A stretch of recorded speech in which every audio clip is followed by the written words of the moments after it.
radically different forces. The galaxy of Warhammer 40,000 is filled with countless horrors, each unique in their methods of spreading destruction across the stars. But when you take one of the most brutal, simplistic races in the galaxy and give them access to one of the most sophisticated, warp-corrupted weapons of war, you create a scenario that defies easy prediction. Today, we're exploring one of the most fascinating and horrifying what-if scenarios in the Warhammer 40k universe. What happens when orcs capture a sorcerer dreadnought? This is not a simple question of one army looting another's equipment. This is a fundamental clash between two entirely different realities. On one side, you have the orcs, a race whose technology functions through sheer collective belief and whose psychic gestalt field makes the impossible possible. On the other, you have a chaos dreadnought piloted by a corrupted psyker, a walking tomb that houses both a tortured sorcerer and often a bound demon, all wrapped in armor covered with blasphemous runes and warp-tainted technology. When these two forces meet, when greenskin ingenuity collides with demonic possession, the results are as unpredictable as they are catastrophic. To understand what happens in this scenario, we need to examine multiple layers of complexity. We must understand the orcs and their unique relationship with technology, the nature of chaos dreadnoughts, and what makes sorcerer variants particularly dangerous, and the fundamental incompatibility between the Weigaj psychic field and the corruption of chaos. Only by understanding all these elements can we truly grasp the horror, the comedy, and the absolute devastation that unfolds when an orc mechboy gets his hands on a demon-possessed war machine, piloted by a 10,000-year-old sorcerer. The stage is set for disaster on a scale that only Warhammer 40k can provide. Let us begin. Understanding orc technology and looting culture. Before we can understand what happens when orcs capture a sorcerer dreadnought, we must first understand the greenskins themselves and their utterly unique relationship with technology. The orcs are one of the most successful species in the galaxy, not because of sophistication or planning, but because of their sheer adaptability and their genetic programming as weapons of war. The orcs were created millions of years ago by the ancient race known as the Old Ones, engineered as biological weapons during the war in heaven. What makes them so successful is not just their physical prowess or their love of combat, but the fact that every orc carries within their genetic code the accumulated knowledge of their entire species. This manifests most clearly in the Odd Boys, specialized orcs, who are born with instinctive knowledge of specific tasks. Among these, the mech boys are perhaps the most important to orc society, as we know it. Mech boys are not engineers in any conventional sense.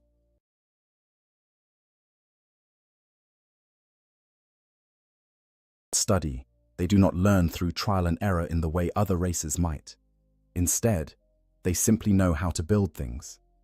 This knowledge is encoded in their DNA, passed down from the brain boys who originally created the orc species. A mech boy will look at a pile of scrap metal and instinctively understand how it can become a functional weapon or vehicle.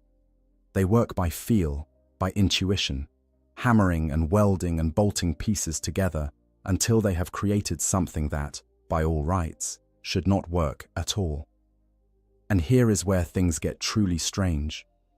Orc technology is famously unreliable when handled by other races. Imperial forces who have captured orc weapons often find them to be crude, poorly assembled, and in some cases, physically impossible. A shooter might be little more than a metal tube with a trigger mechanism that has no clear path for the ammunition to travel.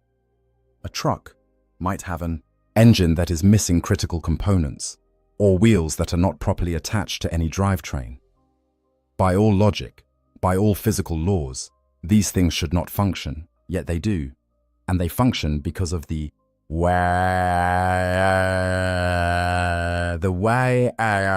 is one of the most important concepts in understanding orc society and technology.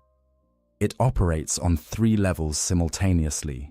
First, it is the massive military campaigns that orcs undertake when enough of them gather under a powerful war boss. Second, it is the collective psychic field that all orcs generate simply by existing in proximity to one another.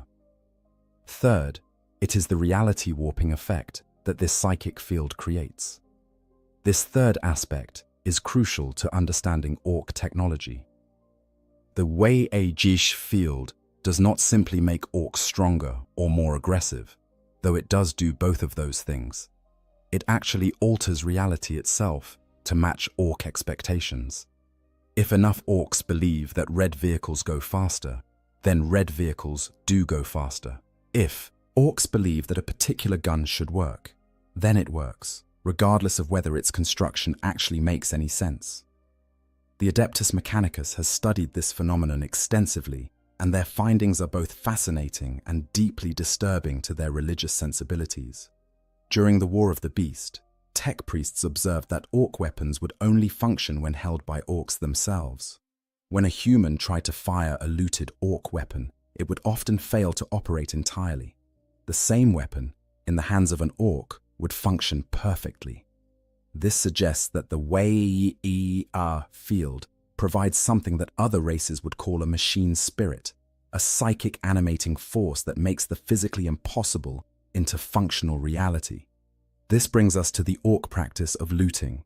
Orcs are natural scavengers and looters. In fact, looting is so ingrained in orc culture that there is an entire specialized caste dedicated to it. The looters are orcs who follow the battlefield like vultures, stripping anything valuable from the wreckage of battle. They prize enemy weapons and vehicles above all else, seeing them as proof of their victories and as useful components for future projects. The process of looting is not subtle. When orcs find a functional enemy vehicle, they do not carefully disassemble it to understand its function. They tear it apart with their bare hands, ripping out anything that looks valuable or interesting. Weapons are pulled from their mounts, armor plates are torn free, and internal components are extracted without any regard for how they might be connected to other systems. To an observer from the Imperium or any other organized faction, this appears to be mindless vandalism, and in many ways, it is. But then the looted components make their way to the mech boys, and something remarkable happens. The mech boy will look at this pile of disconnected, damaged components and immediately begin to see possibilities. That Imperial battle cannon could be mounted on a truck. That targeting system could be welded to a big shooter. That armor plating could be bolted onto a def dread. The mech boy does not need to understand how these components were originally designed to function. They simply know, instinctively, how to make them work in new and horrifying ways. The results of orc looting are vehicles and weapons that are simultaneously terrifying and absurd. A looted Lehman Russ tank might have had all of its original weapons replaced with orc equivalents, its armor reinforced with mismatched plates bolted on at random angles, and its engine improved with modifications that would make any tech priest weep with rage. The inside might be barely large enough for an orc crew to squeeze into. The controls might be simplified to the point of being dangerous, and the entire vehicle might be painted in garish colors that serve no tactical purpose whatsoever. And yet it works. It works because the orcs believe it works. The Wei-Ag field fills in the gaps, makes the impossible connections, provides the missing components through sheer psychic will. The tank might be slower and less accurate than its Imperial counterpart, but it is also bigger, louder, and more likely to explode in a satisfying manner when it finally does break down. Looted vehicles are particularly prized by the Death Skulls clan, who have elevated the practice to an art form. Death Skulls orcs can often loot a vehicle, repair it with scavenged parts, and then use it in battle during the same campaign from which they stole it. This requires an impressive level of both audacity and mechanical intuition, even by orc standards. The Death Skulls paint everything they own blue because they believe blue is the luckiest color, and their belief makes it so. The scale of orc looting can be truly staggering. There are legends among the Imperium of an orc looter called Grabber Gutsbag, who supposedly looted Imperial Titans. Titans are walking cathedrals of war, some standing over 100 feet tall and mounting weapons capable of leveling cities. The idea that an orc could not only capture one of these god machines but make it work is almost too horrifying to contemplate. Yet, in the Warhammer 40k universe, with the power of the WAG behind them, even this becomes possible. But looting is not just about vehicles and weapons. Orcs will loot anything they find useful or interesting. Armor, tools, ammunition, even bits of decorative trim if it is shiny enough. Everything gets torn apart, hammered into new shapes, and incorporated into the growing mass of orc technology. The more successful a WAGH becomes, the more sophisticated its arsenal becomes, not through innovation, but through endless iteration and modification of captured equipment. This creates a self-reinforcing cycle. As orcs win battles, they capture more equipment. More equipment means more raw materials for the mech boys. More modifications mean more unique and powerful weapons. More powerful weapons mean more victories. And all the while, the WAG field grows stronger with each success, with each orc who hears of the fighting and joins the horde, until you have a force that can threaten entire sectors of space. It is into this culture of crude ingenuity, violent modification, and reality-warping belief that we must imagine a Chaos Sorcerer dreadnought falling. The orcs do not understand what they have found. They do not comprehend the dangers of chaos corruption or the complex rituals that bind demons into metal shells. They see only a really big, really tough fighting machine that probably has some excellent gubbins inside. And with that simple observation, they set in motion a chain of events that will test the very limits of what the WAG field can accomplish. The nature of chaos, dreadnoughts, and hellbrutes. To understand the catastrophe that unfolds when orcs attempt to loot a sorcerer dreadnought, we must first understand exactly what a chaos dreadnought is, and more importantly, what it is not. These walking tombs of rage and madness represent one of the most tragic fates that can befall a Chaos Space Marine, a punishment that makes death seem like mercy. During the Great Crusade and the Horus Heresy, the traitor legions possessed dreadnought technology identical to that of their loyalist brothers. When a Space Marine was mortally wounded but still valuable to their legion, they could be interred within a dreadnought sarcophagus, their broken bodies sealed within a walking war machine that would allow them to continue fighting for millennia. For the loyalist Space Marines, this is considered a great honor, a chance to serve the Emperor even beyond death. The ancient warriors who pilot these machines are revered as heroes, their wisdom sought out, and their presence on the battlefield seen as a blessing. For Chaos Space Marines, the experience could not be more different. After the Horus Heresy, when the traitor, legions fled into the Eye of Terror and other warp-corrupted regions of space, the knowledge required to properly construct and maintain dreadnoughts began to fade. The rituals of care, the technology of stasis that might have allowed entombed warriors to sleep peacefully between battles, the medical expertise required to keep a brain alive within a sarcophagus for thousands of years, all of this was lost or deliberately discarded. Worse, the very nature of chaos began to warp and corrupt the dreadnoughts themselves. This corruption gave birth to what are now known as hellbrutes, the most common form of chaos dreadnought. A hellbrute is not just a machine with a pilot. It is a fusion of metal and demonic flesh, a thing that defies the normal laws of reality. The warrior inside the sarcophagus does not sleep between battles. Instead, their sarcophagus is disconnected from the hellbrute's body and hung in special chambers, surrounded by warding runes that barely contain the demons that claw at the imprisoned marine from the other side of reality. The marine inside is not at peace. They are awake, aware, and suffering. They have been awake for centuries, perhaps millennia, with nothing but their own thoughts and the whispers of chaos for company. The body that was once theirs has long since fused with the interior of the sarcophagus, flesh melding with metal until the two are inseparable. The pain is constant. The madness is inevitable. When the Hellbrute is activated and reconnected to its mechanical body, the marine inside is given brief moments of release through violence.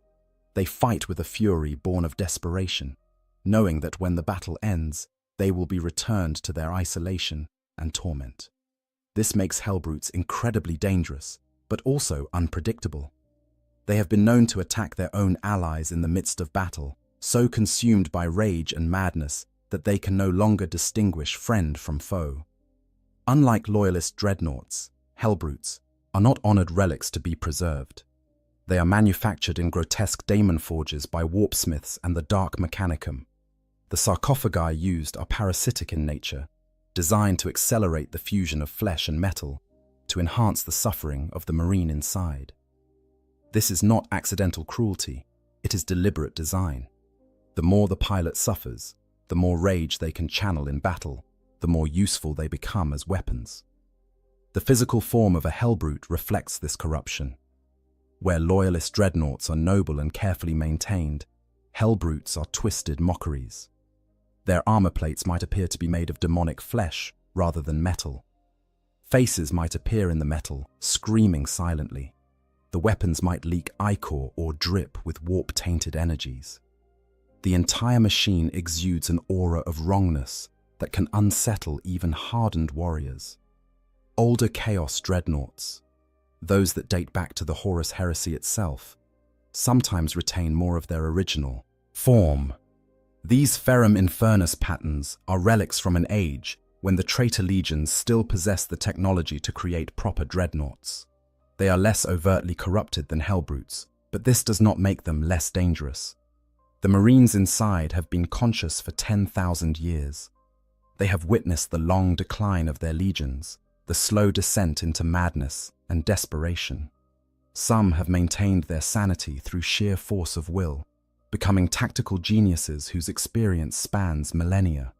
Others have become monsters, their personalities eroded by time until nothing remains but rage and the desire for oblivion. These ancient dreadnoughts are extremely rare and valuable. Each one represents a warrior who fought alongside the Primarchs, who participated in the Siege of Terror, who remembers a time before the Imperium became the stagnant tyranny it is today. They cannot be easily replaced.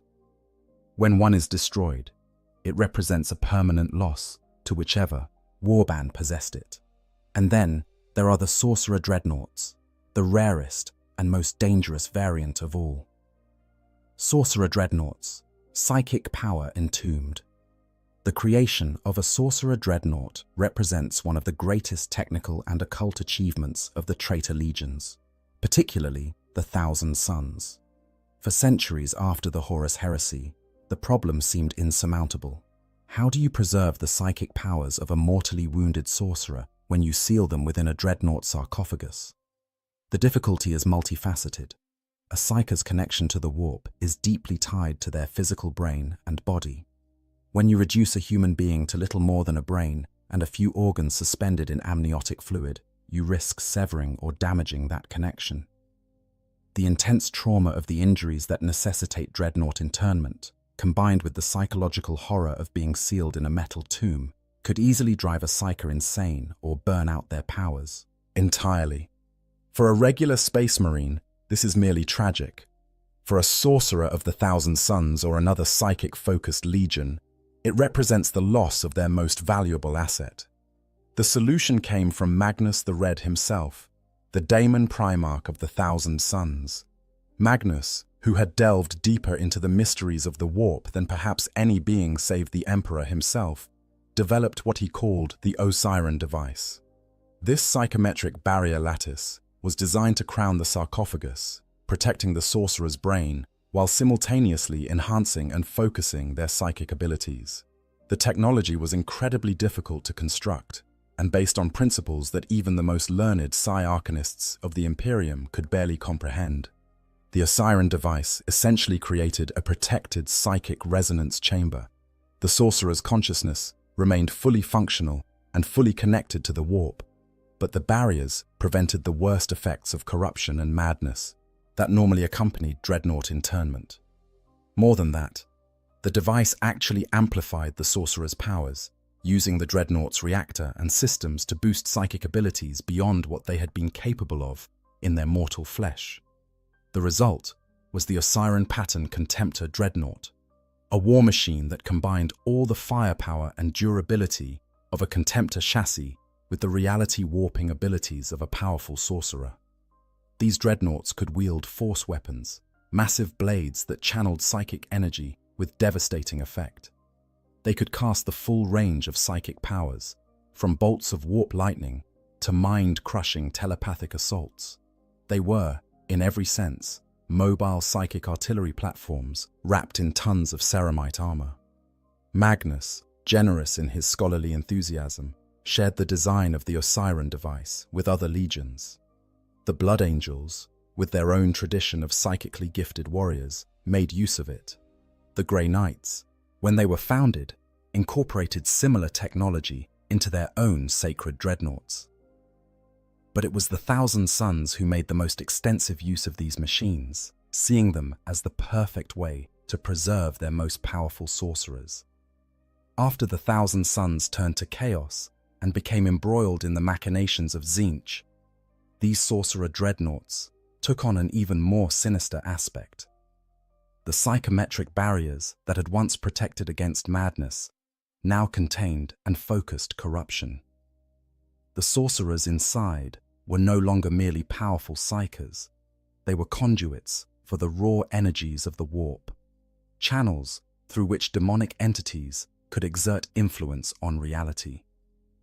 Their armor became covered in blasphemous runes and sigils, each one a focal point for dark rituals and forbidden sorcery.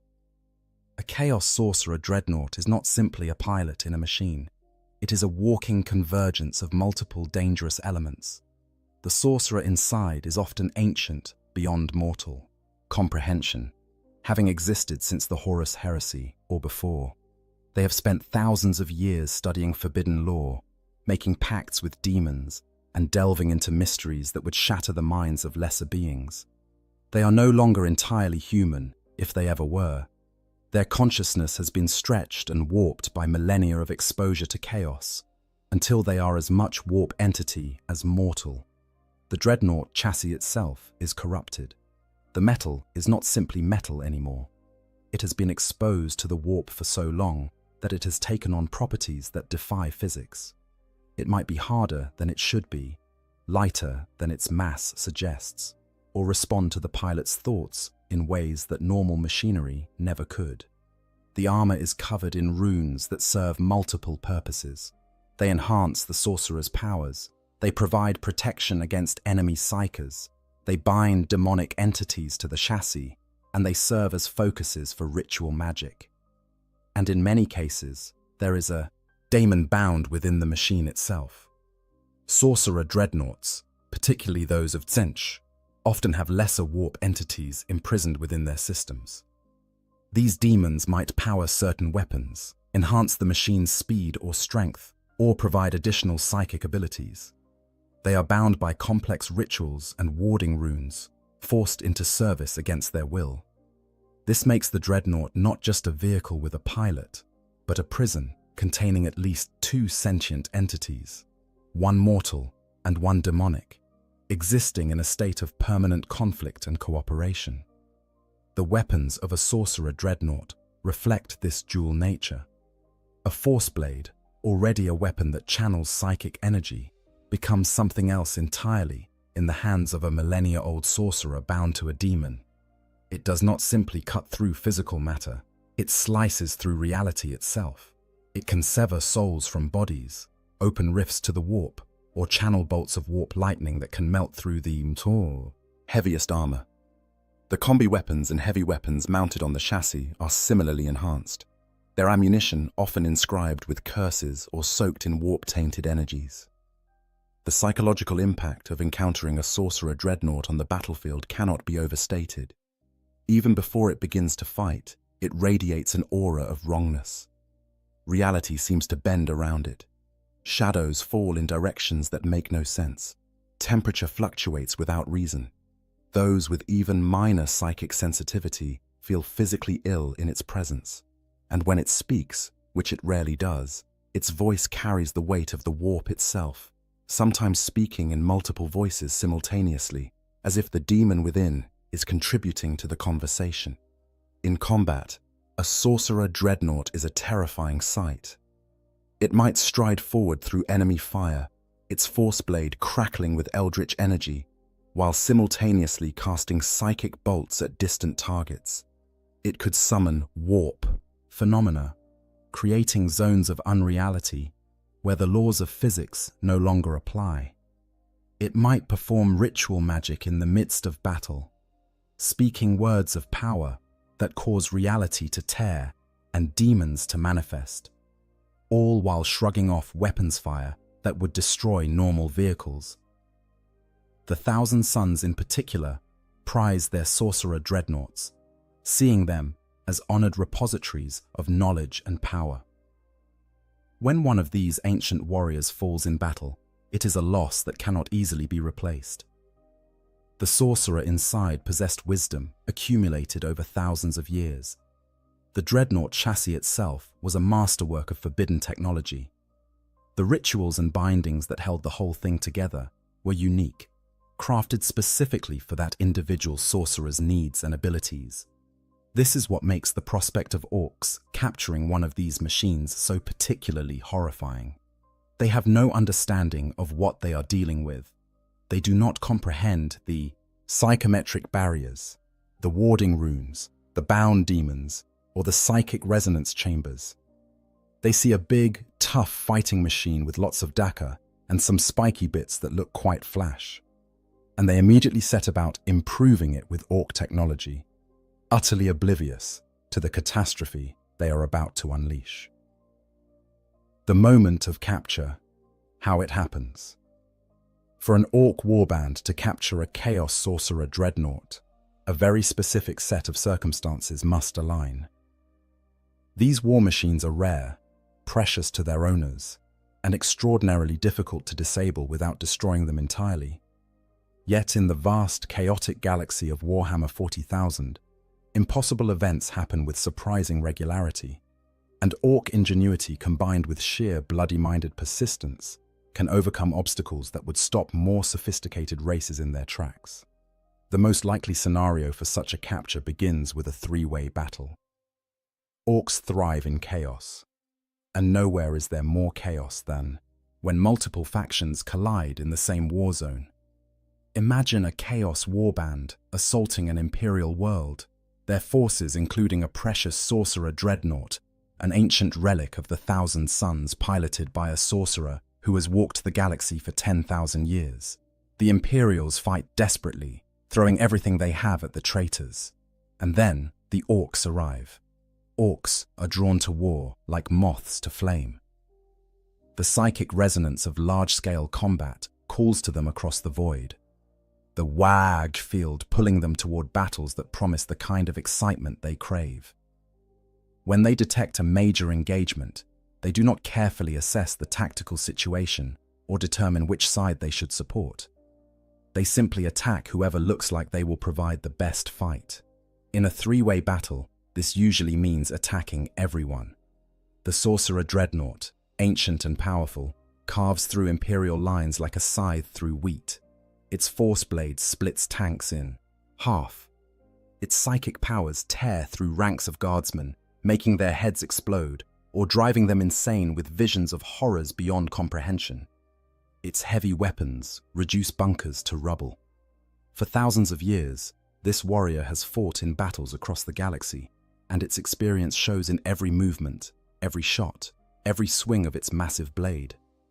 But even the most powerful warrior can be overwhelmed by sheer numbers, and orcs have numbers in abundance. They crash into the chaos lines in a green tide of roaring bodies, crude guns blazing, choppers raised high. They do not fear the dreadnought. They do not understand the warp-tainted horror of what they are facing. They see only a really big enemy that is crumping a lot of other gits, which means it must be good at fighting, which means it will be fun to fight. Dozens of orcs throw themselves at the sorcerer dreadnought. The ancient warrior cuts them down with contemptuous ease, each swing of its force blade sending half a dozen greenskins flying in pieces. But there are always more. Orcs are fearless to the point of insanity, and the bigger and scarier the enemy, the more eager they are to test themselves against it. They attack from all sides, firing wildly, throwing stick bombs, and simply trying to climb onto the dreadnought to hit it with hammers. The sorcerer inside might be ancient and experienced, but even they cannot account for orc unpredictability. Orcs do not fight by conventional tactics. They do not form proper battle lines or employ sensible strategies. They simply mob the enemy with overwhelming force, trusting that sheer numbers and natural orc toughness will see them through. In this case, their instinct serves them well. The sorcerer dreadnought, engaged with multiple threats, might not notice the orc big mech moving into position with a shock attack gun, one of the most unreliable yet devastating weapons in the orc arsenal. Or perhaps a mob of tank busters has positioned themselves with their rockets, waiting for the perfect moment. Or maybe a particularly cunning orc war boss has realized that if they can damage the dreadnought's legs, it will topple and be easier to loot. The critical hit, when it comes, is almost certainly accidental. Orc weapons are not known for precision, but when you are firing thousands of rounds at a target, statistical probability eventually works in your favor. A rocket might strike the dreadnought's leg joint at exactly the wrong angle, severing critical hydraulics. A shock attack gun might malfunction in just the right way, teleporting a handful of angry snotlings directly into the dreadnought's engine compartment, where they wreak havoc on delicate systems. A lucky shot from a big shooter might penetrate a viewing slit and damage optical sensors. The sorcerer dreadnought stumbles. It tries to right itself, ancient gyroscopes compensating for the damage, but the orcs are already swarming over it. They pull at cables, hammer at armor plates, and generally tear at anything that looks like it might be important. The sorcerer inside unleashes psychic fury, casting spells that would level buildings and incinerate entire squads of normal enemies. Flames erupt from the ground. Lightning arcs between orcs. Some of the greenskins simply explode into clouds of spores as their brains are turned to mush by telepathic assault. But orcs are partially resistant to psychic attack through the sheer density of their WWA-AG field. A psychic assault that would instantly kill a human might only daze an orc, and a dazed orc is still an orc, still swinging, still fighting. The more orcs that gather around the dreadnought, the stronger their collective field becomes, providing a kind of inadvertent shielding against the worst of the sorcerer's powers. Eventually, through sheer persistence and an overwhelming expenditure of orc bodies, critical damage is achieved. Perhaps the dreadnought's power core is breached. Perhaps its targeting systems are destroyed. Perhaps the sorcerer inside, exhausted from millennia of warfare and now facing an enemy that seems immune to reason and fear, makes a mistake. The mighty war machine crashes to the ground, its systems failing, smoke pouring from ruptured seals. The orcs immediately descend on it like scavengers on a corpse. They do not kill the sorcerer inside, mostly because they do not realize there is a sorcerer inside. They see a beaten enemy vehicle that has stopped moving. In orc logic, this means it is time for looting. They tear off weapon mounts, pry open access panels, and begin the process of disassembly that precedes any serious looting operation. The sarcophagus containing the sorcerer, embedded deep within the dreadnought's chassis and protected by multiple layers of armor and warding runes, survives the initial looting. The orcs do not recognize it for what it is. They see a weird metal box covered in spiky symbols, and they decide that it probably contains something important or valuable. Rather than trying to open it on the battlefield, which would require actual work, they simply tear the entire compartment free and drag it back to their camp. Inside the sarcophagus, the sorcerer is trapped. Their consciousness remains intact, their psychic powers still potent, but they are disconnected from the dreadnought's systems and unable to interact with the physical world. They are aware of being moved, of orc voices shouting in their crude language, of the jolting journey back to the orc settlement. They try to reach out psychically to either summon aid from their warband or to strike at their captors, but the warding runes that protect their mind also limit their ability to project their power outward without the dreadnought systems to amplify it. And so, a 10,000-year-old sorcerer of chaos, a warrior who has stood beside demon primarchs and witnessed the fall of entire civilizations, finds themselves being dragged through an orc camp by greenskins who are arguing about whether the shiny box would look better mounted on a truck or sold to a big mech for a bag of teeth. It is a humiliation beyond measure, and it is only the beginning of their nightmare. Initial looting. The mech boys' first examination. When the orcs drag their prize back to their settlement, it makes its way through the standard chain of orc property acquisition until it finally reaches the workshop of a mech boy.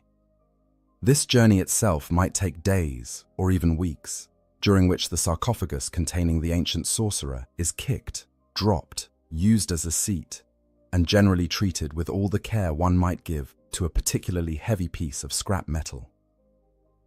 The workshop of an orc mech boy is a place of controlled chaos.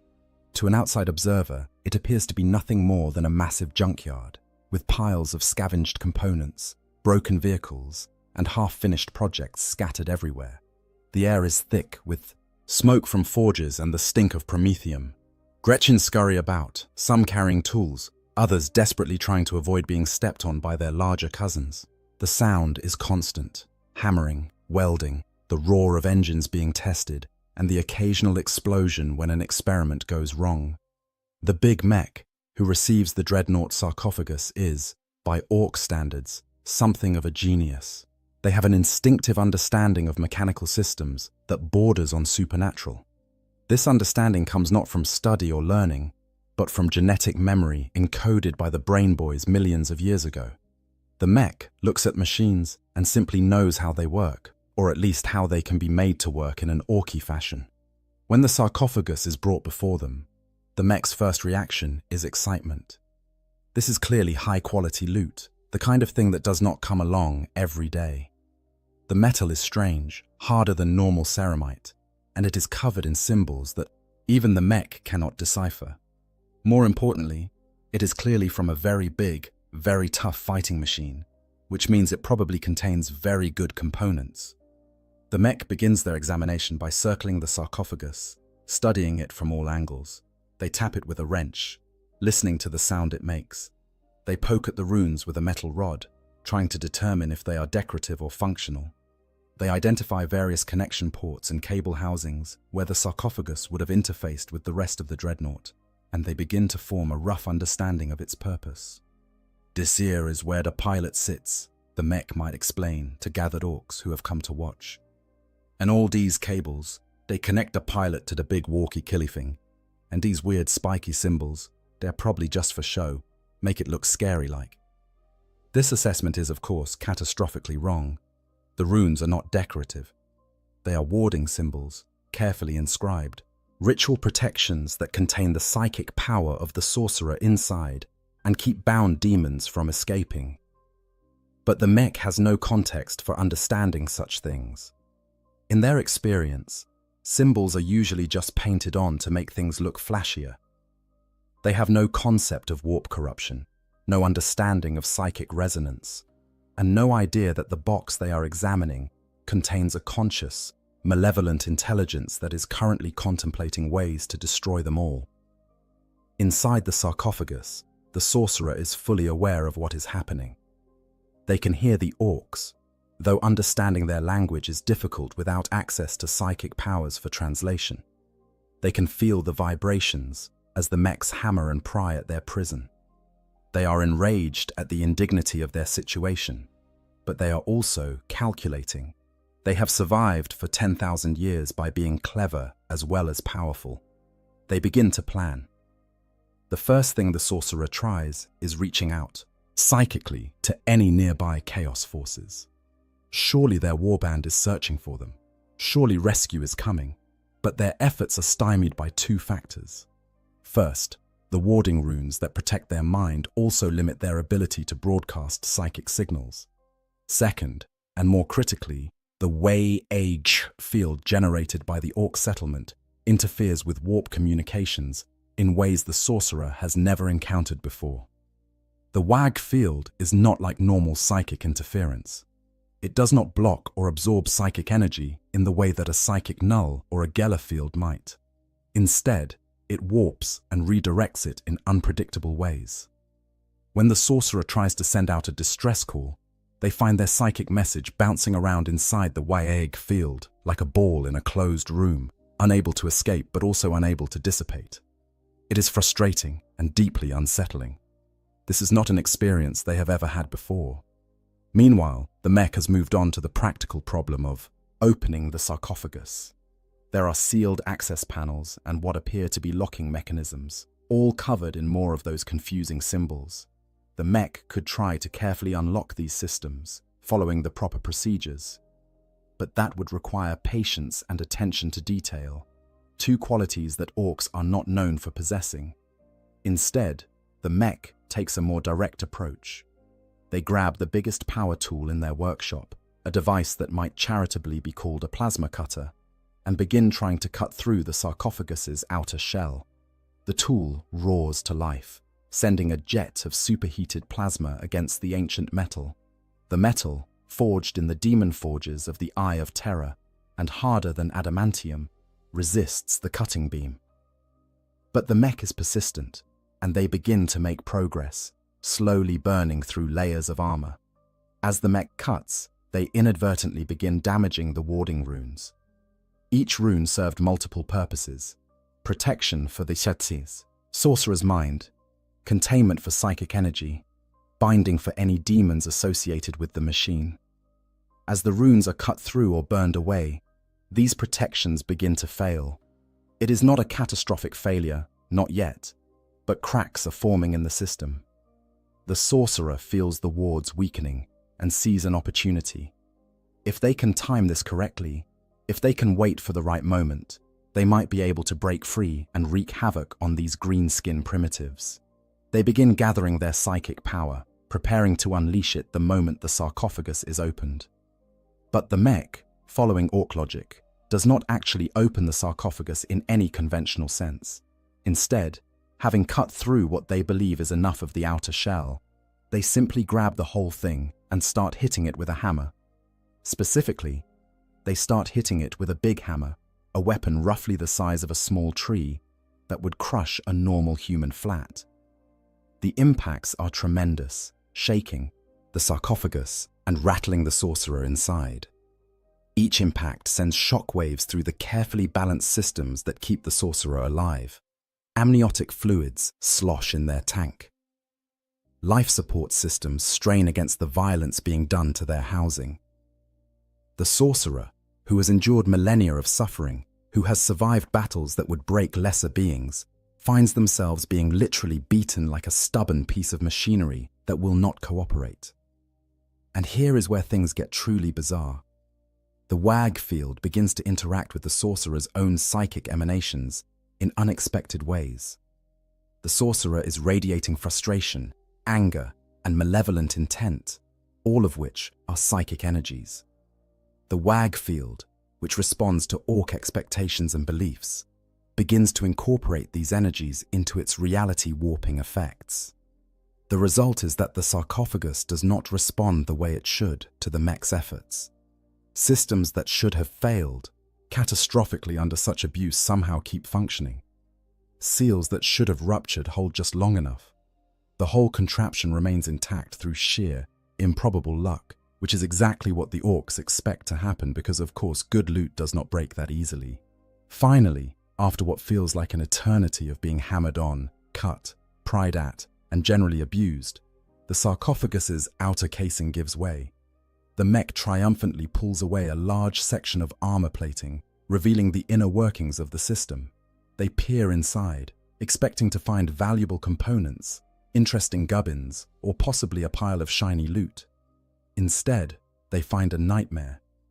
The interior of the sarcophagus is a tangle of tubes, cables, and organic matter that has fused with mechanical components in ways that defy easy explanation. At the center of this horror is what is left of the sorcerer's physical form, a brain suspended in amniotic fluid, connected to what might be parts of a spinal column, some organ meat that serves unclear purposes, all of it linked to the dreadnought's systems by cables that seem to disappear into flesh without clear boundaries. The mech stares at this for a long moment. In their experience, vehicles should not contain this much squishy bits. Even orc vehicles, which sometimes incorporate living squigs for various purposes, maintain a clear distinction between the biological and the mechanical. This is something else entirely, and even the mech's instinctive understanding of machinery is not sure how to process it. "What does Zorg is this?" the mech says aloud, voicing a question that few orcs ever ask about anything. Around them, other orcs have gathered to look at the open sarcophagus, and they too seem unsettled by what they are seeing. This is not normal loot. This is something weird, even by the standards of orcs, who have fought across dozens of worlds and seen countless strange things. And in that moment of confusion, the sorcerer strikes. The demon within, warp entity versus wag field. The moment the sarcophagus is breached, multiple things happen simultaneously. First, the remaining warding runes, already weakened by the mech's crude attempts to open the container, fail completely. Second, the sorcerer inside, who has been gathering psychic power and waiting for an opportunity, releases it in an explosive burst of warp energy. Third, if the dreadnought had a demon bound to its systems, that entity also seizes the moment to act. The psychic blast that erupts from the open sarcophagus should, by all rights, kill every orc in the immediate vicinity. The sorcerer is ancient, powerful, and absolutely furious. They channel their rage into a wave of destructive force that would normally reduce mortal minds to catatonic husks, boil blood in veins, and cause heads to literally explode from psychic pressure.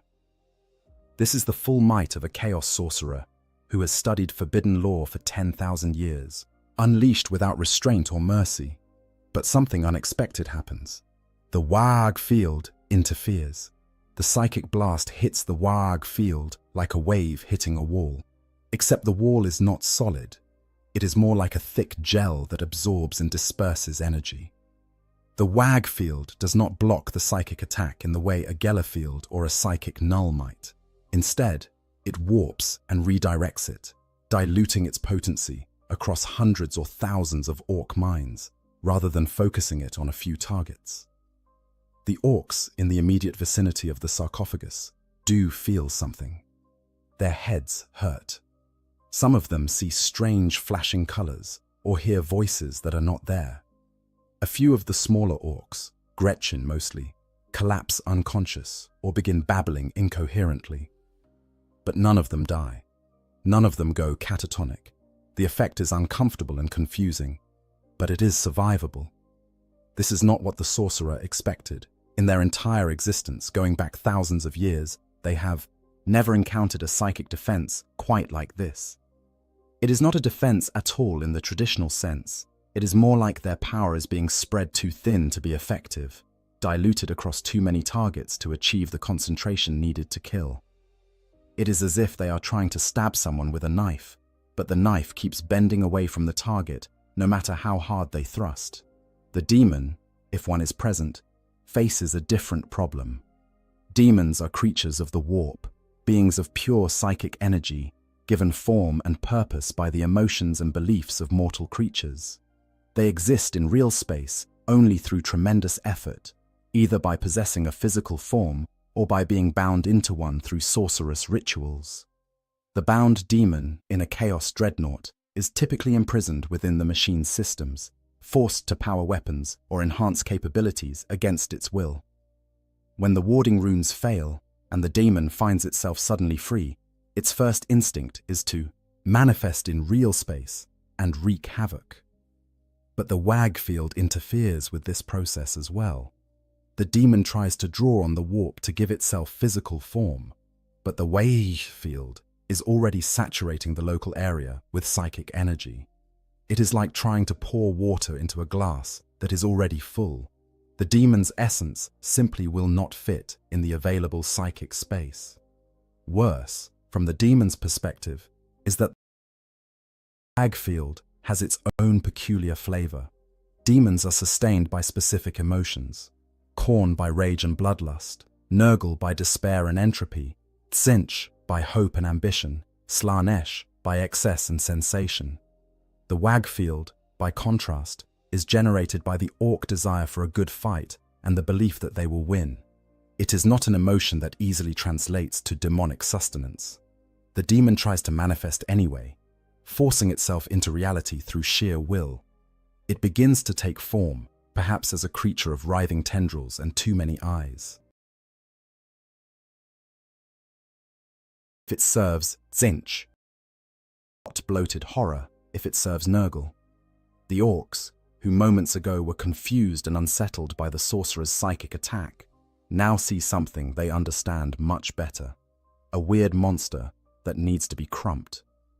Dozens of orcs immediately open fire. Shooters rattle, rockets fly, and choppers are raised for combat. The demon, still struggling to fully manifest in the hostile psychic environment of the WAG field, finds itself under physical attack before it has even fully formed. Bullets and rockets tear through its half-formed substance. Orcs charge forward with characteristic fearlessness, swinging their weapons at a creature that exists only partially in real space. Under normal circumstances, a demon of any significant power could shrug off such attacks. Physical weapons have limited effectiveness against warp entities unless they are specially blessed or psychically active. But the demon is weakened by the interference of the WAG field, and the orcs are attacking in such overwhelming numbers that even limited effectiveness adds up. It is death by 1,000 cuts, quite literally. The demon screams, a sound that exists on both psychic and physical levels, and tries to retreat back into the warp. But retreating is not easy. The WAG field, which prevented it from fully manifesting, now makes it difficult to de-manifest. The demon finds itself trapped in a partially physical state, visible and vulnerable, being torn apart by crude weapons wielded by creatures that should not be able to harm it at all. Meanwhile, the sorcerer inside the sarcophagus is facing their own crisis. Their psychic attack failed. The demon, if there was one, is clearly not going to provide the distraction they had hoped for. The orcs are now aware that something dangerous is happening, but instead of fleeing or approaching with caution, they are getting more excited. From the sorcerer's perspective, listening to the orc voices and feeling the vibrations of combat, the greenskins seem to think this is all great fun. The sorcerer tries a different approach. Instead of a broad psychic blast, they focus their power on a single target, the big mech who opened the sarcophagus. They reach into the mech's mind with all their skill and force, attempting to overwhelm their consciousness, turn them into a puppet, or simply cause their brain to shut down entirely. The psychic assault hits the mech's mind like a battering ram. For a moment, the mech staggers, their vision swimming with images that make no sense. Vast libraries of forbidden knowledge, cities of brass burning in the warp, the laughing faces of demons. But then, the WAG field reasserts itself. The mech's mind, already simple and direct by design, proves surprisingly resistant to manipulation. There is just not that much complexity there to corrupt or control. More importantly, the mech is surrounded by hundreds of other orcs, all contributing to the WAG field. The collective psychic energy of the greenskins provides a kind of buffer, a resistance to the sorcerer's mental invasion. It is like trying to pick a lock while someone keeps jostling your arm. The sorcerer has the skill and the power, but the constant interference of the WAG field makes precision work nearly impossible. The mech shakes their head, dispelling the visions, and looks down at the open sarcophagus with new understanding. "This thing's got some kind of weird zoggin psyker in it," they announced to the other orcs. This is both accurate and completely inadequate as a description of what they are dealing with, but it is enough for the orcs to understand that they need to be careful. Careful, in orc terms, means hitting it with something heavy until it stops being weird. The mech grabs their big hammer again and prepares to smash the entire sarcophagus into scrap metal. The sorcerer, sensing the impending destruction of their physical form, makes a desperate decision. They reach out not with destructive power, but with communication. Using what psychic ability they can muster through the interference of the Wei-G-H field, the sorcerer tries to speak to the mech. It is not verbal communication, more a projection of intent and meaning directly into the mech's consciousness. The message is simple. I can make you powerful. I can give you knowledge. I can help you build weapons beyond your wildest imaginings. The mech pauses, hammer raised. They are getting some kind of funny thoughts in their head, ideas about shiny new gubbins and really impressive weapons that would make all the other meeks jealous. They are not entirely sure where these ideas are coming from, but they are intriguing. This is the sorcerer's mistake. They are trying to tempt an orc with promises of power and knowledge, tactics that work well on humans or even on some space marines. But orcs do not think like other races. The mech is not interested in power for its own sake or in forbidden knowledge. The mech just wants to build interesting stuff and see if it works. The ideas the sorcerer is projecting are appealing, but only because they sound like they would be fun to build, not because they represent any kind of corrupting influence. The mech lowers their hammer and thinks for a moment, which is a dangerous thing for an orc to do. Then they make a decision that will prove to be catastrophic for everyone involved. "Right," the mech says. "We's gonna keep this weird psyker box thing. Might be useful, yeah? But first, we's gonna make some improvements." The sorcerer, hearing this through their psychic connection to the mech's mind, feels a sensation they have not experienced in thousands of years, genuine dread.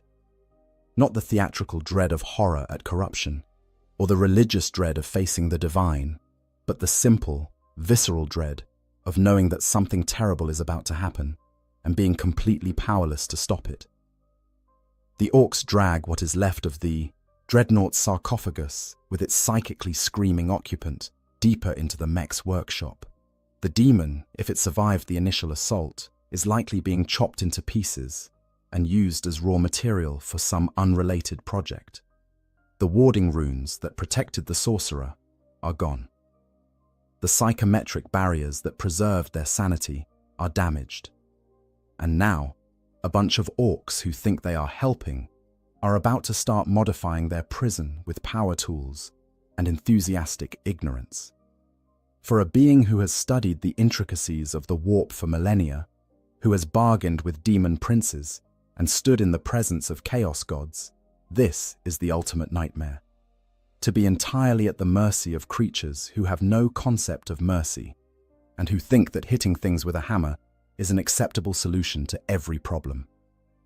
Modification and improvement. Orky enhancements. What follows is a process that, if the sorcerer still possessed a physical body capable of such things, would cause them to weep with despair. The orcs begin their improvements with the kind of enthusiasm and complete lack of understanding that characterizes all orc engineering projects. The first problem the mechs identify is that the sarcophagus is not properly attached to anything.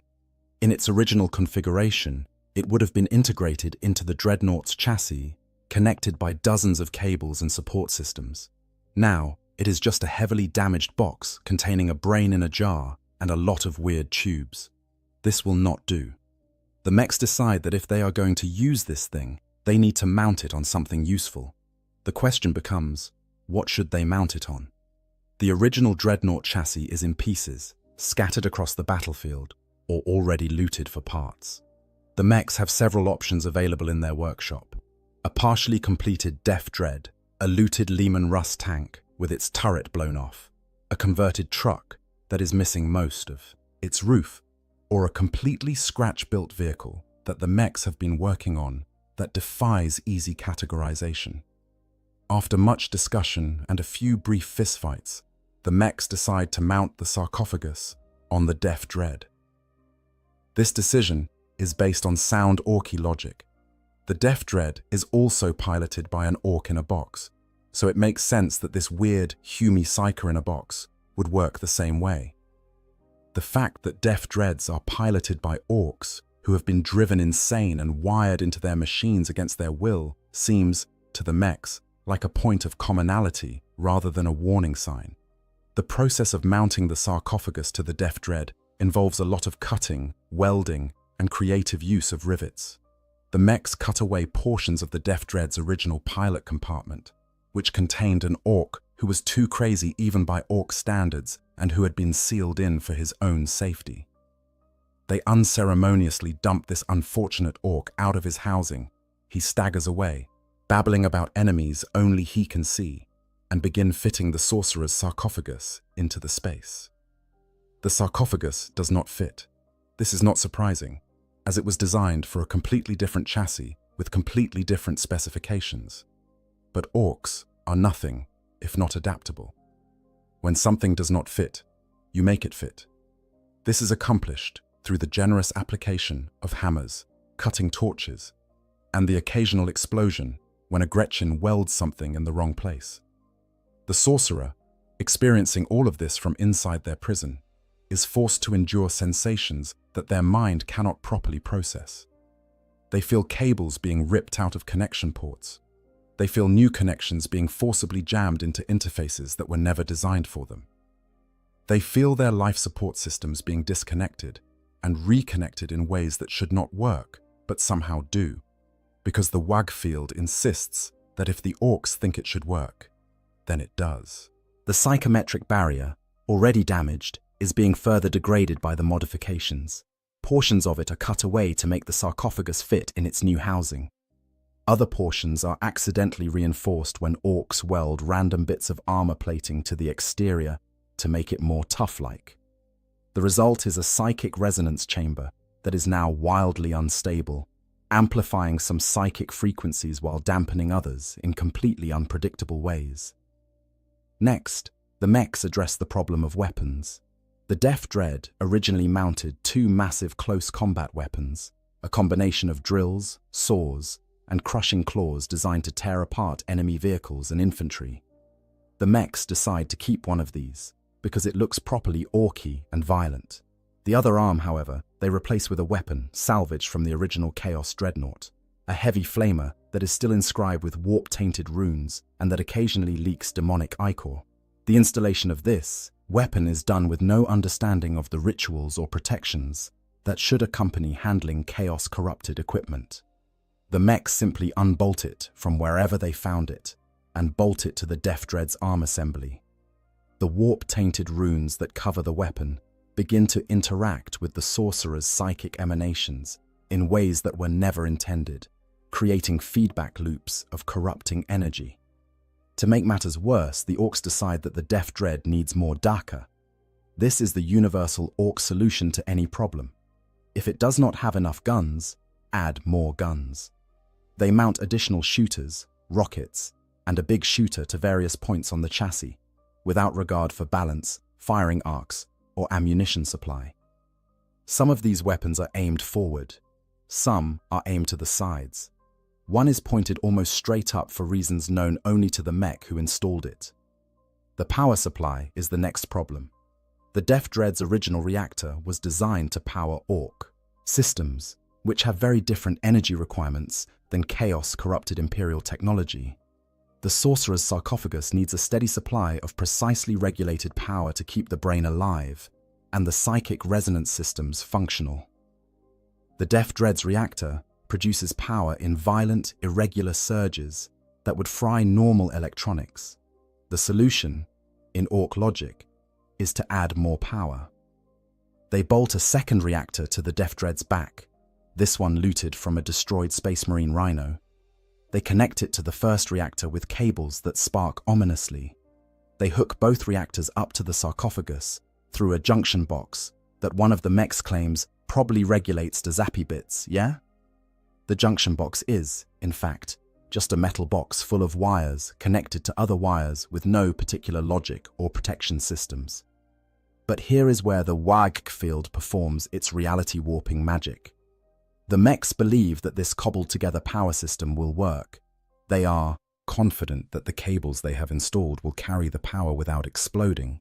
They think the junction box will regulate the energy flow properly. And because they believe these things, the WAG field makes them true, at least to the extent necessary for the whole contraption to function without immediately killing everyone nearby. The sorcerer, feeling their life support systems connected to this improvised and impossible power grid, experiences a sensation that they can only describe as reality revulsion. They are a being who has spent millennia studying the fundamental laws of the universe, both material and immaterial. They understand how energy flows, how systems interact, how the warp and real space touch each other. What the orcs have created violates every principle they know. It should not work, it cannot work, and yet it does work because orc belief makes it work. The modifications continue. The mechs add armor plating, not systematically, but wherever they think it. Looks good. They paint portions of the Death Dread in their clan colors, covering over some of the Chaos runes in the process. They add decorative elements, skulls, both orc and enemy, dangling chains, trophies from previous battles, and graffiti in orcish script that translates roughly to various boasts about how tough and killy this machine is going to be. At one point, a mech decides that the sarcophagus needs a viewing port so they can see if the Humi Psyker is still alive in there. They cut a hole in the armor and install a thick piece of cracked glass they salvaged from somewhere. This gives the sorcerer, for the first time since their capture, a direct view of the outside world. What they see is an orc mech's face pressed against the glass, peering in at them with an expression of cheerful curiosity. "Oi!" the mech shouts, loud enough that the sorcerer can hear it through the glass. "Can you hear me in there? We's gonna make you fight real good, yeah? Gonna be proper tough." The sorcerer tries to respond, tries to project psychic terror, or at least communicate their rage. But the modifications have left their psychic abilities even more unreliable. What comes out is a burst of formless psychic static that makes the mech's ears ring and gives them a brief nosebleed. The mech wipes their nose and grins, showing huge tusks. "Yeah, you got some zogging power in you. This is gonna be good." The final modifications are perhaps the most egregious. The mechs install a control system that will, theoretically, allow the sorcerer to pilot the Death Dread. This system consists of cables running from the sarcophagus to the Death Dread's movement systems, weapons, and sensors. The mechs do not understand that the sorcerer used psychometric interfaces and thought-activated controls in their original dreadnought. Instead, they wire everything up like they would for an orc pilot, crude mechanical linkages that respond to physical movement. But the sorcerer has no hands. They have no body below the neck. They are a brain in a jar, connected to their original interface systems, which are now connected to orc systems in ways that make no sense. The mechs do not understand this problem. They assume that if they hook everything up, it will just work, because that is how things work in orc engineering. And terrifyingly, they are right. The WAG field, combined with the degraded psychometric barriers, and the sorcerer's own desperate attempts to maintain some control over their situation, creates a psychic feedback loop that allows the sorcerer to interface with the orc systems. It is not clean, it is not precise, but it works, in the same way that all orc technology works, through sheer, stubborn insistence that it should.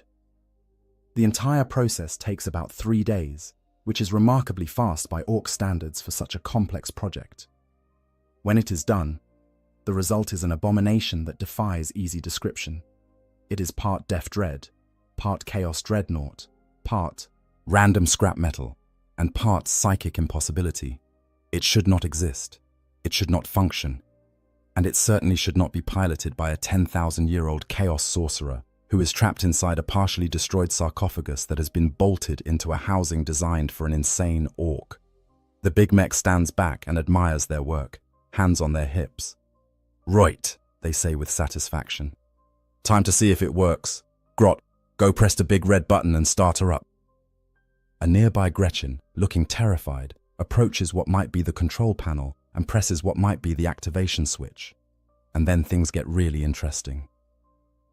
Attempts at operation when orcs try to use it. The moment the Gretchen presses the activation switch, several things happen in rapid succession.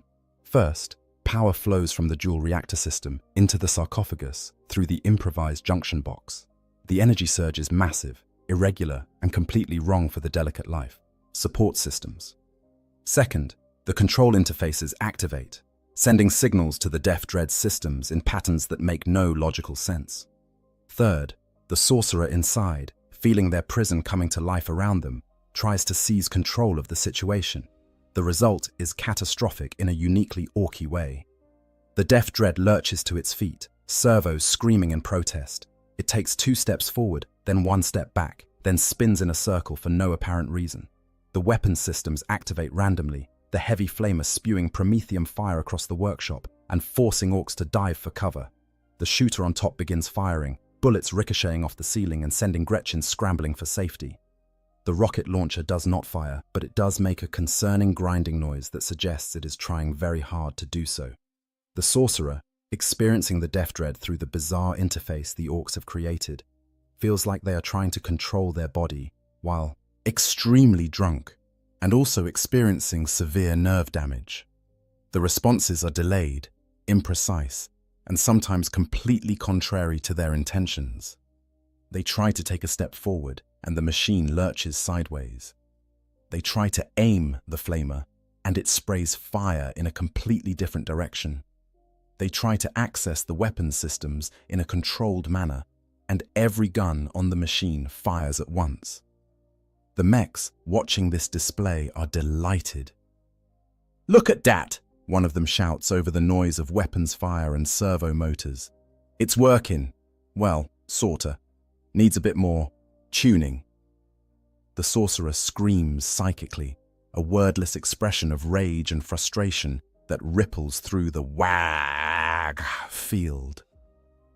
Every orc in the workshop feels it as a momentary headache or a flash of anger.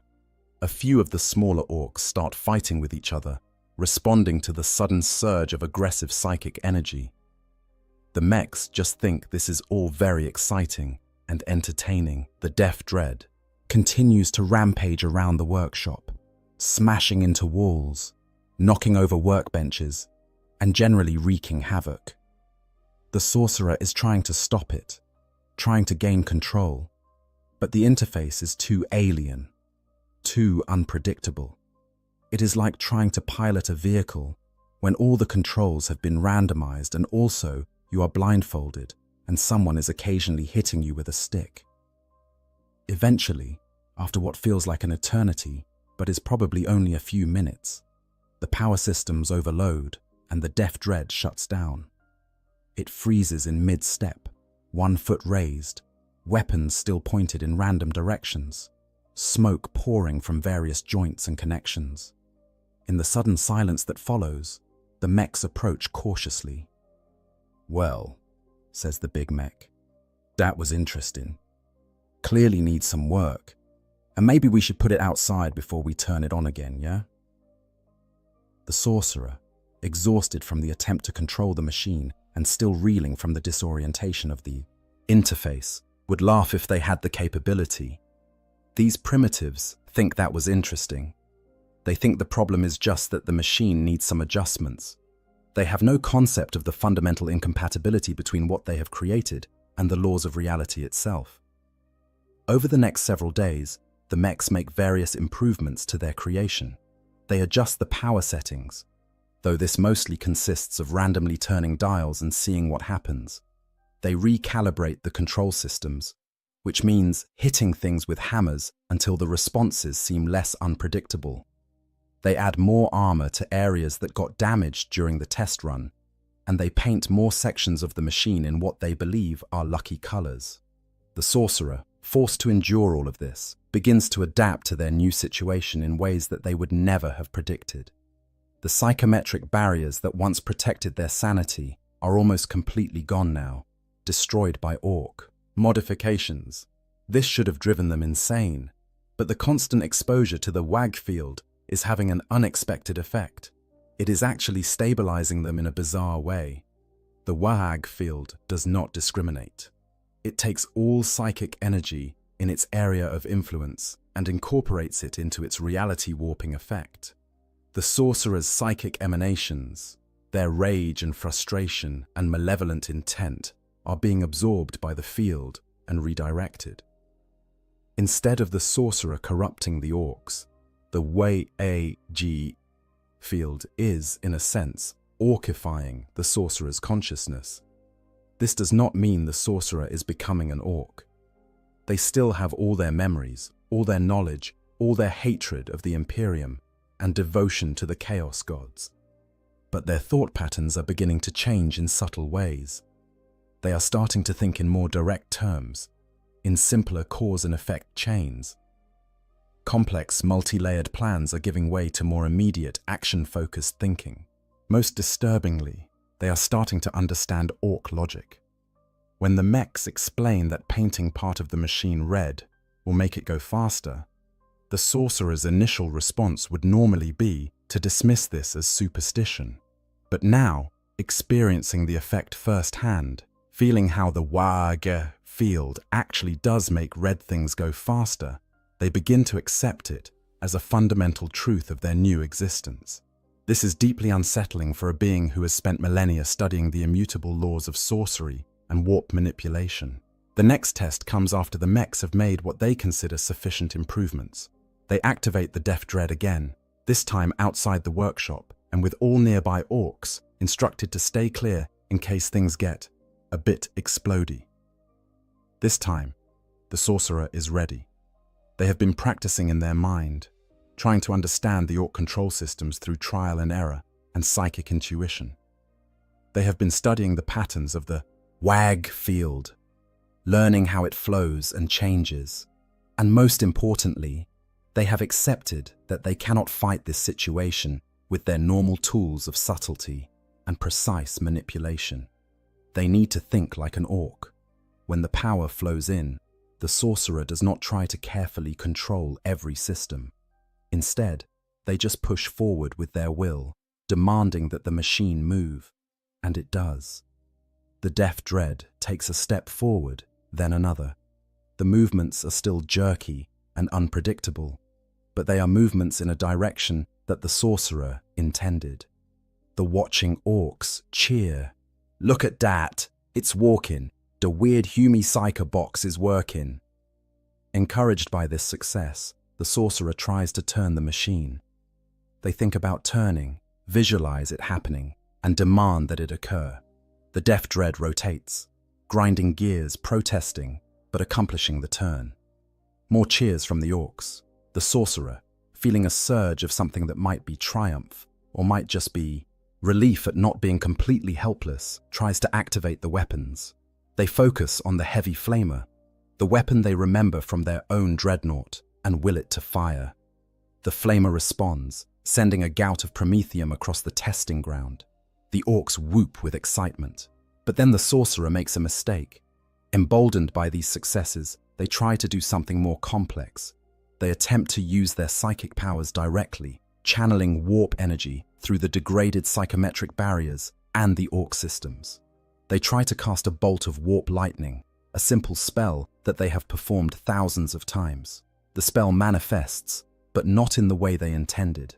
The warp lightning emerges from every part of the Death Dread simultaneously, arcing between armor plates, cooking off ammunition, and setting several nearby Gretchen on fire. The machine itself becomes a conductor for uncontrolled psychic energy, every metal surface crackling with eldritch power. The sorcerer's scream of frustration manifests as a psychic shockwave that knocks down every orc within 20 feet. And then, because this is a machine built by orcs and powered by belief as much as by reactors, the overload triggers a chain reaction. The jury-rigged power systems cannot handle the surge of warp energy. The junction box, already a disaster waiting to happen, begins to glow red-hot. The dual reactors both start overloading at the same time. Every weapon on the machine fires at once, in all directions, creating a storm of bullets, rockets, and flame that turns the testing ground into a war zone. The mechs watch in awe. "By Gork and Mork," breathes the big mech. "That's the most orky thing I've ever seen a Humi make." The Death Dread, with the sorcerer trapped inside and unable to stop what they have set in motion, continues to rampage. It is firing wildly, moving erratically, and broadcasting psychic chaos in all directions. This is not the controlled destruction of a chaos dreadnought in the hands of an experienced pilot. This is pure, uncontrolled mayhem, and the orcs love it. The catastrophic outcomes. What goes wrong? The immediate outcome of the Death Dread's uncontrolled rampage is, by orc standards, pretty entertaining. The machine eventually runs out of ammunition, runs out of fuel for the flamer, and exhausts the sorcerer's psychic reserves. It stumbles to a halt, smoking and sparking, in the middle of a crater it accidentally created with its own weapons fire. Several nearby structures are on fire. A dozen Gretchen are unconscious, and there is a small warp rift that opened briefly before snapping closed again, leaving an area of disturbed reality that will probably cause problems later. The mechs examine the damage and make what they consider to be important observations. First, the machine works, sort of. Second, it is very killy, which is good. Third, it seems to make weird psychic stuff happen, which is interesting. Fourth, it definitely needs better control systems if they want to point it at enemies rather than having it just destroy everything around it indiscriminately. The sorcerer, trapped inside and completely drained, can only think one thought. This is a nightmare from which they will never wake. But this immediate chaos is just the beginning. The real problems start to manifest over time as the hybrid Orc-Chaos Dreadnought abomination interacts with the world around it in ways that should not be possible. The first major issue is the warp corruption. The original Chaos Dreadnought was saturated with warp taint, its every component touched by thousands of years of exposure to the immaterium. This corruption does not simply disappear because orcs have bolted on some new parts. Instead, it begins to spread through the orc components, changing them in subtle and not so subtle ways. The orc armor plating that was welded to the sarcophagus begins to develop strange markings that the orcs did not. Paint there. The metal itself seems to shift and flow when no one is looking directly at it. The machinery makes sounds that are not quite mechanical, whispers and screams that seem to come from somewhere other than the physical components. Gretchen, who work on maintaining the machine, start having nightmares about things with too many eyes and geometries that hurt to look at. The WAG field is fighting against this corruption, constantly pushing back against the taint of chaos. This creates a kind of psychic battleground around the Death Dread, a zone where reality is even more unstable than usual. Probability gets weird in this zone. Things that should work do not. Things that should not work do. Weapons fire might curve in flight, following paths that seem to bend around the Death Dread. Enemies might find their shots missing when they should hit, or hitting when they should miss. The sorcerer, experiencing all of this from inside their sarcophagus, begins to understand something profound and terrible. The WAG field and the warp corruption are not cancelling each other out. They are creating a new kind of phenomenon, something that has characteristics of both, but is entirely neither. It is a psychic hybrid, an abomination that should not exist according to either orc or chaos metaphysics. This hybrid effect starts doing things that neither the orcs nor the sorcerer intended.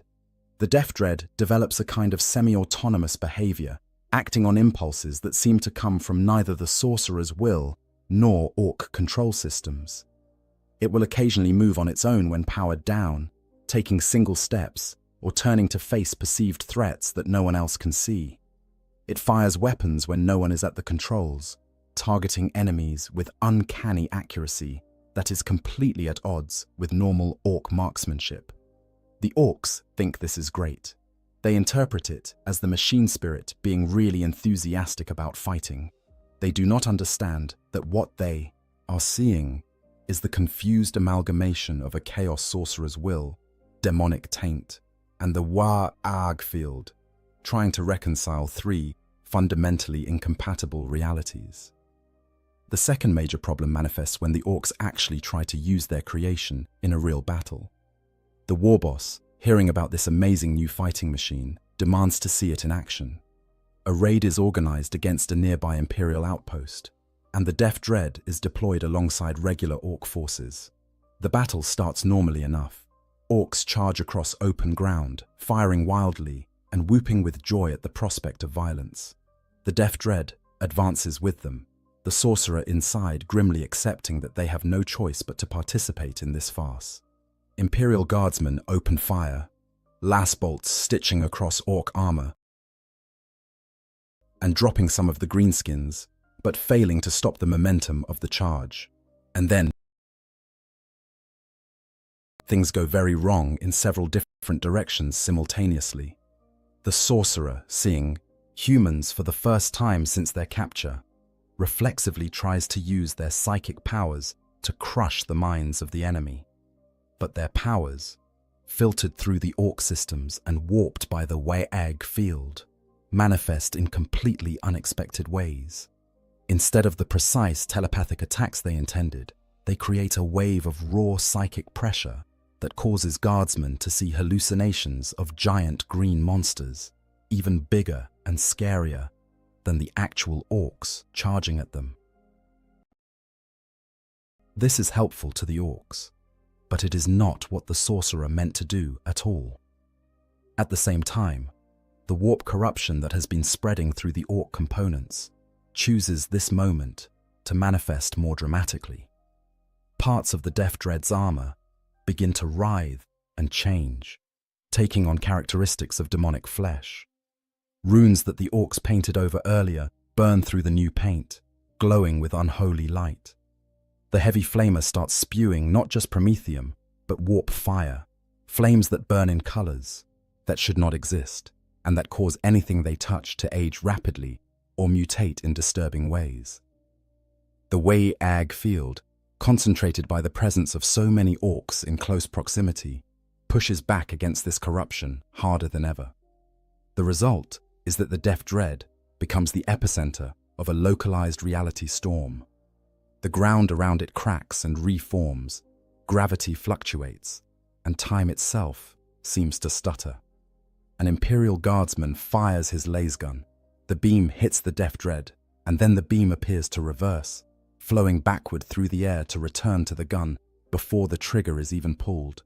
The orcs, witnessing all of this, think it is the most amazing thing they have ever seen. "Did you see that?" one of them shouts to his mates. "The weird Psycho Dread made the Humi shoot itself. That's proper clever, that is." The sorcerer, trapped at the center of this chaos, is trying desperately to maintain some control over the situation. They attempt to target enemy positions with actual tactical thinking, but the orc systems respond to intention rather than precision.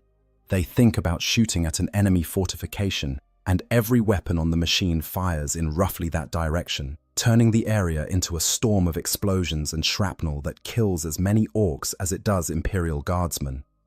The war boss, observing from a position of relative safety, is not pleased. "Oi!" they bellow over the vox. "You gets in the weird dread. Stop shooting the boys and shoot the humies." The sorcerer, understanding Orcish now thanks to prolonged exposure to the Warhammer field, feels a surge of indignant rage. They are a master of sorcerous warfare. They have commanded armies of Chaos Space Marines. They will not be given orders by some jumped-up greenskin barbarian, but they also realize that if they do not get control of this situation, the orcs might decide their creation is more trouble than it is worth and just scrap it for parts.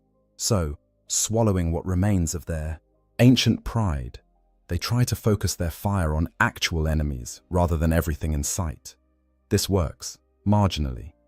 The Death Dread begins to advance in a direction that could charitably be called toward the enemy. Its weapons fire becomes slightly more directed, though still wildly inaccurate by any normal standard. The psychic effects continue to create chaos, but at least most of that chaos is happening to the Imperial defenders rather than the Orcs. The battle reaches its climax when the Death Dread encounters an Imperial Sentinel Walker, a light scout vehicle armed with a multi-laser. Under normal circumstances, a Sentinel would be no match for a Dreadnought of any kind. But these are not normal circumstances. The Sorcerer sees the Sentinel and identifies it as a threat. They channel psychic energy to enhance their weapons, they aim the heavy flamer, and they advance to engage. But at the same moment, the warp corruption surges, the Wei-Ji field pushes back, and the Orc control systems interpret the Sorcerer's commands in their own unique way.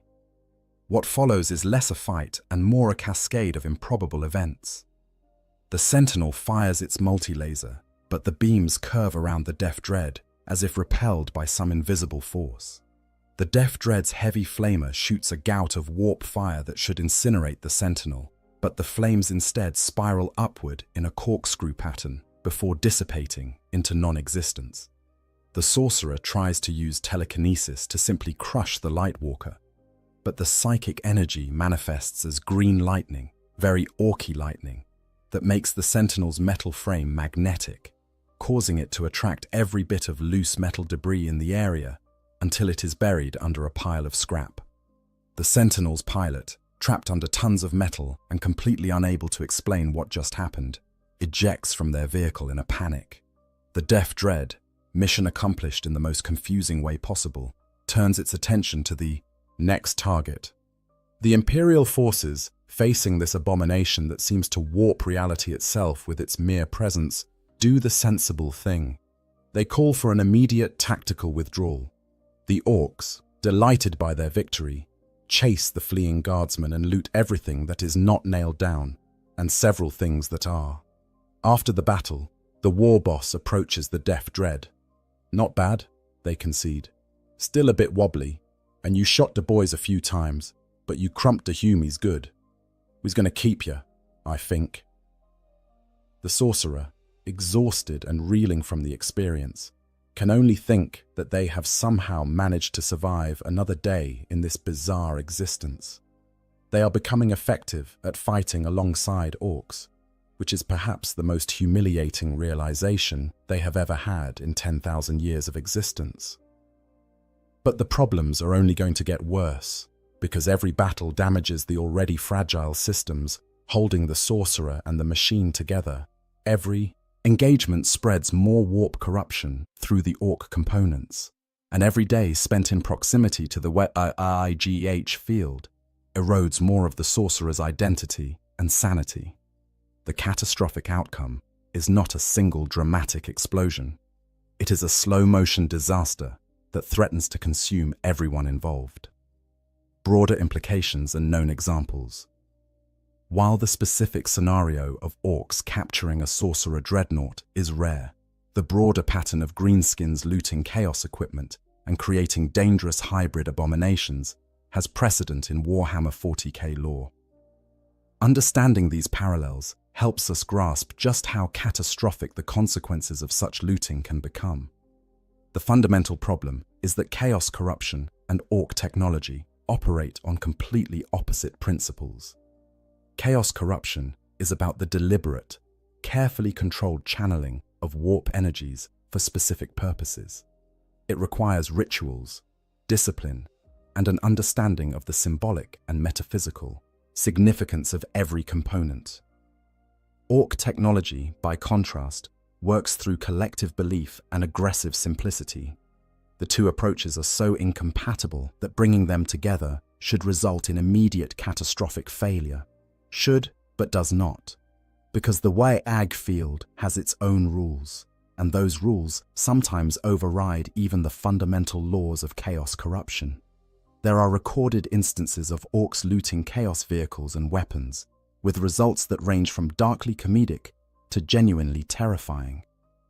During the Gothic War, an Orc freebooter captain named Captain Bloodskull captured a Chaos cruiser that had been possessed by a demon. The ship, known as the Bane of Cadia, was a terror weapon, its hull inscribed with runes that drove Imperial crews mad just from looking at it. The orcs, being orcs, simply painted over most of the runes with their own graffiti, welded on additional armor plating and weapons, and renamed it Da Bloodflag. The demon bound to the Tumtient ship's systems found itself in a very confusing situation. It was accustomed to feeding on the fear and despair of its victims. But orcs do not feel fear or despair.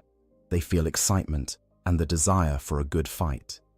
The demon's attempts to corrupt the orc crew were about as effective as trying to poison someone who eats garbage for fun. The ship continued to function, after a fashion. The demon would sometimes manifest in the corridors, trying to terrify the orcs with visions of their darkest fears. The orcs would respond by shooting it, hitting it with wrenches, or just ignoring it depending on whether they had time to deal with weird stuff at that particular moment. Eventually, the demon seemed to give up on corruption and just settled for occasionally making the lights flicker and causing doors to stick, which the orcs interpreted as the ship having a bit of character.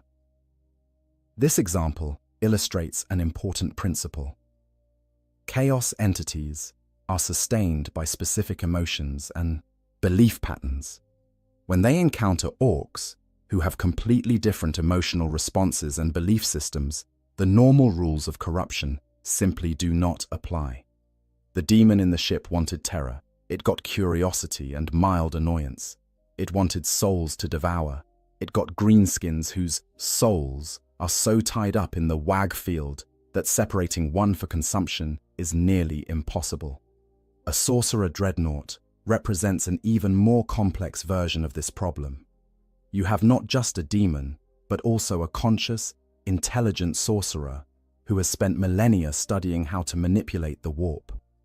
They should be more than capable of corrupting or controlling a bunch of primitive orcs. In theory. In practice, the sorcerer encounters the same fundamental problem as the demon in the ship. Orcs do not respond to corruption the way other races do. You cannot tempt an orc with promises of power, because orcs believe they already are powerful. You cannot offer them forbidden knowledge, because orcs trust their instincts over any amount of learning. You cannot seduce them with luxury, because orcs consider a good fight more valuable than any material comfort. Worse, from the sorcerer's perspective, is that their very presence in the orc warband begins to have unintended effects. The warp corruption they carry with them starts to interact with looted Imperial equipment in dangerous ways. Weapon systems that were never designed to channel chaos energies suddenly find themselves doing exactly that, with predictably explosive results. Vehicles that should be protected from demonic possession by their machine spirits instead become vulnerable because orc modifications have damaged those protections. There are unverified reports from inquisitors of the Ordo Xenos about orc warbands that have become touched by chaos through prolonged exposure to captured chaos equipment. These reports are controversial and heavily disputed, as the general consensus is that orcs are nearly immune to chaos corruption due to the wag field. But some inquisitors have noted disturbing patterns. Orc tribes that fight with uncharacteristic cruelty, that seem to take pleasure in suffering rather than just enjoying a good scrap, that display symbols and behaviors that echo chaos worship, even if the orcs themselves do not understand what they are doing. The most famous and disturbing of these cases is the supposed blood cults of certain orc tribes, particularly among exiled freebooter bands. These orcs, separated from larger WA-AG fields and exposed to Khorne-corrupted equipment over long periods, allegedly began developing what might be very primitive Khorne worship. They would make offerings of skulls, paint their equipment in blood, and engage in brutal ritual combat that goes beyond the normal orc love of fighting. Mainstream Imperial scholars dismiss these reports as exaggeration or misunderstanding of normal orc behavior. After all, orcs already love fighting, already collect skulls as trophies, and already paint everything in sight. How would you distinguish between a Khorne-corrupted orc and a regular orc having a particularly good day? But the inquisitors who have studied these cases argue that there is a difference, subtle but real. Normal orcs fight for the joy of combat. They live for the moment of the fight itself. Potentially corrupted orcs fight with purpose, with a desire not just to win, but to make their enemies suffer, to extract the maximum amount of violence from every encounter. It is a distinction that might seem academic until you face it on the battlefield. If these reports are true, and if a sorcerer dreadnought were to remain with an orc warband for an extended period, the potential for spreading this kind of subtle corruption is significant. The sorcerer would not be actively trying to corrupt the orcs. They would be trying to survive and maybe to escape. But their very presence, combined with the damaged, warding runes and the unstable psychometric barriers, would be constantly leaking warp energy into the environment. In most circumstances, the YGH field would dilute and disperse this corruption, making it harmless. But if the field were weaker than normal, if the orc warband were small and isolated, if they suffered a series of defeats that dampened their collective enthusiasm, then the corruption might gain a foothold. It would not look like normal chaos corruption. It would be filtered through orc psychology and the WAG field, creating something new and potentially more dangerous, because it would be unpredictable. There is also the question of what happens to the sorcerer's own psyche over time. Prolonged exposure to the WAG field, combined with the degradation of their psychometric barriers, is changing them. They are thinking more directly, more simply, more like an orc. If this process continues, it is possible that the ancient sorcerer could essentially become orcified in their thought patterns while retaining all their psychic power and knowledge. Imagine a being with the psychic might of a chaos sorcerer, the accumulated knowledge of 10,000 years, and the straightforward, aggressive mindset of an orc. Such a creature would be uniquely dangerous. They would not waste time on elaborate plots or subtle manipulation. They would simply identify a target and hit it with overwhelming psychic force, without hesitation or restraint. They would be corruption personified, but corruption that fights like a brawler rather than a schemer. The Imperium, if it ever discovered such an abomination existed, would classify it as a hereticus grandis threat, something requiring the immediate deployment of the Inquisition, Space Marines, and possibly even Grey Knights to contain. The problem is that no one in the Imperium would believe that such a thing could exist. The official doctrine is that orcs are too simple and too protected by the WAG field to be corrupted by chaos. Finding out that they could create hybrid chaos orc horrors by looting the wrong equipment would require a fundamental reassessment of Xenos threat models. Meanwhile, from the chaos perspective, the loss of a sorcerer dreadnought to orc capture would be considered a catastrophic intelligence failure. Such a valuable asset should have been better protected. If recovery is possible, every effort would be made to retrieve the sorcerer and their knowledge. But if the Chaos Forces arrive to find their ancient warrior trapped inside an orc death dread, fighting alongside greenskins and showing signs of WAG field contamination, they might face an impossible choice: rescue a corrupted asset or destroy it to prevent further degradation. The Chaos Gods themselves would find this situation fascinating for different reasons. Horn would see the violence and bloodshed and approve, even if it comes wrapped in green skin and bad grammar. Tzeentch would be intrigued by the unexpected change and the new form of corruption emerging. Nurgle might see the degradation of the sorcerer's identity as a kind of entropy and decay worth encouraging. Slaanesh would just enjoy the sheer excess and chaos of the whole situation. The sorcerer, trapped in the middle of all of this, would experience a kind of existential crisis that no amount of chaos worship could have prepared them for. They served the dark gods faithfully for millennia. They studied the deepest mysteries of the warp. They survived the Horus heresy, the Long War, and countless battles across the galaxy. And now they find themselves as a curiosity in an orc warband, their grand purpose reduced to the weird psycho box what makes stuff go explodey sometimes. It is, in many ways, a fate worse than death. And it is entirely possible in the grim darkness of the far future, where even the most unlikely scenarios can and do occur with horrifying regularity. Conclusion. The question of what happens when orcs capture a sorcerer dreadnought cannot be answered with a single, simple outcome. Instead, we find ourselves exploring a cascade of improbable events, each one stranger and more dangerous than the last. From the initial capture through crude battlefield tactics, to the catastrophic modifications by enthusiastic mech boys, to the ongoing struggle between warp corruption and the wage field, every step of this process reveals new layers of complexity and danger.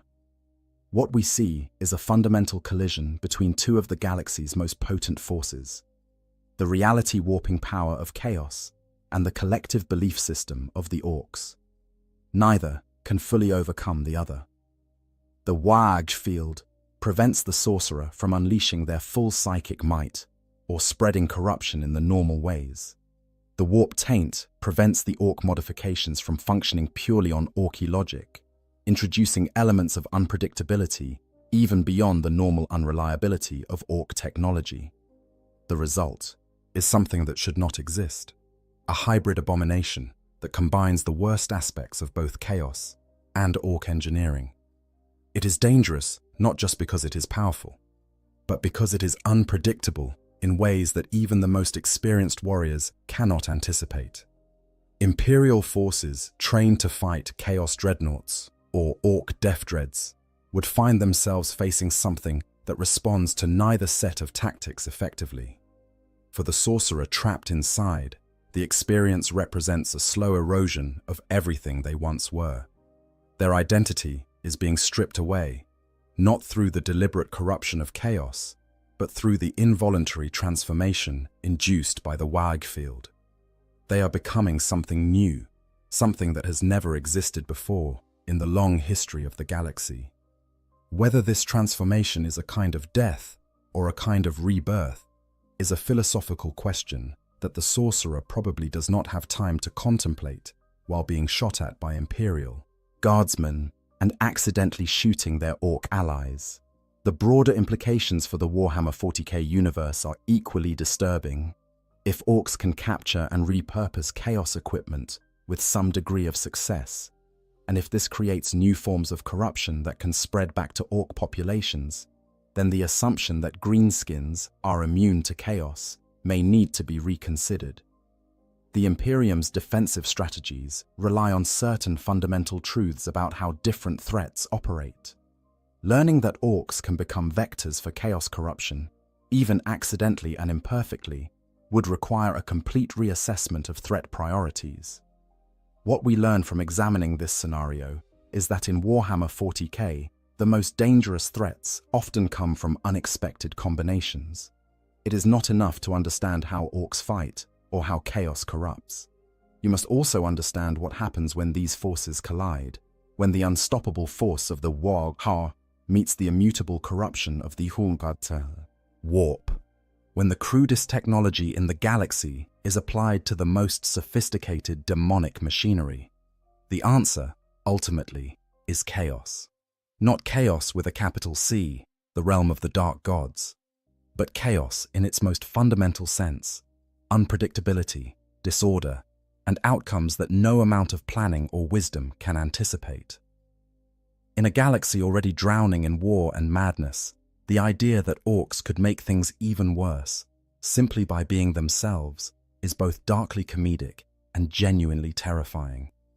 And somewhere in that bizarre hybrid machine, a 10,000-year-old sorcerer is learning to think like an orc, which might be the most disturbing outcome of all. If you found this deep dive into one of Warhammer 40k's most bizarre scenarios entertaining and informative, please consider leaving a like on this video and subscribing to the channel for more explorations of the grimdark future. The Emperor protects, but knowledge protects even better, and understanding the strange intersections of the galaxy's many threats might just keep you alive one more day in the grim darkness of the far future. Thank you for listening, and may your loot always be orky. In the grim darkness of the far future, there are fates that surpass even death in their cruelty. While the faithful servants of the Imperium speak of dying gloriously for the Emperor, of making the ultimate sacrifice on distant battlefields beneath alien suns, they rarely speak of what happens to those who do not die. They do not speak of the prisoners. They do not speak of the slaves. And most terrifying of all, they do not speak of those who fall into the hands of the orcs, those savage green-skinned Xenos, whose empires span countless worlds and whose appetite for violence knows no bounds. To be enslaved by orcs is to enter a hell where every waking moment becomes a struggle for survival, where the laws of civilized society dissolve into brutal hierarchies enforced by whips and cudgels, where your value as a human being is measured only by how much labor can be extracted from your broken body before it finally gives out. It is to exist in a nightmare where your captors view you with less regard than they show their own livestock, where torture and death lurk around every corner, and where hope itself becomes just another memory of a life that seems impossibly distant.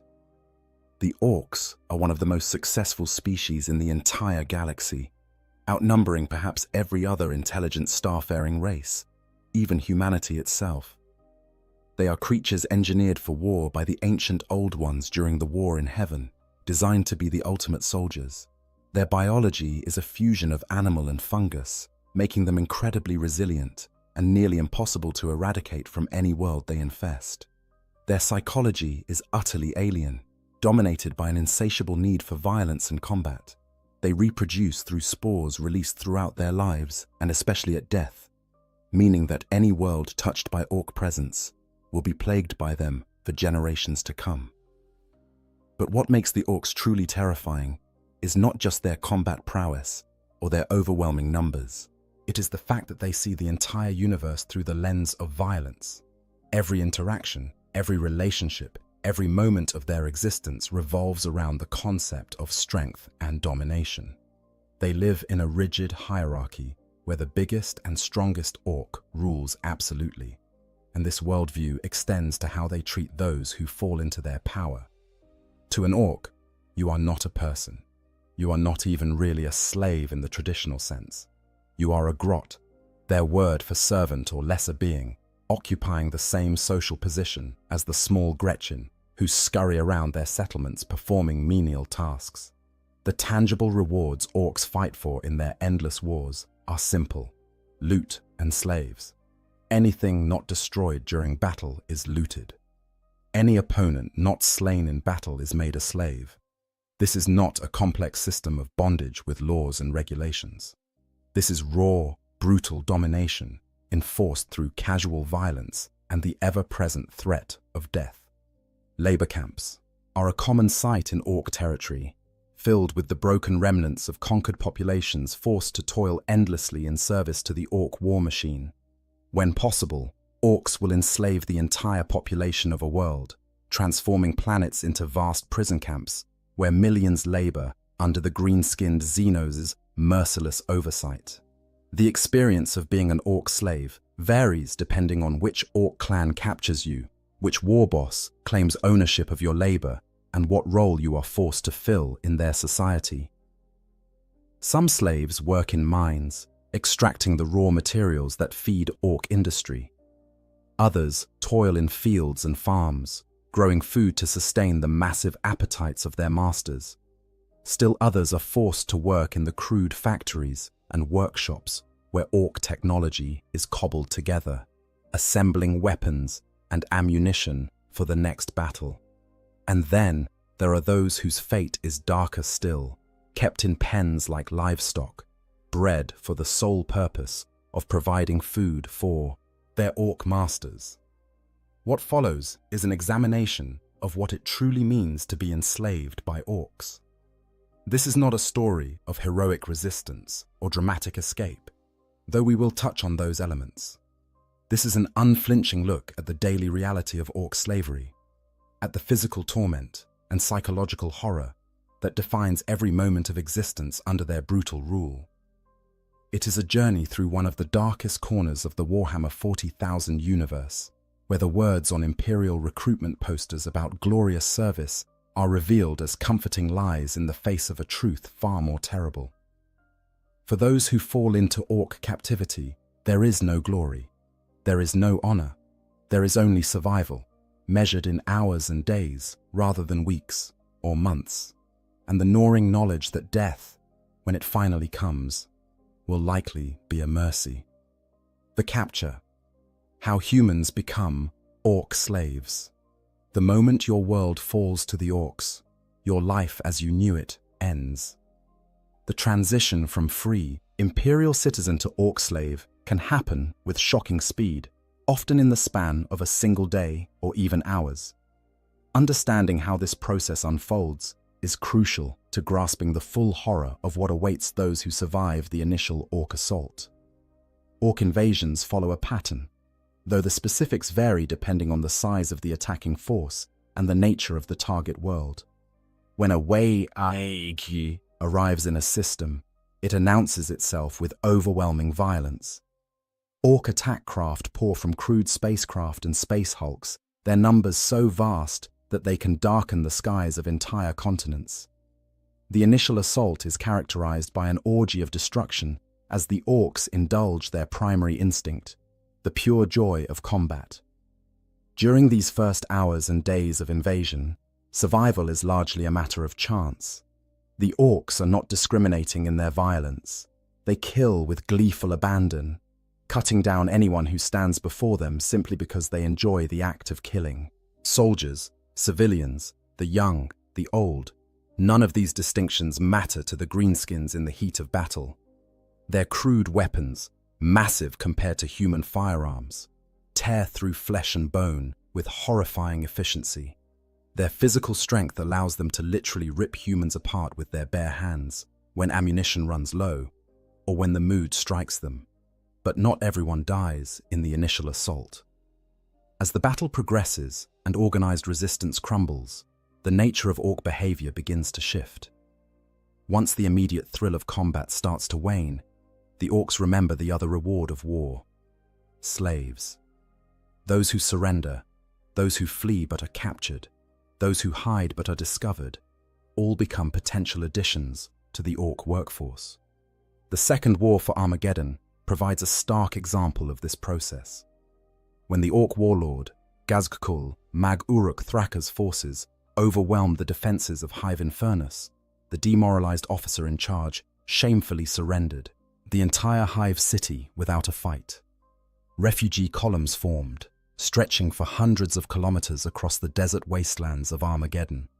These desperate people, fleeing the green tide, were systematically herded by orc speed freak biker units who circled them like predators stalking wounded prey.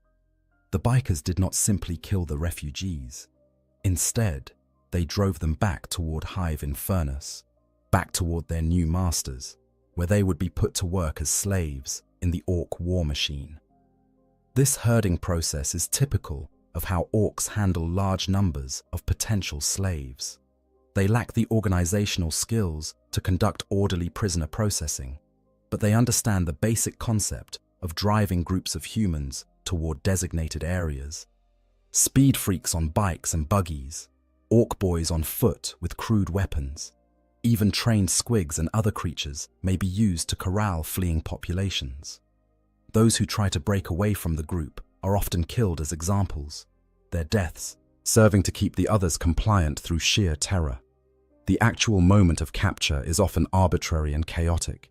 You might be grabbed by a massive orc hand as you try to flee through rubble-strewn streets. You might find yourself surrounded by Gretchen armed with scavenged weapons, their high-pitched voices shrieking orders as they force you to join other captives. You might simply be in the wrong place when an orc runtherd sweeps through an area, rounding up anyone still alive to fill out their slave gangs. Physical violence during capture is almost universal. Orcs communicate through brutality, and they establish dominance over their new slaves through immediate and overwhelming force. Beatings are common, both to subdue resistance and simply because the orcs find it amusing. Bones may be broken, teeth may be knocked out. The message is always clear: you are powerless, You are property, and your survival depends entirely on your captor's whims. The journey to the labor camps, or slave pens, can be as harrowing as the capture itself. Orc logistics are crude at best, and slaves are often force-marched for days or even weeks to reach their final destinations. Those who fall from exhaustion or injury are typically killed on the spot, their bodies left to rot where they fall. Food and water are provided irregularly, if at all. The orcs seem to operate on the assumption that weak slaves who cannot survive the march are not worth keeping anyway. During these marches, you begin to understand the true nature of your new reality. The orcs do not hide their cruelty or temper their behavior. You watch as they casually torture captives for entertainment, pulling people from the column to use as living targets for weapon testing or gladiatorial combat. You see them select prisoners at random to be eaten, sometimes cooking them over fires, sometimes simply tearing into them raw. The screams of the dying become a constant background noise, a soundtrack to your new existence. Some captures occur in different circumstances. Individual humans or small groups may be seized during orc raiding parties on worlds not yet fully conquered. These raids are common as orc forces spread out from their initial landing zones, sweeping through surrounding territories to gather resources and slaves. Being captured in a raid means you might be thrown into a crude vehicle or cage and transported immediately to orc-held territory, often with minimal explanation of what is happening or what will be done with you. The psychological impact of capture cannot be overstated. In the span of hours, your entire existence is shattered. Everything you knew, everyone you cared about, all the structures and systems that gave your life meaning are torn away. You are stripped of your identity as an individual and reduced to a resource to be exploited. The orcs do not learn your name. They do not care about your skills or your history. You are simply another soft-skinned human, valuable only for the labor that can be extracted from you before you die. Perhaps most terrifying is the arbitrary nature of who is captured and who is killed. There is no logic to it, no pattern you can discern and use to increase your chances of survival. The orc who kills your friend standing next to you might spare you for no reason you can understand. The same orc might kill you tomorrow for equally incomprehensible reasons. This randomness is psychologically devastating, stripping away any sense of control or agency you might cling to. For some, particularly those from worlds with strong imperial faith, capture by Xenos is seen as a fate worse than death. The thought of serving aliens, of being forced to aid the enemies of humanity, conflicts with everything the Imperial Creed teaches. Some choose to fight to the death rather than accept capture. Others attempt suicide when the opportunity presents itself. But most, driven by the fundamental human will to survive, accept their new status as slaves and hope desperately that rescue might someday come. That hope, as we shall see, is almost always in vain. Once you enter orc captivity, escape becomes nearly impossible, and rescue by Imperial forces is extremely unlikely. The Imperium does not negotiate for prisoners. It does not launch rescue missions for enslaved civilians. The resources required to save you would be considered better spent on other military operations. In the cold calculus of Imperial strategy, you are already dead, your loss already accounted for in casualty reports filed by officials who never knew your name. The slave hierarchy and your place in it. Understanding your position in orc society is essential to survival as a slave. The orcs operate under a brutally simple hierarchy based entirely on size and strength, and this same principle extends to how they view and treat their slaves. However, the reality is more nuanced than it might initially appear, with various categories of slaves experiencing different treatment and having different chances of survival. At the very bottom of orc society are the snotlings, infantile orcoid creatures with limited intelligence used primarily for fungus tending. Just above them are the Gretchen, also called grots or runts. who are smaller, weaker orcoid subspecies that serve as the primary slave labor force within orc settlements.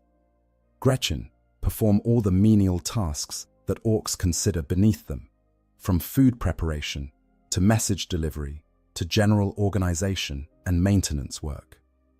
Human slaves occupy the same social position as Gretchen. The orc word for servant or slave is grot, and this term is applied equally to Gretchen and to non-orcoid slaves like humans. This linguistic detail reveals an important truth. To the orcs, there is no meaningful distinction between a Gretchen slave and a human slave. Both are weak, soft creatures to be bullied, exploited, and discarded when no longer useful. However, even within this lowest tier of orc society, there exists an informal hierarchy based on perceived usefulness. Not all slaves are treated equally, and understanding these distinctions can mean the difference between a relatively tolerable existence and a short, brutal death. The most fortunate slaves, if such a term can be applied to any aspect of orc captivity, are those with valuable skills that orcs cannot easily replicate. Technical expertise is particularly prized. While orc mech boys possess an instinctive understanding of technology, they often lack the precision and patience required for certain types of work.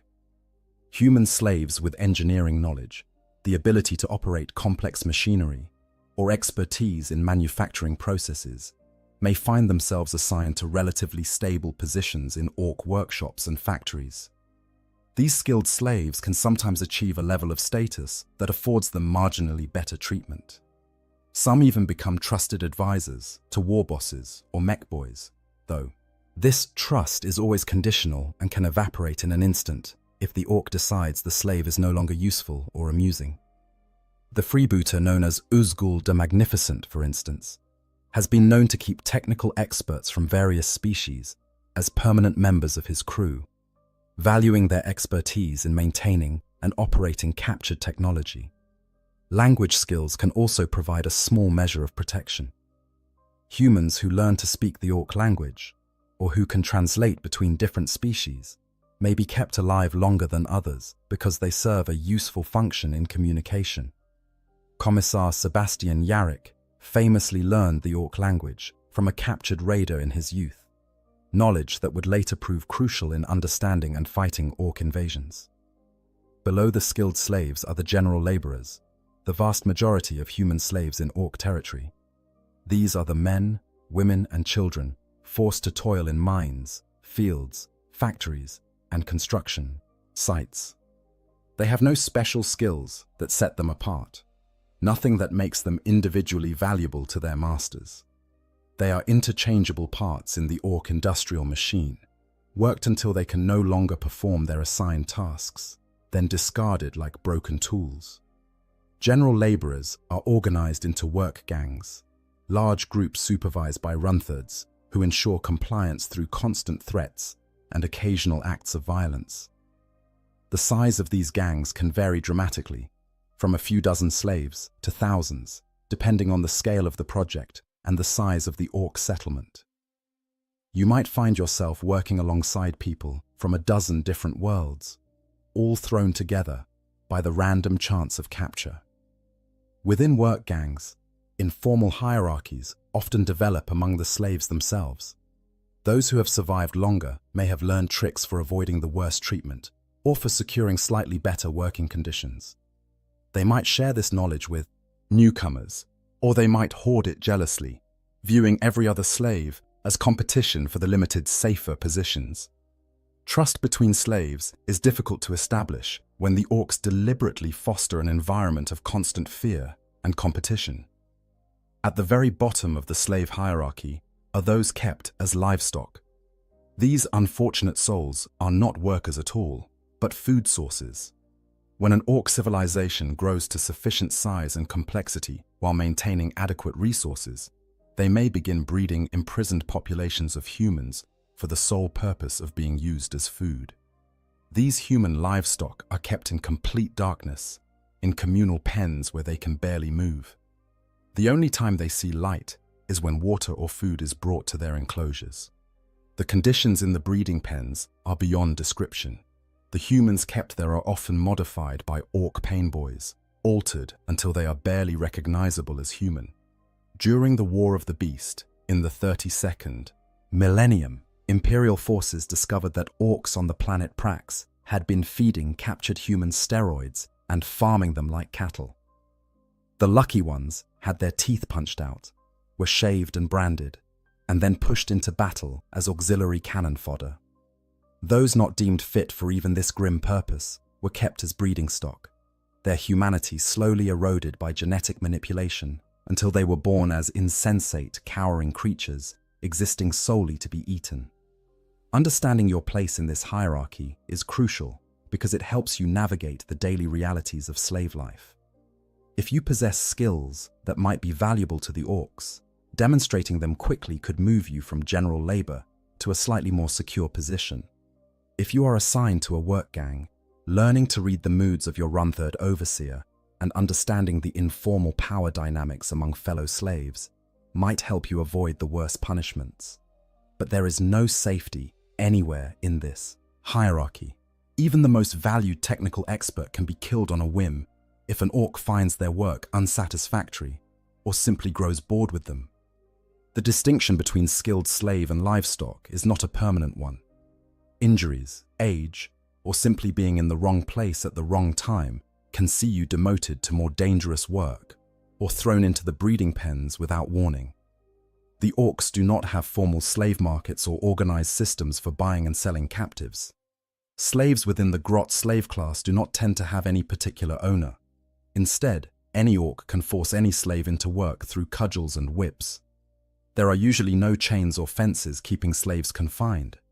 The orcs rely on the simple fact that there is nowhere for slaves to run, no escape from orc-held territory that would not result in death from the hostile environment, from feral orcs in the wilderness, or from recapture followed by brutal punishment. This lack of formal ownership creates an environment of constant uncertainty. You might spend weeks working for one orc gang, only to be grabbed by a different group and forced to perform entirely different labor. You have no rights, no way to appeal decisions, no recourse when treated unjustly. You are property that any orc can claim and use as they see fit. Daily life, labor, brutality, and survival. The daily existence of an orc slave is defined by three constants: exhausting labor, casual violence, and the desperate struggle to survive one more day. There are no rest days, no moments of reprieve, no recognition of your need for sleep or sustenance beyond the bare minimum required to keep you functioning. Every waking moment is consumed by work, and sleep, when it comes, offers only brief escape from the nightmare of your reality. Your day typically begins before dawn, if you can even track the passage of time in your current circumstances. In outdoor labor camps, the first light of the sun triggers frantic activity as runthers move through slave pens, using their grot prods and whips to drive workers out toward their assigned tasks. Those who move too slowly feel the electric shock of the grot prod or the sting of the whip across their backs. There is no gentle wake-up, no time to prepare yourself mentally for the day ahead. You wake in pain and move immediately to avoid more pain. The morning meal, if you can call it that, is meager and irregular. Orcs do not understand or care about proper nutrition for their slaves. Food is whatever they happen to have available, often spoiled or contaminated.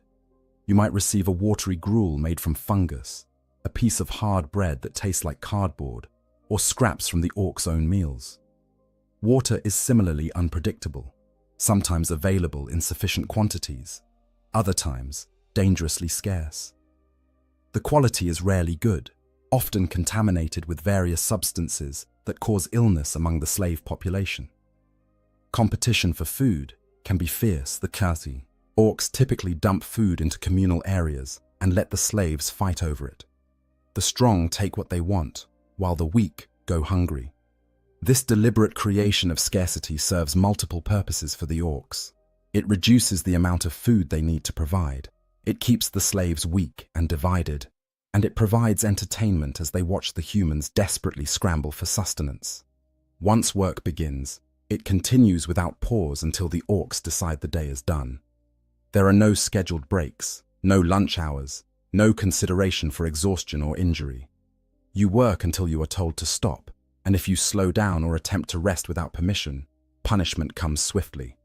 The grot prod delivers shocks that make your muscles spasm uncontrollably. The whip leaves bleeding welts across your back. Physical beatings from Runthard grabber sticks, long poles with mechanical pincers at the end, can leave you with broken bones or severe bruising that makes movement agonizing. The nature of your labor depends on where you have been assigned. In the mines, you might spend 12 or 15 hours bent double in cramped tunnels, digging for ores and minerals with tools that are poorly maintained and dangerous to use. The air is thick with dust that coats your lungs and makes every breath a struggle. Cave-ins are common, burying workers alive while the orcs above simply find replacements to continue the work. In the fields, you toil under whatever sun or stars hang in the alien sky above you, planting and harvesting the crops that feed the orc hordes. Your back aches from constant bending. Your hands bleed from handling rough plants and crude tools. Depending on the world's climate, you might work in scorching heat that causes dehydration and heat stroke, or in freezing cold that leaves you shivering and numb. Factory work presents its own dangers. The machinery used in orc workshops is crude and poorly maintained, lacking even basic safety features. Accidents are commonplace. Workers lose fingers, hands, even entire limbs to the grinding gears and cutting blades. The orcs view these incidents as the workers' fault and show no mercy to the injured. If you cannot work, you are worthless, and worthless slaves do not live long. The ammunition factories are particularly nightmarish. You might spend your days filling shells with explosive compounds, never knowing if the next batch will detonate and vaporize you and everyone around you. The chemicals used in propellants and explosives cause long-term health problems, burning your lungs and skin, causing tremors and weakness that only worsen with continued exposure. The orcs do not provide protective equipment. They do not care if you die from chemical exposure, because there are always more slaves to replace you. Throughout the workday, the threat of violence hangs over every moment. Runthards patrol the work sites constantly, their squig hounds snapping at anyone who appears to be slacking. These creatures are trained to consume slaves who try to escape or who fail to meet the Runthards' expectations. Watching a squig hound tear into a fellow slave while the Runthard laughs is a common occurrence, a reminder of what awaits those who cannot keep up the pace. But it is not just the Runthards you must fear. Regular orc boys often wander through work areas, and their presence is always dangerous. An orc might decide to use a slave for target practice, testing the accuracy of their crude firearms on living targets. They might grab a slave to use as a demonstration subject for a new weapon they have acquired, curious to see what damage it can inflict. They might simply be in a bad mood and take it out on whatever slave happens to be nearby. The casual nature of this violence is perhaps its most horrifying aspect. To the orcs, killing a slave means nothing. It is not a significant decision that requires justification. It is as casual as swatting an insect or kicking a rock out of your path. You might work beside someone for weeks, only to see them crushed by an orc's power fist because the greenskin found their face annoying. The randomness makes it impossible to feel safe, impossible to relax even for a moment. Physical exhaustion accumulates relentlessly. You are never given adequate time to recover from one day's labor before the next begins. Your muscles develop a constant ache that never quite goes away. Your body begins to break down from the sustained strain. Old injuries do not heal properly because you are never allowed sufficient rest. New injuries pile on top of the old ones, creating a cascade of damage that slowly destroys your ability to function. Medical care is essentially non-existent for slaves. If you are injured but can still work, you will be forced to continue working despite the pain. If you are injured so severely that you cannot work, you will likely be killed and replaced. The concept of healing a slave back to health does not occur to the orcs, or if it does, they dismiss it as inefficient. It is easier to work you to death and capture new slaves than to invest time and resources in maintaining your health. Disease spreads rapidly through slave populations. The crowded, unsanitary conditions in slave pens create perfect breeding grounds for illness. The orcs' complete disregard for hygiene means that contamination is constant. You might be forced to work in areas covered with toxic waste, or to sleep in pens where waste accumulates because the orcs never thought to provide sanitation facilities. When disease breaks out, it can devastate entire work gangs, but the orcs simply wait for it to run its course, then replace the dead with fresh captives. The psychological toll of daily life as an orc slave rivals the physical hardships. Every day requires you to witness horrible things. You watch fellow slaves die from exhaustion, from accidents, from random violence. You hear their screams as they are tortured or eaten. You see children worked to death, the elderly beaten for being too slow, the sick left to die in filth. The accumulation of these traumas weighs on your mind, creating a kind of numbness born from sheer overload. Some slaves break mentally long before their bodies give out. They become hollow shells, moving through the motions of work without really being present. They have retreated into some inner space where the horrors of their reality cannot reach them. The orcs sometimes find these broken slaves amusing and keep them around as a form of entertainment, but more often they simply work them until they stop moving, then discard the body. Others cling desperately to their humanity, trying to maintain some sense of who they were before capture. They might whisper prayers to the emperor during rare moments of privacy. They might help fellow slaves when they can, sharing food or easing someone's burden even at cost to themselves. These small acts of kindness become lifelines, proof that not everything good has been destroyed by orc captivity. The end of the workday brings only marginal relief. You are herded back to the slave pens, usually without having eaten since morning. The pens themselves are crude enclosures, often nothing more than open areas surrounded by scrap metal walls or natural barriers. The orcs do not provide shelter, bedding, or any amenities whatsoever. You sleep on bare ground, pressed against other slaves for warmth if the climate is cold, suffering from heat if it is not. Night offers no safety from orc violence. Patrols continue throughout the darkness, and Runthards may decide to conduct random inspections or punishments. Some orcs view the slave pens as entertainment, wandering through to terrorize the inhabitants, or select victims for various forms of abuse.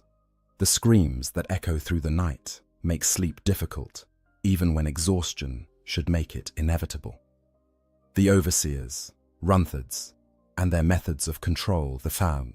Runthards, also known as slavers, are the orcs who directly oversee and manage slave populations, and understanding them is crucial to understanding the daily reality of orc slavery. These specialized orcs possess an unusual trait for their species: patience. Where most orcs would rather be fighting and killing, Runthards have the temperament to take care of the menial details of slave management, breeding, and organization. Despite what their role might suggest, Runthards are not kind or gentle masters. They are orcs, which means they are fundamentally cruel, violent, and driven by the need to dominate those weaker than themselves. What sets them apart is not compassion, but rather a calculated approach to brutality. They understand that keeping slaves productive requires a balance between inflicting enough pain to ensure obedience and not causing so much damage that workers become useless. The tools of the Runthard trade are designed specifically for slave control. The most basic is the whip, a simple but effective implement that can deliver painful strikes without necessarily causing permanent injury. Runthards carry whips at all times and use them liberally to direct slave gangs, punish perceived laziness, or simply to remind slaves of their place in the hierarchy. The crack of a Runthards whip becomes one of the most familiar sounds in a slave's daily existence. More sophisticated is the grabber stick, a long pole outfitted with a pulley-operated Moore-like pincer. This mechanical device can be used in several ways. The Runtherd might use it to grab and restrain a slave who is trying to flee or resist, clamping the pincer around their neck or limbs to control their movement. Skilled Runtherds can grab a fleeing Gretchen or human slave and hurl them into danger with one smooth motion, perhaps throwing them into a minefield to clear a path or tossing them toward enemy lines to serve as a distraction during combat. The grabber stick can also be used to throttle slaves who prove too resistant to control. The mechanical pincer tightens around the throat, cutting off air until the victim loses consciousness or dies. The casualness with which Runtherds employ this method is chilling. A slave who has been grabbed by a stick knows they are seconds away from death and will typically cease all resistance immediately. Perhaps the most feared tool in a Runtherd's arsenal is the grot prod, an orc imitation of human electrical cattle prods, but much larger and more powerful. These weapons, created by mech boys and employed by progressive Runtherds, can be used to motivate, incapacitate, or even kill, depending on the voltage setting. The tech-savvy Runtherds who favor these weapons have learned to use them with disturbing precision, delivering shocks to specific parts of the body to achieve different effects. A low-voltage shock from a grot prod causes intense pain, but no lasting damage, perfect for encouraging a slow worker to move faster or punishing a minor infraction. Medium voltage can cause muscle spasms that leave the victim temporarily unable to move, useful for subduing slaves without killing them. High voltage can stop a heart or cause severe neurological damage, effectively executing the target while maintaining the illusion that it might have been an accident rather than deliberate murder. The grot prod delivers its shock through direct contact. The Runtherd must touch the prod to the slave's body, usually targeting areas where the pain will be most intense: the neck, spine, kidneys, or genitals. The arbitrary nature of when and why these shocks are delivered creates an environment of constant fear. You never know when you might feel that horrible jolt of electricity coursing through your body. Never know if this time the Runtherd has set the voltage high enough to kill. Runtherds also employ living weapons in the form of squighounds. These creatures are a variety of squig, the symbiotic organisms that form part of the orcoid ecosystem, specifically bred and trained to herd and intimidate slaves. Squighounds are voracious predators with powerful jaws full of razor-sharp teeth. They are kept perpetually hungry, making them aggressive and eager to attack any target designated by their Runtherd master. The primary function of squighounds is to eat errant or fleeing slaves.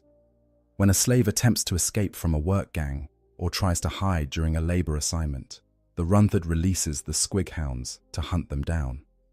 The creatures are remarkably effective at tracking human scent, and once they catch their prey, the results are gruesome.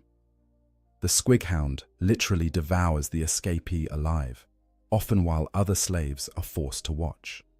This practice serves a dual purpose. It eliminates the problem of the fleeing slave, while simultaneously terrorizing the remaining workers into obedience. The Runtherds call this increasing morale, though what they actually mean is increasing compliance through fear. Watching a fellow slave torn apart by gnashing teeth while screaming in agony is an incredibly effective deterrent against attempting escape. The personality of individual Runtherds can vary, but certain traits are nearly universal. All Runtherds take pride in their work, viewing themselves as craftsmen who shape and manage their slave herds. They often compete with other Runtherds to breed the fiercest grots and the most productive slave gangs, seeing this as a measure of their skill and status. Some Runtherds become known across multiple orc settlements for their particularly effective or cruel management techniques. The role of Runtherd is hereditary in orc society. They believe themselves descended from families that were cast from the clans in the distant past, though whether this origin story is accurate or simply orc mythology is unclear. This hereditary aspect means that Runtherd practices and techniques are passed down through generations, creating lineages of slave management expertise. Besides breeding and managing lower greenskins and captured slaves, Rumthirds also act as the storytellers and keepers of oral history in Orc society. They remember the great battles and famous war bosses of the past, preserving these stories and sharing them during gatherings. This dual role as both slave driver and historian gives Rumthirds a position of respect within Orc settlements that goes beyond their immediate function. For human slaves, learning to read a Rumtherd's moods and behaviors becomes essential to survival. Each Rumtherd has their own quirks and preferences, their own triggers that provoke violence or leniency. Some are relatively consistent in their brutality, making them predictable if not safe. Others are wildly unpredictable, dispensing punishment randomly in ways that make it impossible to avoid their wrath. Some slaves attempt to make themselves useful to their Rumtherd overseer, hoping that demonstrating value will provide a measure of protection. This strategy sometimes works, particularly if you possess skills the Rumtherd finds genuinely useful. A slave who can maintain the Rumtherd's equipment, who can organize work gangs efficiently, or who can communicate the Rumtherd's orders to other slaves, might earn a slightly elevated position within the slave hierarchy. However, this strategy carries significant risks. Becoming too visible to your Rumtherd means attracting their attention, and Orc attention is always dangerous. A Rumtherd might decide that a useful slave would be even more entertaining as a target for their latest weapon test. They might grow jealous of a slave who seems too competent, viewing them as a potential threat to their authority. Or they might simply grow bored with you and decide to kill you for amusement, regardless of your usefulness. The relationship between Rumthirds and their charges is not one of owner and property in the traditional sense. As mentioned earlier, slaves in Orc society do not have specific owners. Instead, Rumthirds manage territories or work projects, and any slaves within their domain fall under their authority. Multiple Rumthirds might operate within the same settlement, each responsible for different aspects of slave labor or different work gangs. This system creates a strange dynamic where slaves might interact with multiple Rumthirds during any given day. The Rumtherd who drives you to the mines in the morning might be different from the one who oversees your work there, and both might be different from the one who herds you back to the slave pens at night. Each transition between Rumthirds represents a moment of uncertainty, a brief period where you must quickly assess the new overseer's mood and adjust your behavior accordingly. The Rumtherd's most powerful weapon, beyond all their physical implements of torture and control, is the atmosphere of fear they cultivate. They are unpredictable in their violence, sometimes letting infractions slide, while brutally punishing actions that seem innocent. This inconsistency is not accidental. It serves to keep slaves in a constant state of anxiety, never knowing what might provoke punishment, always second-guessing every action and decision. Types of labor and work assignments. The variety of work assigned to Orc slaves is vast, spanning everything from the most brutal physical labor to specialized technical tasks. Understanding the different types of work and their relative dangers is important for grasping the full scope of the slave experience in Orc territory. Mining operations represent some of the most dangerous and physically demanding work. Orc mines are crude affairs, dug with minimal concern for stability or worker safety. The Orcs extract whatever minerals and ores their mech boys need for construction and manufacturing, and they do so with the same reckless disregard for consequences that characterizes all their endeavors. As a mining slave, you might be sent deep, underground with only the crudest tools, pickaxes, shovels, perhaps a primitive drill. The tunnels are often poorly supported, prone to collapse at any moment. Rockfalls kill dozens or hundreds of workers regularly, burying them alive beneath tons of stone and earth. The Orcs simply dig new tunnels around the collapsed sections, leaving the bodies where they fell. The air quality in Orc mines is abysmal. Ventilation is minimal or non-existent, leaving the atmosphere thick with dust and various toxic gases. You breathe in particles that coat your lungs, causing progressive respiratory damage that makes each day harder than the last. Some mines contain naturally occurring toxic minerals that poison workers slowly, causing symptoms like tremors, loss of coordination, and eventually organ failure.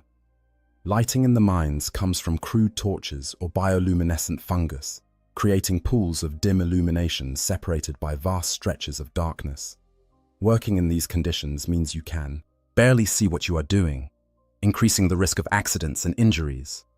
The darkness also allows for rats, insects, and other creatures to proliferate in the mines, some of them dangerous predators that view weak or isolated workers as prey. Agricultural work, while less immediately dangerous than mining, carries its own hardships. Entire native populations are forced into agricultural labor to manufacture food for the orc hordes. The work is backbreaking and endless, following the cycles of planting, tending, and harvesting with no rest periods between. The crops grown for orc consumption are often varieties of fungus native to the orcoid ecosystem, plants that thrive in conditions that would kill human edible species. Working with these crops exposes you to spores and toxins that cause skin irritation, allergic reactions, and respiratory problems. Some orc crop varieties are aggressive and dangerous in their own right, with thorns, acidic sap, or defensive mechanisms that cause injury to anyone handling them. The tools provided for agricultural work are crude and poorly maintained. You might spend entire days bent over hand tools with broken or missing handles, using your bare hands to pull weeds or harvest crops, because no implements are available. The physical toll of this constant bending and stooping causes chronic back problems that leave you in agony by the end of each day. Factory work encompasses a wide range of activities, all of them dangerous. Some slaves work in munitions plants, filling shells with explosive compounds or assembling the components of orc weapons. The crude nature of orc manufacturing means that accidents are commonplace. Explosions regularly kill entire work crews, and the orcs respond by simply sending in new slaves to continue the work around the charred remains of their predecessors. Other factory slaves work on assembly lines, putting together the various components of orc technology. You might spend 12 hours a day inserting bolts into the same piece of machinery over and over again.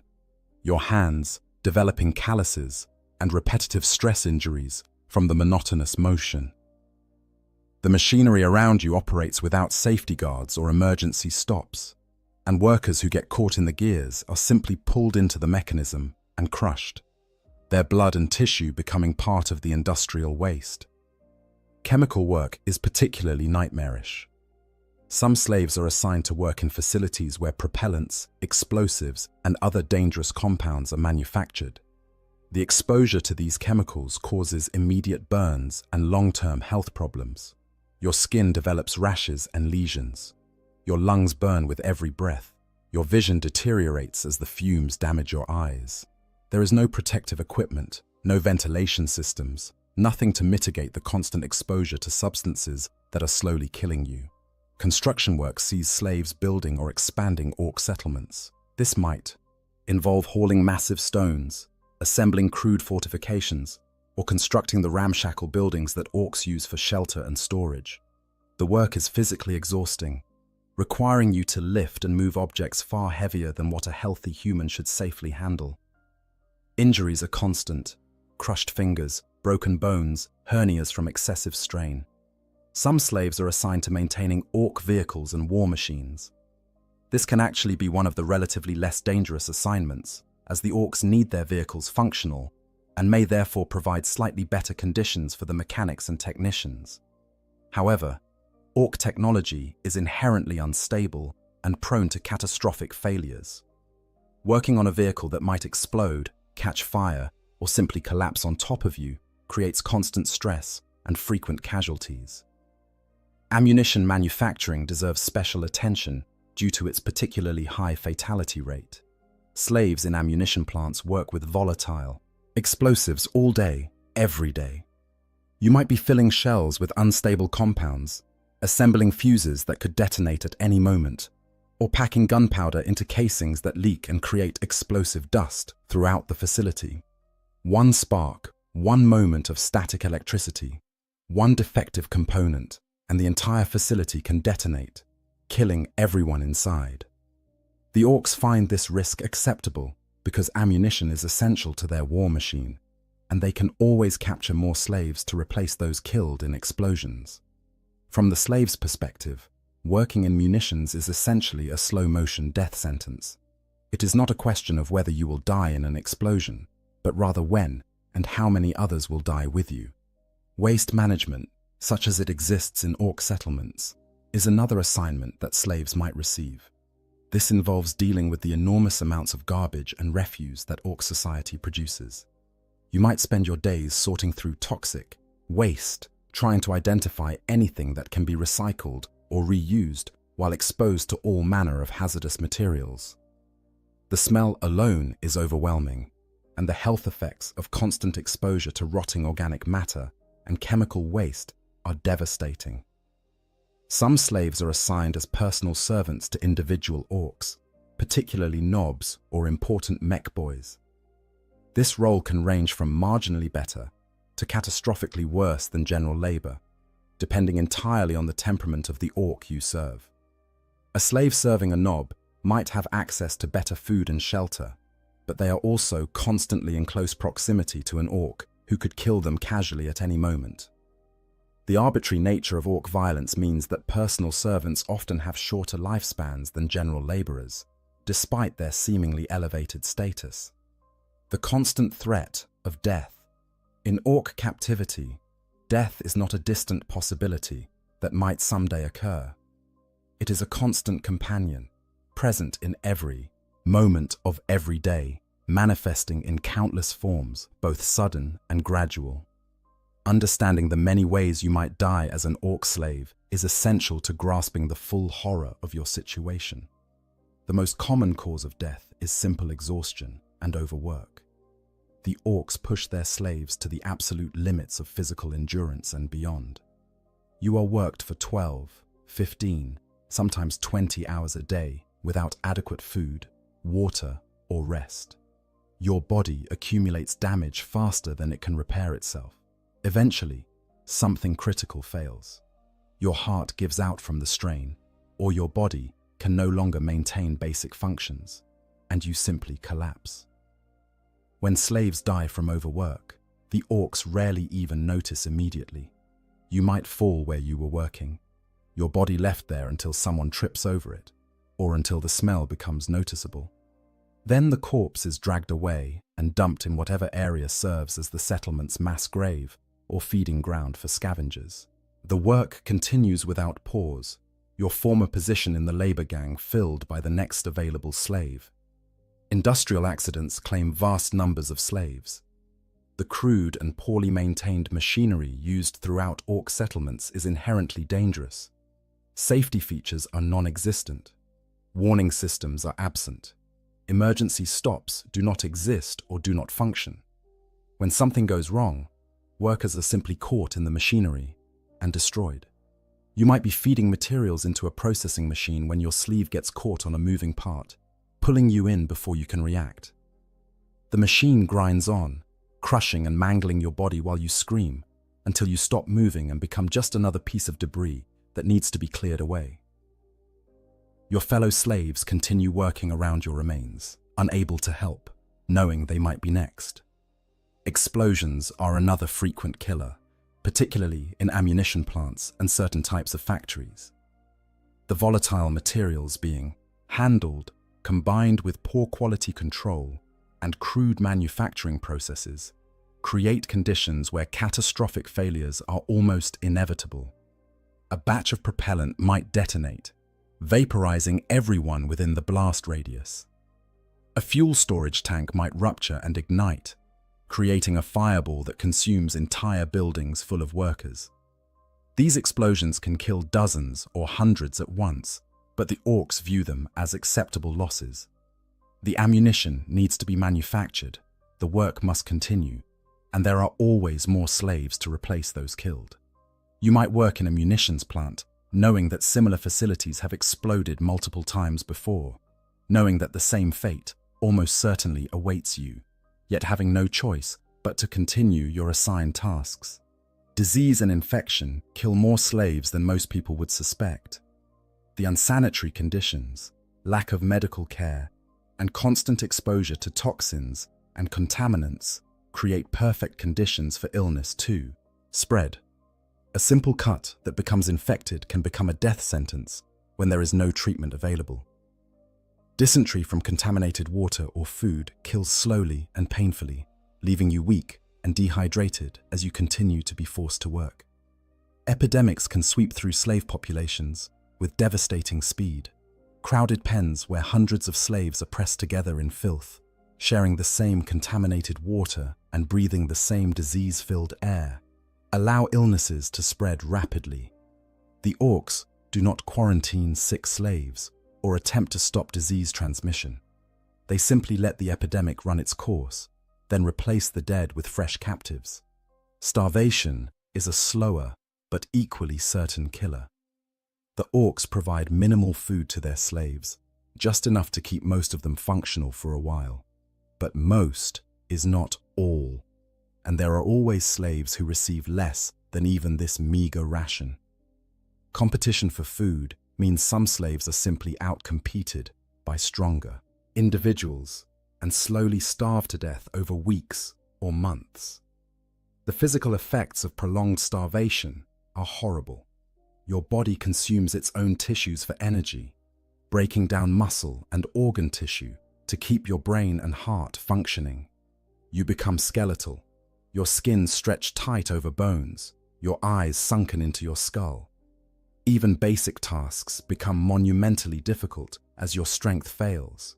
Eventually, your body can no longer sustain itself, and you die, often while still being forced to work right up until the moment your heart stops. Exposure to the elements kills many slaves, particularly those working in outdoor assignments on worlds with harsh climates. If you are working on a frozen world, the cold saps your strength and causes frostbite that destroys fingers, toes, and other extremities.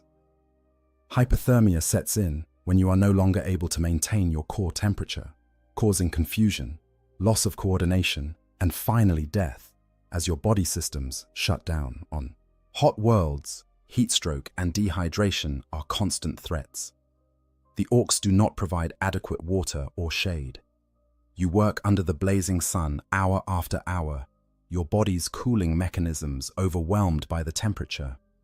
When heat stroke occurs, your brain essentially begins to cook inside your skull, causing hallucinations, seizures, and eventual death.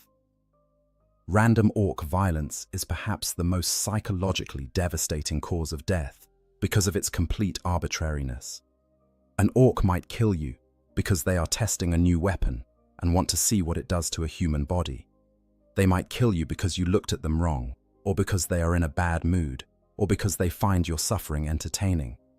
They might kill you for no reason at all, simply grabbing you as you walk past and crushing your skull with their bare hands before moving on to whatever they were doing. This randomness means there is no way to protect yourself through good behavior or careful attention to orc moods. You can do everything right, work hard, avoid attention, stay out of trouble, and still die simply because an orc wandering past decided to kill someone and you happen to be nearby. This knowledge creates a state of constant grinding anxiety that wears down your psychological defenses. Being eaten is a fate that awaits many slaves. Orcs regularly torture and eat humans, sometimes cooking them beforehand, sometimes simply consuming them raw.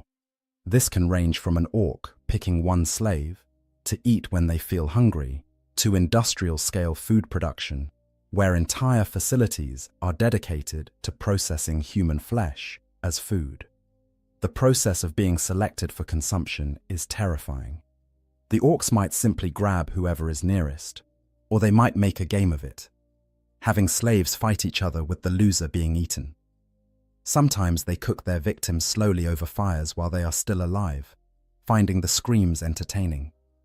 Other times they simply tear into living flesh with their teeth, the victim dying slowly from blood loss and trauma while being devoured. In some orc settlements that have reached sufficient size and complexity, humans are bred specifically for consumption in what amounts to industrial livestock production. These breeding pens keep humans in complete darkness, in communal enclosures where they can barely move. The inhabitants are modified by orc pain boys until they are barely recognizable as human, born without teeth, hair, or nails, existing as insensate, cowering creatures whose only purpose is to be eaten. Gladiatorial combat claims slaves who are forced to fight each other or alien creatures for orc entertainment. The orcs enjoy watching fights, and they often create opportunities for such spectacles by throwing slaves into pits or arenas with weapons and forcing them to battle. The loser dies, obviously, but even the winner rarely survives long, as they will be forced to fight again and again until they eventually lose. Some slaves die attempting to escape. The desperation of their situation drives them to try fleeing despite the near impossibility of success. Squighounds hunt them down and tear them apart. Orc patrols catch them and kill them as examples to other slaves. Even if they somehow evade immediate capture, the hostile environment of most orc-held worlds makes long-term survival impossible without resources and support. Punishment executions serve as examples to other slaves and as entertainment for the orcs. Slaves who displease their masters might be killed in elaborate and painful ways, specifically designed to terrorize the remaining population. Public tortures, where slaves are slowly killed over hours or days, while other workers are forced to watch, create an atmosphere of fear that keeps the broader slave population compliant. Psychological torment and orc psychology.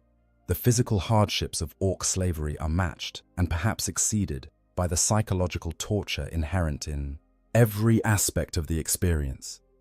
Understanding the mental and emotional toll of captivity requires understanding orc psychology and how profoundly alien it is from human thinking. Orcoid psychology is utterly different from that of humans, to the point where they can simultaneously believe two contradictory facts without experiencing any cognitive dissonance. This ability to hold conflicting ideas represents a fundamental difference in how orcs process information and understand reality.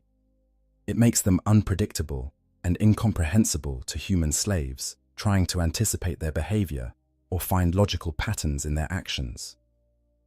Orcs have no concept of love as humans understand it. They find human affection strange and inexplicable, viewing emotional bonds between people as a weakness to be exploited. What orcs do experience is a kind of battle bliss, an ecstatic state that occurs during combat. They associate this feeling with both love and hate, blurring the distinction between the two in ways that make no sense to human psychology.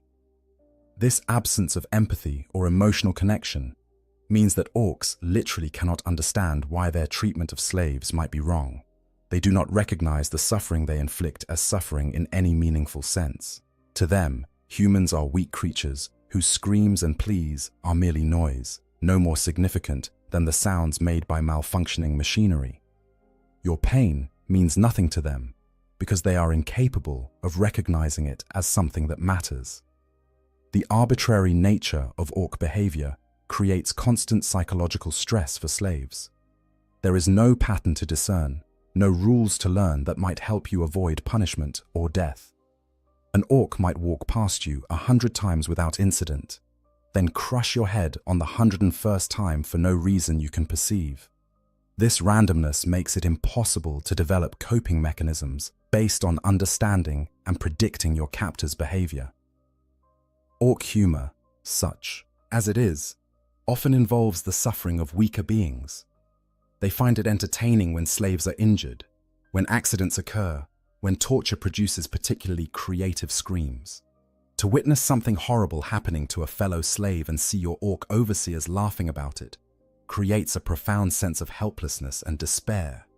You are trapped in a nightmare run by creatures who view your torment as comedy.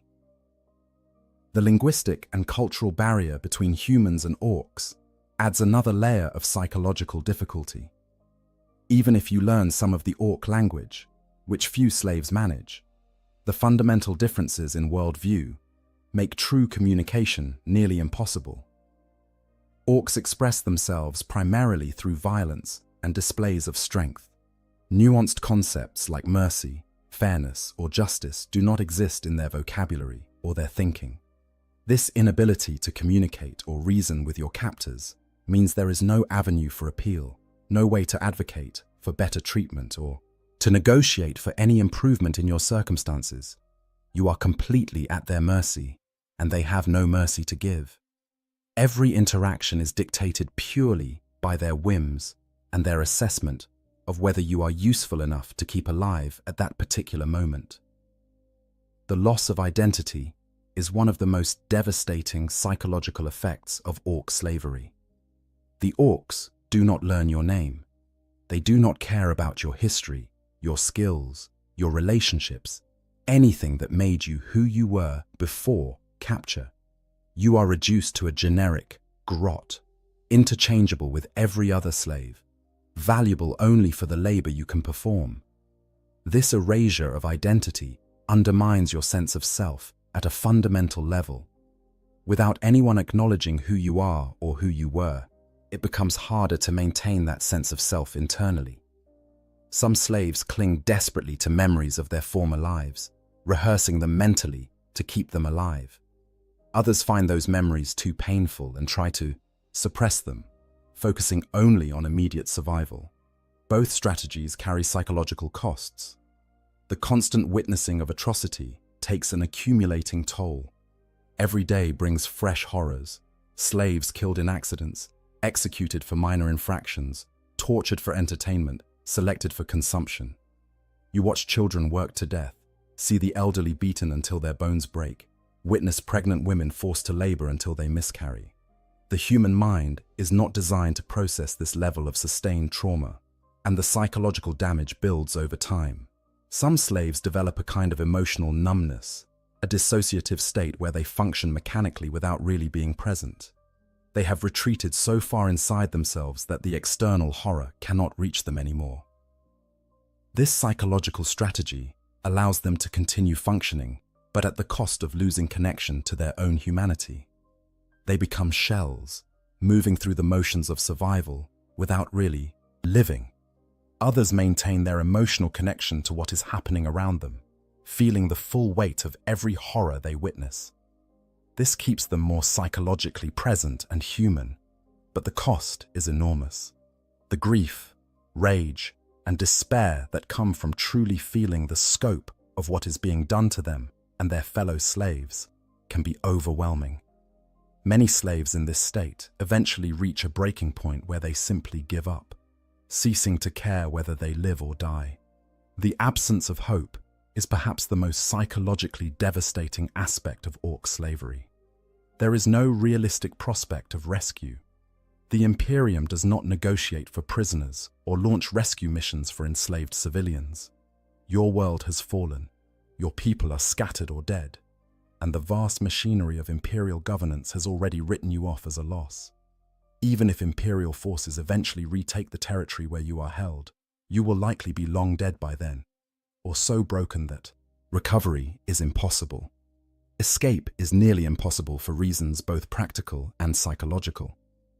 Even if you could somehow evade the Rundhards, the Squighounds, and the Orc patrols, where would you go? You are on an alien world or in Orc-held territory with no resources, no allies, no support systems. The hostile environment would likely kill you even if you managed to get away from the Orcs themselves.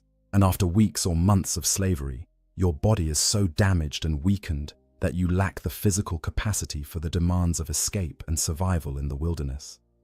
The psychological impact of knowing that this is your life now, that there will be no dramatic rescue or escape, that you will likely die here as a slave, crushed or starved or worked to death, creates a despair so deep that it becomes difficult to articulate. Some slaves lose the will to survive, ceasing to eat even when food is available, provoking their overseers in hopes of being killed quickly rather than dying slowly from accumulated damage. Yet even in the depths of this despair, some slaves find small ways to maintain their humanity and sanity. They form bonds with fellow slaves, creating support networks based on shared suffering. They perform small acts of kindness when possible, sharing food or helping injured workers, even when doing so puts them at risk.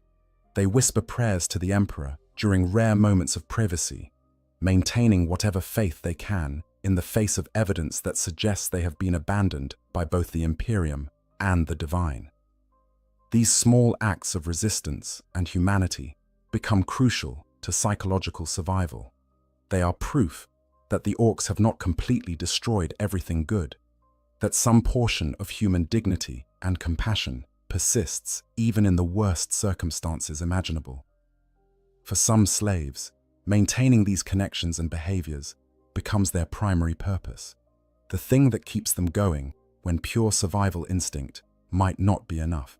The breeding pens and livestock status. Among all the horrors of orc slavery, perhaps none is more fundamentally dehumanizing than the practice of keeping humans as livestock.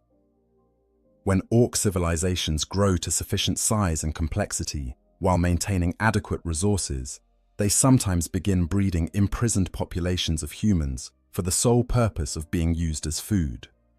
Understanding this practice requires confronting one of the darkest aspects of orc society and what it reveals about how they view other species. The breeding pens represent the ultimate degradation, a fate that strips away every last vestige of human dignity and reduces people to nothing more than meat to be harvested. Those consigned to these facilities experience conditions that go beyond mere slavery into territory that challenges the limits of human comprehension and endurance. The physical conditions in breeding pens are deliberately designed to maximize yield while minimizing the resources required to maintain the human livestock. Inhabitants are kept in complete darkness, a choice that serves multiple purposes. The absence of light reduces the amount of energy the humans need to maintain their circadian rhythms and visual processing systems. It also creates a state of sensory deprivation that pacifies the population, making them less likely to resist or cause problems. The pens themselves are communal enclosures where dozens or hundreds of humans are pressed together in spaces far too small for the population. There is no room to move freely, no privacy, no escape from the constant press of other bodies. The air is thick with the smell of unwashed flesh, human waste, and fear. The only time the inhabitants see light is when food or water is brought to their enclosures, brief moments of illumination that reveal the true horror of their surroundings before darkness returns. The modifications performed on breeding pen inhabitants by orc painboys represent some of the most disturbing examples of orc biotechnology. The goal is to create humans who are more efficient as food sources, less troublesome to manage, faster to mature, with more edible mass relative to their overall size. The methods used to achieve these goals are nightmarish. During the War of the Beast, in the 32nd millennium, Imperial forces who liberated breeding facilities on the planet Prax discovered the extent of these modifications. The humans being kept as livestock had been altered until they were barely recognizable as human.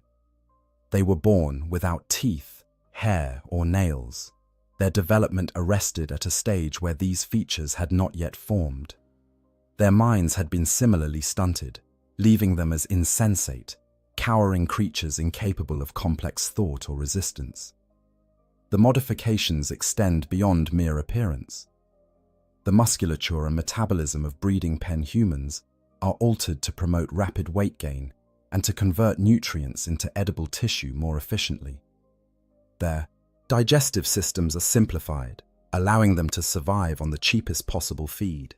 Their nervous systems are sometimes dulled, reducing their capacity for suffering, or at least their ability to express it in ways that might disturb even orc sensibilities. The breeding program itself is conducted with the same crude efficiency that characterizes all orc endeavors. Humans are paired for reproduction based on whatever criteria the painboys and rundhards deem important, with no consideration for the individuals involved. Pregnancies are monitored only to the extent necessary to ensure live births. The newborns are immediately separated from their mothers and placed into the system of communal raising that will prepare them for their eventual slaughter. The psychological state of breeding pen inhabitants is difficult to assess because the modifications they have undergone have fundamentally altered their capacity for thought and feeling. The original generations, those captured, and placed into the pens with their full mental faculties intact, experience a descent into madness as they realize what is being done to them and what will be done to their children. The subsequent generations, born into darkness and modified before they can develop normally, may lack the cognitive capacity to understand their situation, which might be a mercy or might be the cruelest aspect of their fate. The feeding of breeding pen populations is done with the same minimal investment of resources that characterizes orc slave management elsewhere. The food provided is whatever is cheapest and most readily available, often waste products from other aspects of orc industry, or crops grown specifically as livestock feed. The nutritional content is sufficient to keep the inhabitants alive and growing, but no thought is given to their comfort or health beyond what is necessary to maintain them as viable food sources. Water is similarly provided at minimal levels. The communal nature of the Shan pens means that contamination is constant, with water sources serving as vectors for disease transmission. Infections and illnesses spread rapidly through the population, but the orcs simply accept this as a normal aspect of livestock management, replacing the dead and sick with new stock.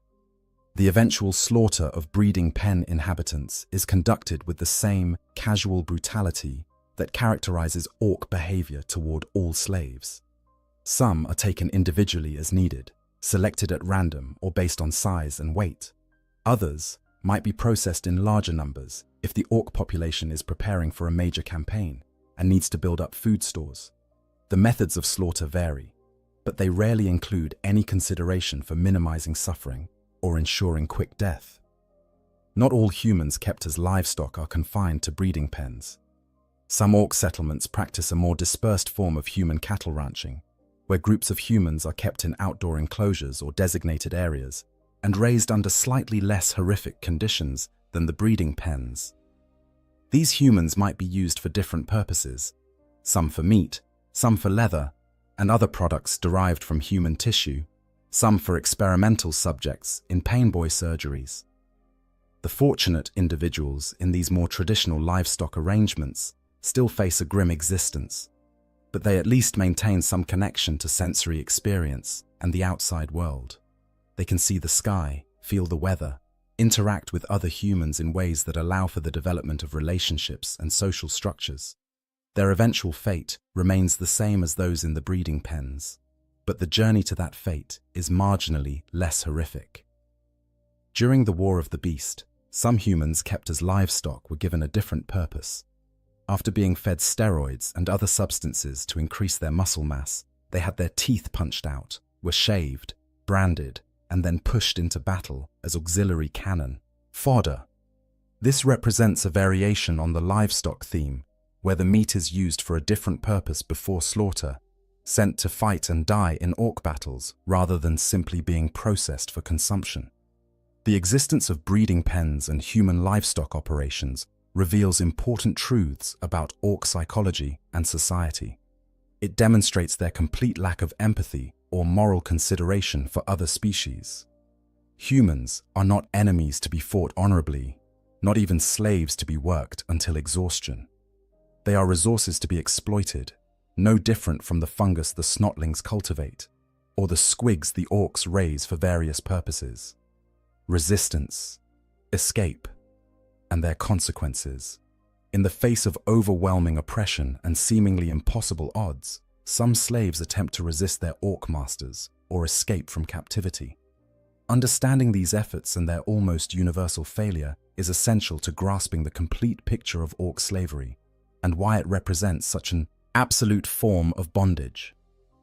Active resistance within orc settlements is extremely difficult for several reasons. First, slaves are worked to near exhaustion every day, leaving them with minimal energy for planning or executing resistance activities.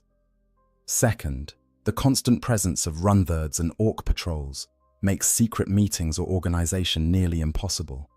Third, the orcs maintain an atmosphere of suspicion and competition among slaves, making it difficult to know who can be trusted with information about potential resistance plans. Despite these obstacles, resistance does occur, typically in small, desperate actions rather than organized rebellions. A slave might sabotage equipment they are working on, causing delays or failures in orc operations. Another might steal food or supplies and distribute them to other slaves, slightly ameliorating the constant hunger and deprivation. Some attempt to help injured or sick fellow slaves, providing comfort and basic care when the orcs provide none. These small acts of resistance rarely have any significant impact on orc operations, but they serve an important psychological function. They are assertions of agency, proof that the slaves are not completely powerless, that some choices still remain even in the depths of captivity. For the individuals involved, these actions can provide a sense of purpose and dignity that helps maintain sanity in an insane situation. The consequences for resistance, when discovered, are severe. The orcs respond to any act of defiance with brutal and disproportionate violence, not just to punish the specific individual, but to terrorize the entire slave population into compliance. A slave caught sabotaging equipment might be publicly tortured to death over the course of hours or days, their screams serving as a warning to others. A theft of food might result in the execution of an entire work gang, making an example that deters future attempts. Escape attempts are more common than organized resistance, driven by the desperate hope that freedom might somehow be achievable, despite all evidence to the contrary. Slaves plan their escapes during rare moments of privacy, hoarding whatever supplies they can secretly gather, studying the patterns of patrols and guard rotations, looking for any weakness in the security that keeps them confined. The practical obstacles to escape are numerous and severe. Most orc settlements are located in hostile environments, where survival without proper equipment and supplies is nearly impossible. The worlds may have toxic atmospheres, extreme temperatures, dangerous wildlife, or other environmental hazards that make wilderness survival a death sentence. Even on more hospitable worlds, the lack of food, water, and shelter quickly becomes fatal to escaped slaves whose bodies are already weakened by months or years of hard labor and poor nutrition. The orcs themselves represent the most significant obstacle to escape. Runthered patrols, with their squighounds, cover the areas around slave quarters and work sites. The squighounds are trained trackers, capable of following human scent across long distances.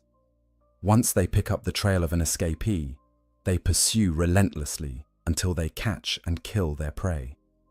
Orc boys also patrol the perimeters of settlements and work sites, and while they may not be as systematic as Runthered patrols, they are far more dangerous if encountered. An orc who discovers an escaping slave will typically kill them on the spot, either with weapons or bare hands. Some orcs find the hunt entertaining and will deliberately allow escapees a head start before pursuing them for sport. The few slaves who manage to evade immediate capture face the problem of where to go. On orc-held worlds, there are no friendly settlements where a human might find sanctuary. The entire planet is hostile territory, and any orcs encountered will either kill you or return you to slavery. On worlds not fully conquered by orcs, feral orc tribes proliferate in wilderness areas, making those regions equally dangerous. Even if a slave could somehow reach imperial-held territory, which would require crossing vast distances through hostile terrain, they would likely be treated with suspicion by imperial authorities. Long-term exposure to orc captivity might lead to quarantine or even execution, as the Imperium fears potential corruption or contamination from prolonged contact with Xenos. The harsh reality is that escaped slaves often face persecution even from their own people. The most famous example of successful slave resistance occurred when Commissar Sebastian Yarrick was captured by Gazgukul Thraka after the Battle of Golgotha. Yarrick endured grueling torture and forced labor aboard Gazgukul's space hulk before leading a slave revolt that allowed him and other captives to escape. This event is nearly unique in the annals of orc slavery, remarkable precisely because it is so unusual for any slave to successfully resist orc captivity, let alone a figure as prominent as Yarrick. Yarrick's success can be attributed to several exceptional factors: his personal combat prowess, his understanding of orc psychology from years of fighting them, his natural leadership abilities, and the peculiar respect that Gazkul himself had developed for the commissar. These circumstances were so unusual that they cannot reasonably be replicated by ordinary slaves, making Yarrick's escape more of an exception that proves the rule than a model that others might follow. More commonly, resistance and escape attempts end in failure and death. The orcs ensure that these failures are public and horrific, using them as opportunities to reinforce the futility of resistance among the broader slave population. Public executions of escaped slaves are common, conducted with maximum cruelty to create a spectacle that terrorizes other captives into compliance. The psychological impact of witnessing failed escapes is devastating. Each attempt that ends in the escapee's brutal death reinforces the sense of hopelessness that pervades slave populations. It demonstrates that even the bravest and most resourceful individuals cannot overcome the barriers to freedom, that the cage is simply too strong to break. This accumulation of failed attempts can crush the morale of entire work gangs, leaving them resigned to their fate. Some slaves choose a different form of escape: suicide. When the pain and degradation become unbearable, when there seems to be no prospect of anything ever improving, some slaves deliberately end their own lives. Methods vary depending on what opportunities present themselves: stepping in front of dangerous machinery, provoking an orc into killing them, refusing to eat until starvation takes them, or finding some other means to achieve death. The orcs generally do not care if slaves commit suicide, viewing it as simply one more form of weakness that culls the unsuitable from their labor force. They make no particular effort to prevent suicide beyond the practical concern that too many deaths might reduce the workforce below functional levels. In some cases, orcs find slave suicide amusing, particularly if the method chosen is dramatic or painful. The question of whether resistance is worthwhile, given its near-certain failure and terrible consequences, haunts many slaves. On one hand, resistance maintains dignity and agency, providing psychological benefits that can be crucial to maintaining sanity. On the other hand, it invites brutal retaliation that might kill not just the resistor, but other innocent slaves as well. The ethical calculus is impossibly complex, with no clear right answer. Variations. Different orc clans and their slave treatment.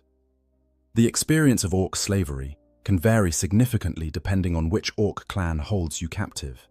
While all orc clans share fundamental characteristics and behaviors, each clan has its own cultural identity and priorities that influence how they treat their slaves. The Goths are the largest and most aggressive clan, representing the Orci ideal in its purest form. Goths are loud, violent, and obsessed with close combat and physical prowess.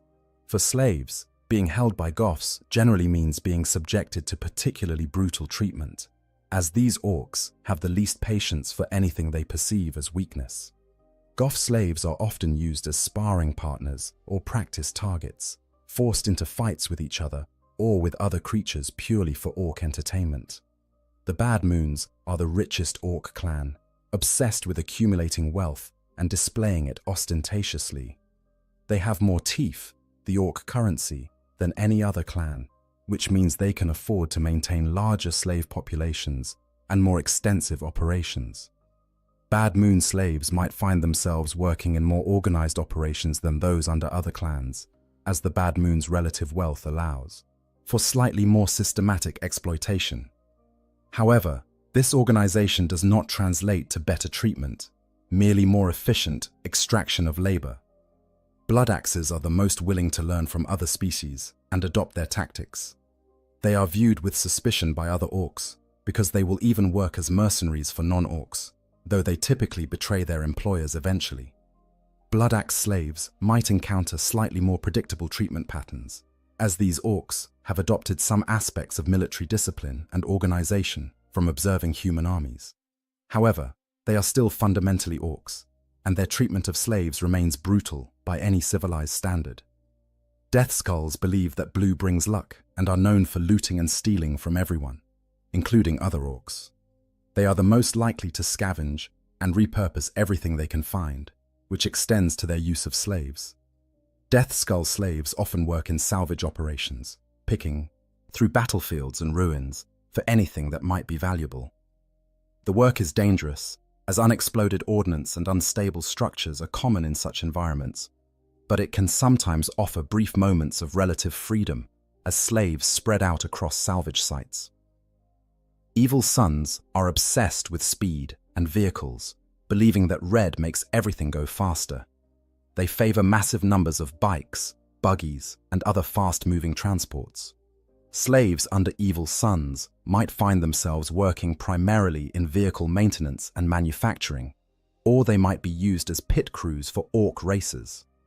The fast-paced and chaotic nature of Evil Sons culture means that accidents are particularly common, with slaves regularly crushed by vehicles or caught in crashes. Snakebites are the most traditionalist orc clan, rejecting much of the technology that other clans embrace. They prefer beast riding and primitive weapons over guns and vehicles. Slaves under Snakebite control might be assigned to care for the various creatures the clan breeds and trains for war, including massive squiggoths and other dangerous beasts. This work carries its own unique risks, as the creatures are unpredictable and often view slaves as potential prey. Freebooters are not technically a clan, but rather a collection of orc pirates and mercenaries who have been exiled or who chose to leave their original clans. They are fleet-based, using ships to traverse the galaxy and engage in piracy and raiding. The freebooter captain, known as Uzgul the Magnificent, has expressed preferences in slave species, favoring Eldar over humans because Eldar typically survive longer and have hidden reserves of strength for forced labor. Uzgul holds the spirit stones of Eldar slaves hostage as leverage to ensure compliance, demonstrating the calculating cruelty that some freebooters employ. The variation in treatment between clans should not be overstated. All orc clans fundamentally view slaves as disposable resources to be exploited until death. The differences are matters of degree and focus rather than fundamental approach. A slave under Bad Moons might have slightly more predictable working conditions than one under Goths, but both will experience brutal treatment, constant danger, and eventual death as the most likely outcome. Location also affects the slave experience beyond just which clan is in control. Slaves on orc space hulks face unique challenges. Space hulks are massive conglomerations of ships that have been fused together by warp energies, creating unstable and dangerous environments. Atmospheric integrity is often compromised. Radiation leaks are common, and the twisted geometry of the fused ships creates countless hazards. Slaves working aboard space hulks must navigate these dangers while performing their assigned tasks. Slaves on orc-controlled planets face different challenges depending on the world's characteristics. On hive worlds or urban centers, slaves might work in factories and industrial centers. On agricultural worlds, they toil in fields. On mining worlds, they descend into the depths of the earth to extract resources. Each environment presents its own specific dangers and hardships. The scale of the orc settlement also matters. Small orc encampments might have only a few dozen or hundred slaves, all pressed into whatever labor is needed with minimal organization. Large orc empires, like the one created by the Beast in the 32nd millennium, employ millions of slaves across multiple worlds, with relatively sophisticated systems for managing and deploying this labor force. During major YHIEH campaigns, when orc populations reach critical mass and launch massive interstellar migrations, entire native planetary populations are forced into slavery merely to manufacture ammunition for the Horde's guns. The scale of these operations is staggering, with billions of humans potentially enslaved across dozens or hundreds of worlds, all feeding the insatiable appetite of the orc war machine. Historical examples and known cases. Throughout the long and violent history of Imperial Orc conflict, numerous well-documented instances of orc slavery have been recorded. These cases provide concrete examples of the general patterns and practices described throughout this examination, giving faces and names to what might otherwise remain abstract horrors.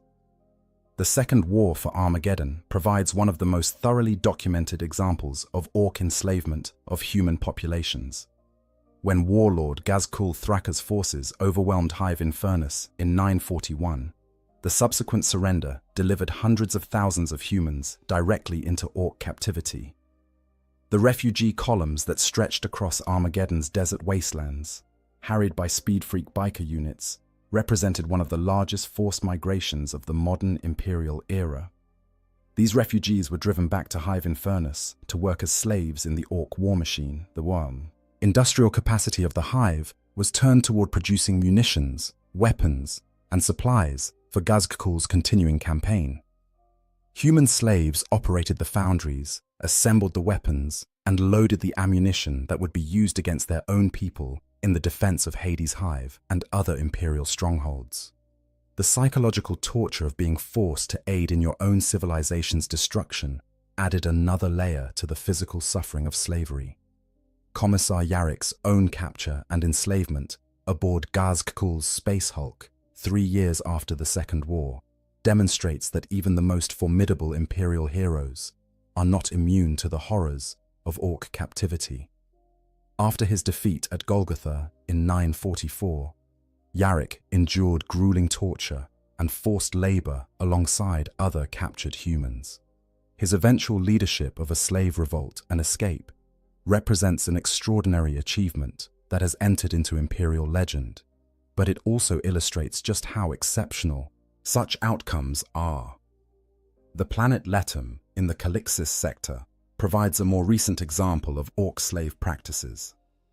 Following its conquest by Wa'arg Grimtuf, the entire surviving population of this temperate, fertile world was forced into slavery. Work camps were established in the planet's fields, mines, and foundries. Human labor now fuels the orc war machine, with every crop harvested and every mineral extracted going towards sustaining the Warg's ongoing expansion. The surviving population of Letum endures a daily regime of forced labor and surveillance. Slaves are herded from pens to labor sites and back again under threat of violence or execution.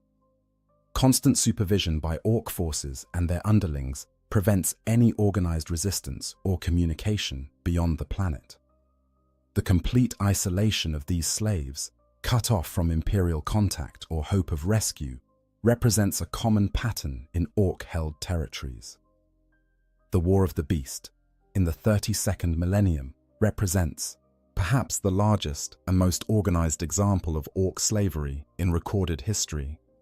The Orc Empire created during this period achieved a level of sophistication unprecedented before or since.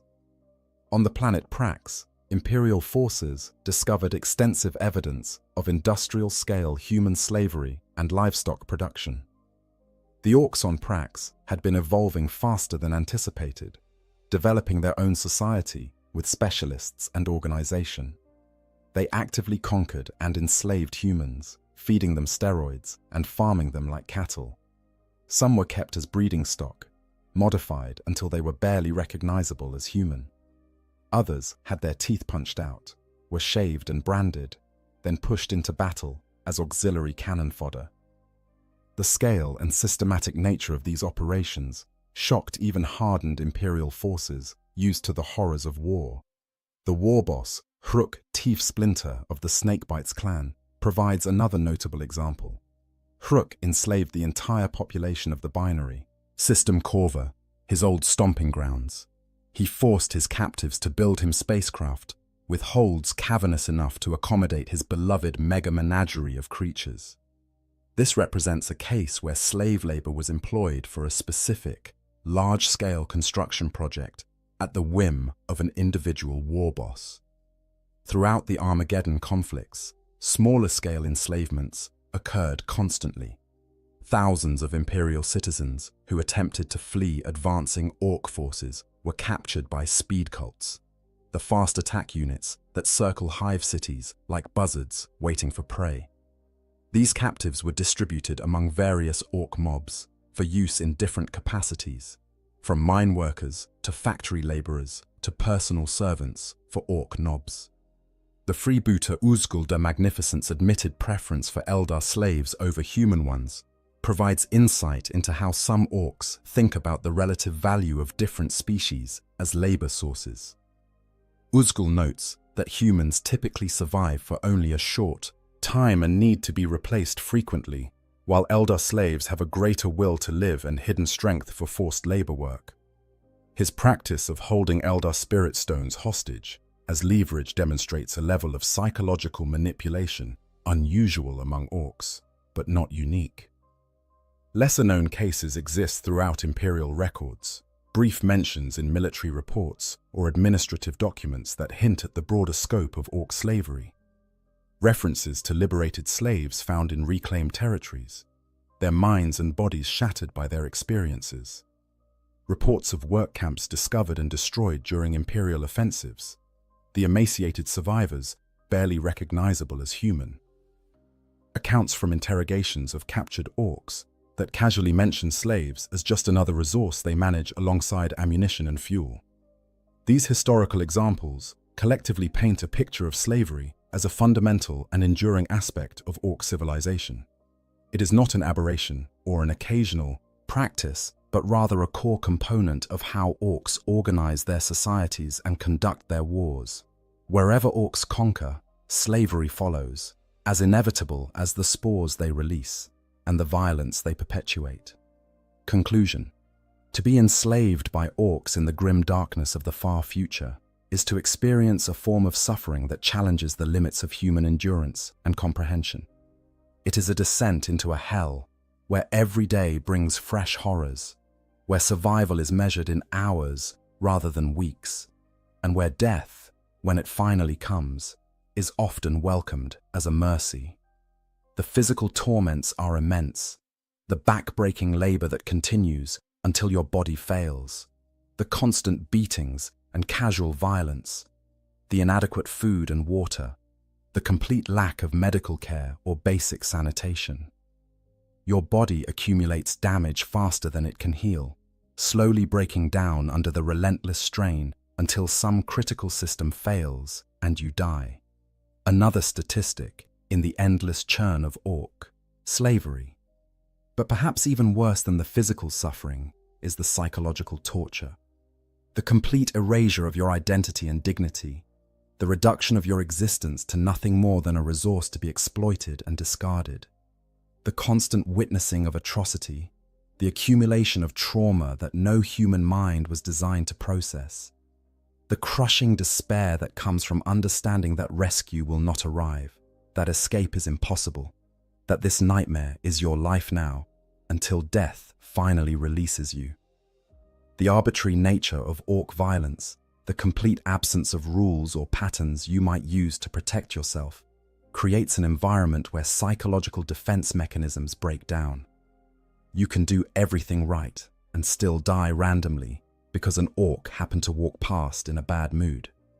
You can survive for months through skill and luck, only to be selected for consumption or gladiatorial combat for reasons beyond your understanding or control. The variations between orc clans and locations provide different flavors of misery, but no real escape from the fundamental horror. Whether you are worked to death in a mine, processed as livestock, or forced to build weapons that will be used against your own people, the end result is the same. You suffer, you die, and the orcs move on to the next conquest, the next harvest of slaves, the endless cycle continuing without pause or mercy. Yet even in this darkest corner of the Warhammer 40,000 universe, some slaves maintain their humanity. They perform small acts of kindness, help their fellow captives when they can, whisper prayers to the Emperor, and refuse to let the orcs completely destroy the core of who they are. These acts of resistance, however small, represent the indomitable nature of the human spirit, the refusal to be completely broken, even when every force is aligned toward that end. The stories of orc slavery serve as a reminder of what the Imperium fights against, why the endless wars and terrible sacrifices are deemed necessary by those who govern humanity. The orcs are not enemies who might be reasoned with or negotiated with. They are a fundamental threat to human existence, a species whose very nature demands that they conquer, enslave, and destroy everything in their path. For the billions of Imperial citizens who will never face orc captivity, understanding these horrors provides context for the constant vigilance and military preparedness that the Imperium demands. Better to die fighting than to live as a slave. Better to endure the hardships of Imperial service than to experience the incomparable suffering that awaits those who fall into orc hands. And for those reading this, who might someday face the possibility of capture by orcs, the message is clear. Resist with every fiber of your being, fight to the last breath, and if capture seems inevitable, consider that a quick death in battle might be preferable to the prolonged torment that awaits in orc captivity. The Imperium does not judge those who make such choices, understanding that there are fates worse than death, and that orc slavery represents one of the absolute worst fates imaginable in a galaxy full of horrors. The Emperor protects, they say, but sometimes his protection comes in the form of a quick death rather than deliverance from captivity. In the grim darkness of the far future, where there is only war, sometimes the greatest mercy is to be granted release from suffering rather than to endure it without end. If you found this deep dive into one of Warhammer 40,000's darkest topics informative, please consider liking this video and subscribing to the channel. Hit that notification bell to stay updated on future lore explorations as we continue to examine the grim darkness of the far future. The Emperor protects.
Imagine waking up one morning and everything seems normal. You go about your daily routine in the manufactorum, processing the same components you've assembled for years.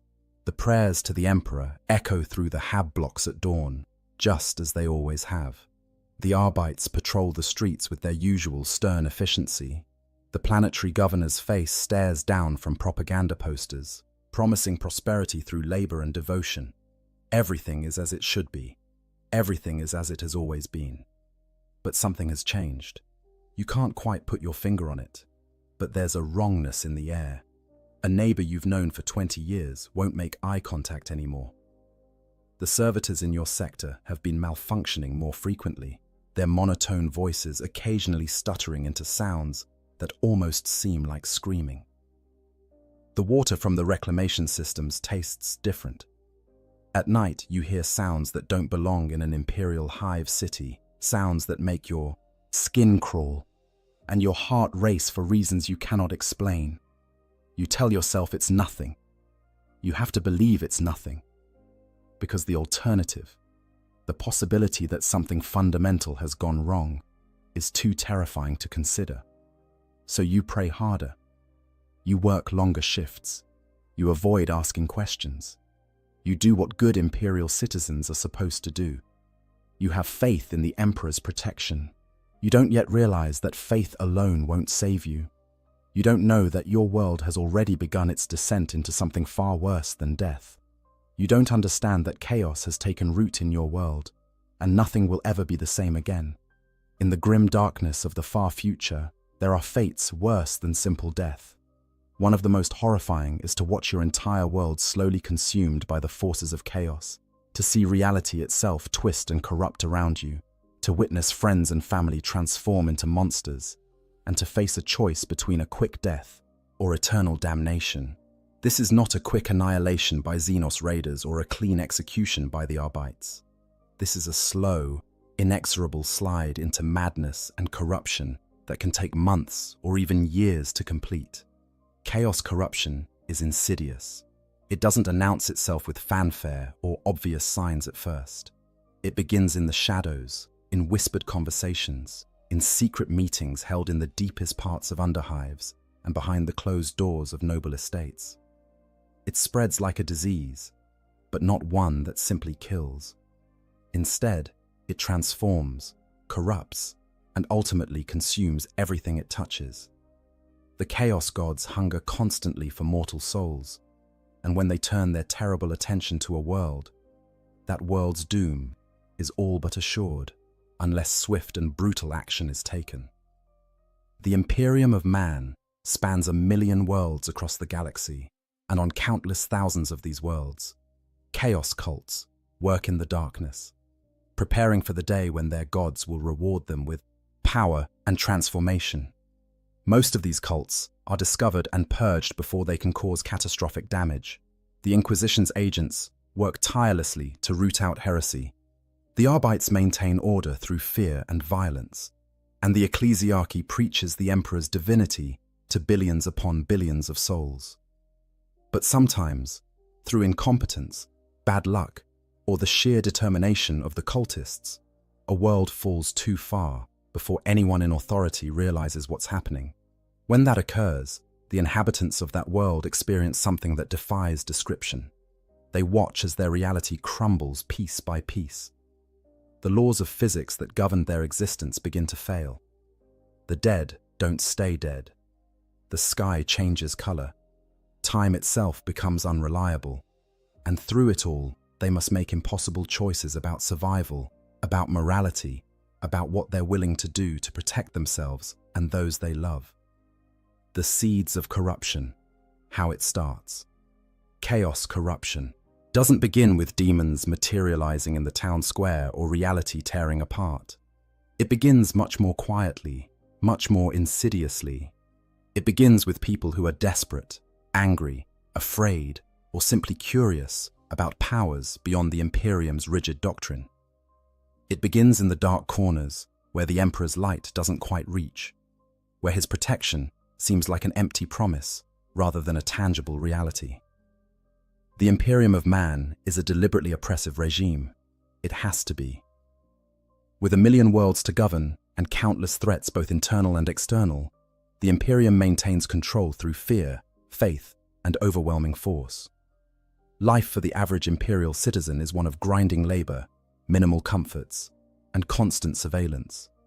You work until you're too old or injured to be useful, and then you're processed into corpse starch to feed the next generation of workers. Your children are taken for military service or labor assignments. Your thoughts are monitored for heresy. Your every action is scrutinized for signs of deviation from the approved norms. This oppression, while necessary from the Imperium's perspective to maintain unity across such a vast empire, creates the perfect breeding ground for resentment. People who feel powerless begin to look for alternatives. Those who've lost everything to the uncaring machinery of the Imperium's bureaucracy seek revenge.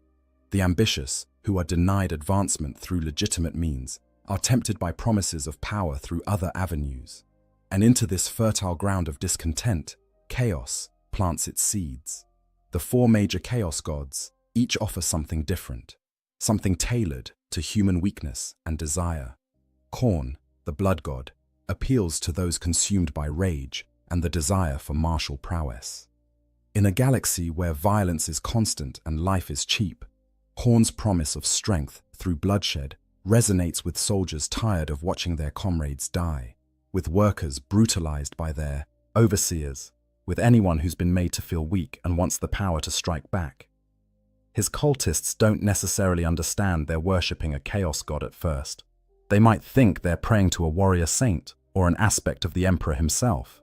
They conduct secret fight clubs, blood sports, gladiatorial contests. They tell themselves it's just stress relief, just a way to blow off steam. But with each death, with each skull claimed, they feed Khorne's power and draw his attention. Nurgle, the Plague Lord, offers acceptance and relief from suffering. In a universe where plague and disease are rampant, where medical care is a luxury most can't afford, where bodies break down from toxic working conditions and environmental contamination, Nurgle's promise of embracing decay instead of fighting it has a perverse appeal. His cults often begin as support groups for the sick and dying, communities that come together to care for those society has abandoned. They tell each other that suffering is natural, that decay is just another part of life's cycle, that death isn't something to fear. They practice folk medicine and use treatments that seem to help at first, but slowly, subtly, they begin to see disease not as something to cure, but as something to celebrate. They start to believe that Grandfather Nurgle loves them in a way the distant emperor never could. Slaanesh, the Prince of Pleasure, targets those seeking sensation, perfection, or simply escape from the grinding monotony of imperial life. Artists, musicians, nobles bored with their privileged existence, workers who want more than endless labor, all can fall prey to Slaanesh's allure.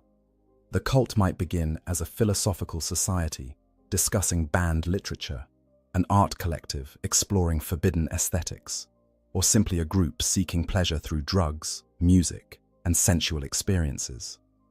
They convince themselves they're not doing anything wrong, that the Imperium's restrictions on such things are just another form of control. They chase ever greater heights of sensation, ever more perfect artistic achievement, ever more intense experiences. And with each new indulgence, they fall deeper into Slaanesh's grasp. Tzeentch, the changer of ways, appeals to those who crave knowledge, change, and the power that comes from understanding forbidden truths. In an Imperium that treats knowledge as dangerous and change as heretical, Tzeentch finds ready converts among scholars frustrated by restrictions on their research, psychers who want to understand their powers beyond the limited training the Imperium provides, and anyone who believes the rigid imperial system needs to change. His cults often disguise themselves as secret societies, fraternal organizations, or academic circles. They study forbidden law, practice unsanctioned sorcery, and pursue knowledge the Imperium has deemed too dangerous for mortal minds. They believe they're enlightening themselves, transcending the limitations the Imperium imposes. They don't realize they're dancing to a god's tune until it's far too late. The early days of a cult's formation are crucial. They must remain hidden, must avoid drawing the attention of the Arbites or, worse, the Inquisition. They recruit carefully, targeting the vulnerable, the angry, the curious. They use front organizations, legitimate businesses, charitable groups, even variants of the imperial cult itself, to mask their true nature. A workers' union agitating for better conditions might have a secret inner circle that worships corn. A monastery devoted to caring for plague victims might secretly serve Nurgle. An artists' collective might be a front for Slaanesh worship. A philosophical society might be studying the works of Tzeentch. The cult members wear their masks well. During the day, they're model citizens. They attend the mandatory prayer sessions. They inform on their neighbors for minor infractions to deflect suspicion. They work their shifts and pay their tithes and bow to the planetary governor's enforcers. But at night, in hidden chambers deep beneath the hive cities, in abandoned warehouses, in the private chapels of corrupt nobles, they gather to worship their dark gods. They perform rituals copied from forbidden texts. They make sacrifices, at first animal, then eventually human. They speak prayers in languages that hurt the mind to hear. They draw symbols that seem to writhe and move in the flickering candlelight. And slowly, very slowly, they grow in number and power. Each new recruit is a victory. Each successful ritual without detection is proof that their gods protect them. Each answered prayer, each small manifestation of unholy power reinforces their belief that they've chosen the right path. They begin to see themselves as the enlightened few who understand the true nature of the universe, who've been granted secret knowledge denied to the mindless masses who worship the corpse emperor. They don't yet realize they're pawns in a game far beyond their comprehension. They don't understand that the Chaos Gods care nothing for their individual lives or dreams.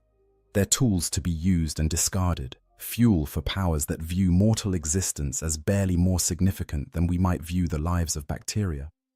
But by the time they realize this truth, if they ever do, it's far too late to turn back. The cult grows. It spreads through families, through social networks, through professional associations. A factory worker recruits his shift supervisor. A noble brings her friends into the fold. A priest of the imperial cult, disillusioned by years of preaching to people who suffer endlessly despite their faith, begins to wonder if perhaps there are other gods who might actually answer prayers. The infection spreads from person to person, from district to district, from social class to social class. The rise of the cults, hidden among us. As the cult grows in size and confidence, it must become more sophisticated in its operations. What began as a handful of true believers meeting in secret becomes an organization that requires structure, hierarchy, and careful planning to avoid detection. The cult develops internal ranks, with the most devoted and powerful members forming an inner circle, while newer or less committed members remain on the periphery, often unaware of the cult's true nature and ultimate goals. The cult's public face becomes increasingly important. They establish front organizations that serve real, legitimate purposes while funneling resources and recruits to the hidden core. A charitable organization that provides food to the poor might be using its distribution network to identify vulnerable targets for recruitment. A merchant house that trades across the hive might be moving not just goods, but forbidden texts, cult paraphernalia, and messages between different cells. A labor union fighting for workers' rights might have a leadership that sees chaos as the ultimate revolution against an oppressive system. These fronts are carefully chosen to blend into the fabric of imperial society. In a hive world's administrative sector, the cult might disguise itself as a clerk's social club, using the trust and camaraderie of overworked bureaucrats to slowly introduce heretical ideas. In the underhive, they might pose as a gang or protection racket, indistinguishable from the countless other criminal enterprises that operate below the sight of imperial authorities. In noble circles, they might be a secretive art society or a philosophical discussion group where the wealthy and bored can indulge in forbidden knowledge without fear of being associated with common criminals. The cult's leadership typically emerges from those who show the greatest devotion or who demonstrate psychic potential. These are the cult demagogues, charismatic figures who can inspire others to greater acts of heresy, who can justify the increasingly horrific things the cult does in service to their dark gods. Some are true believers, utterly convinced of their chosen deity's righteousness. Others are cynical manipulators who see the cult as a path to personal power. Many are former imperial officials, priests who lost their faith, military officers cashiered for infractions, or nobles who've grown bored with conventional power and seek something more. These leaders conduct the cult's most important rituals, the ones that go beyond simple worship and begin to actively invoke the powers of chaos. They might use forbidden psychic abilities to contact entities in the warp, entities that whisper secrets and promises into their minds.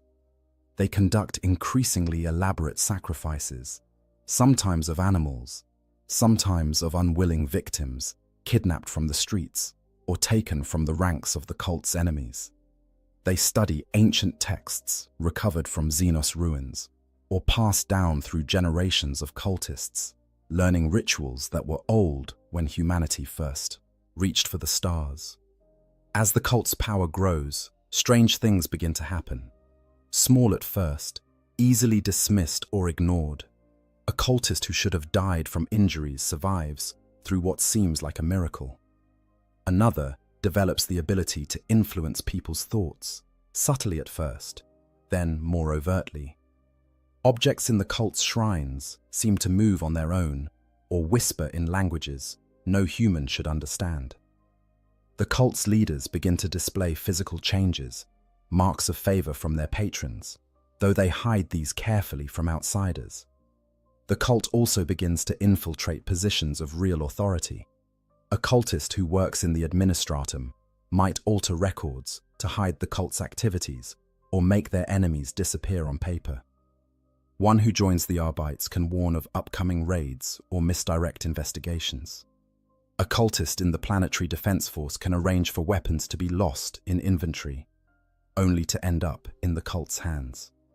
This infiltration is patient work, sometimes taking years or even decades, but it's essential for the cult's survival as it grows too large to hide entirely. Perhaps most insidiously, the cult begins to corrupt the imperial cult itself from within. They recruit priests and preachers who can twist the imperial creed's teachings to serve chaos. These corrupted clergy preach sermons that subtly introduce heretical concepts while maintaining a veneer of orthodoxy. They might emphasize the emperor's warrior aspect while secretly channeling devotion to Horn, or focus on accepting suffering as the emperor's will while actually serving Nurgle. The congregation doesn't realize they're being led astray. They think they're being model imperial citizens, attending services and offering prayers, while actually feeding power to the ruinous powers. The cult's meetings grow larger and more frequent. What started as small gatherings of a few believers becomes ceremonies involving dozens or even hundreds of participants. They meet in abandoned sectors of the hive, in caves beneath the city, in mansions where the wealthy can indulge without fear of the common law. These gatherings become increasingly elaborate, with ritualistic elements drawn from forbidden lore. They chant in languages that hurt the throat to speak and the ears to hear. They carve symbols into walls, floors, their own flesh. They offer sacrifices and conduct rites that would horrify any loyal imperial citizen. During these rituals, the barrier between the material world and the warp begins to thin. The cultists might catch glimpses of things that exist beyond reality, shadows of the demons that serve their gods. They hear voices, see visions, experience sensations that no mortal should be able to endure. Some go mad from these experiences. Others are strengthened in their conviction, seeing these horrors as proof that they have touched something real and powerful, something the Imperium's lies about the Emperor's protection can't match. The cult also begins to create its own infrastructure. They establish safe houses where members can hide from Imperial authorities. They set up networks for distributing forbidden materials, for moving people between cells, for coordinating activities across different parts of the hive or even different cities. They develop codes and secret signs so members can recognize each other and communicate without being obvious. They create their own hierarchy of ranks and titles, often mocking the imperial system's rigid structure. Some cultists begin to develop mutations, physical changes that mark them as touched by chaos. These might be small at first, easily hidden beneath clothing. An extra finger, skin that changes color, eyes that glow faintly in the dark. The cult's leadership treats these as marks of favor, signs that the gods have noticed and blessed the individual. They teach the mutants to hide their changes from outsiders while displaying them proudly within the cult's gatherings. The mutations are tangible proof that their worship isn't in vain, that real power flows from their devotion. But not everyone in the cult is a true believer. Some join out of fear, having witnessed the cult's power and deciding it's safer to go along than to resist. Others are there for more mundane reasons: the social connections, access to resources, protection from hive gangs or other threats. These lukewarm members are often kept in the dark about the cult's true nature, forming outer circles that can be sacrificed if the cult is discovered. They think they're part of a fraternal organization or political movement, not understanding the depth of heresy at the cult's core. As months turn to years, the cult becomes embedded in the world's society, like cancer in living tissue. They're in the governorship's administration, in the Arbeits, in the PDF, in the merchant guilds, in the workers' unions, everywhere. They've become a shadow government, wielding real power while maintaining the fiction that everything is under imperial control. The legitimate authorities don't realize how compromised they've become, or if some do suspect, they're too afraid to act, knowing that accusations without proof can be as dangerous as the heresy itself. The cult is patient. They know that acting too soon, revealing themselves before they're ready, will bring the Imperium's wrath down upon them. So they wait, gathering strength, recruiting more members, performing more rituals, bringing their dark god's attention more firmly upon their world. They're laying the groundwork for something terrible, something that will transform their entire world, and most of the population has no idea it's happening. Early signs and denial, when reality begins to crack. The first signs that something is deeply wrong are easy to dismiss. They're small aberrations, the kind of things people can rationalize away if they try hard enough. And try they do, because the alternative is too frightening to contemplate. It starts with minor strangeness. A street that should be familiar somehow looks different, though you can't quite say how. The shadows seem longer than they should be, falling at wrong angles. The number of rats in the underhive increases dramatically, and they seem to be watching people with an intelligence that vermin shouldn't possess. Dreams become more vivid, more disturbing, leaving people exhausted when they wake. Strange lights are seen in the sky at night, dismissed by officials as atmospheric phenomena or problems with the hive's atmospheric processes. People start going missing. At first, it's just the usual rate of disappearances that any hive city experiences. The homeless, the indigent, criminals, those who won't be missed or investigated. But gradually, the rate increases. A merchant's daughter vanishes on her way to morning prayers. A shift supervisor doesn't report for work and is never seen again. An entire gang in the underhive disappears overnight. Their territory empty, no signs of struggle or flight. The Arbeits investigate some cases, but their resources are limited, and the disappearances don't follow any pattern they can discern. Those who remain begin to notice behavioral changes in people they know. A neighbor who was always friendly becomes withdrawn and paranoid, muttering to themselves and painting strange symbols on their door. A co-worker starts speaking in odd phrases, using words that don't quite make sense in context. Children come home from school crying, saying their teacher's voice sounds wrong, sounds like multiple people speaking at once. But when parents investigate, everything seems normal. The teacher seems fine. The child must have been mistaken or making things up for attention. There are small physical anomalies too. Food spoils faster than it should. developing growths and molds that don't match any known biological contaminant. Water from the reclamation systems sometimes comes out tinted with colors. That shouldn't be there. Sickly greens, deep purples, colors that seem to shift and change when you're not looking directly at them. The air quality monitors show strange readings, fluctuations that the tech priests dismiss as equipment malfunction, but never quite manage to fix. The hive's servitors begin to malfunction more frequently. These cyborg slaves, their brains mostly replaced with cogitators, should be predictable and reliable. But they start to act erratically. One might stop mid-task and stare at nothing for hours. Another might repeat the same phrase over and over, something that isn't part of its programmed responses. Some simply cease functioning, their biological components rotting from within despite the preservatives that should keep them stable. The Adeptus Mechanicus sends tech priests to investigate, but they find no consistent cause for the malfunctions. Temperature fluctuations become more common. A section of the hive might suddenly become freezing cold. Frost, forming on metal walls despite the climate control systems.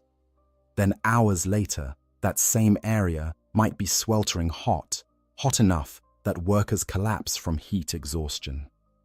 The tech priests blame it on failing infrastructure, which is plausible enough in a hive that's millennia old. They make repairs, but the problems persist. Time itself seems to become unreliable. Workers report that their shifts seem to last longer or shorter than they should, though the chronometers say otherwise. People age faster than they should, their hair turning grey and skin wrinkling over the course of weeks. Others seem to not age at all, remaining unchanging even as months pass. Pregnant women give birth far too early or far too late, and the children born are often wrong in ways that are hard to articulate. They might be physically perfect, but their eyes are empty, or they might have subtle deformities that grow worse as they age. The planetary Vox network begins to experience strange interference. Broadcasts are interrupted by sounds that might be voices, speaking in languages no one recognizes. Sometimes music can be heard, haunting melodies that stick in the mind and leave listeners disturbed for days. The tech priests blame solar flares or equipment degradation, but the interference follows patterns that seem almost deliberate. Religious observances become problematic. Priests conducting services report that the words of familiar prayers sometimes come out wrong, twisted into phrases that sound almost blasphemous. Holy symbols crack and tarnish for no apparent reason. Saints' relics housed in cathedrals begin to decay or change, developing growths or discolorations that shouldn't be possible given their preservation. The ecclesiarchy sends investigators, but they find no evidence of deliberate desecration. They attribute it to environmental factors and order the relics restored. Animals begin to behave strangely. The groks in the agri levels become aggressive, attacking their handlers without provocation. Vermin breed at impossible rates, producing litters far larger than their species should be capable of. Some of the creatures born are malformed, sporting extra limbs or features that don't match their species. These aberrations are killed and incinerated, but they keep appearing. People start having similar nightmares. Workers across different shifts and different hive sectors report dreaming of the same things. Endless corridors that fold in on themselves, voices calling from the darkness, symbols that burn themselves into the mind's eye. They wake screaming, unable to shake the feeling that something was watching them in their sleep, something hungry and malevolent. But dreams are just dreams, aren't they? Stress and poor nutrition and the constant grind of imperial life can explain nightmares. Small groups of people begin to hear voices, not the mechanical voices of voxcasters or servitors, but voices that seem to come from nowhere, whispering in. The quiet moments. The voices say different things to different people. Some hear promises of power and pleasure. Others hear warnings of doom. Still others hear commands, instructions to do things that range from harmless to horrific. Most people don't act on what the voices say, dismissing them as auditory hallucinations brought on by fatigue or stress. Some seek help from medical facilities, only to be told their brain scans are normal and they should get more rest. The rate of violent crime increases. Murders become more common and more brutal. The victims are found in positions that suggest ritualistic killings, their bodies arranged in patterns, often with symbols carved into their flesh. The Arbites crack down, making examples of those they catch. But for every killer they execute, 2 more seem to emerge. The violence has a pattern to it, though the investigators can't quite identify what it is. It's as if the city itself is becoming more aggressive, more hostile to life. Throughout all of this, the authorities maintain that everything is under control. The planetary governor gives speeches about law and order, about faith in the emperor, about how these minor disruptions are nothing to be concerned about. The Arbites increase patrols, but make no major changes to their procedures. The ecclesiarchy holds more prayer services, attributing the problems to moral laxity among the population that can be corrected through greater devotion. The tech priests work on infrastructure repairs, convinced that mechanical failures explain most of the anomalies. But underneath the official dismissals and explanations, people are afraid. They might not understand what's happening, but they can feel it. Something is deeply wrong with their world, something that all the prayers and all the enforcement can't fix. They lock their doors at night and keep their children close. They avoid the lower levels of the hive where the strangeness seems most concentrated. They pray more fervently, hoping that if they're devout enough, the emperor will protect them. They don't realize that the emperor's protection may no longer extend to their world. They don't know that the barriers between reality and the warp are thinning, that their planet is being targeted by powers far beyond their comprehension. They don't understand that many of their neighbors, their co-workers, perhaps even their family members, are part of a cult that's deliberately bringing this corruption upon them. The denial persists because the truth is too terrible. If they admitted what was really happening, they would have to admit that their world is doomed, that the Imperium might not be able to save them, that they might have to make impossible choices in the days ahead. So they cling to rationalizations and official explanations, even as the evidence of chaos corruption becomes harder and harder to ignore. But denial can only last so long. Eventually, the signs become too obvious, too pervasive, too undeniable. And when that breaking point comes, when the population can no longer pretend everything is normal, panic will follow. That's when the real horror begins. The first mutations. Bodies betray their owners. The human body is not meant to exist in a universe where the laws of physics are merely suggestions, where the fabric of reality can be twisted by malevolent intelligences from beyond space and time. When chaos corruption spreads across a world, one of the first and most horrifying manifestations is mutation. The transformation of human flesh into something else, something wrong. For the afflicted, it often begins with small changes. Perhaps you notice your fingernails have become harder, almost like claws, and they seem to be darkening from their base. You try to trim them, but they grow back impossibly fast. Maybe your teeth feel different when you run your tongue over them, sharper than they should be, and you realize with horror that you've developed extra molars where there shouldn't be any. Your reflection in the mirror looks slightly off, your features subtly rearranged in ways you can't quite identify, but that make you look almost like a stranger. The changes accelerate. Skin might develop patches of discoloration that spread like bruises but never fade. Some people's skin hardens, becoming leathery or scale-like. Others find their skin becoming translucent, blood vessels and muscle tissue visible beneath. Hair grows in wrong places, on the palms of hands, across the face in thick patches, down the spine. Or it falls out entirely, leaving smooth skin that feels cold and wrong to the touch. More dramatic mutations follow. Extra digits sprouting from hands or feet, limbs lengthening or shortening, bones cracking and reforming, eyes changing color, pupils becoming slitted like a reptile's, or multiplying until there are eyes where eyes should never be, mouths appearing in wrong places, on the palms of hands, the back of the neck, the torso.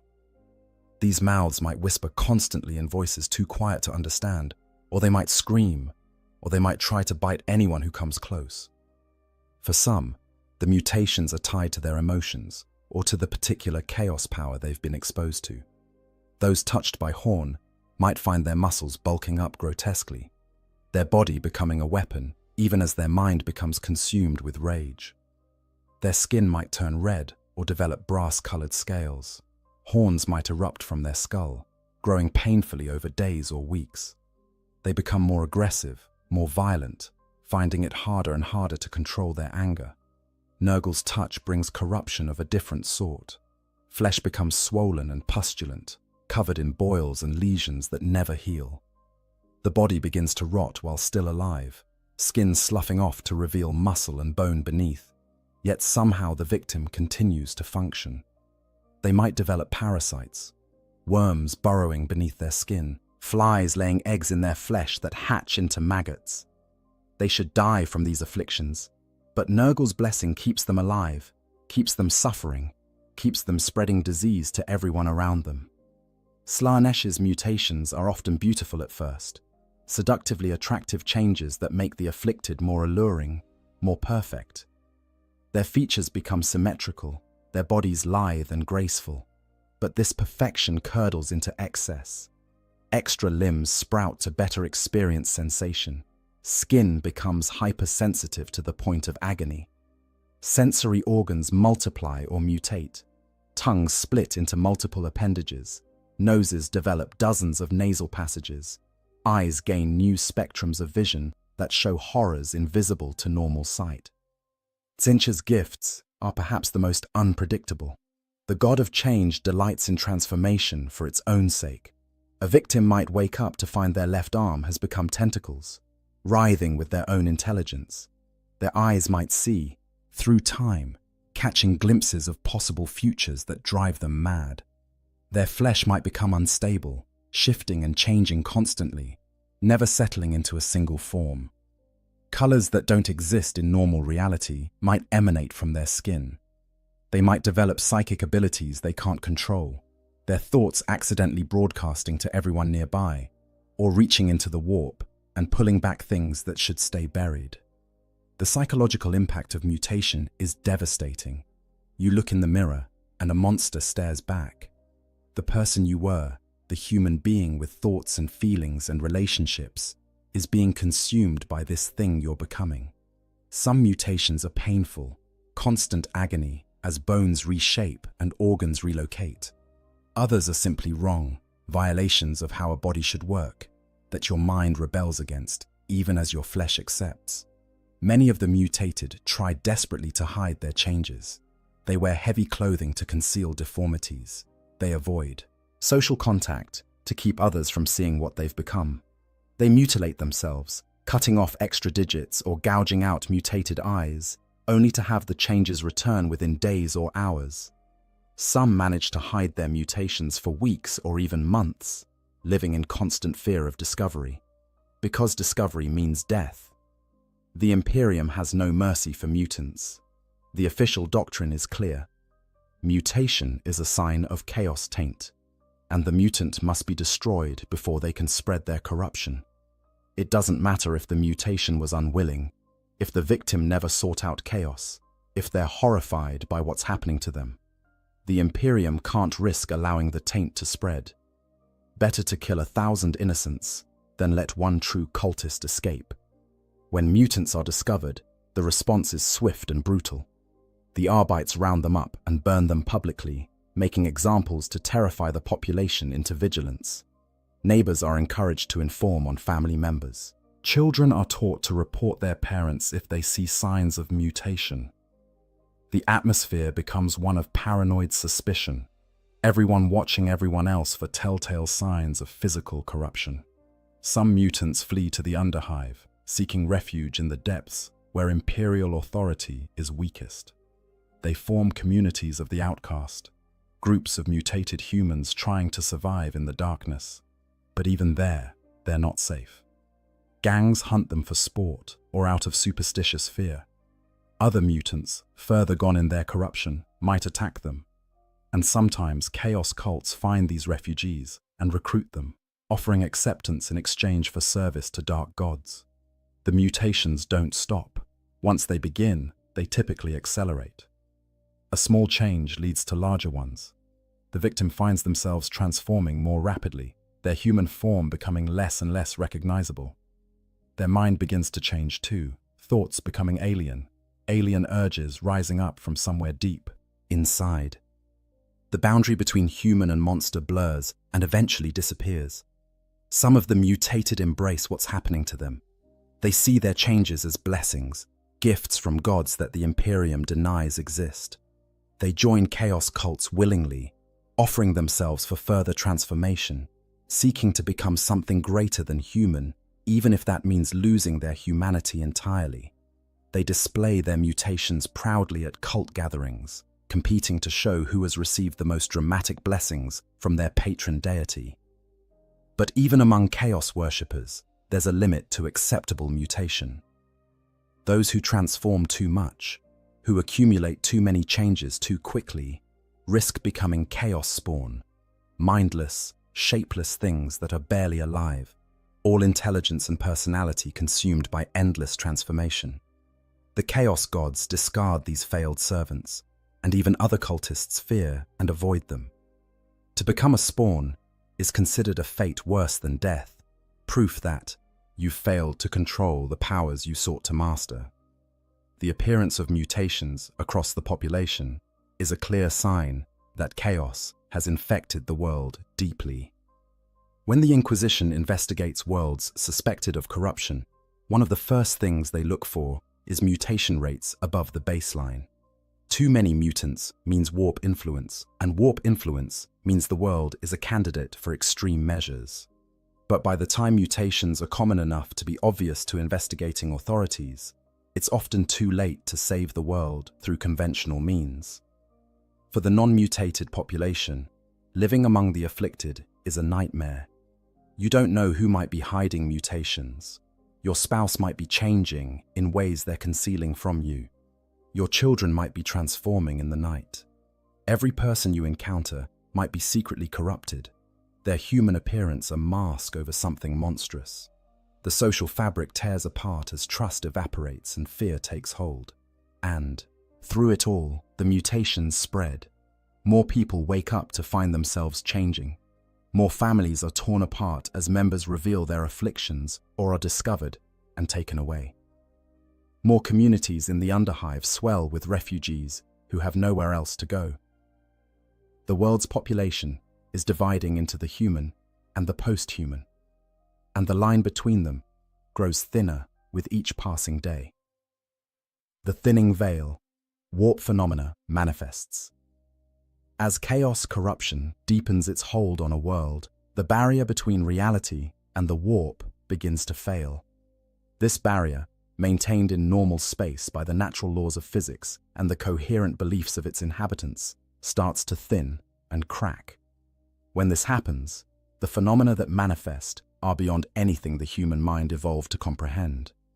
Reality itself becomes unreliable, subject to forces that mock the very concept of natural law. Temperature becomes detached from any physical cause.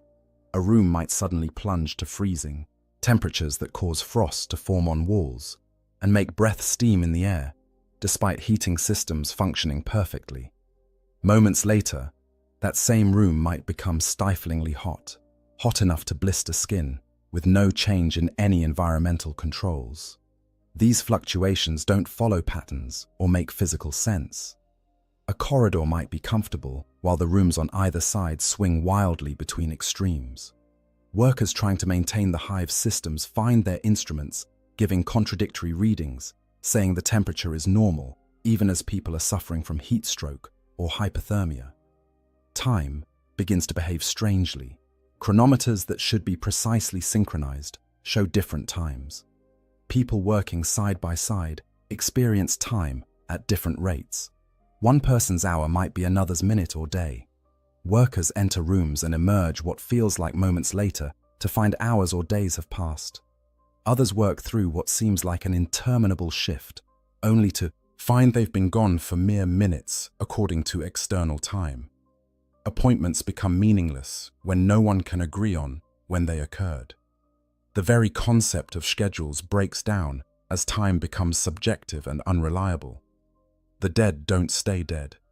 Bodies in the mortuary sometimes sit up, their eyes opening even though their hearts don't beat and their lungs don't breathe. They might speak in voices that aren't their own, delivering messages that make no sense or prophesying horrors to come. Sometimes they attack the living with surprising strength before finally becoming still again. Other corpses simply vanish from sealed morgues, gone without explanation, sometimes seen walking the corridors hours or days later before disappearing again. Shadows develop substance and agency. They move independently of their sources, flowing across walls and floors in defiance of any light source. Some shadows show shapes that don't match the objects casting them. Human shadows that sprout, extra limbs or monstrous features. People report their shadows whispering to them or moving to attack them, while they themselves remain still. Certain areas accumulate shadows that don't dissipate even in bright light, pools of darkness that seem to watch and wait. The laws of gravity become optional. Objects might suddenly float upward, defying gravity completely. People might find themselves walking on walls or ceilings as easily as floors. Or gravity might reverse in specific areas. Everything and everyone falling upward into the ceiling before gravity rights itself moments later, dropping them back to the floor. These reversals cause injuries and deaths, but also a creeping horror as people realize they can't trust something as fundamental as which direction is down. Sounds become divorced from their sources. Footsteps echo from empty corridors. Voices speak from walls or empty air, sometimes whispering, sometimes screaming. Music plays with no identifiable source, haunting. Melodies that stick in the mind and drive listeners slowly mad. The sounds aren't always audible in the normal way. Sometimes people hear them directly in their minds, sounds that bypass the ears entirely and resonate directly in consciousness. And the things these sounds say, when they're comprehensible at all, speak of horrors and revelations that shatter sanity. Visions plague the population. People see things that aren't there. Spectral figures moving through crowds, monstrous shapes lurking in shadows, impossible geometries in familiar architecture. Some see the past, moments from history playing out before them like projected images. Others see possible futures, visions of what might happen or what the chaos gods intend to bring about. These visions are vivid and real enough that people try to interact with them, reaching for phantoms or running from threats that exist only in their perceptions. Material objects begin to behave impossibly. Doors open into rooms that don't exist, corridors that stretch for impossible distances before looping back on themselves. Rooms are larger on the inside than their exterior dimensions should allow. Staircases lead upward but somehow bring people back to where they started. The hive's geometry becomes non-Euclidean, its architecture defying the mathematics that should govern physical space. People get lost in areas they've known their entire lives, unable to find familiar landmarks that should be right in front of them. Electronics malfunction in ways that shouldn't be possible. Voxcasters pick up signals from sources that don't exist, broadcasting scenes from other worlds or other times. Data screens show information that wasn't input into any system, prophecies written in code, or images of places no human has ever seen. Servitors receive instructions from nowhere, commands that override their programming and make them perform actions their masters never ordered. Some machines seem to develop awareness, their deeds, machine spirits becoming genuinely intelligent and malevolent. Living things warp and change. Plants grow at impossible rates, vines spreading across walls in hours, developing thorns or flowers or fruits that are entirely new species. Animals mutate, developing features that don't match any known creature. Bacteria and microorganisms evolve in impossible directions. creating new diseases or simply refusing to follow biological laws. The boundary between living and non-living becomes blurred. Rocks might bleed when cut, metal might grow like a plant, organic matter might develop crystalline structures. The sky changes. On worlds with atmospheres, the sky's color shifts. Green, purple, red, colors that don't exist in normal light. The stars move in patterns they shouldn't follow. Multiple suns might appear in the sky, even though the system only has one star. At night, the darkness becomes absolute. Not the mere absence of light, but a presence, a thing that presses against windows and tries to seep through cracks. Looking at the sky for too long causes dizziness and nausea, a sense that something vast and terrible is looking back. Psychic phenomena erupt across the population. People who never showed psychic potential suddenly develop powers they can't control. They might read thoughts accidentally, broadcasting their own consciousness to everyone nearby. They might move objects with their minds, cause fires with a thought, or worse, open tiny rifts to the warp that let demons peek through for horrifying moments. These untrained psychers are incredibly dangerous, beacons that draw warp entities like blood draws sharks. Colors that don't exist in normal reality begin to appear. They can't be described because human language lacks the concepts, but those who see them know instinctively they're wrong, that they're colors that exist only in the warp and have no place in material space. These impossible hues spread like stains across surfaces, and anything they touch begins to warp and change, taking on properties it shouldn't have. The barriers between minds thin. People begin to hear each other's thoughts, unwillingly privy to the internal monologues of everyone around them. Dreams become shared experiences, entire populations trapped in the same nightmares. Memories leak from person to person, so you might remember events from someone else's life as if they were your own. Individual identity becomes harder to maintain when consciousness itself is becoming collective and permeable. Through all of this, the rational mind tries to find explanations. It's just hallucinations. It's mass hysteria. It's equipment failure and environmental contamination and psychological stress. The authorities cling to these explanations even as they become increasingly absurd. They deploy more enforcers, conduct more investigations, issue more decrees demanding order and normalcy. But their efforts are futile. You can't enforce laws of physics that are breaking down. You can't arrest reality for failing to be real. The population's response varies. Some retreat into denial, refusing to acknowledge what they're experiencing. They go through the motions of normal life, even as reality collapses around them. Others panic, fleeing to areas they believe might be safer, though nowhere on the world is truly safe anymore. Some turn to religion, praying more fervently to the emperor for deliverance, conducting continuous services and flagellating themselves to prove their devotion.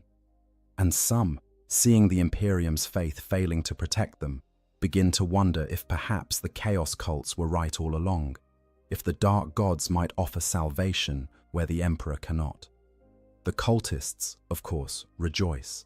These phenomena are proof that their gods are real and powerful, that their worship has borne fruit. They conduct more rituals, drawing more power from the warp, accelerating the corruption they've worked so hard to bring about.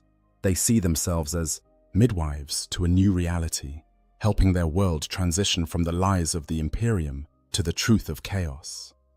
They don't yet realize that they too will be consumed by what's coming, that the gods they serve care nothing for their survival. Society crumbles, the breakdown of order. When reality itself becomes unreliable, the social structures that maintain civilization cannot survive. The descent into chaos begins subtly, but accelerates rapidly as each failure of authority creates space for greater disorder. A world that has maintained its functions for centuries, or even millennia, comes apart in a matter of weeks. The first systems to fail are often the most complex. Logistics and supply chains depend on precise coordination across vast distances, and when time becomes unreliable and communications are plagued by warp interference, that coordination becomes impossible. Food shipments don't arrive when scheduled, or arrive spoiled despite proper preservation. Water reclamation systems malfunction, producing water that's unsafe to drink or simply stopping production entirely. Power generation becomes erratic, with entire sectors of the hive plunging into darkness for hours or days at a time. The workers who maintain these systems are themselves affected by the corruption. Some have mutated to the point where they can no longer perform their duties. Others have gone mad from warp exposure, their technical knowledge intact, but their judgment fatally compromised. Still others have joined chaos cults and actively sabotaged the infrastructure they once maintained, seeing the collapse as necessary to usher in their god's dominion. The tech priests of the Adeptus Mechanicus try to keep systems functioning, but they're overwhelmed by the scale of the failures and confused by technology that increasingly refuses to obey the laws it was built upon. Law enforcement collapses in stages. The Arbites, already stretched thin across any hive world, find themselves dealing with a surge in crime and civil disorder that exceeds their capacity to respond. The mutation purges have eliminated many of their officers, some because they were mutated, others because they were too sympathetic to the mutated to carry out their duties properly. The remaining Arbites become more brutal in their attempts to maintain order, which only increases resentment and resistance from the population. Worse, the Arbites themselves are infiltrated by chaos cultists. Officers who should be maintaining the Emperor's law are instead protecting cult activities and eliminating threats to the conspiracy. When loyal Arbites try to investigate corruption within their own ranks, they often disappear or are found dead in apparent suicides. The population loses faith in the enforcers, knowing that calling the Arbites might bring help or might bring death, with no way to tell which until it's too late. The civil government fares no better. The planetary governor and their administration, already compromised by cult infiltration, struggle to maintain even the appearance of control. Edicts are issued demanding order and increased production, but they're ignored because everyone knows the government can't enforce them. Some governors retreat into their palaces, surrounding themselves with guards and trying to pretend everything is fine even as their world burns. Others flee off-world if they can, abandoning their populations to save themselves. A few make genuine attempts to fight the corruption, but they lack the resources and often the knowledge to do so effectively. The ecclesiarchy should provide spiritual strength in such times, but it too is failing. Many priests are cultists who use their positions to spread heresy disguised as the imperial creed. Others have lost their faith, unable to reconcile the emperor's supposed protection with the horrors they're witnessing. The faithful priests preach ever more desperately, calling for prayer and repentance, but there, congregations can see that faith alone isn't stopping the corruption. When prayers go unanswered and miracles don't materialize, people begin to question whether the emperor truly cares about their world. Economic systems break down as trade becomes impossible. Merchants can't transport goods when the routes are unsafe and the destination might not exist in a few days. Currency becomes worthless when no one trusts that it will hold its value. Barter systems emerge, but even these falter when people realize that food and water they trade for might spoil within hours or transform into something inedible. The wealthy try to use their resources to secure safety, hiring mercenaries and building fortified compounds. But wealth means little when reality itself is the enemy. Violence explodes across the world. Gangs that once operated within certain boundaries go to war with each other and anyone else, knowing that law enforcement is no longer functional. Riots erupt over food shortages, access to water, or simply out of rage and fear at what's happening. The mobs attack government buildings, ecclesiarchy temples, Arbite stations, anyone or anything that represents the failing authority. They also attack suspected cultists, conducting their own brutal purges based on rumor and suspicion rather than evidence. Neighbor turns on neighbor. The paranoia and fear that have been building explode into violence. People settle old grudges, using the chaos as cover for murder and theft. Families fracture as members accuse each other of being cultists or mutants. Communities that once functioned together devolve into warring factions. The bonds of civilization, already strained, snap entirely in many areas. The cults emerge from hiding. With authority collapsing and the population divided, there's less reason to maintain secrecy. Cultists begin to operate openly, conducting rituals in public spaces, marking buildings with the symbols of their patron gods, recruiting new members from those desperate enough to seek any protection or purpose. They're still opposed by loyal imperial citizens, which leads to running battles in the streets between cultists and makeshift militias of the faithful. Some areas of the world maintain order longer than others. Military bases with disciplined troops and strong leadership might keep their sectors functional for weeks or months after other areas have descended into chaos. Noble houses with private armies can enforce law within their territory, but these islands of stability are besieged by refugees and attacked by cults, and eventually they too succumb to the spreading corruption. The planet's defense forces face an impossible situation. They're supposed to protect the world from external threats, but the threat is internal and pervasive. Some PDF regiments remain loyal to the Imperium and try to restore order, but they're often fighting their own corrupted members as much as outside threats. Other regiments have gone over to chaos entirely, their officers using military discipline to organize cult activities with terrifying efficiency. Still others simply break apart, soldiers deserting to protect their families or join the cults or simply try to survive. Communication between different regions breaks down. Vox networks are unreliable, often carrying only screams and mad laughter and inhuman voices. Physical travel becomes hazardous as roads and transit systems fail or are controlled by hostile forces. Entire cities or hive sections become isolated, cut off from news of what's happening elsewhere. Without information, coordinated resistance becomes impossible. Each area fights its own desperate battle without knowing if help is coming or if they're the last loyal forces left on the entire world. In the absence of legitimate authority, new power structures emerge.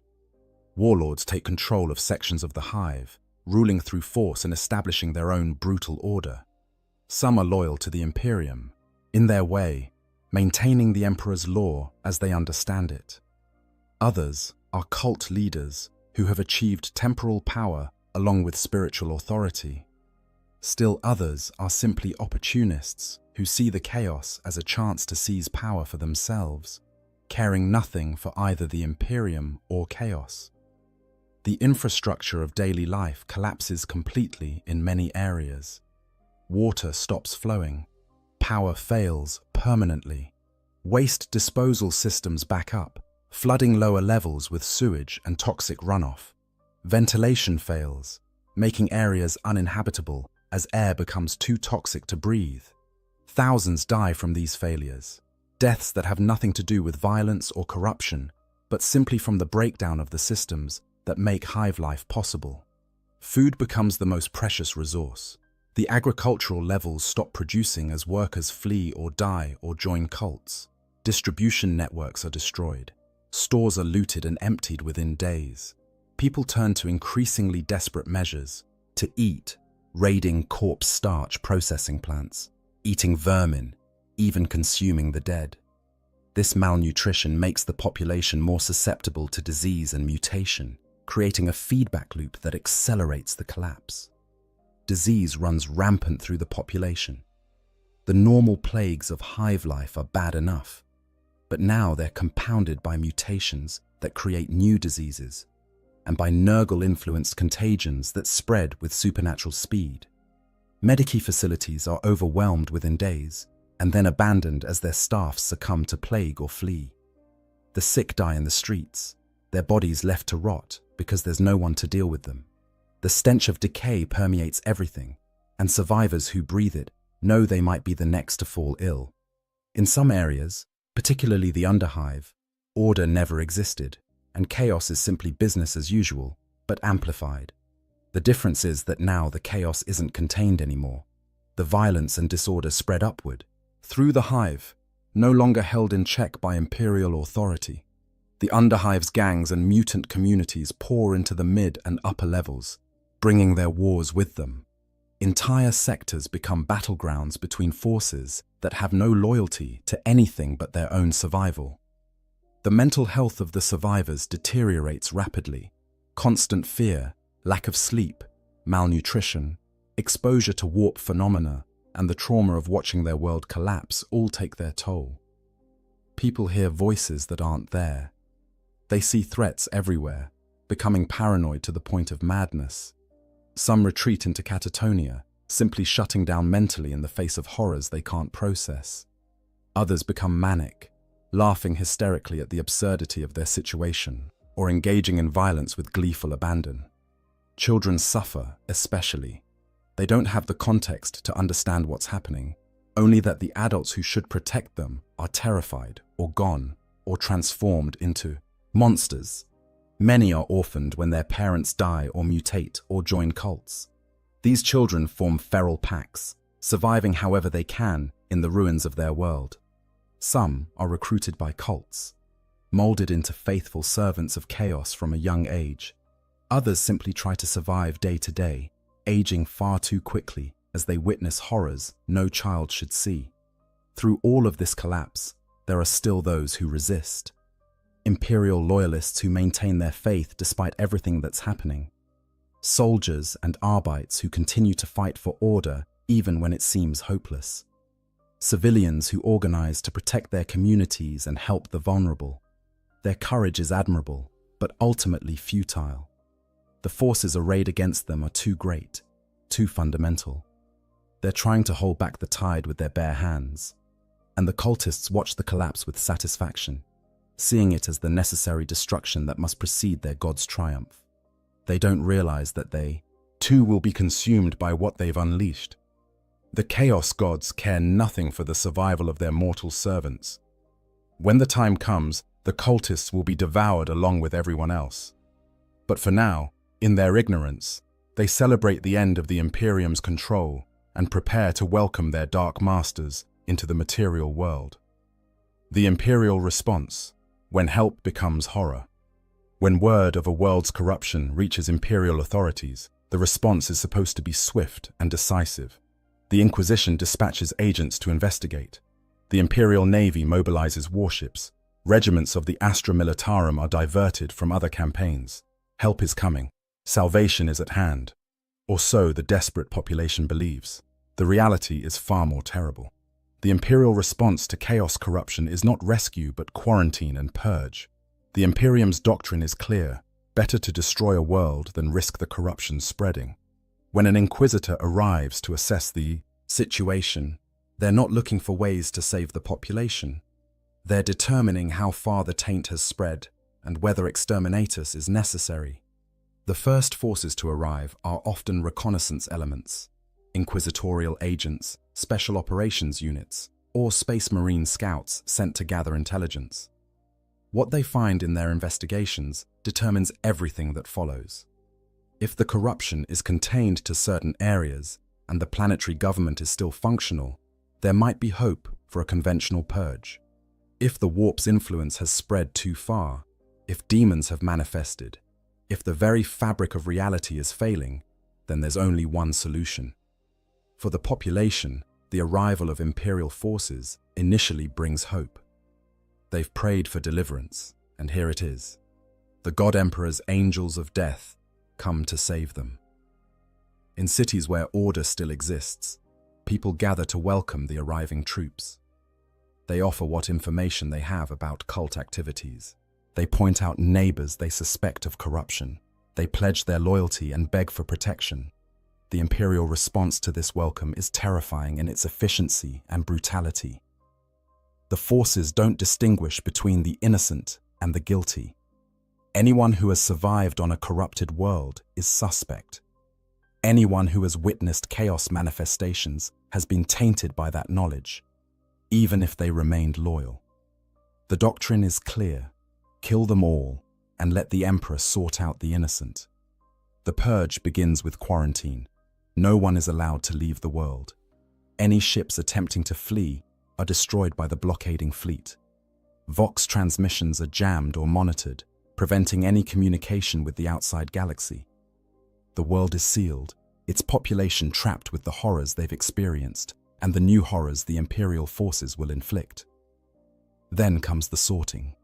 The population is rounded up and processed through screening stations. Inquisitorial agents backed by armed soldiers examine each person for signs of mutation, taint, or corruption. The standards are impossibly strict. A small mutation that appeared through no fault of the victim's own. Execution. Exposure to warp phenomena. Execution. Membership in any organization that might have been infiltrated by cultists. Execution. Knowledge of chaos symbols or entities. Execution. Even those who pass the initial screening aren't safe. They might be subjected to psychic probing by inquisitorial psychers, brutal mental examinations that leave survivors traumatized and often brain damaged. They're interrogated for hours or days about what they witnessed, who they knew, what they did. The interrogations use methods that would be considered torture in any other context, but the Inquisition doesn't care about suspects' rights or comfort. They care about rooting out every last trace of corruption, and if innocents suffer in the process, that's acceptable collateral damage. The survivors of screening face an uncertain fate. The truly lucky might be deemed pure enough to be allowed to live, though their freedom is far from guaranteed. They might be pressed into service as indentured laborers on other imperial worlds, spending the rest of their lives in penal colonies or manufactorums under constant supervision. They might be mind-wiped, their memories of chaos corruption erased along with much of their personality and identity, leaving them empty shells who can be trusted because they remember nothing. Many aren't even given these options. The Inquisition follows a policy called containment through elimination, simply killing everyone who had significant exposure to chaos. This includes not just cultists, but their victims, witnesses, survivors, anyone who might carry knowledge or taint forward. Entire cities are purged, their populations herded into designated areas and executed en masse. The bodies are burned to ash to ensure no corruption remains.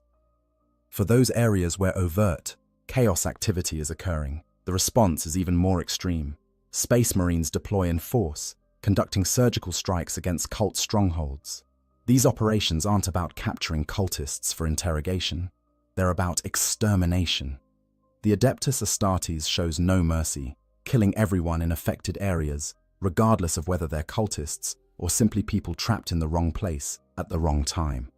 Flamers purge entire hab blocks. Bolter rounds shred human flesh without discrimination. The Space Marines' mission is to eradicate Chaos worship root and branch, and they pursue this mission with terrifying zeal. The Inquisition employs other assets as well. The Adepta Sororitas, the militant arm of the ecclesiarchy, conducts their own purges with fanatical devotion. They see themselves as the Emperor's vengeance made manifest and show no more mercy than the Space Marines. Assassins from the Officio Assassinorum hunt down cult leaders and other high-value targets, eliminating them with precision before melting back into the shadows. Entire regiments of the Astra Militarum deploy to occupy cities and hunt cultists through the ruins. The population caught between chaos cultists and Imperial purge forces faces an impossible situation. The cultists want to sacrifice them or transform them into twisted servants of the dark gods. The Imperial forces view them as acceptable casualties in the fight against corruption. There's no safe haven, no way to prove innocence, no protection for the truly faithful. All they can do is try to survive day by day and hope that somehow they'll be deemed pure enough to spare. Some Imperial forces take a more measured approach, working to identify and protect the truly innocent while eliminating actual cultists. These commanders understand that indiscriminate slaughter only feeds the Chaos God's power and creates martyrs that strengthen cult recruitment. But these rational voices are often overruled by more radical elements who see any hesitation as weakness or potential corruption. The debate over how to conduct the purge can paralyze the imperial response or lead to different factions of imperial forces working at cross purposes. Meanwhile, the world continues to deteriorate. The combat between imperial forces and cultists creates more destruction, more death, more suffering. Battles rage through populated areas, killing civilians caught in the crossfire. Infrastructure that was barely functional is destroyed completely. Refugees flee from fighting only to be caught in new battles elsewhere. The chaos that the imperial forces were supposed to suppress instead intensifies. And then there's the ultimate sanction, exterminatus. If an inquisitor determines that the corruption is too deep, that saving the world would cost more in resources than it's worth, or that there's significant risk of the taint spreading off-world, they can order the planet's destruction. This decision is not made lightly, but when it's made, it's absolute. Exterminatus can take many forms. Cyclonic torpedoes that create firestorms engulfing entire continents. Virus bombs that kill all organic life within hours. Atmospheric incinerator torpedoes that literally set the sky on fire. Two-stage exterminatus that uses virus bombs to kill the population and then ignites their rotting bodies to scour the surface clean. The method varies, but the result is always the same. Total death for everything on the world. For the population, learning that exterminatus has been ordered is the final horror. They survived chaos corruption, they survived the purges, and now they're to be killed anyway, not because they're guilty, but because their world is deemed too tainted to save. There's no escape.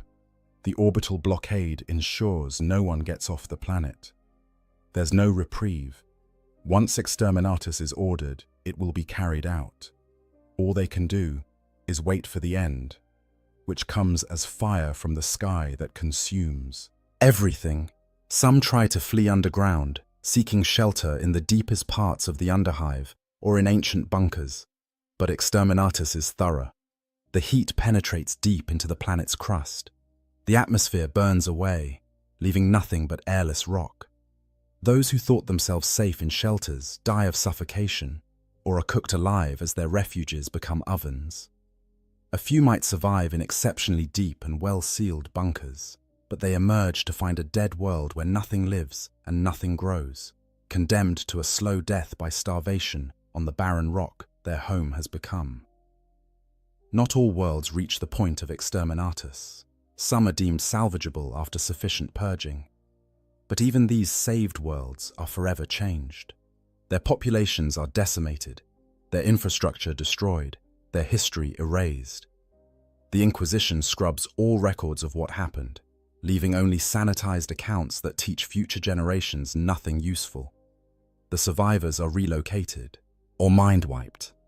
The world is repopulated with colonists who know nothing of its dark history, and the cycle continues because the Imperium never truly learns from these catastrophes, never addresses the underlying conditions that make worlds vulnerable to chaos corruption in the first place. For the Imperium, this is all acceptable. Billions might die, entire worlds might be rendered lifeless, but the alternative, allowing chaos to establish a foothold that could spread to other worlds, is worse. The calculus is simple. Sacrifice one world to potentially save 100. It doesn't matter that most of the people killed were loyal imperial citizens who never chose corruption. It doesn't matter that many might have been saved with more care and effort. What matters is certainty, absolute surety that the taint has been eliminated. And the only way to achieve that certainty is through overwhelming force and total destruction. This is the help that arrives when you pray for deliverance from chaos. This is the salvation the Imperium offers, and for many who experience it, the horror of the cure is as great as the horror of the disease. The tragedy is that the Imperium's brutal response is, from their perspective, the only rational choice. In a universe where chaos corruption can spread like plague, and where the fate of entire sectors might hang on preventing that spread, mercy and careful discrimination are luxuries they cannot afford. But for those on the receiving end of this utilitarian calculus, the logic offers no comfort as the flames descend. The final days, reality unravels. The final days before a world falls completely to chaos are unlike anything most humans can survive witnessing without losing their sanity. Reality doesn't just bend, it breaks. The distinction between the material universe and the immaterium collapses. The laws of physics that govern existence cease to function. What remains is a nightmare realm where anything is possible and everything is horrible. The sky changes in ways that defy description. It's no longer blue or grey or any colour that belongs in normal reality. It pulses and writhes like living flesh. Faces appear in the clouds, vast and terrible, watching the world below with malevolent interest. The stars rearrange themselves into patterns that hurt to look at, geometries that suggest meanings the human brain wasn't designed to process. Sometimes the sky opens, revealing glimpses of the warp beyond, impossible vistas of entities and places that should not exist. The land itself becomes alive and hostile. Mountains move, rising and falling like the chest of a sleeping giant. Valleys open up like mouths, filled with teeth made of stone that grind together. Rivers run with blood or acid, or substances that have no name in any human language. The ground beneath people's feet becomes unstable, sometimes solid, sometimes liquid, sometimes simply not there at all. Buildings that have stood for millennia twist and reshape themselves, their architecture becoming non-Euclidean nightmares of impossible angles and rooms that exist in more or fewer than 3 dimensions. Mass possession events occur as the barrier between worlds fails completely. Entire populations become hosts to demonic entities all at once. One moment they're people, desperate and afraid but still human. The next, they're screaming as demons force their way into their bodies, wearing their flesh like ill-fitting suits. The possessed might retain some awareness, trapped inside their own bodies as passengers to their own destruction, forced to watch through their own eyes as demons use their hands to commit atrocities. These possessed individuals don't look fully human anymore. Their features shift and warp as the demon within struggles to maintain the mortal form. Eyes change color or multiply. Limbs move at wrong angles. Voices become overlaid with others, speaking in tongues that predate humanity or in sounds that aren't language at all, but direct transmissions of thought and emotion. They display impossible strength, tearing apart others with their bare hands, breaking through doors and walls, climbing surfaces no human should be able to scale. The possessed often gather in groups, drawn together by their demonic occupants' will. They conduct rituals in public spaces, chanting and dancing, and committing acts of violence and depravity that serve to thin the veil even further. These gatherings create zones of intense warp activity, where reality is especially unstable, where demons can manifest more easily, where anyone caught nearby risks possession or worse. Some of the possessed eventually burn out, the demon consuming their host entirely until only a twisted corpse remains.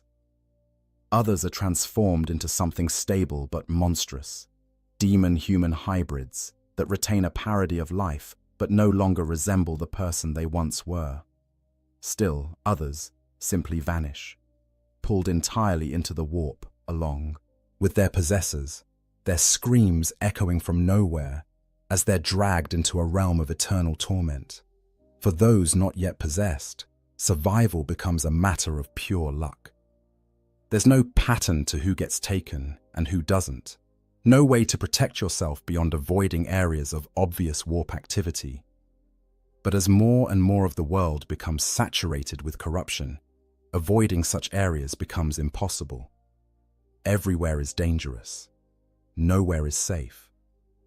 You might go to sleep human and wake up a demon's puppet, or you might maintain your identity, but watch as everyone you know loses theirs. Temporal distortions reach their peak.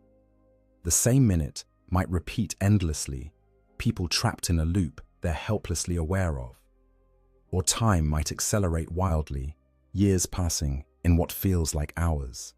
People age decades in days, their bodies crumbling to dust even as their minds remain aware. Others are frozen in time, standing like statues while the world changes around them, then suddenly unstuck and experiencing all the missed time at once. The dead rise en masse. Every corpse that hasn't been properly cremated becomes a potential vessel for warp entities. Graveyards disgorge their contents. Mortuary facilities become scenes of nightmare as the dead shamble forth. These animated corpses aren't traditional undead. They're puppeted by minor demons or fragments of warp energy, and they behave with malign intelligence. They hunt the living, seeking to add more bodies to their ranks. Some speak with the voices of those they once were, using knowledge of their former relationships to manipulate and betray those who loved them. The survivors' senses become unreliable. They see things that aren't there and fail to see things that are. They hear voices constantly, sometimes external, sometimes seeming to come from inside their own heads. Touch becomes untrustworthy. Solid surfaces might give way like water, or empty air might feel as solid as steel. Taste and smell are overwhelmed by the stench of corruption and the taste of ashes. Some lose their senses entirely, going blind or deaf or losing all feeling, their bodies shutting down to protect their minds from further input. Madness spreads like contagion. Those who've managed to maintain their sanity up to this point finally break under the strain of impossibility made manifest. They might laugh hysterically at sights that would make sane people weep. They might retreat into fantasy, constructing elaborate delusions to replace the unbearable reality. They might simply shut down, becoming catatonic and unresponsive. Or they might be driven to violence, attacking anything and anyone in rage at what's been done to their world. Some of the mad claim to have revelations, insights into the nature of chaos, or visions of what's to come. They might actually be experiencing genuine psychic phenomena, their breaking minds briefly touching the warp and bringing back fragments of truth mixed with madness. They prophesy doom or salvation, speak in riddles and contradictions, draw symbols that seem to move and breathe. Following their guidance is as likely to lead to disaster as safety, but in a world where nothing makes sense, their nonsensical advice is no worse than anyone else's. The last bastions of resistance fight desperate battles against overwhelming odds. Small groups of survivors band together, imperial loyalists, making a final stand against the corruption.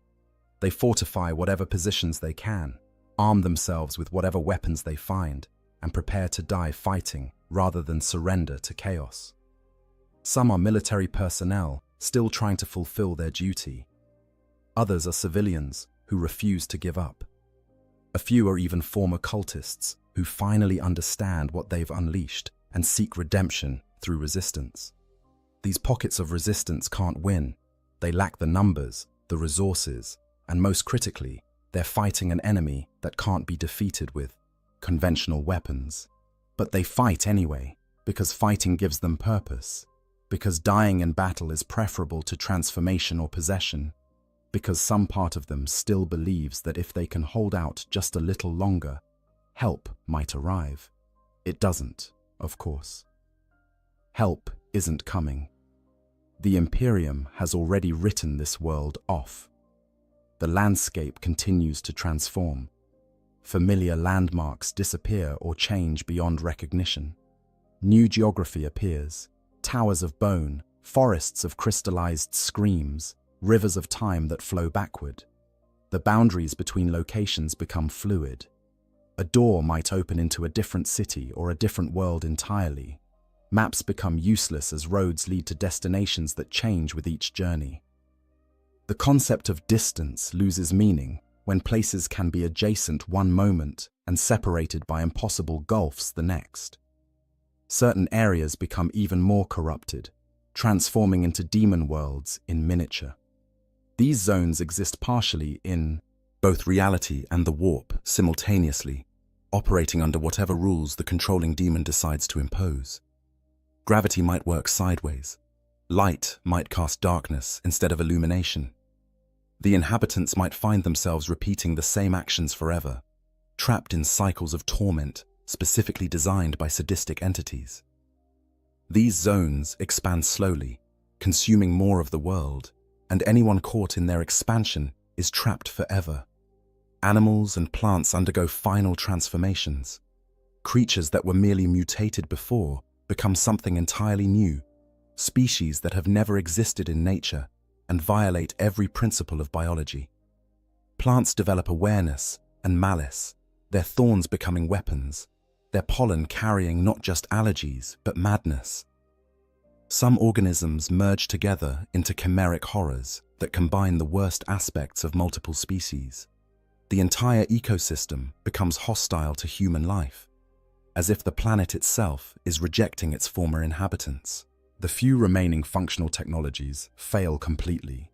Machines that somehow kept working despite everything give up. Their machine spirits finally corrupted beyond function. Lights go out permanently. Life support systems cease. Communication devices emit only screams and static. The technological infrastructure that made civilization possible on this world is dead, leaving survivors to face the end with nothing but what they can hold in their hands. Through all of this, the cultists who started it all often meet their own ends. The Chaos Gods rarely reward their mortal servants with the glory they were promised. Some are consumed in the final rituals that complete their world's fall.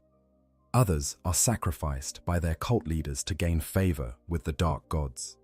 Still others transform into Chaos Spawn, mindless monsters that represent the ultimate failure. Only a very few might be elevated to demonhood or taken into the Eye of Terror to serve their gods in the warp. For most, cultists, the victory they work toward becomes their own destruction. These are the final days, the last moments before reality surrenders completely to chaos. What comes next is not really life as any human would understand it. The world will become a demon world, a place where the warp and reality exist in a twisted union. But for the people experiencing these final days, what comes next doesn't matter. They're living in hell made manifest, watching their world die, knowing that their own end approaches. All they can do is survive from one moment to the next, bearing witness to the ultimate corruption of everything they knew, until finally, even that ability fails, and they too are consumed by the darkness. Demonic incursion, when hell comes to life. The moment demons manifest in real space marks the point of no return. Until this happens, no matter how corrupted a world has become, there's still theoretical hope of redemption. But once demons cross the barrier between the warp and reality in significant numbers, the world is doomed. What follows is an invasion from another dimension, an assault by entities that exist purely as manifestations of thought and emotion, given horrible form. Demons don't appear all at once like a conventional invasion. They seep through wherever the barrier is weakest, materializing in places where rituals have been performed, where large numbers of people have died violently, where reality is especially thin. At first, they might appear only briefly, flickering in and out of existence, like images projected from a faulty hololith. But as more warp energy flows into the world, their manifestations become more stable, more permanent, more numerous. The demons of Khorne arrive first in most cases, drawn by the violence and bloodshed that accompanies societal collapse. Bloodletters, lesser demons who appear as crimson-skinned warriors with sword-like horns, materialize in the midst of battles and massacres. They're surrounded by an aura of rage that infects everyone nearby, turning even mild-mannered civilians into frenzied killers. The bloodletters attack with savage efficiency, their hellblades cutting through armor and flesh with equal ease. They kill not for any strategic purpose, but simply because killing is their reason for existence. Behind the bloodletters come other servants of the blood god. Flesh hounds, demon beasts with skulls for heads, hunt down psychers and those touched by magic. Juggernauts, massive demon engines that are part creature and part machine. charge through defenders like they're not even there. And occasionally, in places of supreme violence, a bloodthirster might manifest.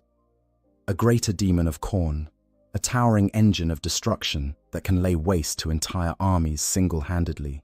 Its very presence drives mortals mad with rage, and its whip and axe kill with every strike. The experience of facing Khornate daemons is one of overwhelming, primal terror mixed with incomprehensible rage. Survivors report that being near these entities makes them want to kill, to rend and tear and destroy, even as they're terrified of what's happening to them. The Bloodletter's crimson skin glistens in impossible ways. Their horns pulse with energy. Their eyes burn with literal flames. They move with inhuman speed and grace. And when they speak, which is rare, their voices sound like grinding metal and screaming fury. Nurgle's demons follow a different pattern.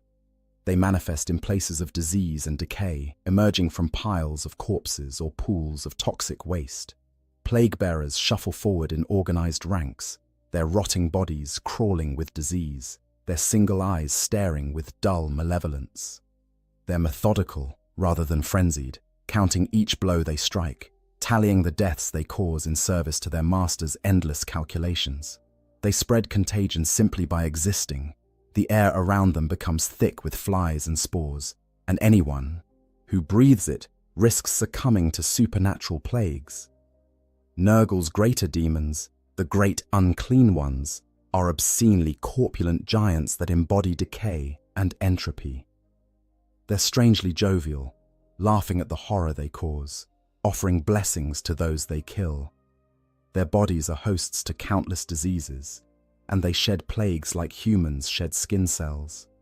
But perhaps worse than the obvious horror is their message: that decay is natural, that embracing corruption brings peace, that Grandfather Nurgle loves all his children. Some broken survivors actually accept these lies, allowing themselves to be transformed into plague carriers in exchange for an end to their suffering. The demons of Tzeentch are perhaps the most alien and incomprehensible. Pink and blue horrors, crystalline entities that split and reform endlessly, appear in places of psychic activity or where the barriers between reality and the warp are thinnest. They hurl bolts of warp fire that transform whatever they touch into something else entirely. A human might become a pile of writhing tentacles. A building might turn into a screaming obelisk of living crystal. The ground might become a gateway into another dimension. Tzeentch's sorcerers and lords of change, his greater demons, manipulate reality itself with their magic. They can see possible futures and arrange circumstances to bring about the outcomes they desire. Fighting them is an exercise in futility because they've already seen every move you might make and planned for it.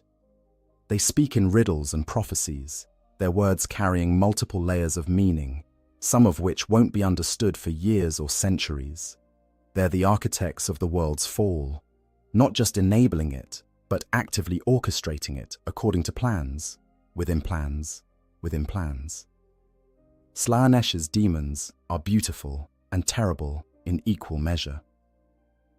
Demonettes, the lesser demons of the Prince of Pleasure, appear as impossibly graceful figures that are neither male nor female, but somehow both, and neither. They move with hypnotic allure, drawing mortals close with promises of pleasure beyond imagining. Their claw-tipped fingers can rend flesh with ease, but they prefer to seduce victims rather than simply killing them, corrupting souls along with destroying bodies. The Keeper of Secrets, Slaanesh's greater demon, is a towering figure of terrible beauty that inspires both desire and horror. Those who look upon it might find themselves attracted to it even as they're repulsed by what they see. Its voice is impossibly seductive, speaking directly to each person's deepest desires and offering fulfillment if only they surrender. Many do surrender, unable to resist the promises, and find that the pleasure they were offered is inseparable from unimaginable agony. The demon's impact on reality extends beyond their physical presence. Where they walk, the laws of nature fail. Gravity might reverse around a bloodthirster. Time might flow. backward near a lord of change. The very air might become toxic around a great unclean one. Space might fold and twist around a keeper of secrets. These reality warping effects mean that conventional military tactics are largely useless against them. You can't predict where they'll be when space is unstable. You can't plan when time doesn't flow consistently. You can't aim when the target exists partially in multiple dimensions. Worse, demons are nearly impossible to permanently kill in real space. When a demon's physical form is destroyed, its essence simply returns to the warp. It might take time for it to regain enough strength to manifest again, but it's not truly dead. Only certain blessed weapons, psychers of enormous power, or the banishment rituals known to the Grey Knights can truly send a demon back to the warp for an extended period. Regular weapons might disrupt a demon's form temporarily, but without these special means, every demon destroyed will eventually return. The survivors of demonic attacks describe experiences that sound impossible but are all too real. They speak of time stopping while a demon killed everyone around them one by one, of being unable to move while something with too many limbs and voices tore their friends apart, of hearing promises whispered in their minds that made them want to surrender, to give up resistance, to embrace corruption, of seeing their loved ones transformed into monsters before their eyes, or dragged screaming into portals that opened into dimensions of pure torment. Fighting demons requires more than physical courage. It requires mental and spiritual strength that most humans simply don't possess. Seeing a demon often causes immediate psychological trauma. The human mind wasn't designed to process entities that exist partially outside reality. Some people simply break upon witnessing a demon, their sanity shattered beyond repair. They might cower in place, unable to move or fight. They might go catatonic. They might start babbling in tongues, their minds trying to process the impossible by creating new language. Those who maintain their sanity and fight back discover that conventional weapons are only partially effective. A laser gun will hurt a demon, but not as much as it should. A bolter round might disrupt its form, but it reforms moments later. Only faith seems to offer any real protection. Not faith in any abstract sense, but genuine, absolute belief in the Emperor's protection. Those with truly strong faith sometimes find that demons cannot easily harm them, that the Emperor's light shields them from the worst of the corruption. But such faith is rare, and even it has limits. The demons don't just kill, they corrupt, transform, and torment. A bloodletter might impale a victim and leave them alive, bleeding out over hours while the demon moves on to other prey. A plague bearer might infect someone with diseases that take days to kill, each moment more agonizing than the last. A horror might transform a person into something that remains conscious, but is trapped in a form that can't communicate or move. A demonette might keep a victim alive for its pleasure for weeks, exploring every possible sensation the human nervous system can produce.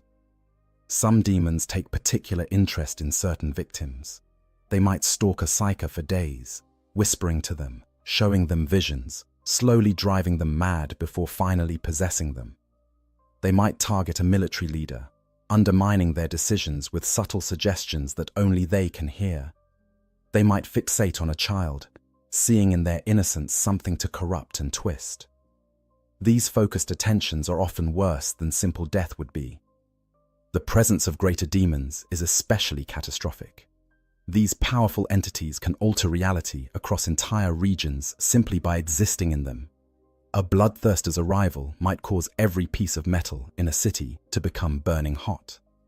A great, unclean one might turn a region's water supply into plague. A Lord of Change's presence might cause probability itself to fail, with impossible coincidences happening constantly. A keeper of secrets might inspire entire populations with obsessions that drive them to self-destructive behavior. And behind all the demons, controlling their movements and coordinating their attacks, are the chaos gods themselves. Or at least fragments of their consciousness, the tiny portions of their vast awareness that they can focus on individual worlds. The gods don't micromanage their servants, but they do have preferences and plans. A world falling to chaos isn't random. It's orchestrated, designed to serve the gods' purposes, whether that's creating more worshippers, generating emotions they can feed upon, or simply spreading corruption for its own sake. For the people living through a demonic incursion, the experience is one of utter hopelessness. These aren't enemies you can fight. They're forces of nature, manifestations of universal concepts given malevolent will.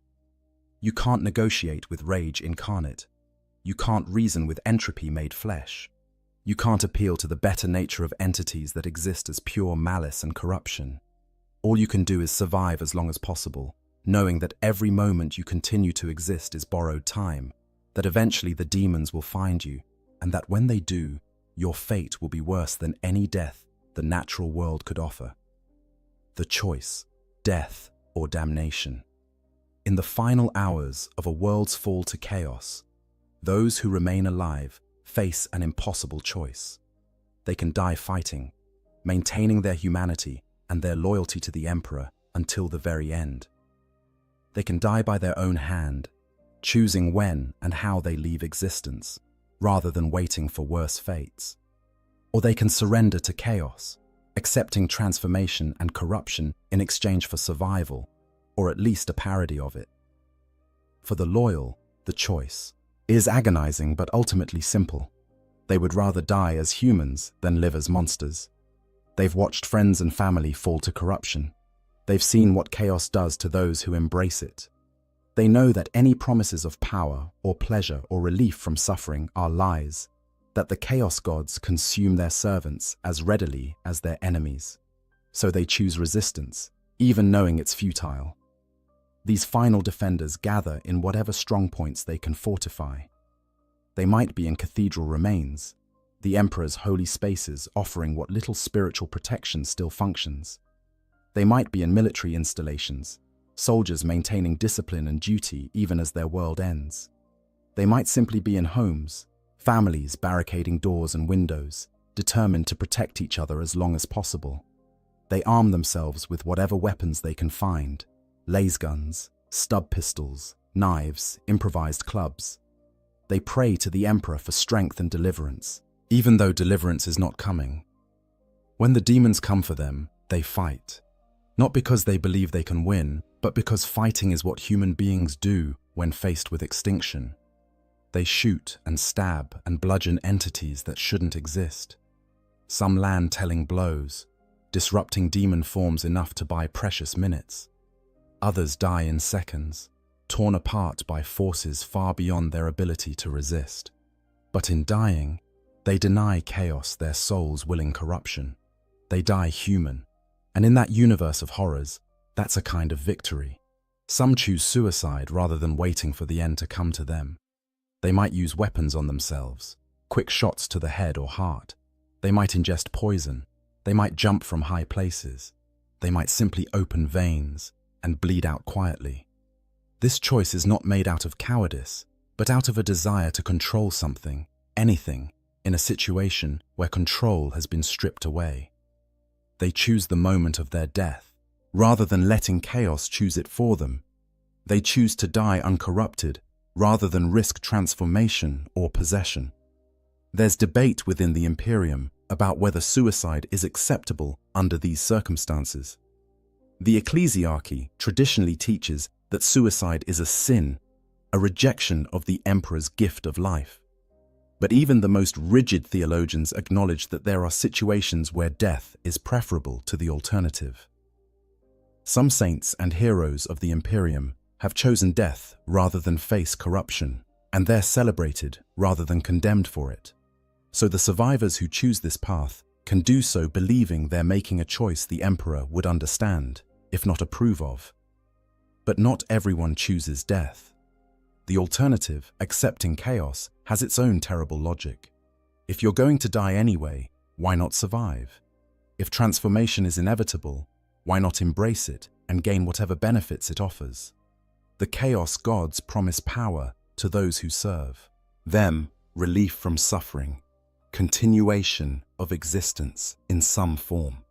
In the face of certain death, these promises can seem attractive, even rational.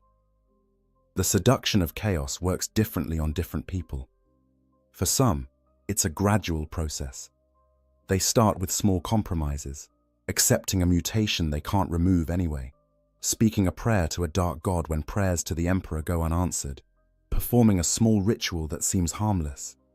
Each step makes the next easier. Each compromise weakens their resistance. Before they realize it, they've crossed lines they swore they never would, and turning back seems impossible. For others, the decision is sudden and desperate. They're cornered by demons with no hope of escape. They see a chance to save themselves or their loved ones if they just surrender, just pledge themselves to chaos, just accept what's being offered. In that moment of terror, with death literally reaching for them, they break. They say the words, make the gestures, offer themselves to the dark gods. And the gods accept them, transforming them in that instant from victims into servants. Those who accept chaos find that the promises were lies, or at least partial truths wrapped in deception. Yes, they survive, but not as themselves. The transformation strips away their humanity piece by piece. Their bodies mutate beyond recognition. Their minds become alien, filled with urges and thoughts that aren't their own. Their souls are bound to gods who view them as less than nothing, tools to be used and discarded. Some experience their transformation as a kind of liberation. The constraints of morality and human limitation fall away. They embrace the power flowing through them, the ability to do things no normal human could do. They revel in their corruption, seeing it as evolution rather than degeneration. They become true believers, zealous servants who spread chaos with fanatical devotion. But even these willing servants are puppets, acting out roles the gods have written for them. Others remain aware of what they've lost. They're trapped inside their own transforming bodies, unable to stop what's happening to them, screaming internally even as their mouths speak words in dark tongues. They see themselves committing atrocities and can't stop their hands from moving. They feel their personalities being overwritten by something else, something that uses their memories but isn't them anymore. For these conscious victims, becoming a chaos servant is an ongoing torture that might last for centuries.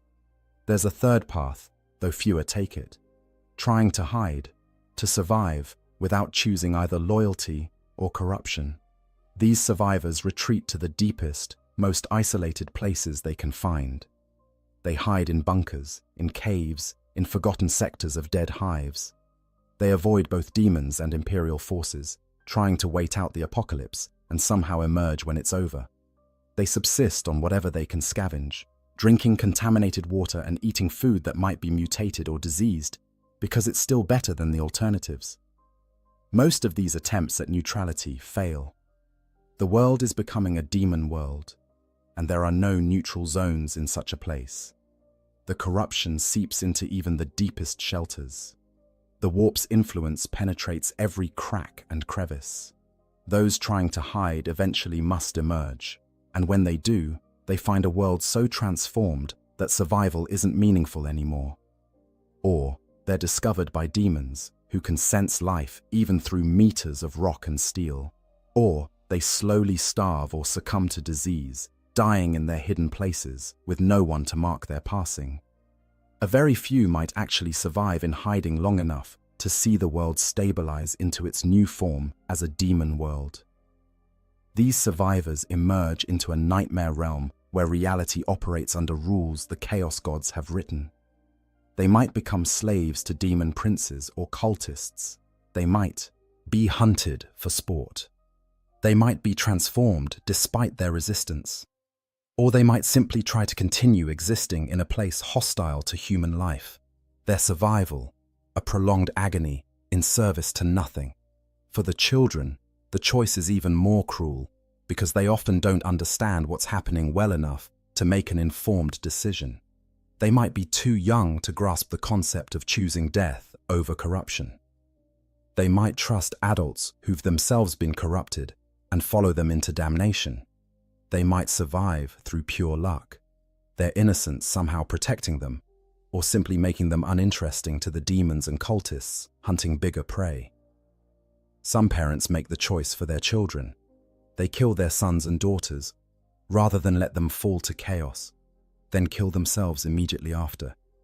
It's an act of terrible love, motivated by the belief that death is a mercy compared to what chaos would do to them.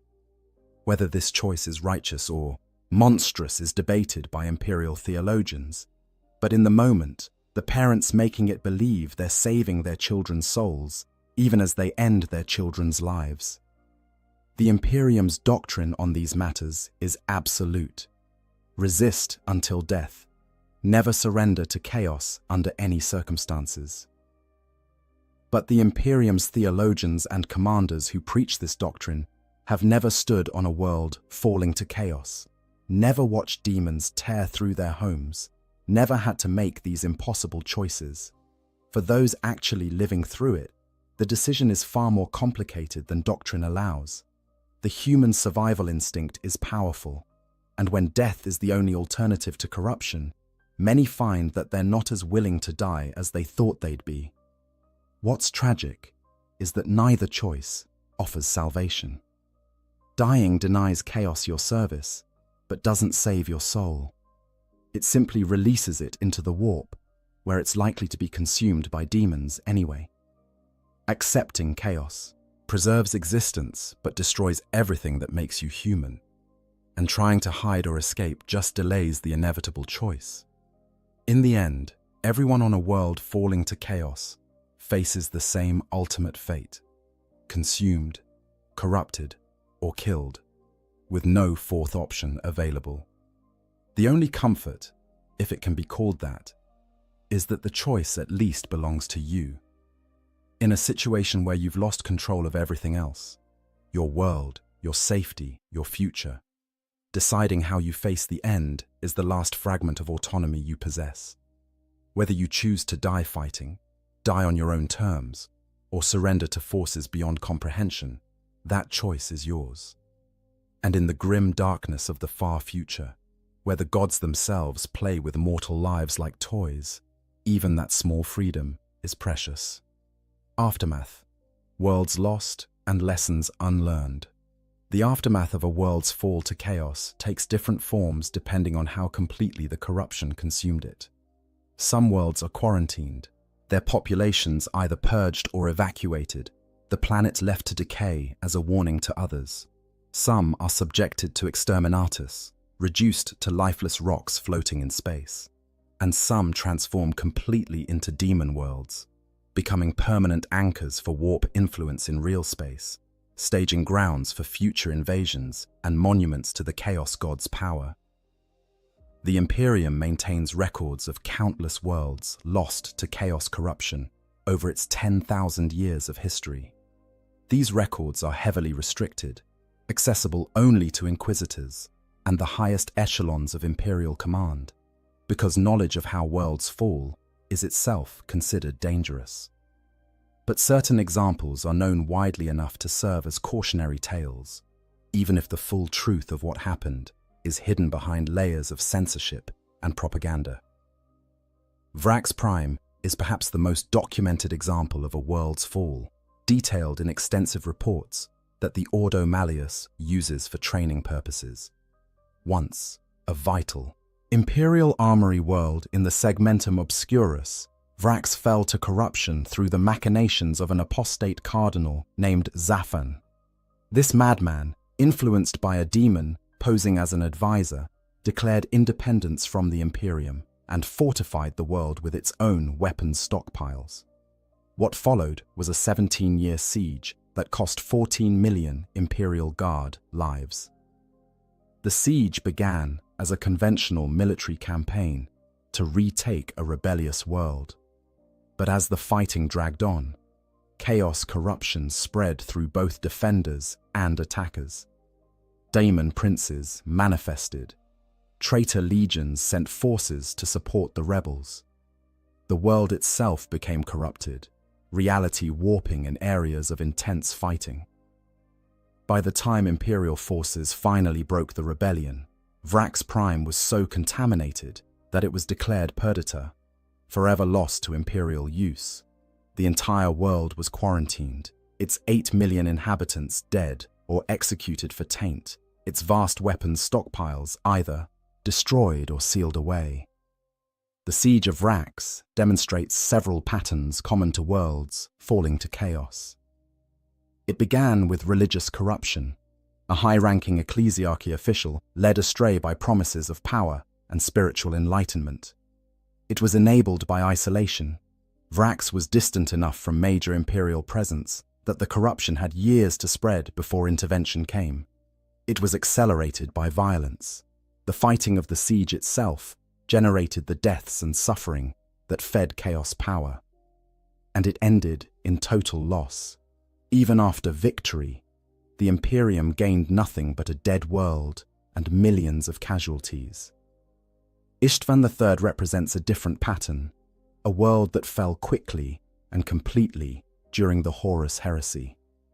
The entire planetary population of 12 billion souls was killed in a matter of hours when the War Master Horus deployed virus bombs as the opening move of his rebellion against the Emperor. The Life Eater virus consumed every living thing on the surface, and then the heat from the corpse's rapid decay ignited the atmosphere itself in a firestorm visible from space.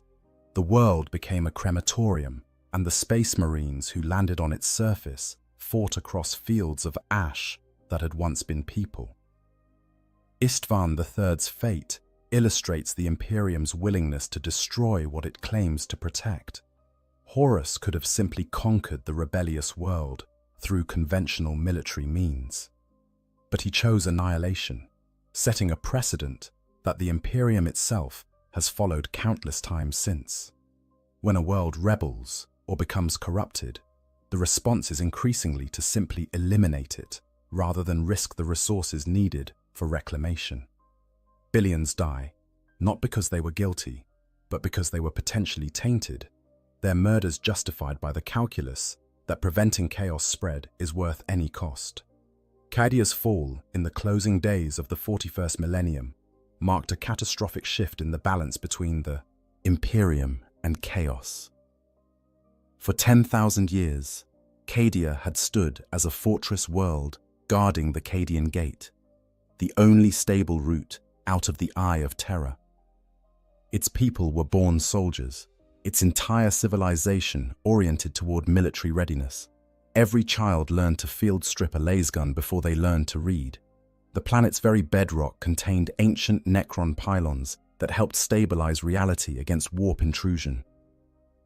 When Abaddon the Despoiler finally broke through Cadia's defenses during the 13th Black Crusade, he didn't conquer the world. He destroyed it completely. The planet was literally cracked apart, its pylons shattered, its population scattered. The resulting warp instability created the Cicatrix Maledictum, a galaxy-spanning rift that has divided the Imperium in half and ushered in the era known as the Dark Imperium.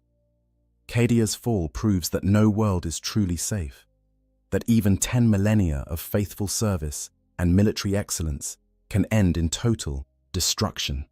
These well-documented cases represent only a fraction of the world's lost. For every Vrax or Cadia that makes it into the historical record, 100 minor worlds fall into chaos embrace, with their fates known only to the Inquisition. Agri worlds corrupted by Nurgle, their populations transformed into plague-bearers. Mining colonies that delved too deep and broke through into ancient vaults filled with chaos artifacts. Research stations where tech priests' forbidden experiments opened portals they couldn't close. Pleasure worlds where Slaneshi cults corrupted the wealthy nobility and spread their influence through decadence and excess. The demon worlds that survive exterminatus become permanent wounds in reality.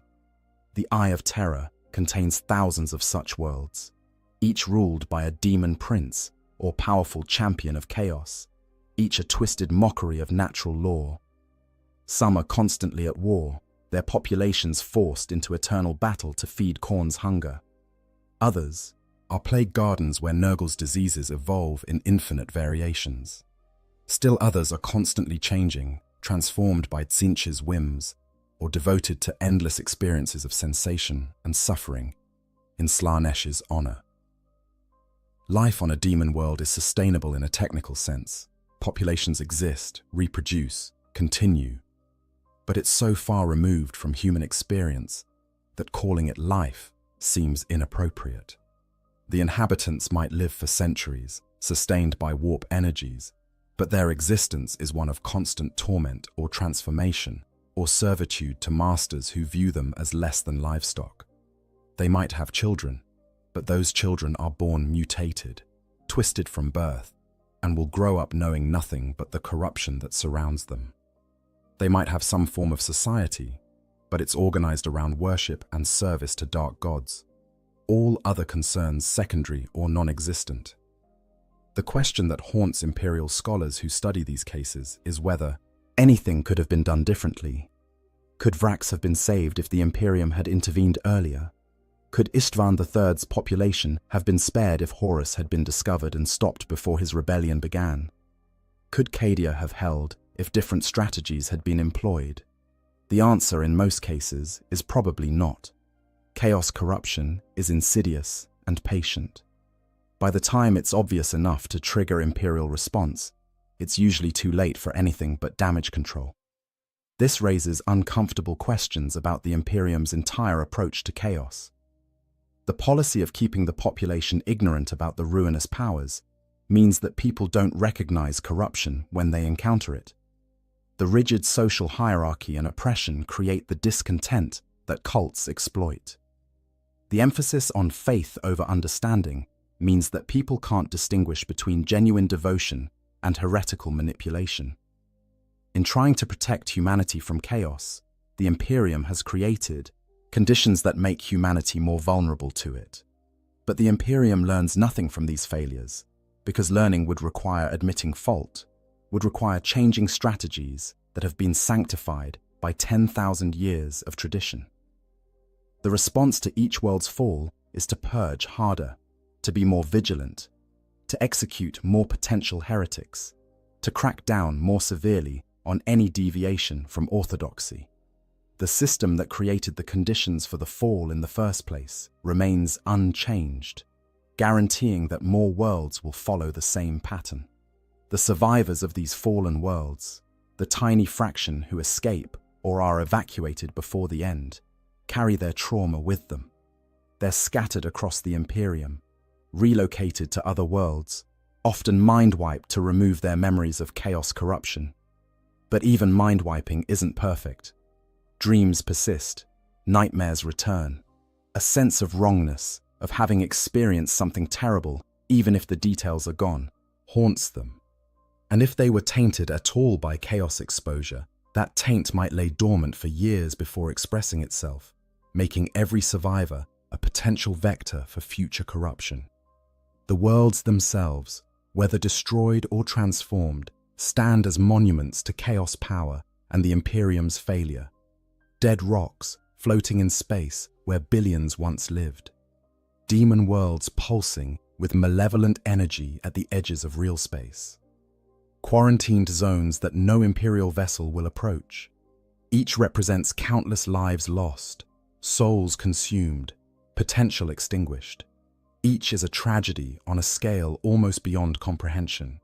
And yet the Imperium continues, because the alternative is worse. Surrender to chaos means the extinction of humanity as a species. Every world lost is mourned, but the fight continues. More soldiers are recruited, more worlds are fortified, more prayers are offered to the God Emperor.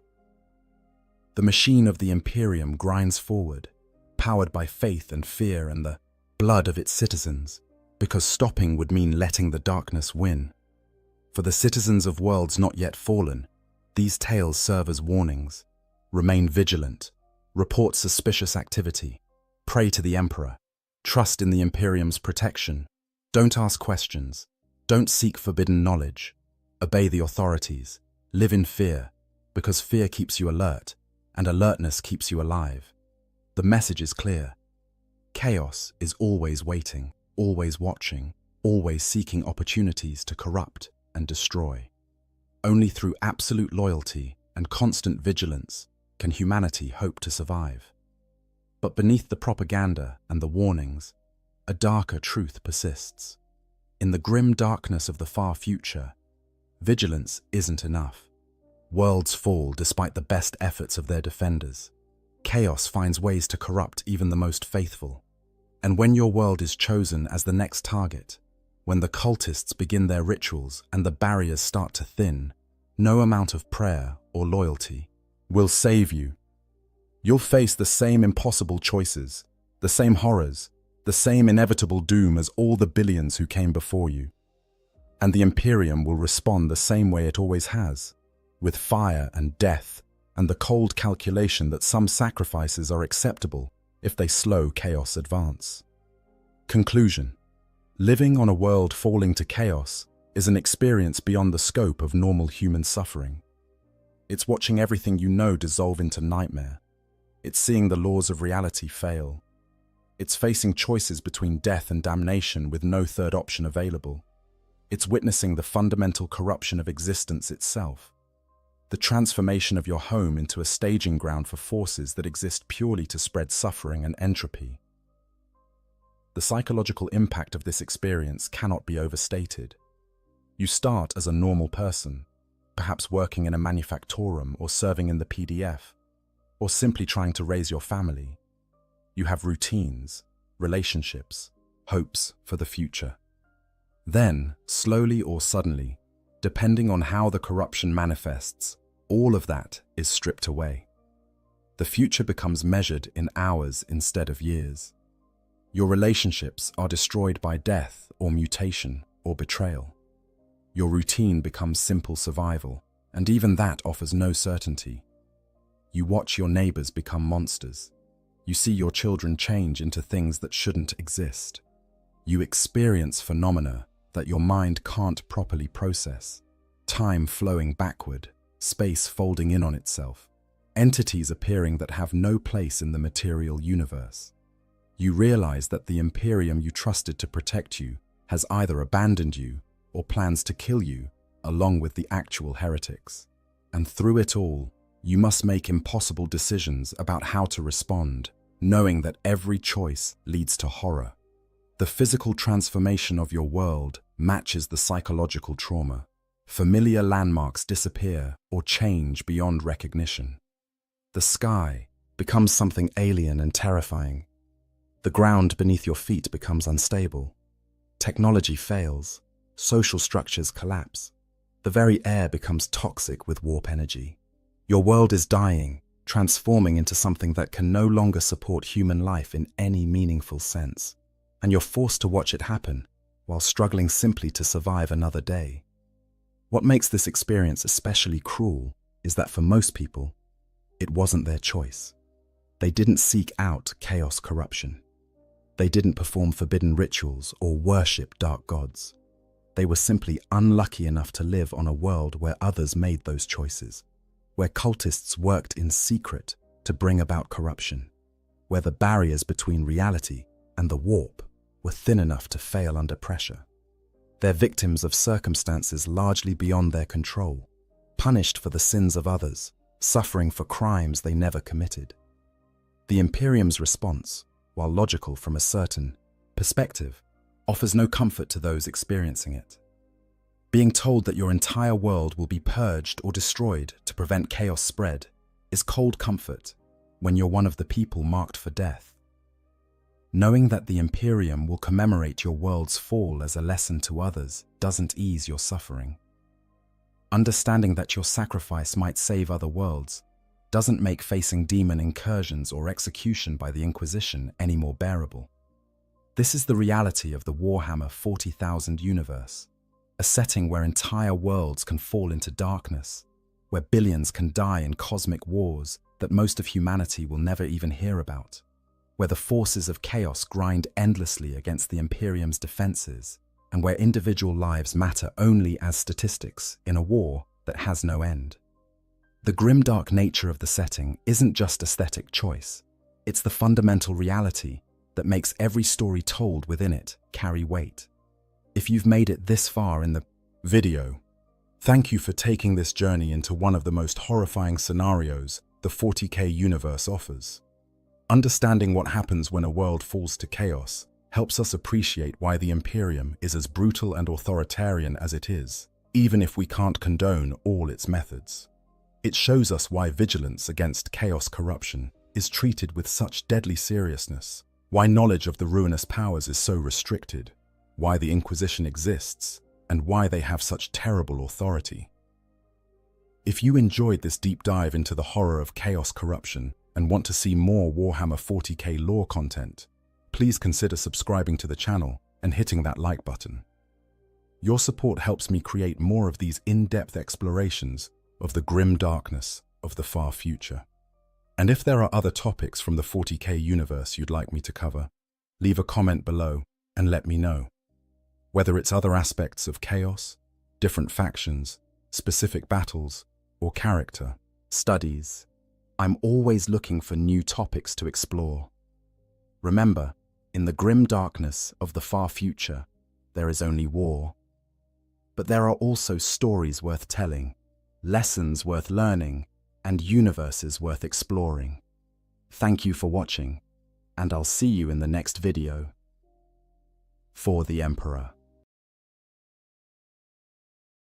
There are certain truths in the Imperium of Man that remain constant across 1,000,000 worlds and 10,000 years of history. The Emperor protects. Duty is its own reward. In death, service continues. But there is another truth, one whispered in the darkness of the Underhive, one that keeps even the most faithful awake in their sleep cycles.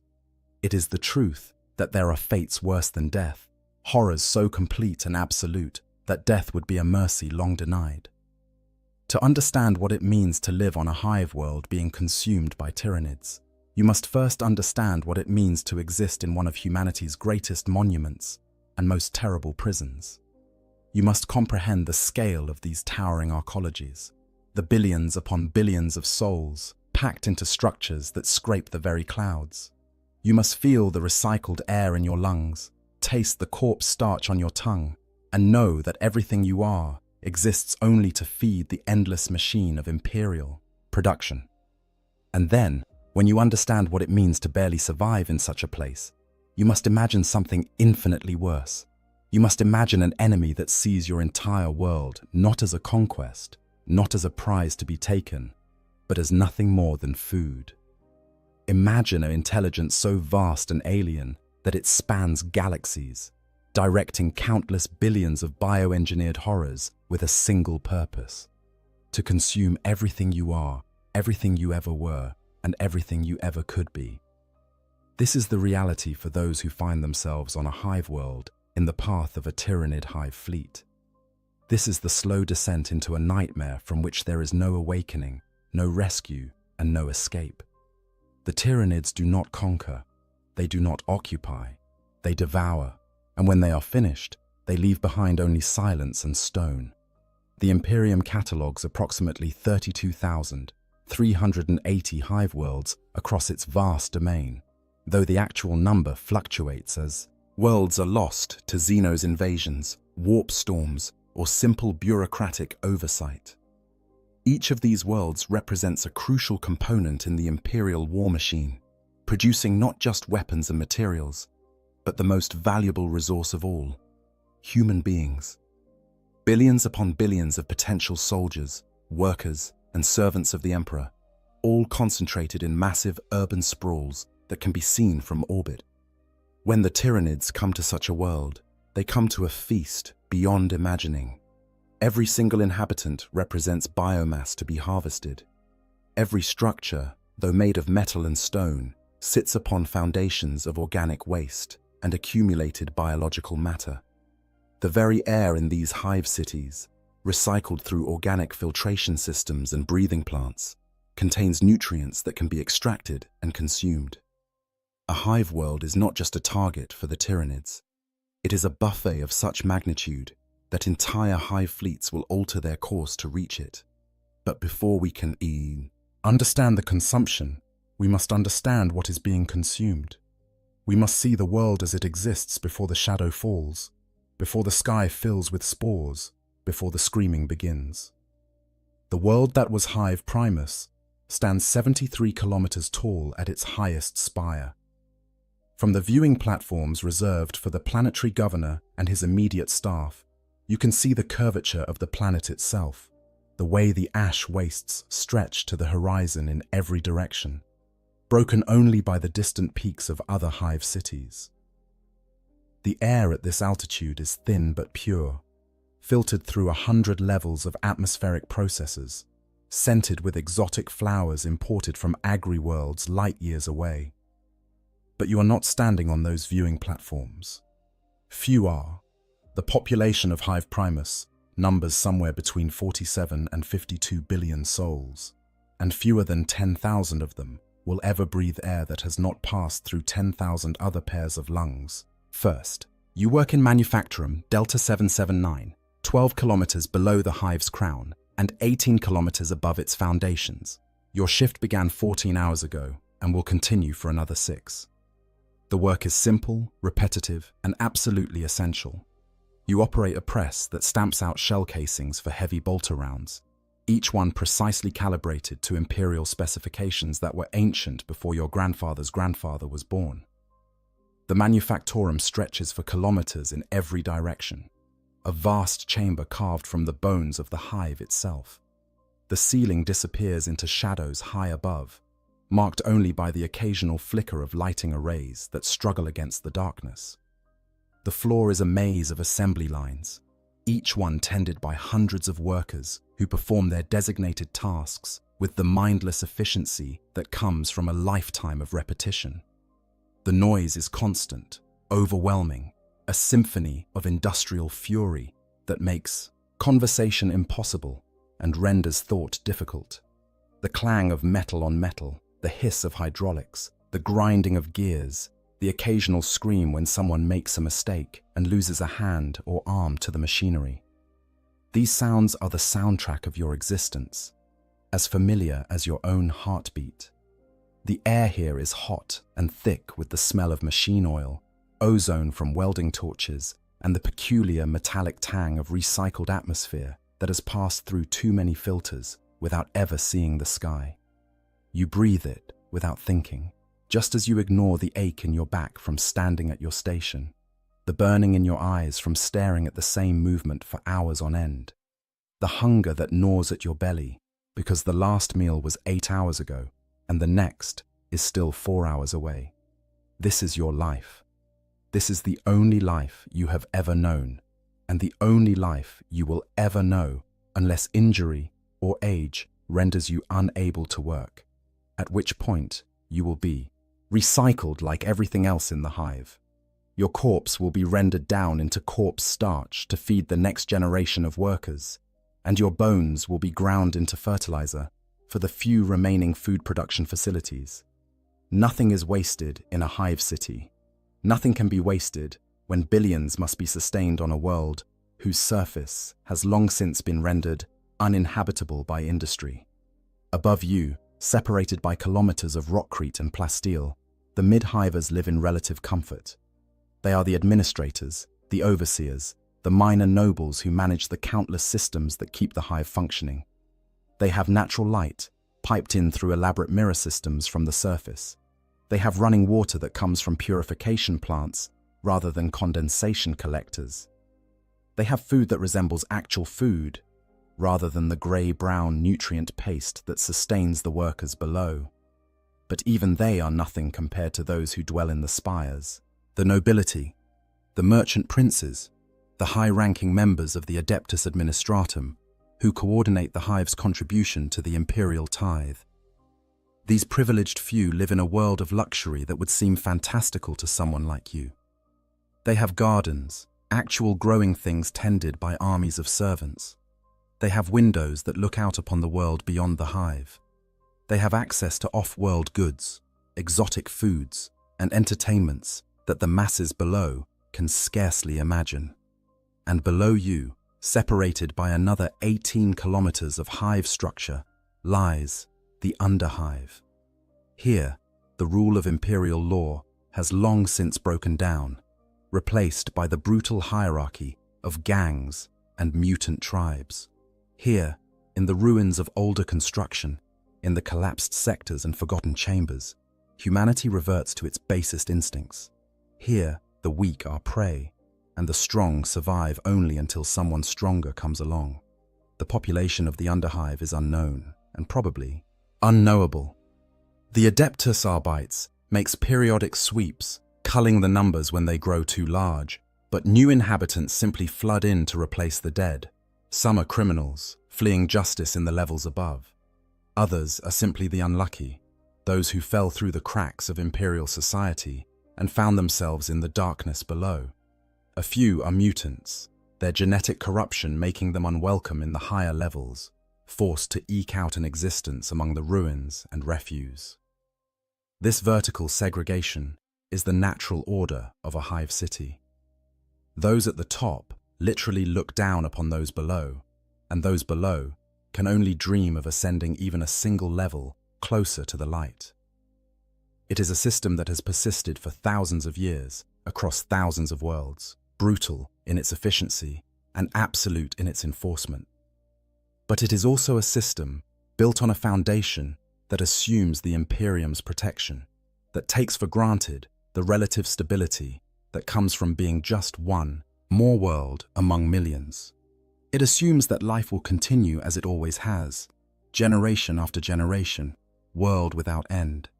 That assumption is about to be tested in ways that no one in the hive can possibly imagine. Your shift finally ends, and you make your way through the labyrinthine corridors that connect the manufactorum to your hab block. The journey takes 45 minutes, navigating through passages so crowded that you must sometimes turn sideways to squeeze between the press of bodies. The air grows no fresher as you travel. If anything, it becomes worse, thick with the smell of unwashed humanity and the peculiar sourness of recycled water. Your hab unit is a cube measuring 3 meters by 3 meters by 2.5 meters high. You share it with your spouse and 2 children. There is a sleeping pallet that folds down from one wall, a small cooking unit that runs on geothermal power tapped from deep within the hive, and a waste reclamation unit that processes everything into fertilizer for the hive's food production systems. There are no windows, of course. Windows are for those who can afford to have something to look at, and you are 18 kilometers above the surface and 12 kilometers below the spire. There is nothing to see but the corridor outside, which looks exactly like every other corridor in this section of the hive. This is home. This is what you fight to return to each day, what you labor to maintain. It is not much, but it is yours, purchased with your sweat and sanctified by the presence of your family. Your children were born here, and if the Emperor wills it, they will work in the same manufactorum you do, stamping out shell casings for bolters that will be fired on worlds they will never see, in wars they will never comprehend. You eat your evening meal, a portion of corpse starch mixed with protein supplement and flavored with a few precious drops of synthetic seasoning. Your spouse has managed to acquire a small addition of textured fungus protein, a rare treat that makes the meal almost palatable. You share it with your children, watching as they eat with the unconscious hunger of youth, and you feel something that might be contentment. Tomorrow will be the same as today. The day after that will be the same as tomorrow. This is the rhythm of life in a hive city, unchanging and eternal. You have your work, your family, your small corner of the Emperor's Imperium. What more could anyone ask for? You do not know that this is the last normal meal you will ever eat. You do not know that within 3 solar days, the very concept of normalcy will be shattered beyond recognition. You do not know that the sky above the hive, hidden from your sight by kilometers of rockcrete and steel, is already beginning to change. The stars are going out, one by one, obscured by something vast and terrible that approaches from the void. The astropaths in their sanctums high in the spire have begun to scream, their minds overwhelmed by a psychic pressure that builds like a coming storm. The navigators who guide ships through the warp have found their vision clouded, the Astronomican's light dimmed by an interference they cannot name or comprehend. And in the underhive, in the deepest and darkest places, where even the gangers fear to tread. Things that have lurked in shadow for decades are beginning to stir, responding to a call that echoes across the light years. The Genestealer cults, patient and prepared, feel the approach of their gods and begin their final preparations. The feast is about to begin. The shadow falls. The first sign that something is wrong comes not with violence or obvious threat, but with silence. The Vox systems that connect the hive to the wider world, that carry news from across the sector and beyond, that maintain the constant flow of information necessary for a world of 50 billion souls to function, begin to fail. At first, it is subtle.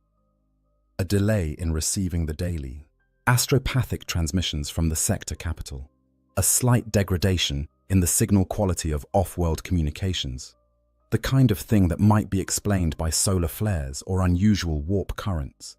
But it continues and it worsens. Within 2 days, all astropathic communication has ceased entirely. The messages that do come through are fragmented, incoherent, spoken by astropaths whose minds are clearly fracturing under some unseen pressure. They speak of a darkness in the warp, of something vast and hungry that blots out the light of the Astronomicon. They speak of screaming silence and chittering void, of minds that are not minds and thoughts that burn like acid. And then they stop speaking at all. The planetary governor convenes an emergency session of his advisory council, representatives from the Adeptus Administratum, the Planetary Defense Force, the Adeptus Mechanicus tech priests, who maintain the hive's infrastructure, and the local ecclesiarchy gather in the great council chamber high in the spire. The air is thick with incense and tension, and for the first time in living memory, there is genuine fear in the eyes of those who rule.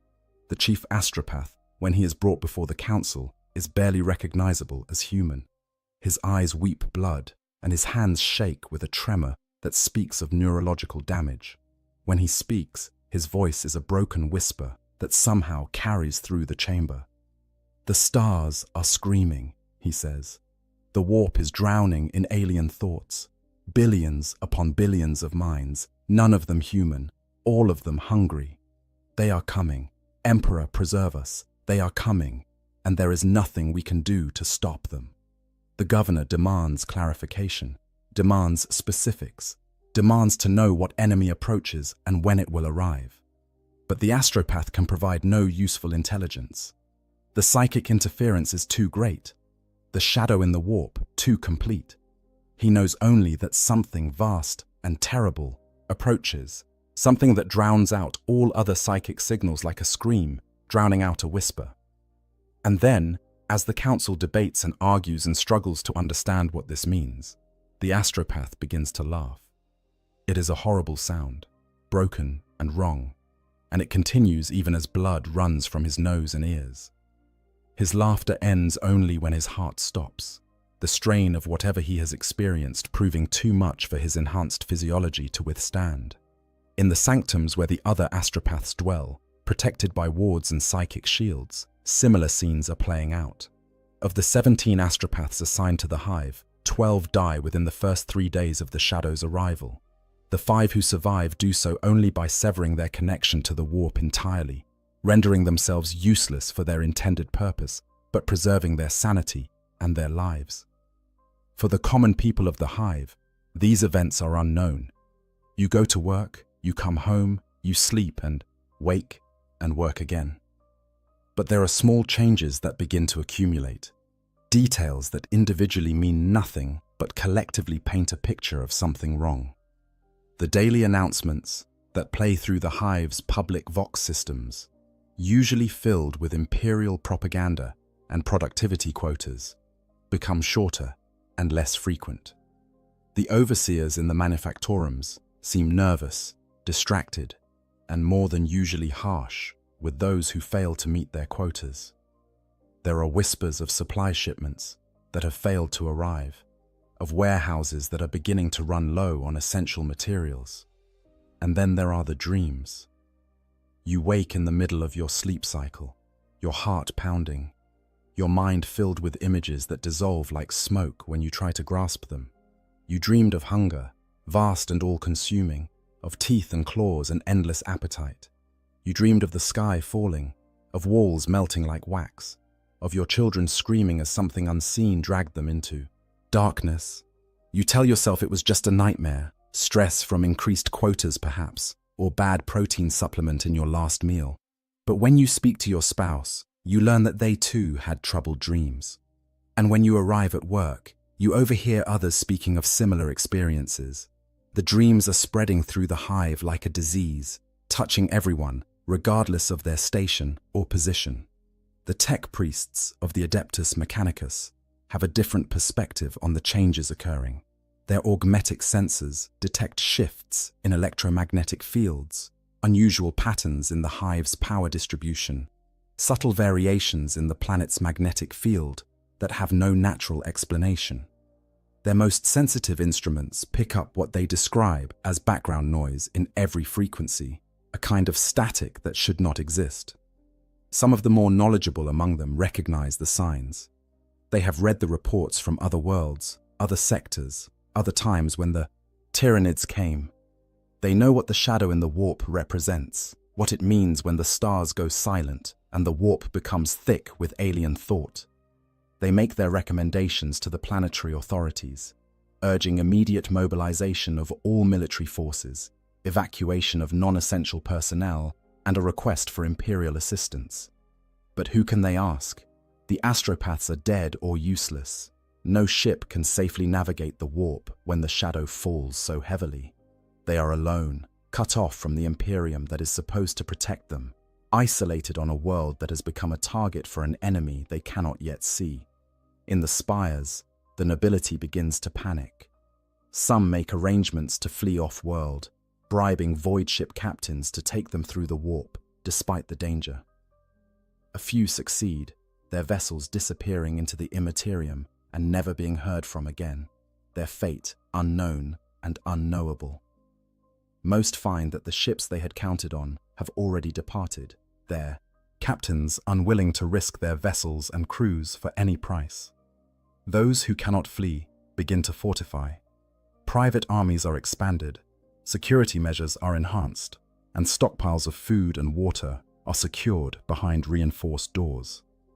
The wealthy have always known that the masses below might rise up if pushed too far, and now they prepare for that eventuality, even as they remain ignorant of the true threat that approaches. In the underhive, the gangs feel it too, though they lack the education to understand what they sense. The mutants and the outcasts, those whose altered genetics make them more sensitive to psychic phenomena, huddle in their dens and speak of doom approaching. Some flee deeper into the ruins, seeking shelter in levels so old that they remember when the planet still had a sky that could be seen. Others prepare to fight, not knowing what they will fight or when it will come, only that something is coming and that hiding will not save them. And in the deepest, most forgotten places of the underhive, in chambers sealed for centuries and forgotten by all but a few, the Genestealer cults gather. They have waited for this moment for generations, ever since the first pure-strain Genestealer found its way into the hive aboard a merchant vessel and began its patient work of infection and reproduction. The cult has grown slowly, carefully, seeding itself throughout the hive's population. The first generation of hybrids were monstrous things, barely able to pass for human, relegated to the darkest corners of the underhive. But each subsequent generation became more human in appearance, able to move freely through hive society, to take positions of minor authority, to spread the infection further. By now, the cult numbers in the hundreds of thousands spread across all levels of the hive. There are cultists among the factory workers, among the Adeptus Administratum clerks, among the enforcers of the Adeptus Arbites. There are even a few among the nobility, their genetic corruption hidden by wealth and privilege, their true nature known only to their patriarch and the alien will that guides them all. For years they have waited, preparing for the day of ascension when their gods would come to deliver them from the oppression of the Imperium. They have stockpiled weapons in hidden caches throughout the hive. They have identified key targets, strategic locations that will need to be secured when the time comes. They have infiltrated the PDF and know the positions of every major defensive emplacement. And now, as the shadow in the warp grows stronger, as the psychic call of the Hive fleet echoes in their minds like a trumpet blast, they know their time has come. The Patriarch, ancient and massive, its psychic power swollen by decades of growth, sends out the signal that they have all been waiting for. The uprising begins. The enemy within it starts in the manufacturing districts, in the vast complexes where billions labor to produce the materials that feed the imperial war machine. Workers who have seemed normal, even exemplary, suddenly turn on their fellows with a savagery that is both shocking and coordinated. They move with purpose, with unified intent, targeting overseers and enforcers first, then anyone who attempts to resist. You are at your station when it happens, pressing out shell casings with the mindless efficiency of long practice, when the worker 3 stations down from you pulls a makeshift weapon from beneath their workstation and drives it into the overseer's throat. Before you can process what you have seen, before you can even react, 2 more workers rush the secondary overseer, bearing him to the ground with sheer numbers, their hands and improvised weapons rising and falling in a frenzy of violence. The manufactorum erupts into chaos. Some workers flee, running for the exits in blind panic. Others stand frozen, unable to comprehend what they are witnessing. And still others, more than you would, have believed possible, reveal themselves as part of the uprising, producing weapons and moving with coordinated purpose to secure the exits, to disable the Vox systems, to take control of the facility. You run. You do not think, you simply react, fleeing toward the nearest exit. Behind you, you can hear screaming, the sounds of violence and death. You see workers you have labored beside for years transforming before your eyes into something else, their human features twisted by an alien fervor that burns in their eyes like fever. You make it into the corridor beyond the manufactorum, and here the scene is even worse. The uprising is not limited to your facility. It is happening everywhere simultaneously. A coordinated strike timed with precision across thousands of locations throughout the hive. The corridors are choked with people, some fleeing, others fighting, and still others who have revealed their true nature as cultists.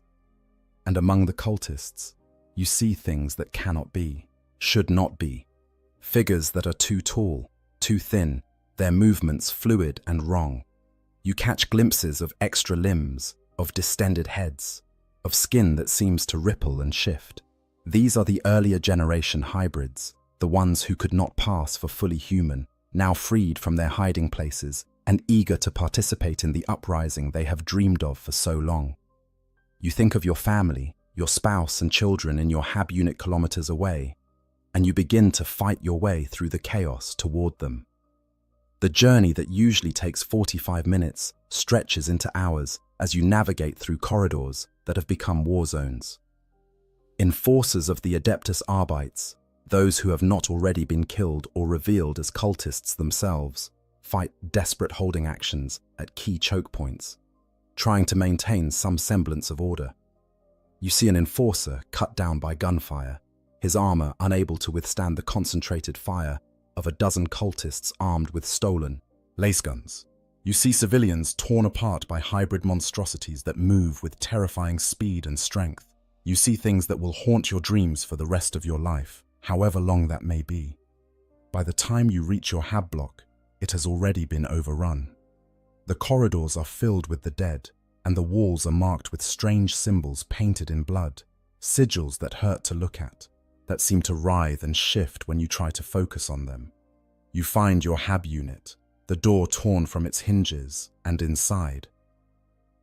Your spouse is dead, killed defending your children.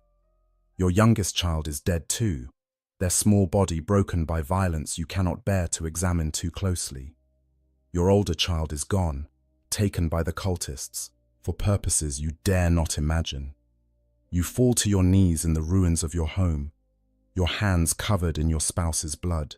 your mind unable to process the magnitude of what has been taken from you. The world has ended. Everything you worked for, everything you cared about, everything that gave your existence meaning, has been destroyed in a matter of hours. And this is only the beginning. Across the hive, similar scenes are playing out in countless hab blocks, manufactorums, and administrative centers. The Genestealer cult has struck with devastating effect, targeting the infrastructure and personnel necessary to mount an effective defense. Power stations are seized or sabotaged. Water purification plants fall under cult control. Communication hubs are destroyed or captured, cutting off different sections of the hive from each other and preventing coordinated response. The Planetary Defense Force attempts to mobilize, but finds itself fighting battles on 1,000 fronts simultaneously. Units deployed to restore order in one district find themselves ambushed from unexpected directions. Officers discover that their subordinates are cultists, turning their weapons on their own comrades. Armored vehicles are disabled by sabotage before they can even leave their motor pools. The PDF commander, a veteran of numerous campaigns against orcs and chaos cultists, has never faced an enemy like this. The cultists do not fight like normal insurgents. They show no fear of death, advancing into gunfire with a fanatical zeal that is unnerving even to experienced soldiers. They coordinate their actions with impossible precision, as if guided by a single will, and they seem to know the positions of PDF forces before those forces even arrive. What the commander does not know, what he cannot know, is that the cultists are indeed guided by a single will. The brood mind, the psychic gestalt that connects all members of the cult through their patriarch, allows them to function as a single organism with billions of hands. They share information instantaneously, coordinate their actions without need for vox communication, and adapt to changing tactical situations with inhuman speed. High in the spires, the governor finally accepts the truth that his advisors have been trying to make him understand. This is not a simple uprising of discontented workers. This is not even a chaos cult rebellion like those that have plagued other worlds. This is something far worse, a Xenos infiltration that has compromised the hive from top to bottom, and it is only the prelude to something even more terrible. He orders the activation of the hive's void shields, massive energy barriers designed to protect against orbital bombardment. He commands the PDF to implement martial law with extreme prejudice, authorizing the use of any force necessary to put down the uprising. He sends desperate pleas for help through every remaining communication channel, knowing they will likely go unanswered, but hoping against hope that someone will hear. And he prays. The governor is not a particularly religious man, his faith more a matter of political necessity than true belief. But now he prays with a fervor he has never felt before. He prays that the emperor will protect his people, that the Adeptus Astartes will arrive to deliver them from this nightmare, that somehow, some way, they will survive what is coming. His prayers, like those of billions of others across the hive, go unanswered. The emperor protects, the faithful say, but on this day, on this world, protection is not forthcoming. You emerge from your destroyed home, moving like a ghost through corridors that have become a charnel house. You have no destination, no plan, no purpose beyond the animal need to survive. Around you, the battle between PDF forces and cultists continues to rage, but you barely notice. You are beyond fear now, beyond horror, existing in a state of shock that shields you from the full weight of what you have experienced. You join a stream of refugees fleeing upward, seeking the imagined safety of the mid-hive levels. Thousands make the same journey, a great migration of humanity, fleeing from the violence below, hoping that the authorities above will provide protection, sustenance, salvation. But the mid-hive is little better. The uprising has not been limited to the manufactorum levels. Cultists have revealed themselves here too, and the fighting is just as fierce. The difference is that here, the PDF has managed to establish some defensible positions, creating fortified zones where non-infected civilians can shelter. You are processed by exhausted enforcers who check you for signs of infection, looking for the telltale marks of genetic corruption. You pass their inspection, more by luck than anything else, and are directed to a refugee center in a converted warehouse. The space is already overcrowded, thousands of people packed into a facility designed for hundreds. But you are grateful simply to be somewhere that offers the illusion of safety. Here, you learn the full scale of the catastrophe. The refugees share stories, each one more terrible than the last. Entire hab blocks have been taken over by the Amisors, cultists. Manufacturing districts that employed millions have gone silent. And there are rumors, whispered in horrified tones, of things emerging from the underhive, creatures that are neither fully human nor fully xenos, monstrosities that hunt through the darkened corridors with supernatural speed and ferocity. An old woman tells you that she saw pure strains, actual genestealers, tall and terrible with 4 clawed arms and eyeless faces that somehow see everything. A manufacturing worker swears he saw a patriarch, a thing 3 meters tall and swollen with psychic power, its presence alone enough to drive men mad with fear. A former enforcer speaks of hybrids of every generation, from those who look almost human to things that should not exist, all of them working together with unified purpose. And then someone asks the question that everyone has been avoiding. Why? Why would these cultists, many of them born in the hive, many of them with families and lives just like everyone else, turn against their own kind with such violence? What could possibly motivate such complete betrayal? A man in the robes of a minor ecclesiarchy priest provides the answer, his voice hollow with despair. The cultists, he explains, worship the Tyranids as gods. They believe the hive fleet is coming to save them, to elevate them, to grant them ascension into something greater than mere humanity. They have been preparing for this moment for generations, and they genuinely believe that when the Tyranids arrive, they will be rewarded for their faithful service. The reality, the priest continues, is far darker. The Tyranids do not reward. They do not spare. They consume everything, including those who worship them. The cultists are tools, nothing more, used to weaken the hive's defenses and make the eventual consumption easier. When the Tyranids come, the cultists will die just like everyone else, their biomass harvested and repurposed like all the other organic matter on the world. This knowledge that the cultists are not only traitors, but fools who doom themselves along with everyone else, somehow makes it worse. There is no rationality to it, no logic that can be understood or negotiated with. It is simply madness, wrapped in religious fervor and directed toward an ending that can only mean death for all. You spend 3 days in the refugee center, 3 days during which the fighting continues to rage throughout the hive. The PDF makes some progress, retaking key districts and establishing secure perimeters, but the cost is staggering. Thousands of soldiers die in brutal close-quarters combat.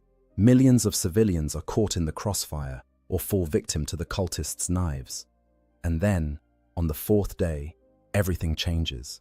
The Vox systems, silent for days, suddenly crackle to life with a message from the hive's defensive operations center. All citizens are to seek shelter immediately. All windows, where they exist, are to be shuttered. All non-essential personnel are to vacate the upper levels and move to hardened shelters in the mid-hive. You do not understand why. Not at first. But then you hear it. A sound that filters down through kilometers of rockcrete and steel. A sound that should not be possible to hear through such barriers. It is a sound like thunder, like the world itself groaning under impossible weight, like the sky screaming. The Tyranids have arrived. The sky burns. The first mycetic spores hit the hive's upper atmosphere, traveling at speeds that turn them into meteors, their organic hulls burning with friction heat as they plunge toward the surface. They are not elegant or subtle. They are kinetic bombardment, disguised as biological invasion, massive pods of living tissue designed to survive atmospheric entry and deliver their cargo intact to the ground below. The hive's void shields, designed to protect against orbital bombardment, prove woefully inadequate against this assault. The shields were built to stop energy, weapons, and explosive ordnance, not living projectiles that can adapt their trajectory mid-flight, that can sense the gaps in the defensive network and exploit them with unnatural precision.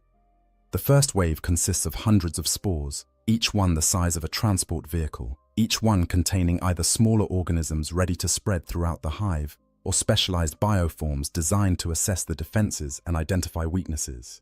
They slam into the upper levels of the hive, into the spires where the nobility live, and the destruction is immediate and catastrophic. You feel the impacts even kilometers below, great shuddering jolts that make the entire structure shake, that send cracks racing through walls and ceilings. The lights flicker and fail as power conduits are severed. Emergency lighting kicks in, bathing everything in a hellish red glow that seems appropriate for what is unfolding. The second wave is larger, thousands of spores falling like rain across the hive and the surrounding ash wastes. These ones carry the vanguard organisms, the tyrannid creatures designed to spread terror and begin the work of destabilizing the planet's biosphere. Lictors, tall and terrible, with chameleonic skin and killing claws.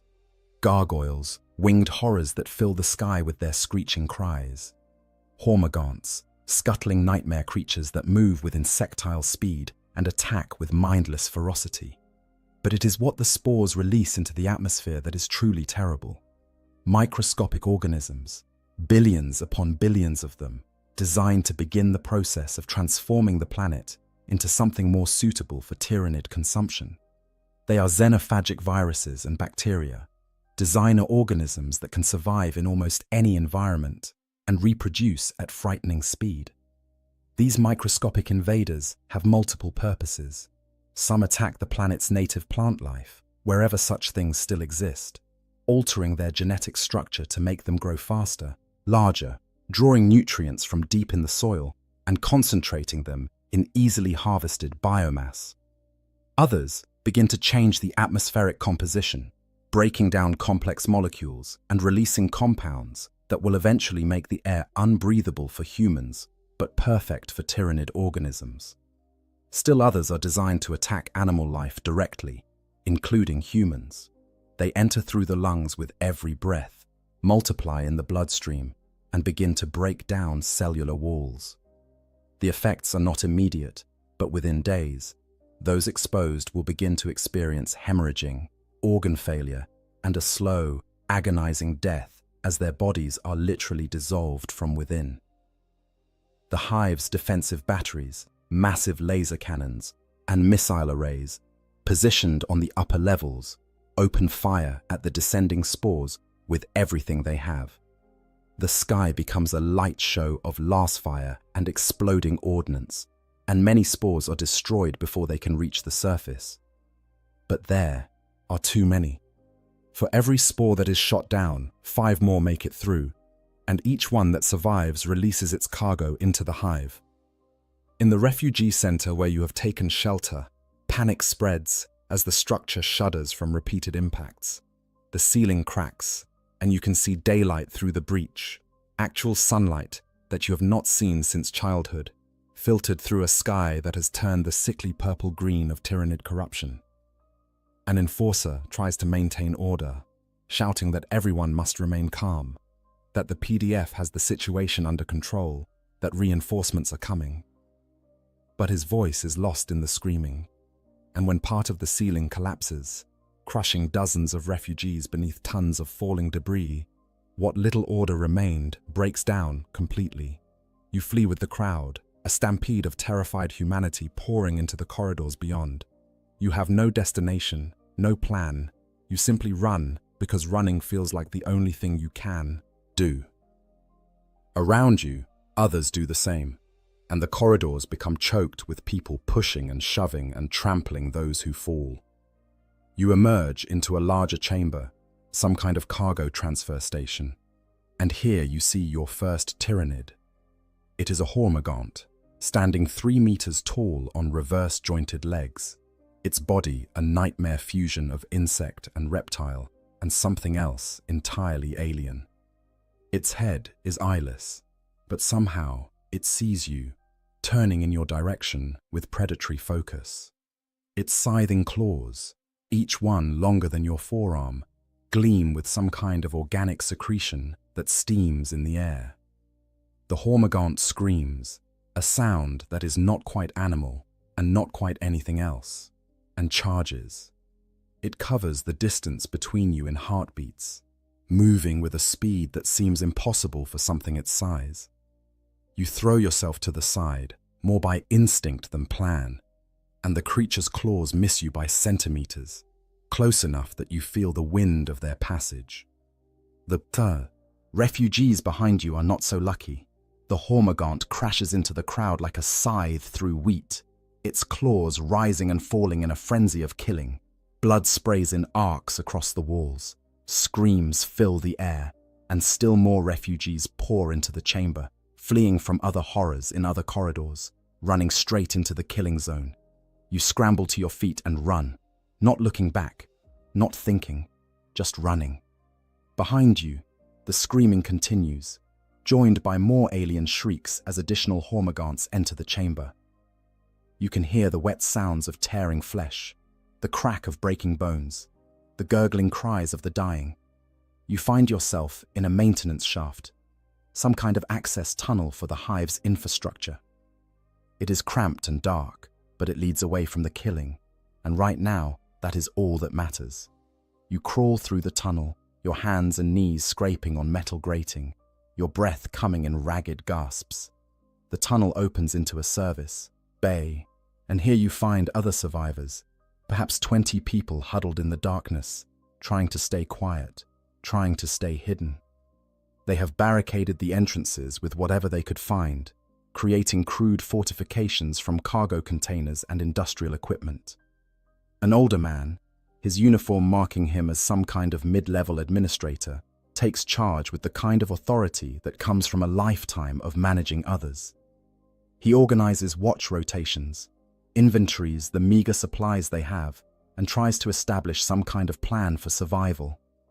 But even as he works, you can see the fear in his eyes, the knowledge that this sanctuary is temporary at best. You spend the rest of that day in the service bay, listening to the sounds of battle echoing through the hive's infrastructure. There are explosions, distant but powerful enough to make the walls shake. There is gunfire, the distinctive crack of laser guns, and the heavier roar of bolters. There are screams, human and alien both, a constant background noise that never quite stops. As night falls, not that you can see the difference in the darkness of the service bay, the sounds change. The gunfire becomes less frequent, the explosions more sporadic. But the alien sounds grow louder, closer. You can hear things moving through the corridors beyond your barricades, things that scratch at the walls and test the barriers with inhuman patience. The old administrator tries to keep everyone calm, but his authority is fragile, held together only by the shared need for organization in the face of chaos. When one of the survivors, a young woman barely out of adolescence, begins to sob uncontrollably, he tries to comfort her, but his platitudes ring hollow. What comfort can be offered when the world is ending? You try to sleep, but it is impossible. Every sound makes you jump. Every shadow seems to move with malevolent purpose. You find yourself thinking about your family, about your spouse and children. Dead, now, and perhaps lucky for it. At least their suffering is over. You are still here, still trapped in this nightmare, and you have no idea how long you can endure it. The second day brings a new horror. The atmospheric contamination has begun to take effect. Those who breathed the spore-laden air during the initial bombardment start to show symptoms. It begins with coughing, a wet, hacking sound that brings up blood. Then comes the fever, burning through bodies already weakened by stress and lack of food. Finally, the hemorrhaging begins, blood weeping from every orifice as cellular structure breaks down. In the confined space of the service bay, disease spreads quickly. The administrator tries to quarantine the sick, but there is nowhere to put them, no way to separate them from the healthy. Within hours, half your group is showing symptoms. Within a day, most of them are dead, their bodies piled in a corner because there is nowhere else to put them. You are one of the lucky ones, if such a term has any meaning anymore. You show no symptoms, your exposure to the contamination apparently minimal. But you watch others die in agony, and you know that your immunity is likely temporary. Sooner or later, the spores will find you too. Throughout the hive, this scene is repeated countless times. Millions die from the atmospheric contamination alone, their bodies dissolving from within, their deaths agonizing and inevitable. The PDF tries to distribute respirators and sealed environment suits, but there are not nearly enough to go around, and many of those they do have malfunction or are damaged in the fighting. The tyrannid organisms, meanwhile, are establishing themselves throughout the hive. Lictors stalk the corridors, their chameleonic skin making them nearly invisible, their feeder tendrils seeking out any humans they can find to drain of knowledge and nutrients. Gargoyles nest in the upper levels, using the hive's spires as roosts from which to launch attacks on PDF positions. And the hormagaunts, those mindless killing machines, sweep through the hive in vast swarms, overwhelming defensive positions through sheer numbers. The PDF soldiers fight bravely, their lasguns cutting down dozens of the creatures, but for every hormagaunt killed, 2 more seem to take its place. The third day brings the arrival of the larger bioforms, carnifexes, massive armored creatures that serve as living tanks, smash through the hive's walls as if they were paper. Warriors, tall and terrible, direct the smaller organisms with cold intelligence, their minds linked to the hive mind and serving as synaptic nodes that coordinate the attack. And with these larger creatures come the real terror. The PDF's heavy weapons, plasma cannons and lascannons that could destroy armored vehicles, prove only partially effective against tyrannid bioforms that can adapt and evolve in real time. A weapon that kills carnifexes one day finds the creatures resistant to it the next. Their carapaces having thickened or altered to deflect the specific type of damage. The governor, still barricaded in his palace high in the main spire, receives reports of the carnage unfolding below. Entire districts have gone silent. Millions are dead or missing. The PDF is fighting desperate holding actions, but losing ground with every hour. And worst of all, the Genestealer cults, which had seemed to go quiet after the initial uprising, are now active again, attacking PDF positions from behind, sabotaging defenses, and generally making coordinated resistance impossible. He makes the decision that no planetary governor ever wants to make. He sends out a final message on all remaining channels, a message that he knows will likely never be received by anyone who could help. The message is simple. The hive world is under tyrannid attack, defenses are failing, immediate military assistance is required, or all will be lost.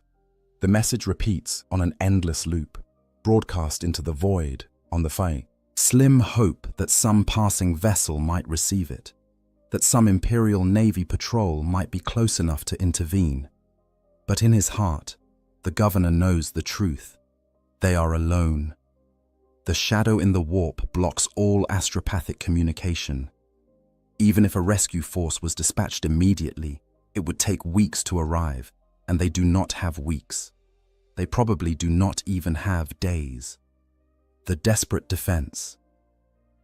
In the command bunker deep beneath the primary hive, Marshal Tyron of the Planetary Defense Force stares at tactical displays that tell a story of mounting catastrophe.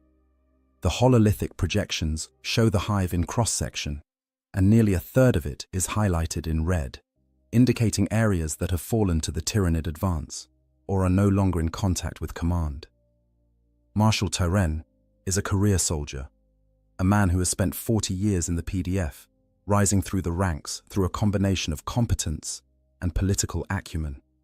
He has fought orcs, put down chaos cult, uprisings, and defended against Dark Elder raids. But he has never faced an enemy like this. The Tyranids do not follow conventional military doctrine. They do not have supply lines to cut or command structures to decapitate. They do not retreat when faced with superior firepower, and they do not require rest or resupply. They simply advance, constantly and relentlessly, adapting to whatever resistance they encounter, and overwhelming it through a combination of numbers, adaptability, and sheer biological horror. His forces, once numbering in the millions, have been reduced by half in the first 3 days of fighting. Some casualties are from combat, cut down by Tyranid claws or dissolved by the bioweapons that many of the larger organisms carry. Others are from desertion, soldiers who threw down their weapons and fled when faced with horrors their training had never prepared them for. And then there are the cultists, the Genestealer cult. Uprising cost him tens of thousands of troops in the initial chaos, and now those same cultists are fighting alongside the Tyranids, their knowledge of the hive's layout and defenses making them devastatingly effective as guides and saboteurs. He has had to implement brutal security measures, executing suspected cultists on sight, but he knows that more lurk hidden among his own forces, waiting for the moment to strike. His communication systems crackle with reports from across the hive, each one worse than the last. A company of PDF troopers holding the central processing plant has been overrun by a wave of Hormagaunts, estimated at 10,000 strong. The defensive batteries in the northern spire have gone silent, their crews likely dead or fled. A Carnifex has broken through into the mid-hive levels and is currently rampaging through residential districts, killing everything in its path. Marshal Tyren makes his decisions with the cold efficiency of long experience. He orders a tactical retreat from untenable positions, consolidating his forces into defensible strongpoints. He authorizes the use of the hive's stockpile of promethium for mass firebombing operations, knowing that such weapons will kill civilians along with Tyranids, but seeing no alternative. He requests that all remaining reserves be mobilized, including the barely trained conscripts who were recruited from the refugee centers.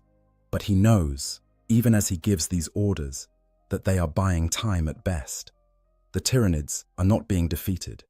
They are barely being slowed. Without reinforcements, without support from off-world, the hive will fall. It is not a question of if, but when. In the mid-hive levels, PDF Sergeant Kavos leads what remains of her platoon through corridors that have become a war zone. They are down to 22 soldiers from an original strength of 50, and every one of them shows the strain of 3 days of constant combat. Their uniforms are torn and bloodstained, their eyes are hollow with exhaustion and trauma.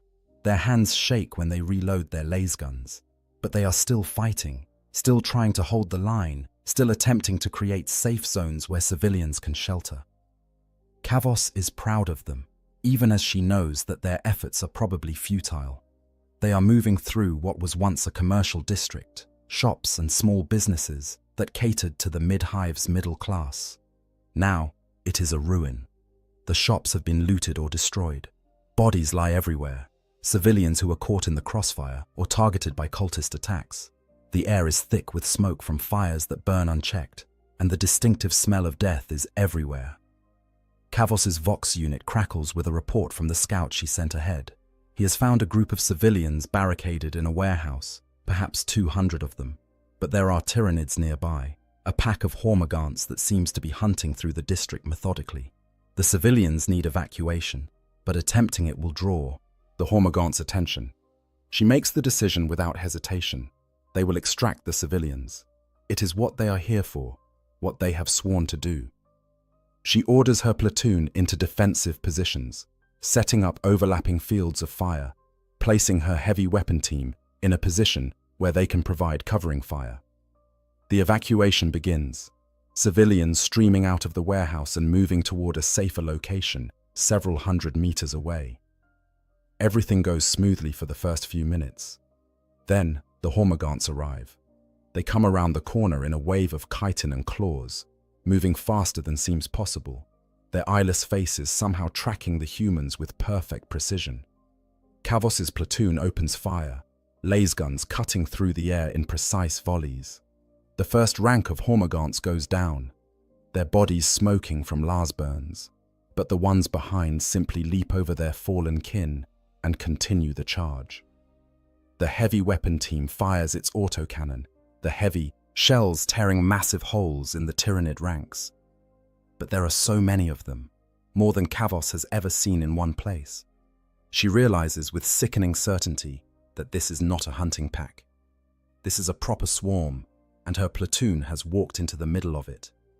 She orders a fighting retreat, her soldiers falling back by squads while maintaining fire discipline. But the Hormagaunts are faster, and they are flanking, cutting off the escape route. Kavos sees one of her troopers go down, dragged into the mass of aliens and torn apart in seconds. Then another falls, and another. The civilians are screaming, running in panic, and the Hormagaunts follow, their killing instincts driving them toward the easiest prey. Kavos makes a decision that will haunt her for the rest of her life, however long that may be. She orders her remaining soldiers to focus their fire on the Hormagaunts pursuing the civilians, effectively using her own troops as bait to buy the civilians time to escape. It works, but the cost is terrible. Her platoon is reduced to 7 soldiers by the time the last civilian makes it to safety. 7 out of the 50 who started this mission, out of the hundreds who were in her company when the invasion began. She leads her survivors into a fortified position, a strong point that the PDF has established in what was once a transit hub. Here, she finds other units in similar condition, remnants of platoons and companies that have been ground down by constant combat. The overall commander, a major she does not recognize, is trying to organize some kind of coordinated defense, but it is clear that he is overwhelmed by the scale of the disaster. That night, Kavos and her remaining soldiers huddle in a storage room, trying to rest while they can. They speak little, each lost in their own thoughts, their own memories of comrades lost. One of her troopers, a young man who cannot be more than 18, breaks down crying, and Kavos lets him. There is no point in maintaining discipline when the world is ending. In the lower hive, where the fighting has been fiercest, entire districts have been abandoned by the PDF. The soldiers simply do not have the numbers to defend everything, and they have been forced to make brutal decisions about what can be held and what must be sacrificed. Those civilians left behind in these zones face a choice between staying put and hoping to hide from the Tyranids, or trying to flee upward to areas still under PDF control. Most choose to flee, joining the great waves of refugees that clog the hive's arterial corridors, slowing to a crawl the already difficult movement of military forces and supplies. Among these refugees, you continue to survive through a combination of luck and desperate determination. You have joined a group of perhaps 50 people, all of whom have similar stories of loss and trauma. You move together, reasoning that there is safety in numbers, though whether this is actually true remains to be seen. Your group is led by a former ganger from the Underhive, a woman named Selka, who knows the hive's hidden ways, the maintenance shafts and forgotten passages that most citizens do not even know exist. She guides you through routes that avoid both the Tyranid swarms and the PDF checkpoints, the latter because she does not trust the military to protect refugees when their own survival is in doubt. You traverse sections of the hive you have never seen before, moving through industrial zones and storage facilities, through collapsed sections where you must climb over rubble, through chambers filled with machinery whose purpose you cannot even guess. And everywhere you go, you see evidence of the catastrophe unfolding. Bodies, both human and Tyranid. Damage to the hive's structure, cracks and holes that were never there before. And the smell, the pervasive stench of death and decay that grows stronger with every hour. On the 5th day, your group encounters something that changes everything. You are moving through an old cargo bay when you hear sounds of combat ahead. Selka signals for everyone to stop, to stay quiet, and she moves forward to investigate. She returns minutes later, her face pale. Ahead, she reports, there is a PDF unit engaged in combat with Tyranids. But they are not alone. With them, fighting alongside the human soldiers, are Space Marines. This news spreads through your group like electricity. The Adeptus Astartes, the Emperor's Angels of Death, have arrived. Perhaps there is hope after all. Perhaps they can turn the tide, drive back the Tyranid invasion, save what remains of the hive. You move forward cautiously, and through the gaps in the cargo containers, you see them. They are massive, each one standing over 2 meters tall in their power armor, moving with a grace that seems impossible for such large figures. Their armor is painted in blue and white, marked with icons and honors that speak of countless battles and ancient victories. You recognize them from propaganda posters and imperial doctrine lessons. Ultramarines, the exemplars of the Adeptus Astartes, sons of the Primarch Reboot Guilliman himself. There are perhaps 20 of them, a single squad, and they are systematically annihilating the Tyranid forces arrayed against them. Their bolters speak with a distinctive crack boom, each shot placing a mass reactive shell precisely where it will do the most damage. When the Tyranids close to melee range, the Space Marines meet them with chainswords and power weapons, cutting through chitin armor as if it were paper.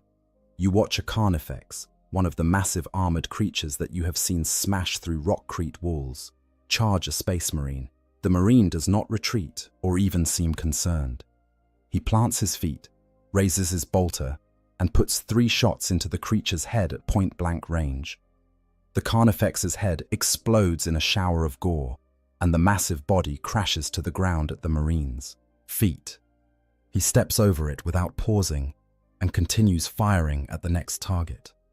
The battle lasts perhaps 10 minutes from start to finish, and when it is over, dozens of Tyranid corpses litter the cargo bay.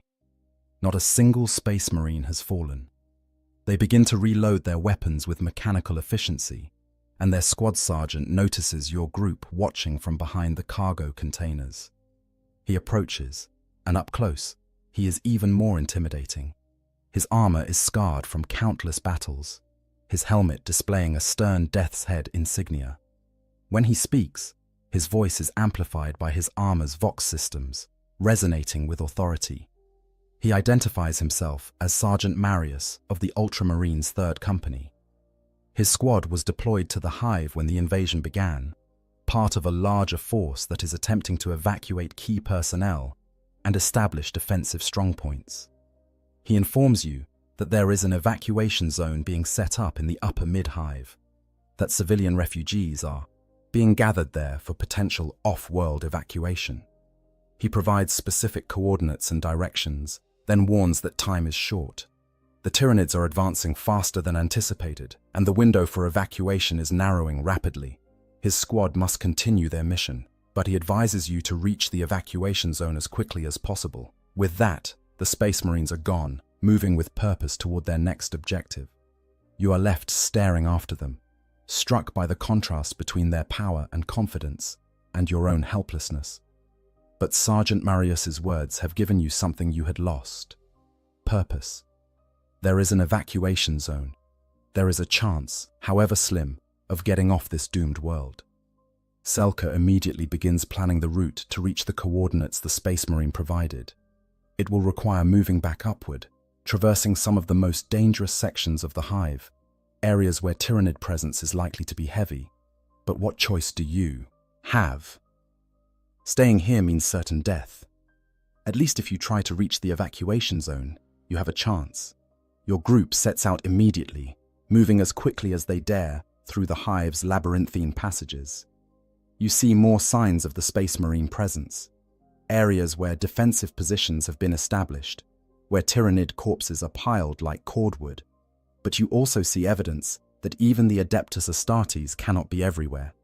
There are sections where the Tyranids have broken through, where civilian bodies lie testament to the failure of protection.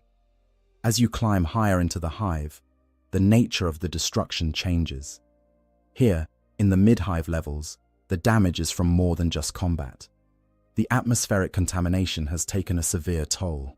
You pass entire residential blocks where everyone died from the spore-borne plague, their bodies lying in their homes or collapsed in the corridors, blood leaking from every orifice. You also begin to see signs of something else. something that fills you with a different kind of horror. The Tyranids are not just killing, they are changing things, transforming the environment to suit their needs. You see walls that have been covered in some kind of organic growth, purple-green and pulsing with unnatural life. You see chambers where the floor has been torn up and strange, fleshy structures have been planted, already beginning to grow into something larger. These are the capillary towers in their earliest stages, though you do not know it yet. You do not understand that these strange growths are designed to eventually reach the surface, to connect with the hive ships in orbit, and pump the planet's biomass upward to be consumed and recycled. All you know is that the sight of them fills you with instinctive revulsion, with the knowledge that they are wrong, alien, an infection spreading through the hive like a cancer. On the 7th day of the invasion, you finally reach the evacuation zone. It is a massive chamber, some kind of former commercial center that has been converted into a staging area. PDF soldiers man barricades around the perimeter, and you can see several Space Marines coordinating the operation, their presence both reassuring and unsettling.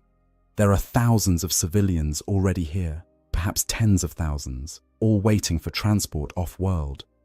But as you join the crowd, as you find a space to sit and rest for the first time in days, you hear the conversations around you, and your fragile hope begins to crumble. There are not enough ships. The number of vessels available for evacuation is woefully inadequate for the millions who still survive in the hive.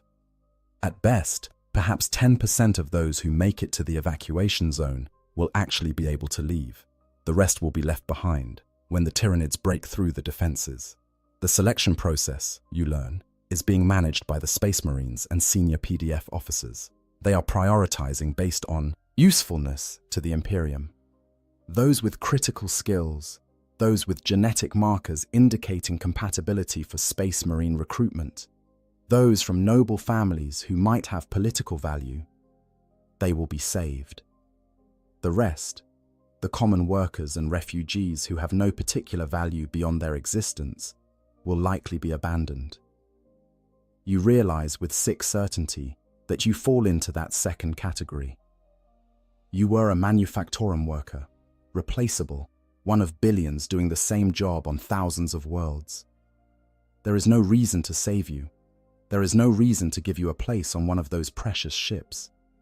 And yet, what else can you do but wait? Perhaps there will be more ships than expected. Perhaps the selection criteria will change. Perhaps through some miracle, you will be chosen. So you wait, along with thousands of others, hoping against hope for salvation that will probably never come. Meanwhile, the battle for the hive continues to rage. The collapse of civilization by the 10th day of the invasion, the pretense of organized resistance has largely collapsed. The PDF still fights in scattered pockets, and the Space Marines continue their operations. But the hive as a whole has descended into chaos. The thin veneer of imperial civilization has been stripped away, revealing the savage desperation beneath. In the lower hive levels, those areas not yet overrun by the Tyranids have devolved into anarchy. With no authority to enforce order, with no expectation of rescue or survival, humanity has reverted to its most base instincts. Gangs fight over dwindling supplies of food and water. Strong prey upon the weak. The old social hierarchies have inverted, with those who were once respected now targets for violence and theft. You hear stories from new arrivals at the evacuation zone, tales of horror that have nothing to do with the Tyranids. A refugee camp in the lower levels that descended into cannibalism when food ran out. A water reclamation plant where workers murdered each other for control of the last clean water. A noble family's palatial hab complex that was stormed by a mob. The nobility torn apart by hands hungry for revenge against years of oppression. These stories should shock you, should horrify you, but instead you feel a strange numbness. After everything you have witnessed, after all you have lost, the revelation that humans can be as monstrous as aliens feels almost expected. Civilization, it turns out, is a fragile thing, dependent on the continuity of basic services and the promise of future stability. When both are removed, when survival becomes the only imperative, the beast within emerges. The atmospheric contamination continues to worsen. The initial wave of spore-borne plague killed millions in the first days. Now, those who survived that plague face new horrors as the planet's biosphere begins to transform. The air is becoming difficult to breathe, thick with spores and chemical compounds that make every breath burn. Those without respirators or environmental suits begin to show symptoms of oxygen deprivation, their lips turning blue, their thinking becoming sluggish. The water supply, always a critical concern in a hive city, has become actively dangerous in many districts. The tyrannid organisms have infiltrated the water reclamation plants, and the fluid that comes from the taps is now contaminated with biological agents that accelerate cellular breakdown. Those desperate enough to drink it anyway find themselves dying in agony within hours, their bodies literally dissolving from the inside out. Food becomes the most precious commodity, more valuable than gold or weapons. The hive's vast storage facilities are running low, their stocks depleted by the disruption of normal distribution and the enormous number of refugees concentrated in smaller and smaller areas. Fights break out over scraps of corpse starch. People kill each other for a single nutrition bar. In the evacuation zone, the Space Marines impose strict rationing, their authority absolute and their methods brutal. Those caught stealing food are executed on the spot, their bodies added to the growing pile of casualties. It is harsh, perhaps unnecessarily so, but it maintains a bare minimum of order in a situation that constantly threatens to spiral into complete chaos. You receive your daily ration, a portion of grey paste that tastes of nothing and everything, and you eat it mechanically, no longer capable of feeling hunger or satisfaction, merely consuming because your body requires it. Around you, others do the same, each lost in their own private hells, each trying to hold on to some fragment of hope or purpose.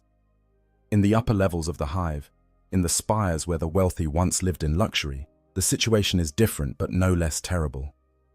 Here, the Tyranids have established what imperial observers would call digestion zones, areas where the process of biomass collection has begun in earnest. The Cason, beautiful gardens, those carefully maintained pockets of greenery that were a symbol of the nobility's status, have been transformed into nightmares. The plants have been infected by tyrannid spores and now grow with terrible speed, their roots digging deep into the hive's foundations, their leaves and fruits swollen with nutrients extracted from the rock itself. But these are no longer plants in any recognizable sense. They are hybrid organisms, part earth flora and part alien biology, and they exist only to be harvested and consumed. Ripper swarms have begun to appear in significant numbers. These are small, maggot-like creatures that exist for one purpose: to consume biomass and return it to the reclamation pools that have begun to form throughout the hive. They flow through the corridors like living carpets, devouring everything organic in their path, from bodies to food stores to the very rats and vermin that once infested the underhive. The Rippers are not intelligent, not individually, but they are directed by the hive mind, their movements coordinated with inhuman precision. They sweep through a district systematically, missing nothing, consuming everything, and once they have gorged themselves on biomass, once their bodies are bloated to the point of immobility, they crawl to the nearest reclamation pool and throw themselves in, adding their own substance to the nutrient-rich gruel that will eventually be pumped into the hive ships above. The reclamation pools are perhaps the most horrifying aspect of the tyrannid consumption process. They start as small puddles of caustic fluid, appearing in places where tyrannid organisms have vomited up pre-digested matter, but they grow quickly, fed by a constant stream of biomass both living and dead. You see one from a distance, peering through the smoked glass of an observation window in the evacuation zone. It is enormous, filling what was once a cargo bay with viscous purple-green liquid that steams and bubbles like acid. Things move in it, partially dissolved forms that might have been human or tyrannid or something else entirely. And at the edges of the pool, you can see rippers crawling in, their mission complete, their bodies fuel for the greater hunger. From the center of the pool, a structure is beginning to grow. It is called a capillary tower, though you do not know this, a living pipeline that will eventually reach through the hive's structure all the way to the surface and beyond, connecting to the hive ships in orbit. The tower is still small, perhaps 10 meters tall, but it grows visibly, adding height with every hour that passes. The sight fills you with a deep, existential horror. This is what awaits your world. Not mere destruction, but consumption. Every living thing, every biological component, every molecule of organic matter will be broken down and absorbed. The tyrannids will strip the planet of its biosphere, its atmosphere, its oceans, leaving behind only a barren, rock devoid of anything that could support life. And you, if you cannot escape, will be part of that process. Your body will be consumed by rippers or dissolved in a reclamation pool. Your biomass will be pumped into a hive ship and used to create new tyrannid organisms that will go on to consume other worlds. You will become part of the enemy, your very substance repurposed for the destruction of your own species. This knowledge, this understanding of your true situation, breaks something inside you. You have already lost your family, your home, your identity as a productive member of imperial society. But this is different. This is the loss of meaning itself, the revelation that your entire existence, everything you have ever done or been, amounts to nothing more than fuel for an alien appetite. You sink to the floor of the evacuation zone, your back against a cargo container, and you begin to laugh. It is not a pleasant sound, more like sobbing than genuine mirth, but you cannot stop. Others look at you with concern or disdain, but you do not care. Let them think you mad. Perhaps you are. Perhaps madness is the only rational response to a situation like this. On the 14th day, the tyrannid assault on the evacuation zone begins. It starts with the power failing, the lights going out across the vast chamber, plunging thousands of refugees into darkness, broken only by emergency lighting and the occasional glow of a lumen strip. Then comes the sound, a scratching and scrabbling in the walls, in the ceiling, in the floor beneath your feet. The Space Marines react immediately, their enhanced senses having detected the approach of the enemy long before normal humans could.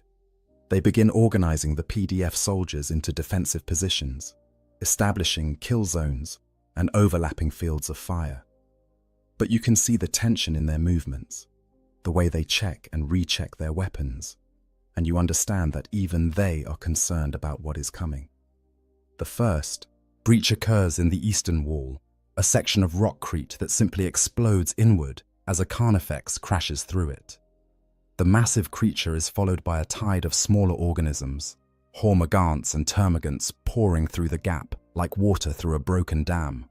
The PDF opens fire immediately, thousands of laser guns creating a wall of energy that cuts down the first wave of attackers. But there are more behind them, always more, and the breach continues to widen as additional carnifexes hammer at the walls. A Space Marine Devastator squad, their heavy weapons positioned on an elevated platform, opens fire with their lascannons. The powerful energy beams punch through carnifex armor, dropping the massive creatures one after another. But for every one that falls, another appears to take its place. The civilians in the evacuation zone begin to panic. There is nowhere to run, nowhere to hide. You are trapped in this chamber with thousands of others, and the tyrannids are coming. The press of bodies becomes dangerous as people surge away from the fighting, crushing those who fall, trampling children and the weak. You are caught in the crowd, lifted off your feet by the pressure of bodies around you. You fight to breathe, to maintain some space, but it is impossible. You are going to die here, you realize, not from tyrannid claws, but from being crushed by your fellow humans. Then a voice cuts through the chaos, amplified by power armor Vox systems, impossible to ignore.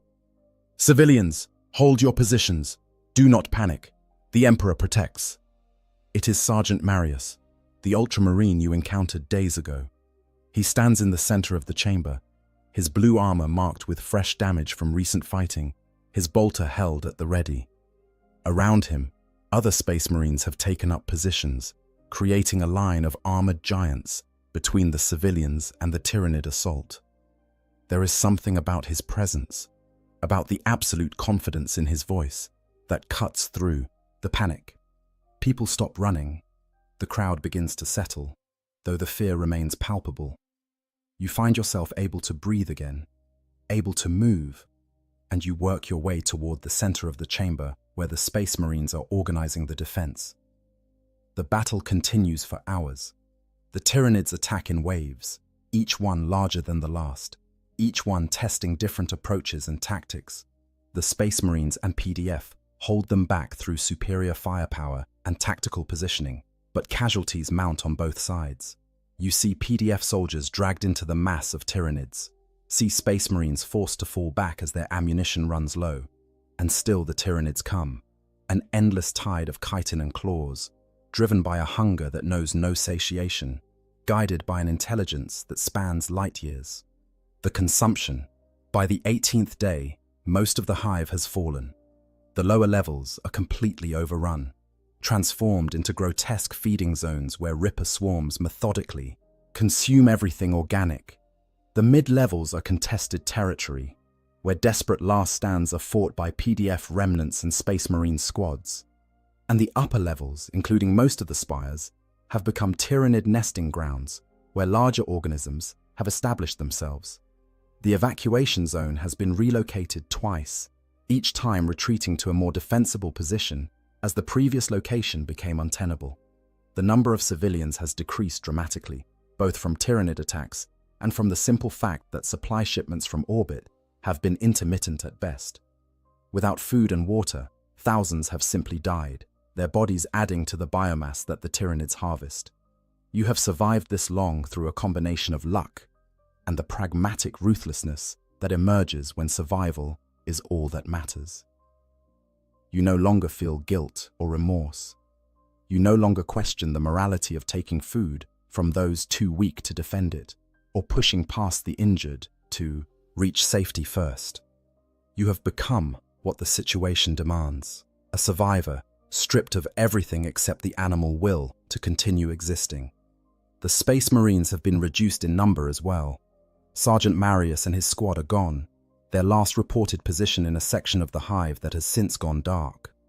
Other squads continue to fight, but their numbers dwindle with each engagement. Even the Adeptus Astartes, for all their genetic enhancement and superior equipment, have limits. From your position in the current evacuation zone, a fortified section of the upper mid-hive, you can see through reinforced windows to the hive structure beyond. What you see is a vision of hell that will haunt you for the rest of your life. The capillary towers have grown massive, some of them reaching heights of hundreds of meters, stretching up through the hive structure like grotesque needles. They are living things, pulsing with organic fluids, their surfaces covered in sensory organs that track movement and heat. From their tops, you can see tendrils extending upward, reaching for the hive's outer shell and beyond. At the base of each tower is a reclamation pool, and these have grown to incredible size. The largest ones fill entire districts, lakes of caustic fluid that bubble and steam, that glow with a sickly bioluminescence in the perpetual twilight of the hive's interior. And the Rippers. Emperor preserve you, the Rippers are everywhere. They flow through the hive like a living tide, consuming everything in their path. You watch them devour entire hab blocks, the structures themselves partially organic from centuries of biological buildup, all of it fuel for the insatiable hunger. The process is methodical, almost mechanical in its efficiency.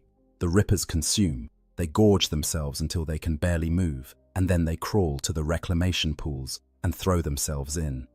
The pools break down everything, Ripper and prey alike, reducing complex biological structures to their component nutrients. And the capillary towers pump this nutrient soup upward, feeding it to the hive ships that orbit the planet. You watch as a group of humans, perhaps refugees who were trying to flee through an area already claimed by the Tyranids, stumbles into a Ripper swarm. The creatures flow over them like water, covering their bodies completely in seconds. The screaming lasts only moments before it is cut off, and when the Rippers move on, there is nothing left but bones, stripped of every molecule of organic tissue. The horror of it is not just the death, which you have seen enough of to become numb to. The horror is the efficiency, the systematic nature of the consumption. The Tyranids are not cruel. They take no pleasure in suffering. They are simply hungry, and everything they do serves that hunger with perfect, terrible efficiency. On the 20th day, the order comes to begin final evacuation procedures. The ships that have been shuttling between the full surface and orbit will make their last runs. Those who have been selected for evacuation must board immediately. Everyone else will be left behind. The selection process is brutal. Space Marines and senior PDF officers go through the refugee population, choosing individuals based on criteria that are never explained. You watch as families are torn apart, as children are taken from parents who plead and scream and beg. You watch as valuable individuals are escorted to the loading zones, while those deemed less useful are left to fend for themselves. When they come to you, you expect nothing. You have no skills that matter, no connections, no value beyond your existence as a single human among billions. But the officer who examines you pauses, studies you more carefully, then marks something on his data slate. "You have the genetic markers we're looking for," he says. "Potential Space Marine recruitment material. You're selected." You do not feel relief or joy. You feel nothing at all. You follow where directed, moving like an automaton toward the loading zones. Around you, others who have been selected do the same, each carrying whatever meager possessions they have managed to retain. The loading zone is a converted cargo bay, massive doors opening onto a landing platform where shuttles descend from orbit to collect their passengers. The process is orderly, controlled by Space Marines who brook no arguments or delays. You board a shuttle with perhaps 60 other selected individuals, and you find a seat in the cramped passenger compartment. Through a small viewport, you can see the hive falling away as the shuttle climbs toward orbit. From this altitude, you can see the full scale of the catastrophe. The hive is marked with fires and structural damage. You can see Tyranid organisms moving on its surface, impossibly large creatures that dwarf the buildings around them. And in orbit, you can see the hive ships, massive organic vessels that blot out the stars. Their bioarchitecture alien and terrible. The shuttle shakes as it passes through the atmosphere, and you close your eyes against the sight. You do not want to see anymore. You do not want to witness the death of your world. The final days. The ship that receives you is an Imperial Navy transport, one of the few vessels brave or desperate enough to remain in system despite the Tyranid presence. You are processed with mechanical efficiency, assigned a berth in a crowded compartment with dozens of other refugees, given basic provisions and told to await further instructions. For the first time in weeks, you are safe. The Tyranids cannot reach you here. The shadow in the warp still presses against the minds of the ship's navigators and astropaths, but they are trained to endure such pressure, and the vessel's Geller fields provide some protection. You should feel grateful. You should feel blessed to have escaped when billions were left behind. But instead, you feel hollow, empty, as if everything that made you who you were has been stripped away, leaving only a shell that continues to function out of habit rather than purpose. In the compartment, you meet others who escaped. They share stories in quiet voices, tales of horror and loss that mirror your own. A woman who watched her children torn apart by hormagaunts. A man who saw his entire district consumed by Ripper swarms. A former noble who survived by pure chance when her family's palatial estate was one of the first areas evacuated. Each story is different in its details, but identical in its essence. Each person has lost everything. Each has been fundamentally broken by what they experienced. And each struggles with the guilt of survival, the knowledge that they live only because they were deemed valuable enough to save, while millions of others were abandoned to their fates. Through the viewports, you can see the planet below. The hive is barely visible now, a small point of light on a world that is rapidly transforming. The atmospheric processing is nearly complete. The air composition changed to suit tyrannid organisms rather than human life. The oceans are being drained, their water pumped into the hive ship's storage organs.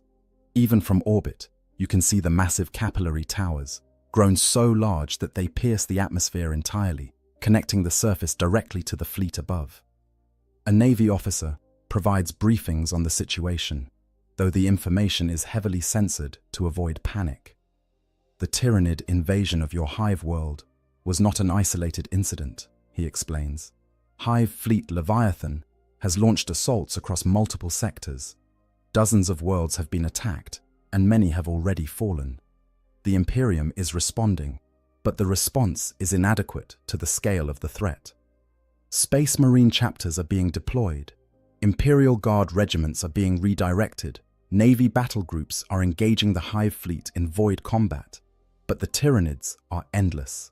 Their numbers beyond counting. And for every bioship destroyed, more emerge from the darkness between the stars. Your world, the officer continues, has been deemed lost.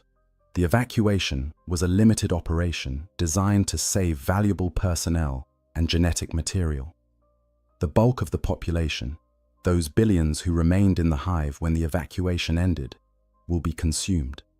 Their biomass will fuel the hive fleet's continued advance into imperial space.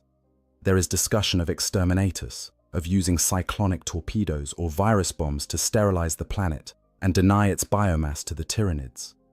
But the Navy does not have the resources for such an operation, and even if they did, the Tyrannid fleet in orbit would prevent any approach close enough to deploy such weapons, so your world will be consumed.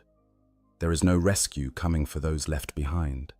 There is no last-minute salvation.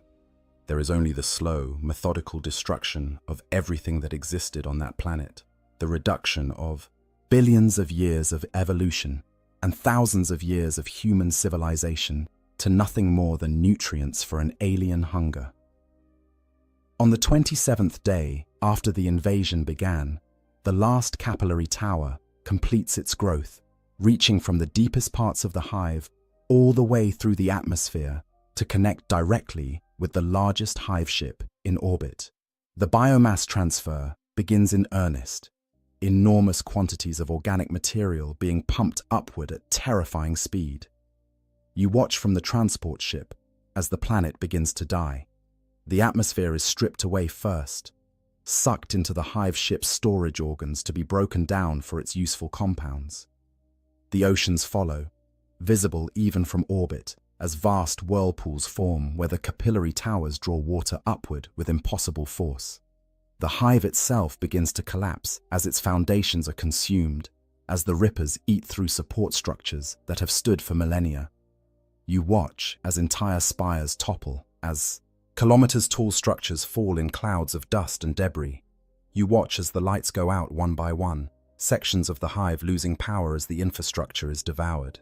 And you know that people are still alive down there, millions of them, trapped in the depths, unable to escape, waiting for death that will come in the form of ripper swarms, or atmospheric depressurization, or simply starvation, as the last food supplies are consumed.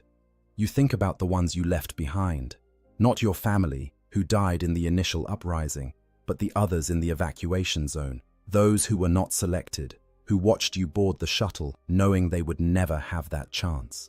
Did they survive the final assault? Did they die fighting? Or were they consumed by the rippers, their biomass added to the pools? You will never know. Their fates are lost along with everything else, erased by the hunger of the great devourer. On the 33rd day, the Tyrannid fleet begins to move. The planet has been consumed as thoroughly as it is going to be. There is no atmosphere left, no oceans, no biosphere. The hive is a ruin. Its structure collapsed into rubble. The surface is a desert of bare rock, stripped of even the topsoil that once covered it. The hive ships, swollen with the biomass they have consumed, begin to cluster together, forming into a fleet formation. Other bioships, smaller vessels that serve various functions within the fleet, take up positions around them.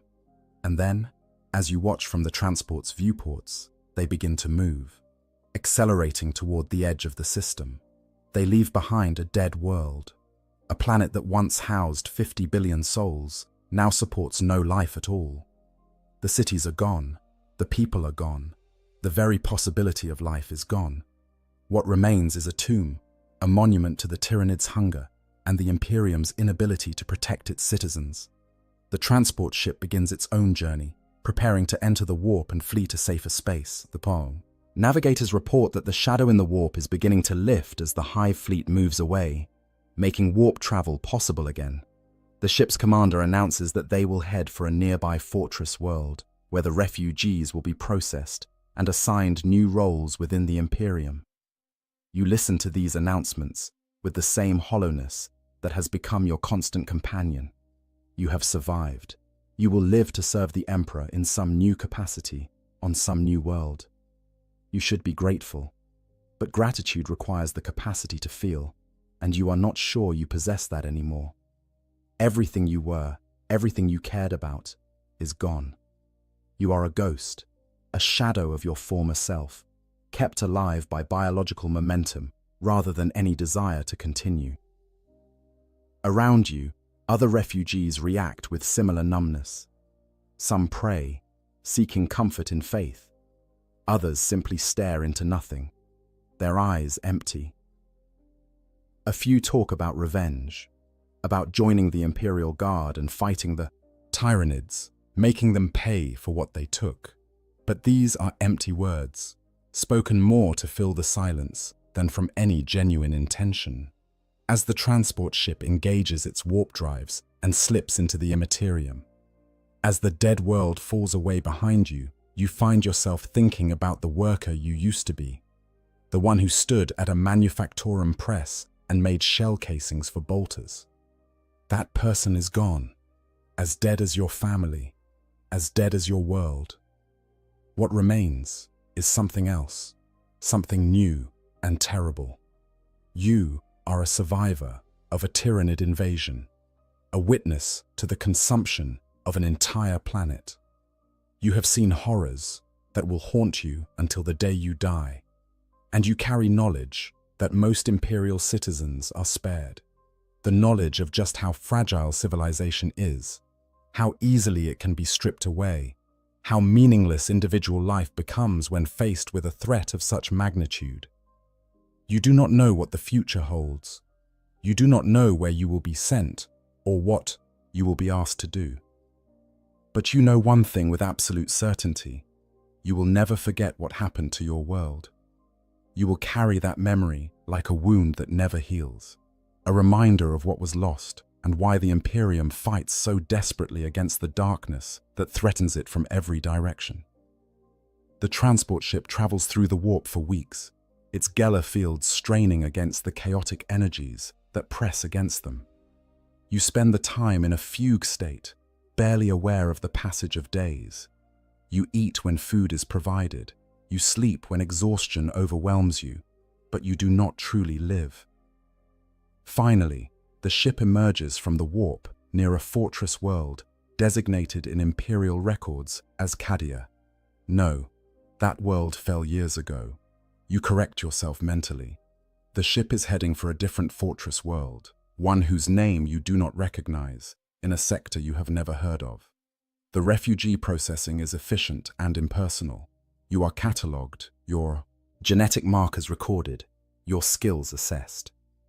The officials who interview you note your selection for potential Space Marine recruitment material, but they also note your age and the psychological trauma evident in your responses. You are deemed unsuitable for Astartes recruitment, but valuable for other purposes. You are assigned to a Departamento Munitorum facility where you will work producing munitions for the Imperial Guard. It is fitting, in a way. You started your life making bolter shells, and you will continue doing so, just on a different world, in a different hive, surrounded by different people. But as you board the shuttle that will take you to your new assignment, as you look out at the fortress world below, you understand something fundamental about the Imperium and your place in it. You are replaceable. Your world was replaceable. Everything you lost could be and will be replaced by new workers, new production, new worlds. The Imperium is vast beyond comprehension. encompassing millions of worlds and quadrillions of souls.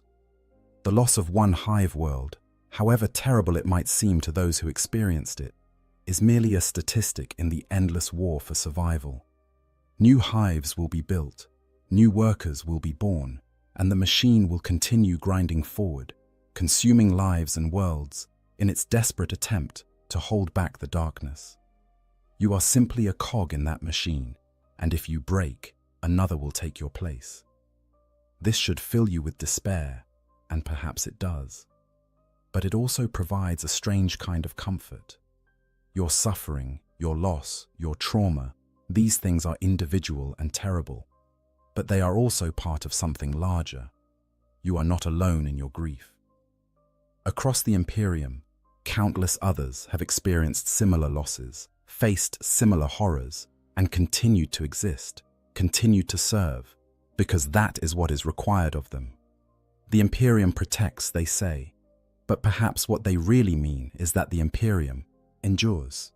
Individual worlds may fall, individual lives may be snuffed out like candles in a storm, but the greater structure persists, adapting and rebuilding, continuing the eternal struggle against the manifold threats that seek to destroy humanity.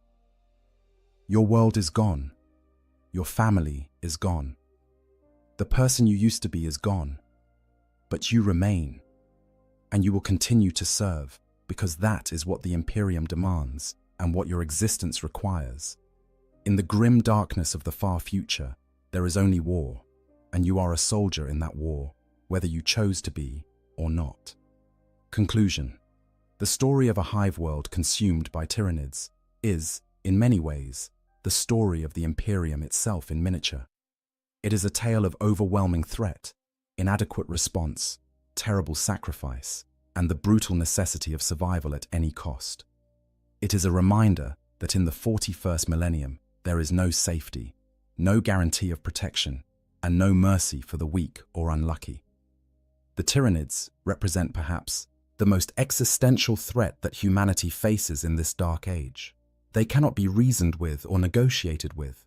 They do not seek territory or resources in any conventional sense. They simply hunger, and that hunger will not be satisfied until every world has been stripped bare, every living thing consumed and repurposed for the great devourer's endless advance. For those who experience a Tyranid invasion firsthand, the psychological impact is profound and permanent. The survivors carry scars that will never heal, knowledge of horrors that most Imperial citizens are mercifully spared. They have seen the fragility of civilization, felt the helplessness of facing an enemy that views them as nothing more than food. But they also embody one of the Imperium's greatest strengths, the ability to endure, to survive, to continue existing in the face of overwhelming horror. They are living testimony to humanity's resilience, proof that even the worst catastrophes cannot entirely extinguish the human spirit. The hive world that was consumed no longer exists. Its billions of inhabitants are gone, their biomass recycled into new Tyranid organisms that even now are approaching other worlds, bringing the same terror and destruction to new victims. The planet itself is a dead rock, devoid of atmosphere or life, a monument to the price of the Imperium's war for survival. But the Imperium endures. New worlds will be colonized, new hives will be built, and the cycle will continue. The war against the Tyranids, like all the Imperium's wars, has no ending in sight. It is simply the reality of existence in the 41st millennium, a reality that must be accepted and endured because the alternative is extinction. For you, the survivor, there is no going back to what was. There is no recovery, no return to normalcy. There is only moving forward, carrying your scars and your trauma, serving the Emperor, because that is what is required, because that is all that remains. In the end, the story of a hive world being consumed by Tyranids is not about heroism or victory. It is about survival in its most basic, brutal form. It is about the price that must be paid when humanity faces threats of such magnitude that individual lives become meaningless statistics. And it is a reminder that in the grim darkness of the far future, hope is a luxury few can afford, and survival is the only victory that truly matters. The Emperor protects, they say, but sometimes protection means simply continuing to exist when everything you love has been destroyed. Sometimes it means carrying the burden of survival when death would be easier. And sometimes it means accepting that your suffering has meaning only as part of a greater struggle that spans the stars and will continue long after you are gone. This is the truth that survivors of tyrannid invasions must live with. This is the price they pay for their continued existence. And this is why their stories, however terrible, must be remembered and understood. Because in knowing what they endured, we better understand the nature of the threats that the Imperium faces and the terrible necessity of the sacrifices that must be made to ensure humanity's continued survival in a universe that offers only war, death, and the faintest hope of enduring one more day. Thank you for watching this exploration of life on a hive world during a tyrannid invasion. If you found this informative, please consider liking this video and subscribing to the channel for more deep dives into Warhammer 40k lore. The Emperor protects, and your engagement helps support the continued production of this content. Until next time, may your faith in the God Emperor never waver. In the grim darkness of the far future, there are few things more dangerous than the collision of radically different forces. The galaxy of Warhammer 40,000 is filled with countless horrors, each unique in their methods of spreading destruction across the stars. But when you take one of the most brutal, simplistic races in the galaxy and give them access to one of the most sophisticated, warp-corrupted weapons of war, you create a scenario that defies easy prediction. Today, we're exploring one of the most fascinating and horrifying what-if scenarios in the Warhammer 40k universe. What happens when orcs capture a sorcerer dreadnought? This is not a simple question of one army looting another's equipment. This is a fundamental clash between two entirely different realities. On one side, you have the orcs, a race whose technology functions through sheer collective belief and whose psychic gestalt field makes the impossible possible. On the other, you have a chaos dreadnought piloted by a corrupted psyker, a walking tomb that houses both a tortured sorcerer and often a bound demon, all wrapped in armor covered with blasphemous runes and warp-tainted technology. When these two forces meet, when greenskin ingenuity collides with demonic possession, the results are as unpredictable as they are catastrophic. To understand what happens in this scenario, we need to examine multiple layers of complexity. We must understand the orcs and their unique relationship with technology, the nature of chaos dreadnoughts, and what makes sorcerer variants particularly dangerous, and the fundamental incompatibility between the Weigaj psychic field and the corruption of chaos. Only by understanding all these elements can we truly grasp the horror, the comedy, and the absolute devastation that unfolds when an orc mechboy gets his hands on a demon-possessed war machine, piloted by a 10,000-year-old sorcerer. The stage is set for disaster on a scale that only Warhammer 40k can provide. Let us begin. Understanding orc technology and looting culture. Before we can understand what happens when orcs capture a sorcerer dreadnought, we must first understand the greenskins themselves and their utterly unique relationship with technology. The orcs are one of the most successful species in the galaxy, not because of sophistication or planning, but because of their sheer adaptability and their genetic programming as weapons of war. The orcs were created millions of years ago by the ancient race known as the Old Ones, engineered as biological weapons during the war in heaven. What makes them so successful is not just their physical prowess or their love of combat, but the fact that every orc carries within their genetic code the accumulated knowledge of their entire species. This manifests most clearly in the Odd Boys, specialized orcs, who are born with instinctive knowledge of specific tasks. Among these, The mech boys are perhaps the most important to orc society, as we know it. Mech boys are not engineers in any conventional sense. They do not study, they do not learn through trial and error in the way other races might. Instead, they simply know how to build things. This knowledge is encoded in their DNA, passed down from the brain boys who originally created the orc species. A mech boy will look at a pile of scrap metal and instinctively understand how it can become a functional weapon or vehicle. They work by feel, by intuition, hammering and welding and bolting pieces together until they have created something that, by all rights, should not work at all. And here is where things get truly strange. Orc technology is famously unreliable when handled by other races. Imperial forces who have captured orc weapons often find them to be crude, poorly assembled, and in some cases, physically impossible. A shooter might be little more than a metal tube with a trigger mechanism that has no clear path for the ammunition to travel. A truck might have an engine that is missing critical components, or wheels that are not properly attached to any drivetrain. By all logic, by all physical laws, these things should not function, yet they do. And they function because of the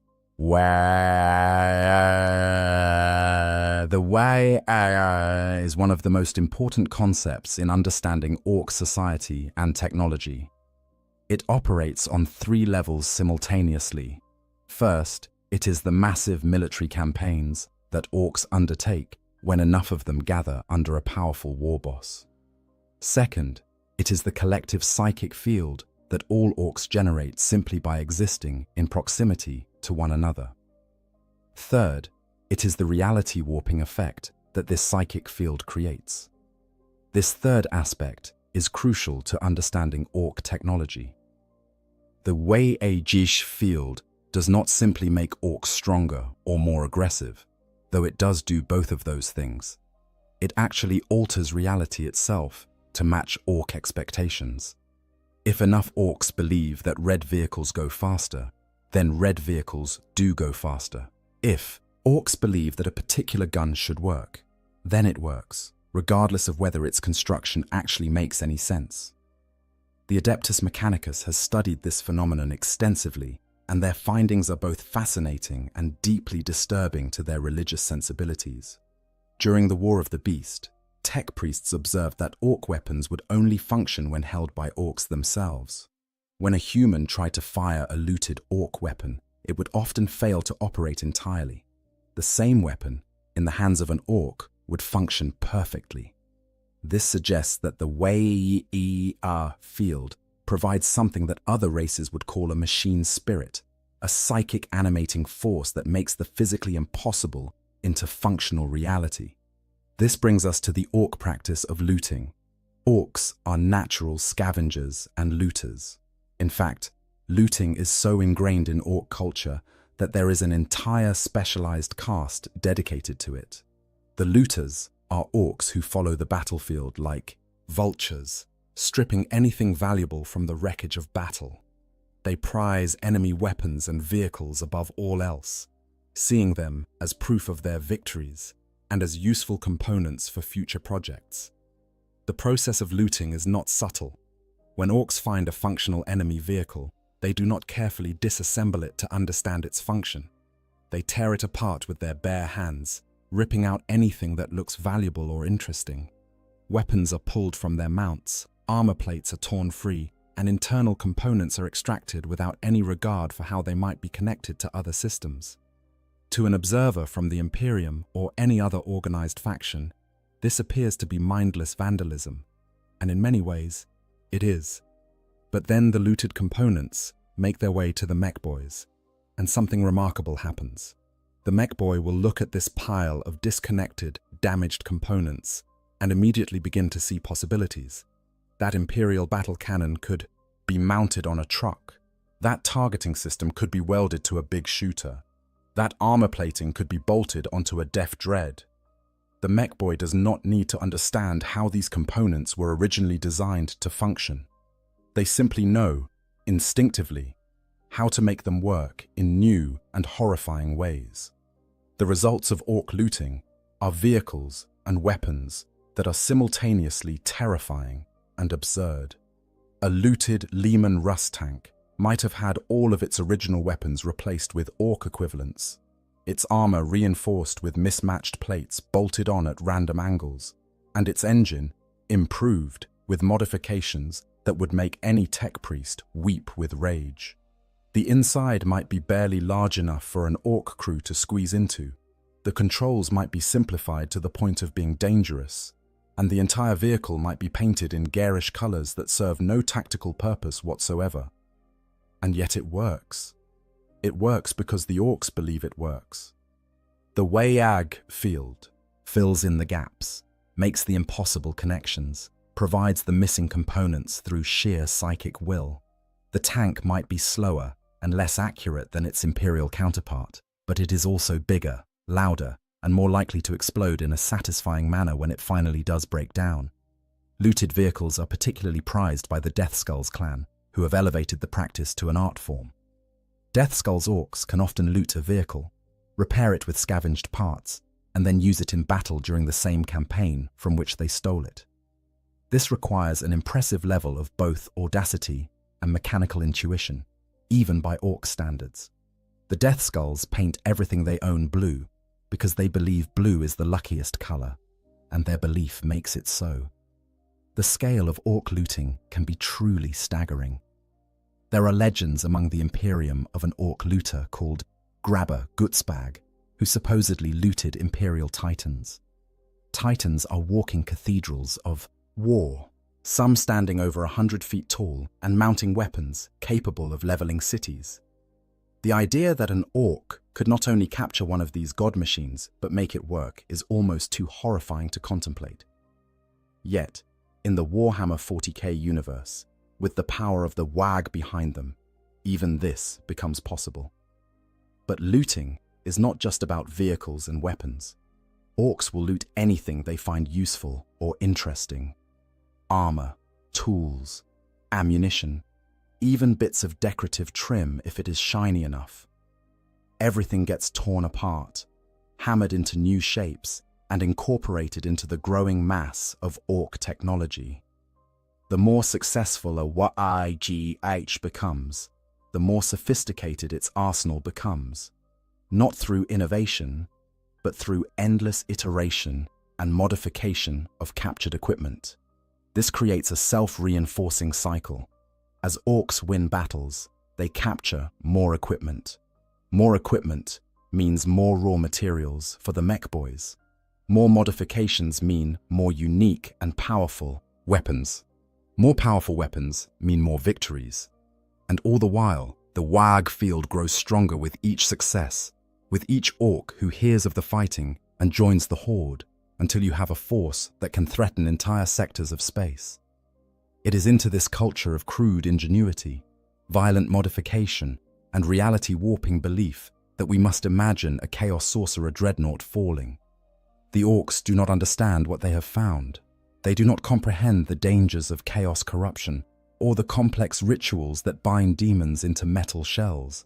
They see only a really big, really tough fighting machine that probably has some excellent gubbins inside.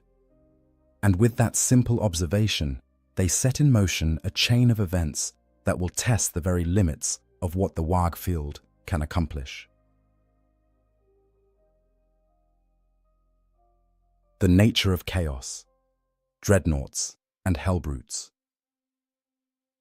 To understand the catastrophe that unfolds when Orcs attempt to loot a sorcerer dreadnought, we must first understand exactly what a Chaos Dreadnought is, and more importantly, what it is not. These walking tombs of rage and madness represent one of the most tragic fates that can befall a Chaos Space Marine, a punishment that makes death seem like mercy. During the Great Crusade and the Horus Heresy, the traitor legions possessed dreadnought technology identical to that of their loyalist brothers. When a Space Marine was mortally wounded but still valuable to their legion, they could be interred within a dreadnought sarcophagus, their broken bodies sealed within a walking war machine that would allow them to continue fighting for millennia. For the loyalist Space Marines, this is considered a great honor. a chance to serve the Emperor even beyond death. The ancient warriors who pilot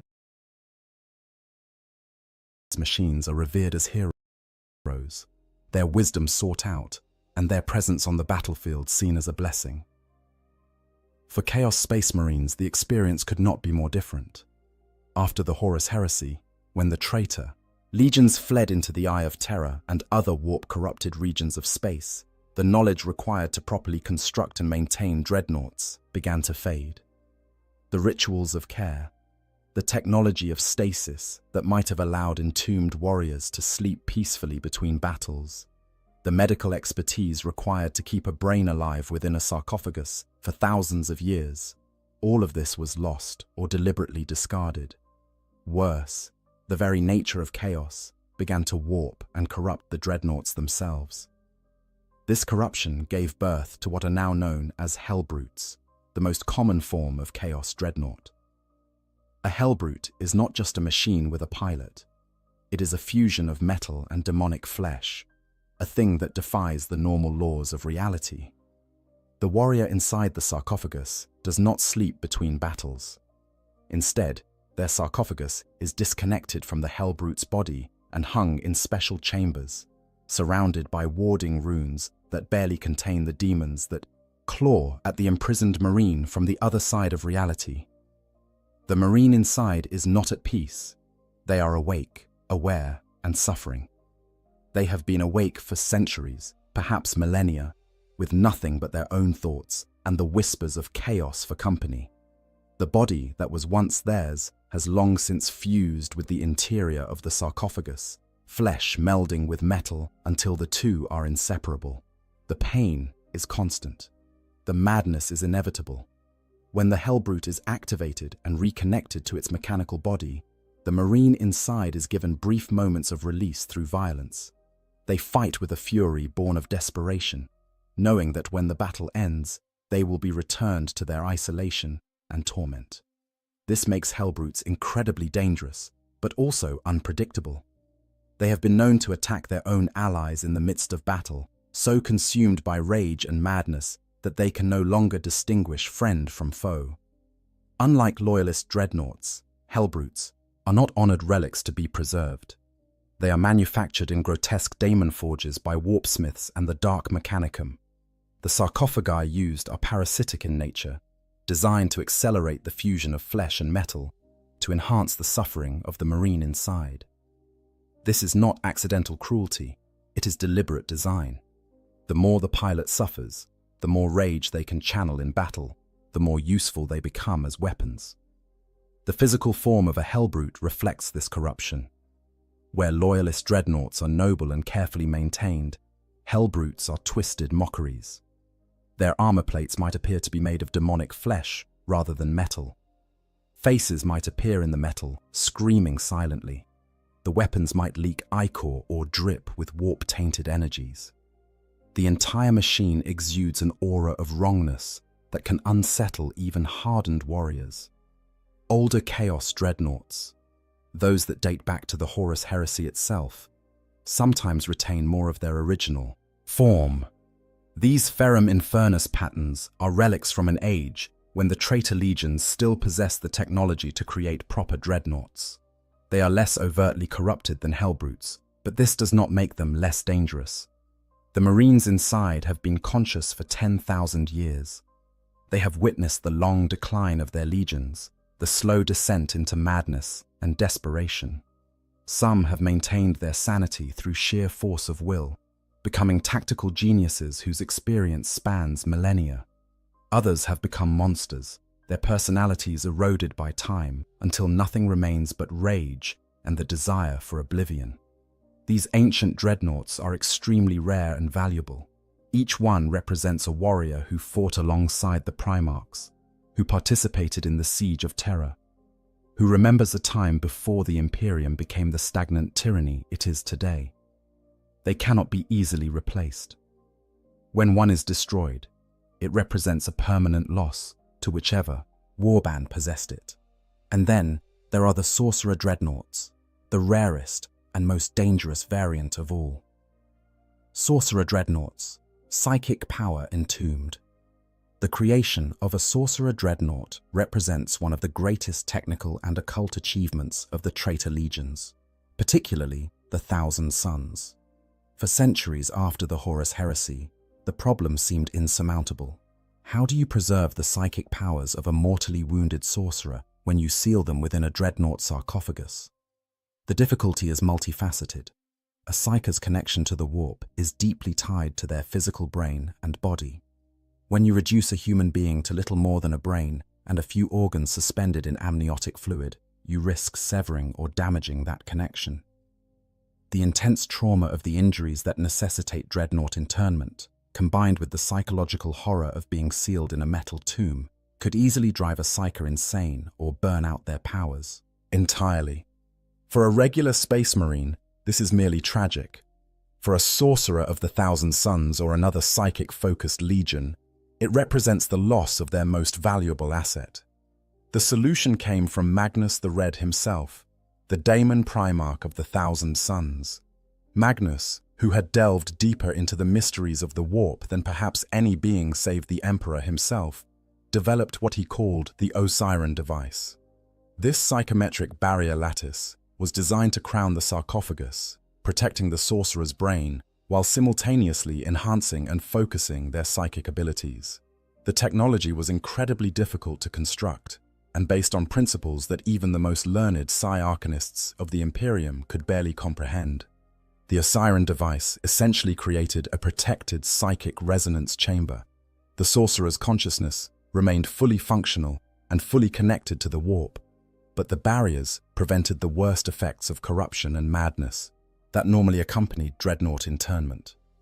More than that, the device actually amplified the sorcerer's powers, using the dreadnought's reactor and systems to boost psychic abilities beyond what they had been capable of in their mortal flesh. The result was the Osiren Pattern Contemptor dreadnought, a war machine that combined all the firepower and durability of a Contemptor chassis with the reality-warping abilities of a powerful sorcerer. These dreadnoughts could wield force weapons, massive blades that channeled psychic energy with devastating effect. They could cast the full range of psychic powers, from bolts of warp lightning to mind-crushing telepathic assaults. They were, in every sense, mobile psychic artillery platforms wrapped in tons of ceramite armor. Magnus, generous in his scholarly enthusiasm, shared the design of the Osiren device with other legions. The Blood Angels, with their own tradition of psychically gifted warriors, made use of it.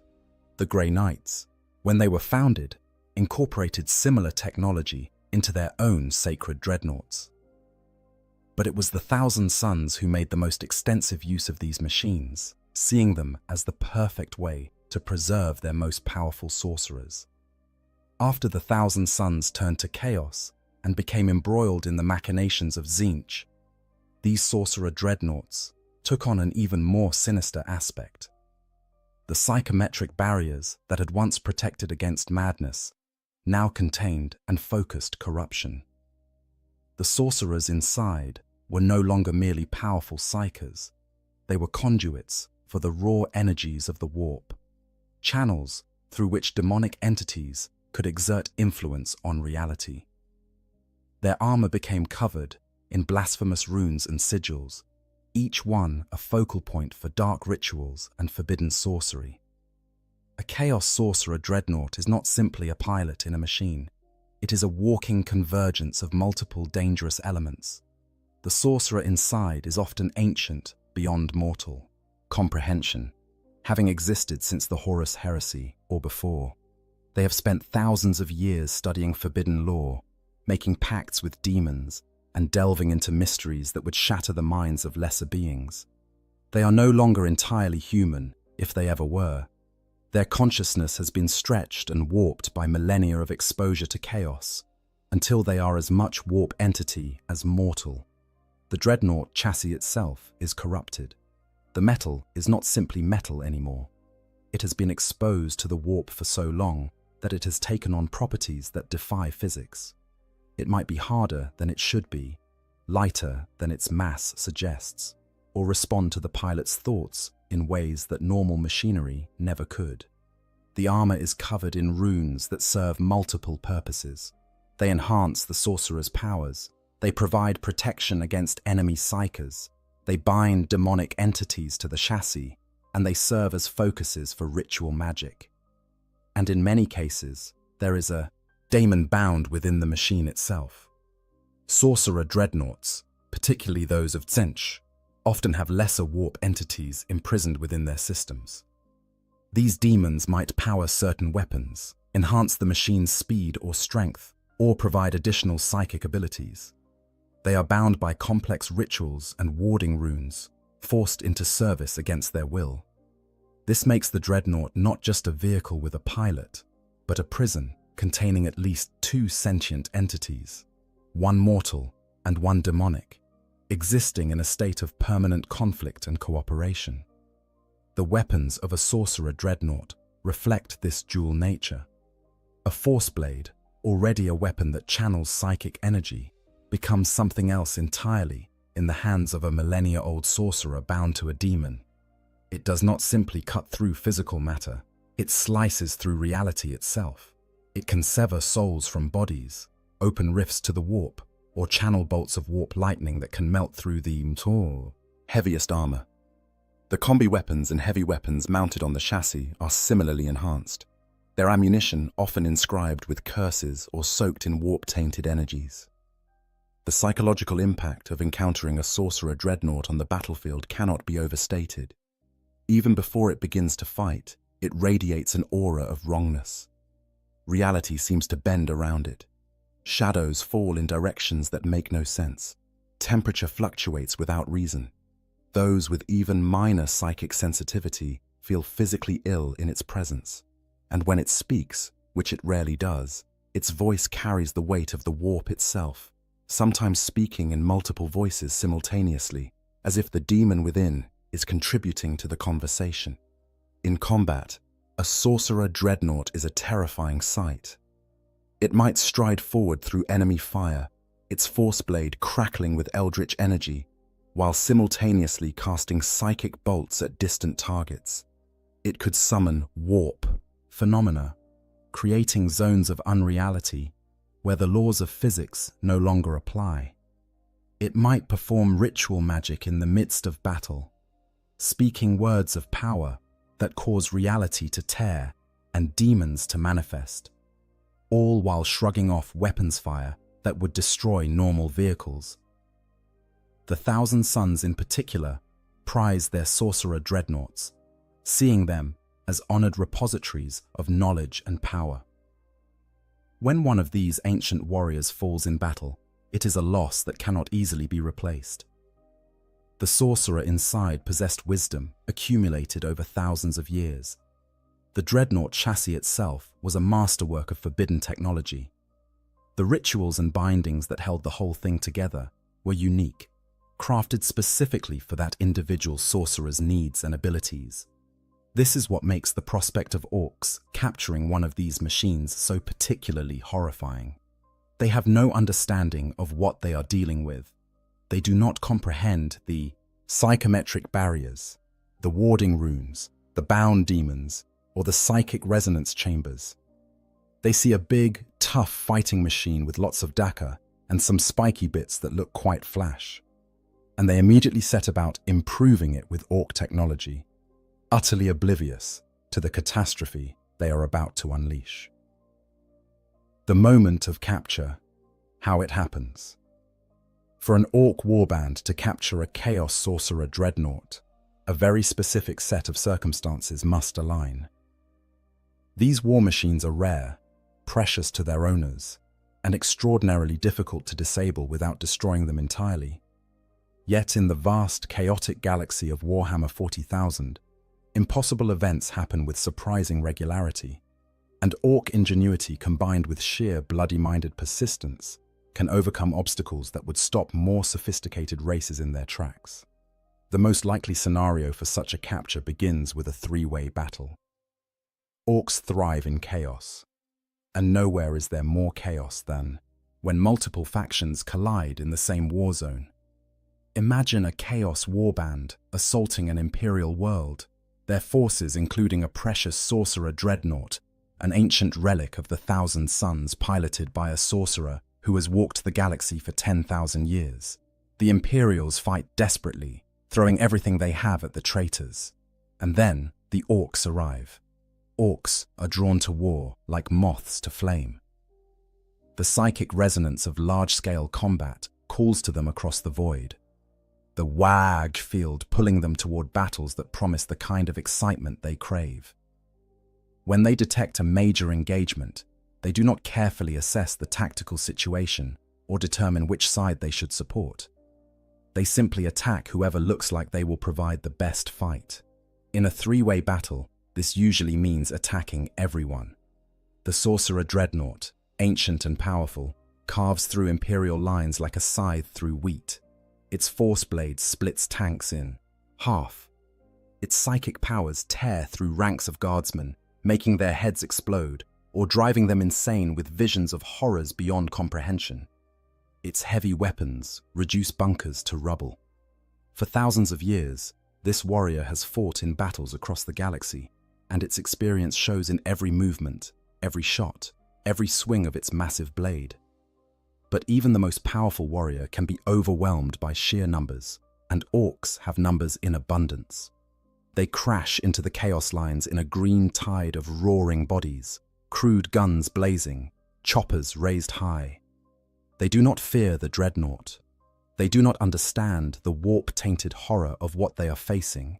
They see only a really big enemy that is crumping a lot of other gits, which means it must be good at fighting, which means it will be fun to fight. Dozens of Orcs throw themselves at the Sorcerer Dreadnought. The ancient warrior cuts them down with contemptuous ease, each swing of its force blade sending half a dozen greenskins flying in pieces. But there are always more. Orcs are fearless to the point of insanity, and the bigger and scarier the enemy, the more eager they are to test themselves against it.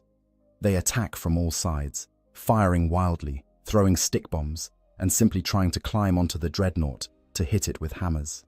The sorcerer inside might be ancient and experienced, but even they cannot account for Orc unpredictability. Orcs do not fight by conventional tactics. They do not form proper battle lines or employ sensible strategies. They simply mob the enemy with overwhelming force, trusting that sheer numbers and natural Orc toughness will see them through. In this case, their instinct serves them well. The Sorcerer Dreadnought, engaged with multiple threats, might not notice the Orc big mech moving into position with a shock attack gun, one of the most unreliable yet devastating weapons in the Orc arsenal. Or perhaps a mob of tank busters has positioned themselves with their rockets, waiting for the perfect moment. Or maybe a particularly cunning Orc war boss has realized that if they can damage the dreadnought's legs, it will topple and be easier to loot. The critical hit, when it comes, is almost certainly accidental. Orc weapons are not known for precision, but when you are firing thousands of rounds at a target, statistical probability eventually works in your favor. A rocket might strike the dreadnought's leg joint at exactly the wrong angle, severing critical hydraulics. A shock attack gun might malfunction in just the right way, teleporting a handful of angry snotlings directly into the dreadnought's engine compartment, where they wreak havoc on delicate systems. A lucky shot from a big shooter might penetrate a viewing slit and damage optical sensors. The Sorcerer Dreadnought stumbles. It tries to right itself, ancient gyroscopes compensating for the damage, but the Orcs are already swarming over it. They pull at cables, hammer at armor plates, and generally tear at anything that looks like it might be important. The sorcerer inside unleashes psychic fury, casting spells that would level buildings and incinerate entire squads of normal enemies. Flames erupt from the ground. Lightning arcs between Orcs. Some of the greenskins simply explode into clouds of spores as their brains are turned to mush by telepathic assault. But Orcs are partially resistant to psychic attack through the sheer density of their WWA-AG field. A psychic assault that would instantly kill a human might only daze an orc, and a dazed orc is still an orc, still swinging, still fighting. The more orcs that gather around the dreadnought, the stronger their collective field becomes, providing a kind of inadvertent shielding against the worst of the sorcerer's powers. Eventually, through sheer persistence and an overwhelming expenditure of orc bodies, critical damage is achieved. Perhaps the dreadnought's power core is breached. Perhaps its targeting systems are destroyed. Perhaps the sorcerer inside, exhausted from millennia of warfare and now facing an enemy that seems immune to reason and fear, makes a mistake. The mighty war machine crashes to the ground, its systems failing, smoke pouring from ruptured seals. The orcs immediately descend on it like scavengers on a corpse. They do not kill the sorcerer inside, mostly because they do not realize there is a sorcerer inside. They see a beaten enemy vehicle that has stopped moving. In orc logic, this means it is time for looting. They tear off weapon mounts, pry open access panels, and begin the process of disassembly that precedes any serious looting operation. The sarcophagus containing the sorcerer, embedded deep within the dreadnought's chassis and protected by multiple layers of armor and warding runes, survives the initial looting. The orcs do not recognize it for what it is. They see a weird metal box covered in spiky symbols, and they decide that it probably contains something important or valuable. Rather than trying to open it on the battlefield, which would require actual work, they simply tear the entire compartment free and drag it back to their camp. Inside the sarcophagus, the sorcerer is trapped. Their consciousness remains intact, their psychic powers still potent, but they are disconnected from the dreadnought's systems and unable to interact with the physical world. They are aware of being moved, of orc voices shouting in their crude language, of the jolting journey back to the orc settlement. They try to reach out psychically, to either summon aid from their warband or to strike at their captors, but the warding runes that protect their mind also limit their ability to project their power outward without the dreadnought systems to amplify it.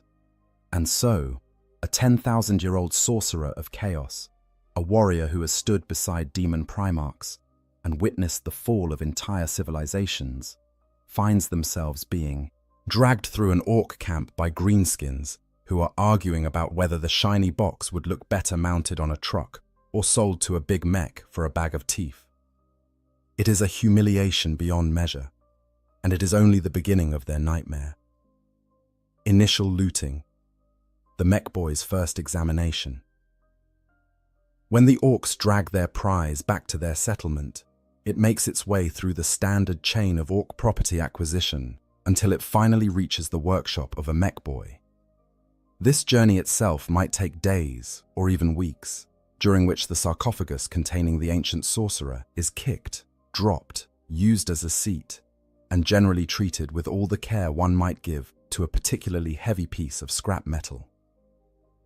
The workshop of an orc mech boy is a place of controlled chaos. To an outside observer, it appears to be nothing more than a massive junkyard, with piles of scavenged components, broken vehicles, and half-finished projects scattered everywhere. The air is thick with smoke from forges and the stink of promethium. Gretchens scurry about, some carrying tools, others desperately trying to avoid being stepped on by their larger cousins. The sound is constant, hammering, welding, the roar of engines being tested, and the occasional explosion when an experiment goes wrong. The big mech, who receives the dreadnought sarcophagus, is, by orc standards, something of a genius. They have an instinctive understanding of mechanical systems that borders on supernatural. This understanding comes not from study or learning, but from genetic memory encoded by the brain boys millions of years ago. The mech looks at machines and simply knows how they work, or at least how they can be made to work in an orky fashion. When the sarcophagus is brought before them, the mech's first reaction is excitement. This is clearly high-quality loot, the kind of thing that does not come along every day. The metal is strange, harder than normal ceramite, and it is covered in symbols that even the mech cannot decipher. More importantly, it is clearly from a very big, very tough fighting machine, which means it probably contains very good components. The mech begins their examination by circling the sarcophagus, studying it from all angles. They tap it with a wrench, listening to the sound it makes. They poke at the runes with a metal rod, trying to determine if they are decorative or functional. They identify various connection ports and cable housings where the sarcophagus would have interfaced with the rest of the dreadnought, and they begin to form a rough understanding of its purpose. "This here is where the pilot sits," the mech might explain to gathered orcs who have come to watch. "And all these cables, they connect the pilot to the big walkie-killy thing. And these weird spiky symbols, they're probably just for show, make it look scary-like." This assessment is, of course, catastrophically wrong. The runes are not decorative. They are warding symbols, carefully inscribed, ritual protections that contain the psychic power of the sorcerer inside and keep bound demons from escaping. But the mech has no context for understanding such things. In their experience, symbols are usually just painted on to make things look flashier. They have no concept of warp corruption, no understanding of psychic resonance, and no idea that the box they are examining contains a conscious, malevolent intelligence that is currently contemplating ways to destroy them all. Inside the sarcophagus, the sorcerer is fully aware of what is happening. They can hear the orcs, though understanding their language is difficult without access to psychic powers for translation. They can feel the vibrations as the mechs hammer and pry at their prison. They are enraged at the indignity of their situation, but they are also calculating. They have survived for 10,000 years by being clever as well as powerful. They begin to plan. The first thing the sorcerer tries is reaching out, psychically, to any nearby chaos forces. Surely their warband is searching for them. Surely rescue is coming. But their efforts are stymied by two factors. First, the warding runes that protect their mind also limit their ability to broadcast psychic signals. Second, and more critically, the Way-Age field generated by the orc settlement interferes with warp communications in ways the sorcerer has never encountered before. The WAG field is not like normal psychic interference. It does not block or absorb psychic energy in the way that a psychic null or a Geller field might. Instead, it warps and redirects it in unpredictable ways. When the sorcerer tries to send out a distress call, they find their psychic message bouncing around inside the WAG field like a ball in a closed room, unable to escape but also unable to dissipate. It is frustrating and deeply unsettling. This is not an experience they have ever had before. Meanwhile, the mech has moved on to the practical problem of opening the sarcophagus. There are sealed access panels and what appear to be locking mechanisms, all covered in more of those confusing symbols. The mech could try to carefully unlock these systems, following the proper procedures. But that would require patience and attention to detail, two qualities that orcs are not known for possessing. Instead, the mech takes a more direct approach. They grab the biggest power tool in their workshop, a device that might charitably be called a plasma cutter, and begin trying to cut through the sarcophagus's outer shell. The tool roars to life, sending a jet of superheated plasma against the ancient metal. The metal, forged in the demon forges of the Eye of Terror, and harder than adamantium, resists the cutting beam. But the mech is persistent, and they begin to make progress, slowly burning through layers of armor. As the mech cuts, they inadvertently begin damaging the warding runes. Each rune served multiple purposes: protection for the Shetsis, sorcerer's mind; containment for psychic energy; binding for any demons associated with the machine. As the runes are cut through or burned away, these protections begin to fail. It is not a catastrophic failure, not yet, but cracks are forming in the system. The sorcerer feels the wards weakening and sees an opportunity. If they can time this correctly, if they can wait for the right moment, they might be able to break free and wreak havoc on these green-skin primitives. They begin gathering their psychic power, preparing to unleash it the moment the sarcophagus is opened. But the mech, following orc logic, does not actually open the sarcophagus in any conventional sense. Instead, having cut through what they believe is enough of the outer shell, they simply grab the whole thing and start hitting it with a hammer. Specifically, they start hitting it with a big hammer, a weapon roughly the size of a small tree that would crush a normal human flat. The impacts are tremendous, shaking the sarcophagus and rattling the sorcerer inside. Each impact sends shockwaves through the carefully balanced systems that keep the sorcerer alive. Amniotic fluids slosh in their tank. Life support systems strain against the violence being done to their housing. The sorcerer, who has endured millennia of suffering, who has survived battles that would break lesser beings, finds themselves being literally beaten like a stubborn piece of machinery that will not cooperate. And here is where things get truly bizarre. The WAG field begins to interact with the sorcerer's own psychic emanations in unexpected ways. The sorcerer is radiating frustration, anger, and malevolent intent, all of which are psychic energies.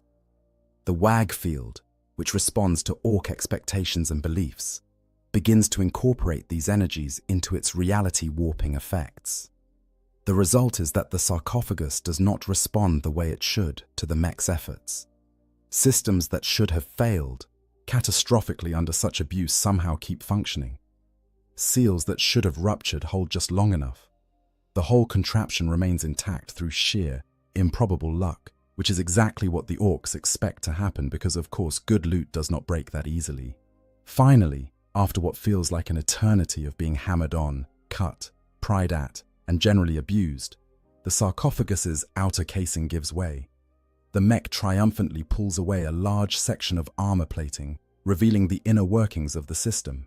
They peer inside, expecting to find valuable components, interesting gubbins, or possibly a pile of shiny loot. Instead, they find a nightmare. The interior of the sarcophagus is a tangle of tubes, cables, and organic matter that has fused with mechanical components in ways that defy easy explanation. At the center of this horror is what is left of the sorcerer's physical form, a brain suspended in amniotic fluid, connected to what might be parts of a spinal column, some organ meat that serves unclear purposes, all of it linked to the dreadnought's systems by cables that seem to disappear into flesh without clear boundaries. The mech stares at this for a long moment. In their experience, vehicles should not contain this much squishy bits. Even orc vehicles, which sometimes incorporate living squigs for various purposes, maintain a clear distinction between the biological and the mechanical. This is something else entirely, and even the mech's instinctive understanding of machinery is not sure how to process it. "What does Zog is this?" the mech says aloud, voicing a question that few orcs ever ask about anything.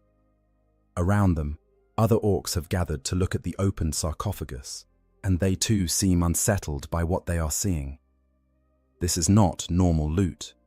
This is something weird, even by the standards of orcs, who have fought across dozens of worlds and seen countless strange things. And in that moment of confusion, the sorcerer strikes. The demon within, warp entity versus WAG field. The moment the sarcophagus is breached, multiple things happen simultaneously. First, the remaining warding runes, already weakened by the mech's crude attempts to open the container, fail completely. Second, the sorcerer inside, who has been gathering psychic power and waiting for an opportunity, releases it in an explosive burst of warp energy. Third, if the dreadnought had a demon bound to its systems, that entity also seizes the moment to act. The psychic blast that erupts from the open sarcophagus should, by all rights, kill every orc in the immediate vicinity. The sorcerer is ancient, powerful, and absolutely furious. They channel their rage into a wave of destructive force that would normally reduce mortal minds to catatonic husks, boil blood in veins, and cause heads to literally explode from psychic pressure. This is the full might of a chaos sorcerer who has studied forbidden lore for 10,000 years, unleashed without restraint or mercy. But something unexpected happens. The WAG field interferes. The psychic blast hits the WAG field like a wave hitting a wall. Except the wall is not solid. It is more like a thick gel that absorbs and disperses energy. The WAG field does not block the psychic attack in the way a Geller field or a psychic null might. Instead, it warps and redirects it, diluting its potency across hundreds or thousands of orc minds, rather than focusing it on a few targets. The orcs in the immediate vicinity of the sarcophagus do feel something. Their heads hurt. Some of them see strange flashing colors or hear voices that are not there. A few of the smaller orcs, Gretchen mostly, collapse unconscious or begin babbling incoherently. But none of them die. None of them go catatonic. The effect is uncomfortable and confusing, but it is survivable. This is not what the sorcerer expected. In their entire existence, going back thousands of years, they have never encountered a psychic defense quite like this. It is not a defense at all in the traditional sense. It is more like their power is being spread too thin to be effective, diluted across too many targets to achieve the concentration needed to kill. It is as if they are trying to stab someone with a knife, but the knife keeps bending away from the target no matter how hard they thrust. The demon, if one is present, faces a different problem. Demons are creatures of the warp, beings of pure psychic energy, given form and purpose by the emotions and beliefs of mortal creatures. They exist in real space only through tremendous effort, either by possessing a physical form or by being bound into one through sorcerous rituals. The bound demon in a chaos dreadnought is typically imprisoned within the machine's systems, forced to power weapons or enhance capabilities against its will. When the warding runes fail and the demon finds itself suddenly free, its first instinct is to manifest in real space and wreak havoc. But the WAG field interferes with this process as well.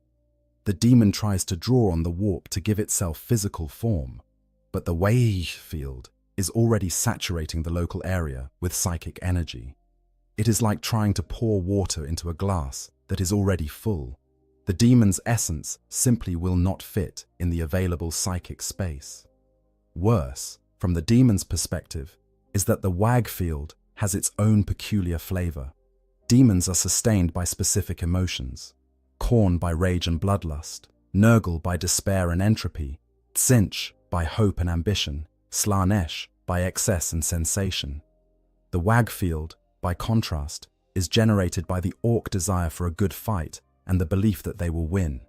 It is not an emotion that easily translates to demonic sustenance. The demon tries to manifest anyway, forcing itself into reality through sheer will.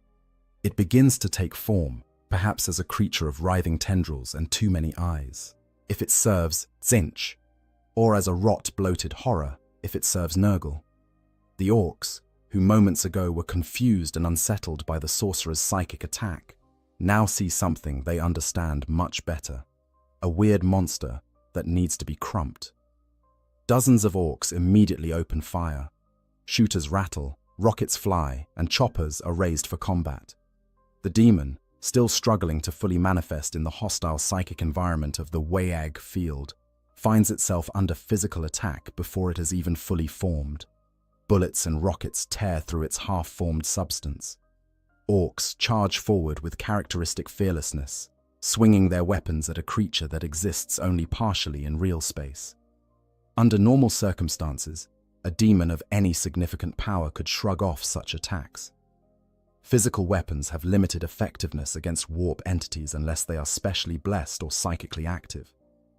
But the demon is weakened by the interference of the WAG field, and the orcs are attacking in such overwhelming numbers that even limited effectiveness adds up. It is death by 1,000 cuts, quite literally.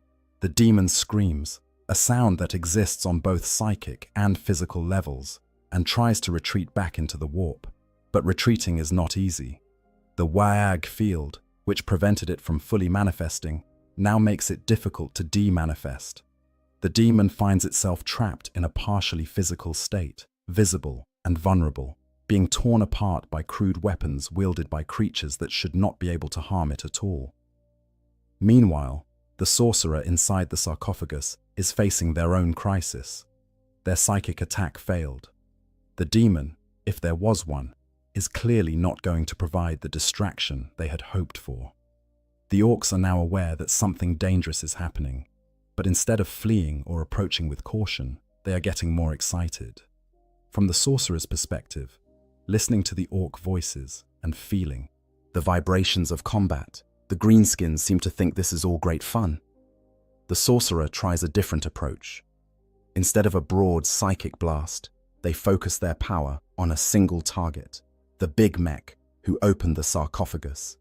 They reach into the mech's mind with all their skill and force, attempting to overwhelm their consciousness, turn them into a puppet, or simply cause their brain to shut down entirely.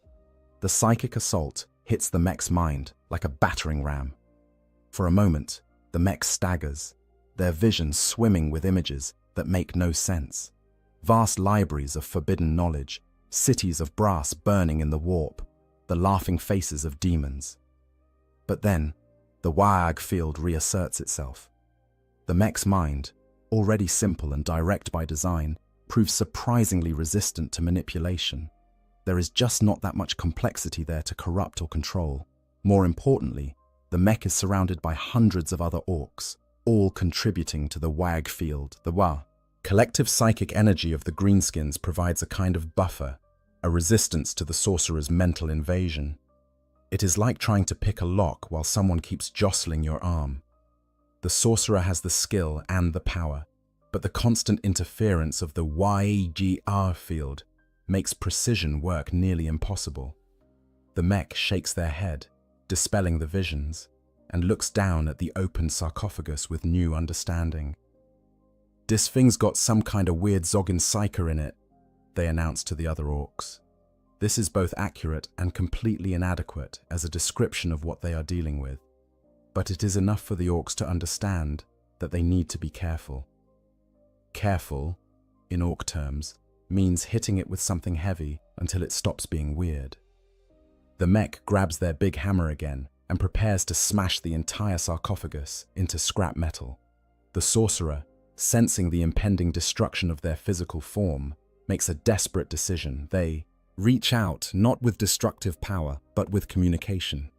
Using what psychic ability they can muster through the interference of the WAGEH field, the sorcerer tries to speak to the mech. It is not verbal communication, more a projection of intent and meaning directly into the mech's consciousness. The message is simple. I can make you powerful. I can give you knowledge. I can help you build weapons beyond your wildest imaginings. The mech pauses, hammer raised. They are getting some kind of funny thoughts in their head, ideas about shiny new gubbins and really impressive weapons that would make all the other meeks jealous. They are not entirely sure where these ideas are coming from, but they are intriguing. This is the sorcerer's mistake. They are trying to tempt an orc with promises of power and knowledge, tactics that work well on humans or even on some space marines.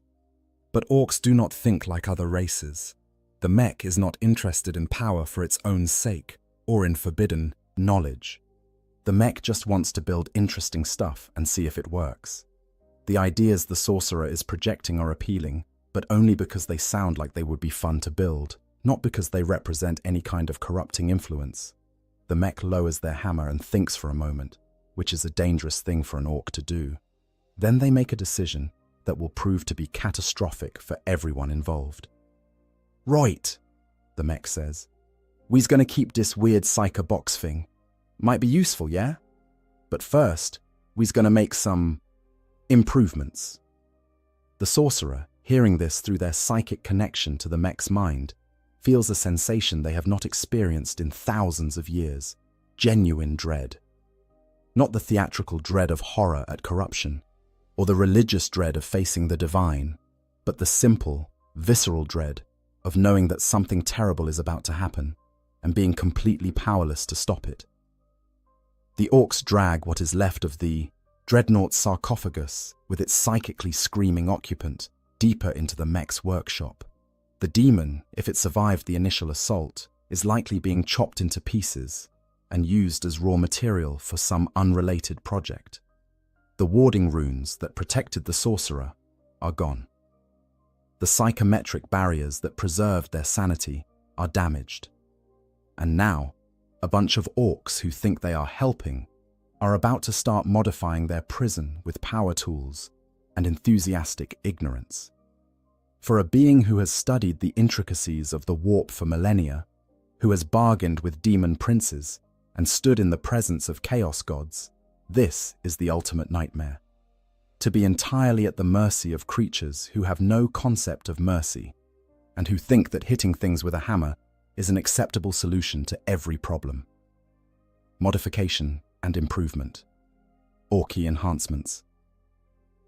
What follows is a process that, if the sorcerer still possessed a physical body capable of such things, would cause them to weep with despair. The orcs begin their improvements with the kind of enthusiasm and complete lack of understanding that characterizes all orc engineering projects. The first problem the mechs identify is that the sarcophagus is not properly attached to anything. In its original configuration, it would have been integrated into the dreadnought's chassis, connected by dozens of cables and support systems. Now, it is just a heavily damaged box containing a brain in a jar and a lot of weird tubes. This will not do. The mechs decide that if they are going to use this thing, they need to mount it on something useful. The question becomes, what should they mount it on? The original dreadnought chassis is in pieces, scattered across the battlefield, or already looted for parts. The mechs have several options available in their workshop. A partially completed Def Dread, a looted Lehman Russ tank with its turret blown off, a converted truck that is missing most of its roof, or a completely scratch-built vehicle that the mechs have been working on that defies easy categorization. After much discussion and a few brief fistfights, the mechs decide to mount the sarcophagus on the Def Dread. This decision is based on sound orky logic. The Def Dread is also piloted by an orc in a box, so it makes sense that this weird Humy psyker in a box would work the same way. The fact that Def Dreads are piloted by orcs who have been driven insane and wired into their machines against their will seems, to the mechs, like a point of commonality rather than a warning sign. The process of mounting the sarcophagus to the Def Dread involves a lot of cutting, welding, and creative use of rivets. The mechs cut away portions of the Def Dread's original pilot compartment, which contained an orc who was too crazy even by orc standards and who had been sealed in for his own safety. They unceremoniously dump this unfortunate orc out of his housing.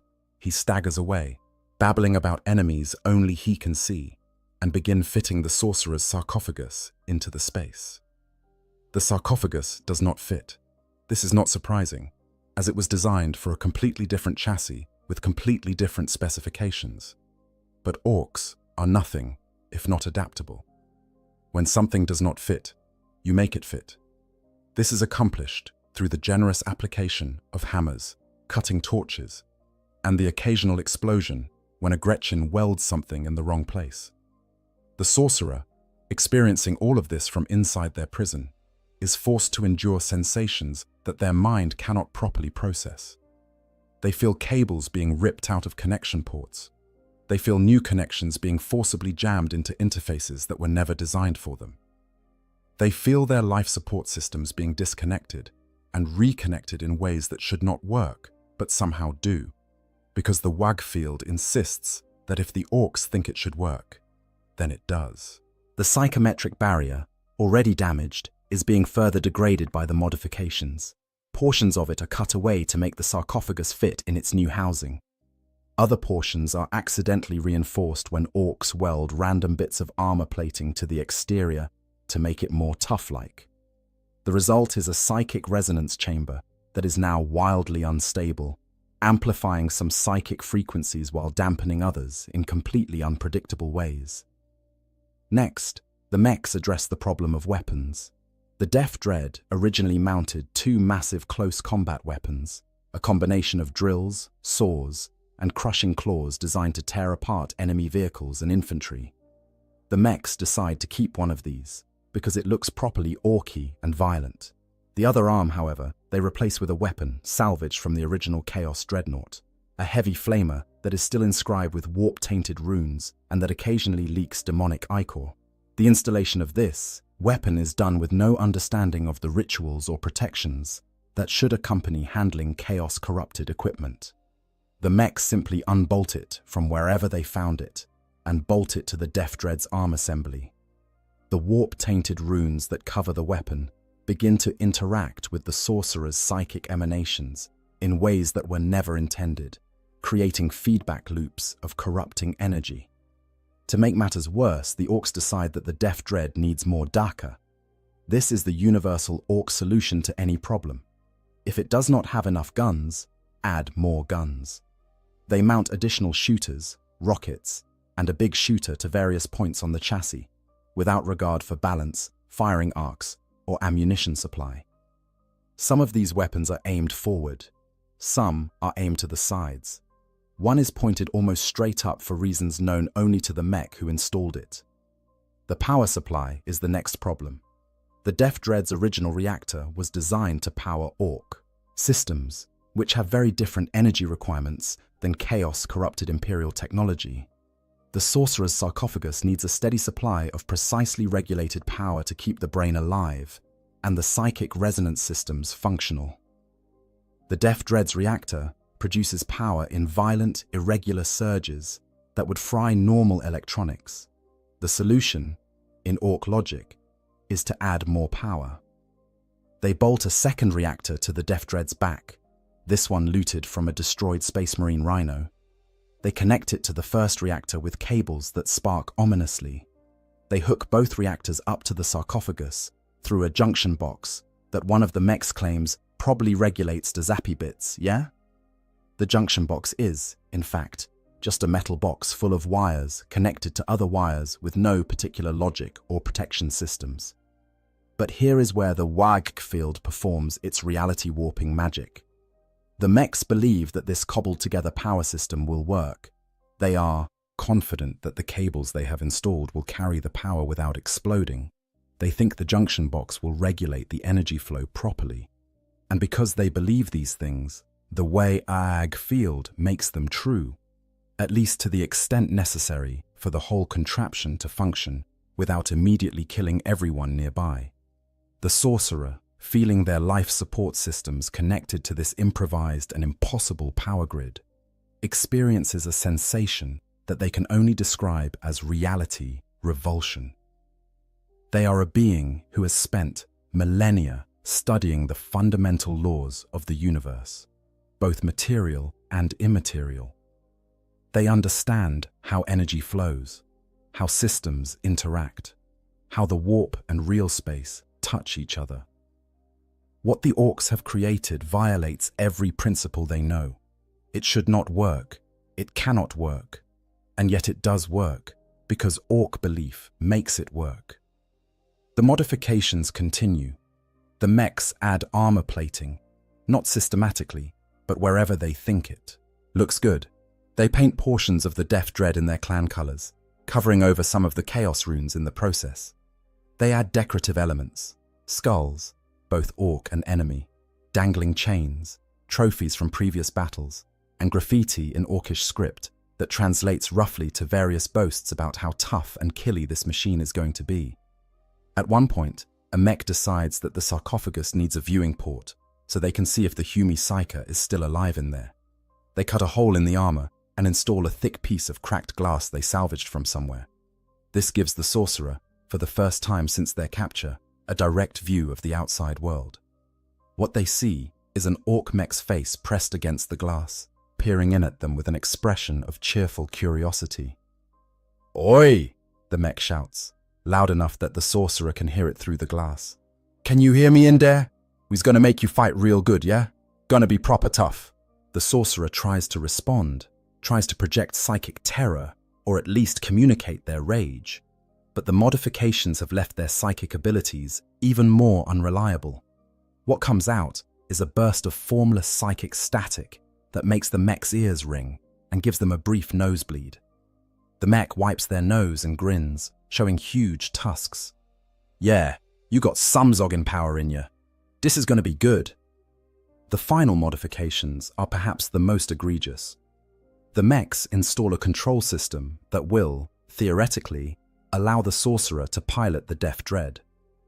This system consists of cables running from the sarcophagus to the Def Dread's movement systems, weapons, and sensors.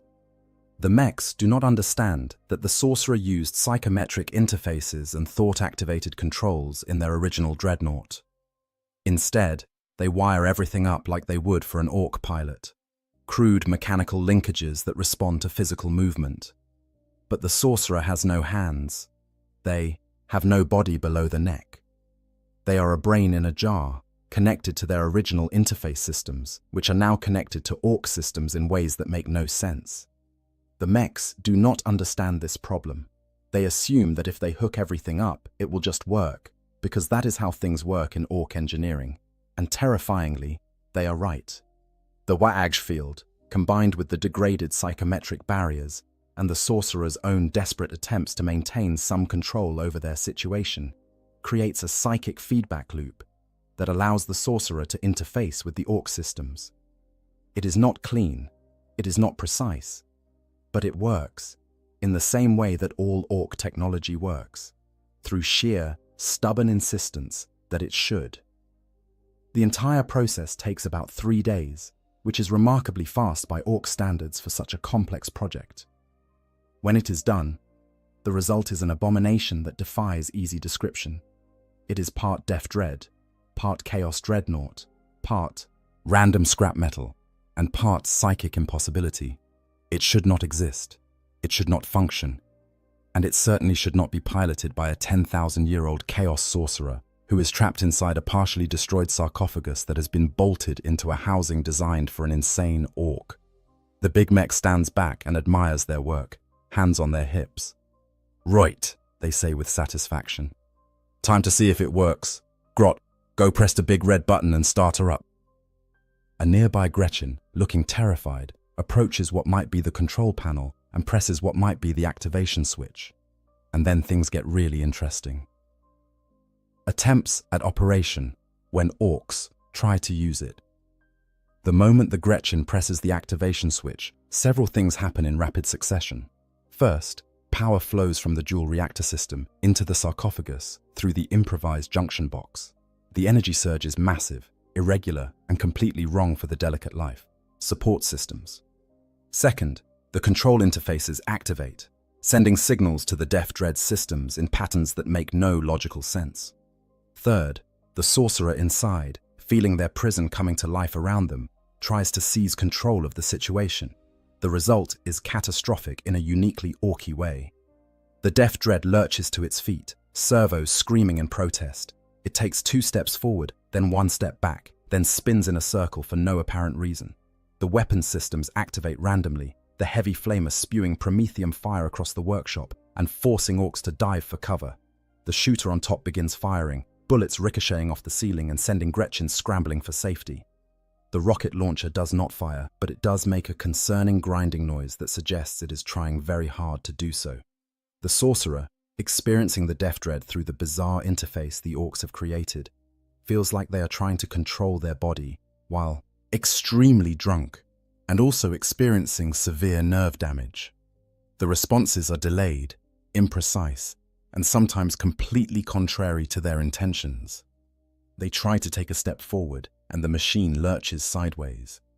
They try to aim the flamer, and it sprays fire in a completely different direction. They try to access the weapons systems in a controlled manner, and every gun on the machine fires at once.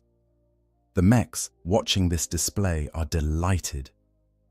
"Look at that!" one of them shouts over the noise of weapons fire and servo motors. "It's working. Well, sorta. Needs a bit more tuning." The sorcerer screams psychically, a wordless expression of rage and frustration that ripples through the Waag field. Every orc in the workshop feels it as a momentary headache or a flash of anger. A few of the smaller orcs start fighting with each other, responding to the sudden surge of aggressive psychic energy. The mechs just think this is all very exciting and entertaining. The Def Dread continues to rampage around the workshop, smashing into walls, knocking over workbenches, and generally wreaking havoc. The sorcerer is trying to stop it, trying to gain control, but the interface is too alien. too unpredictable. It is like trying to pilot a vehicle when all the controls have been randomized and also you are blindfolded and someone is occasionally hitting you with a stick.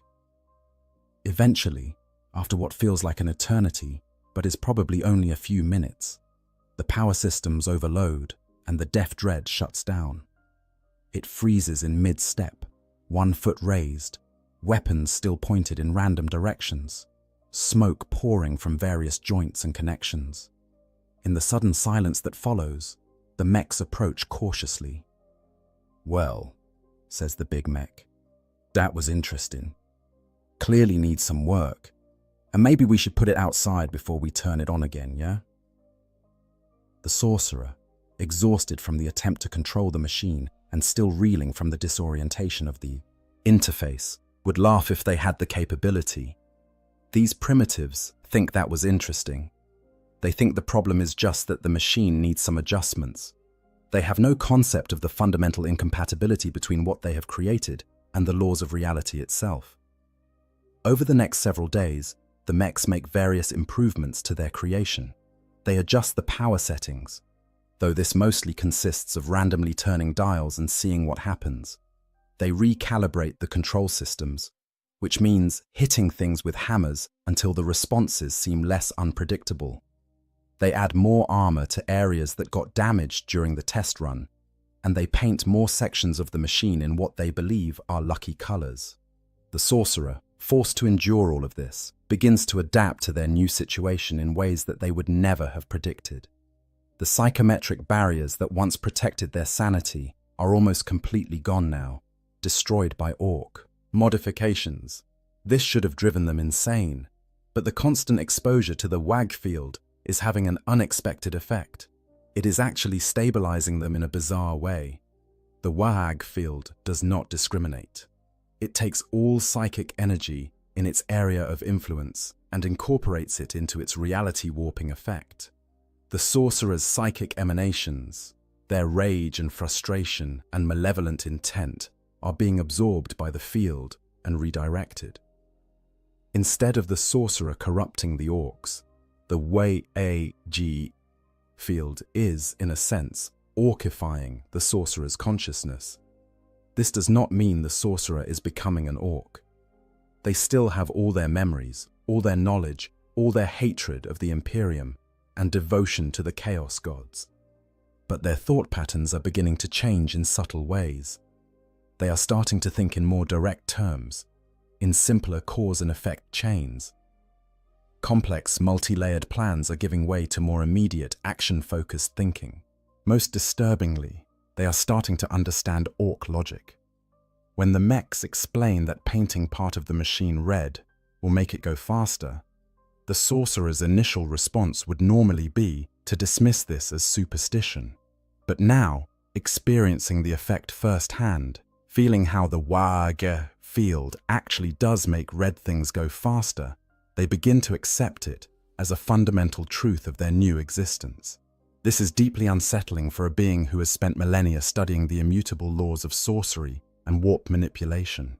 The next test comes after the mechs have made what they consider sufficient improvements. They activate the Death Dread again, this time outside the workshop, and with all nearby orcs instructed to stay clear in case things get a bit explodey. This time, the sorcerer is ready. They have been practicing in their mind, trying to understand the orc control systems through trial and error and psychic intuition. They have been studying the patterns of the WAG field, learning how it flows and changes, and most importantly, they have accepted that they cannot fight this situation with their normal tools of subtlety and precise manipulation. They need to think like an orc.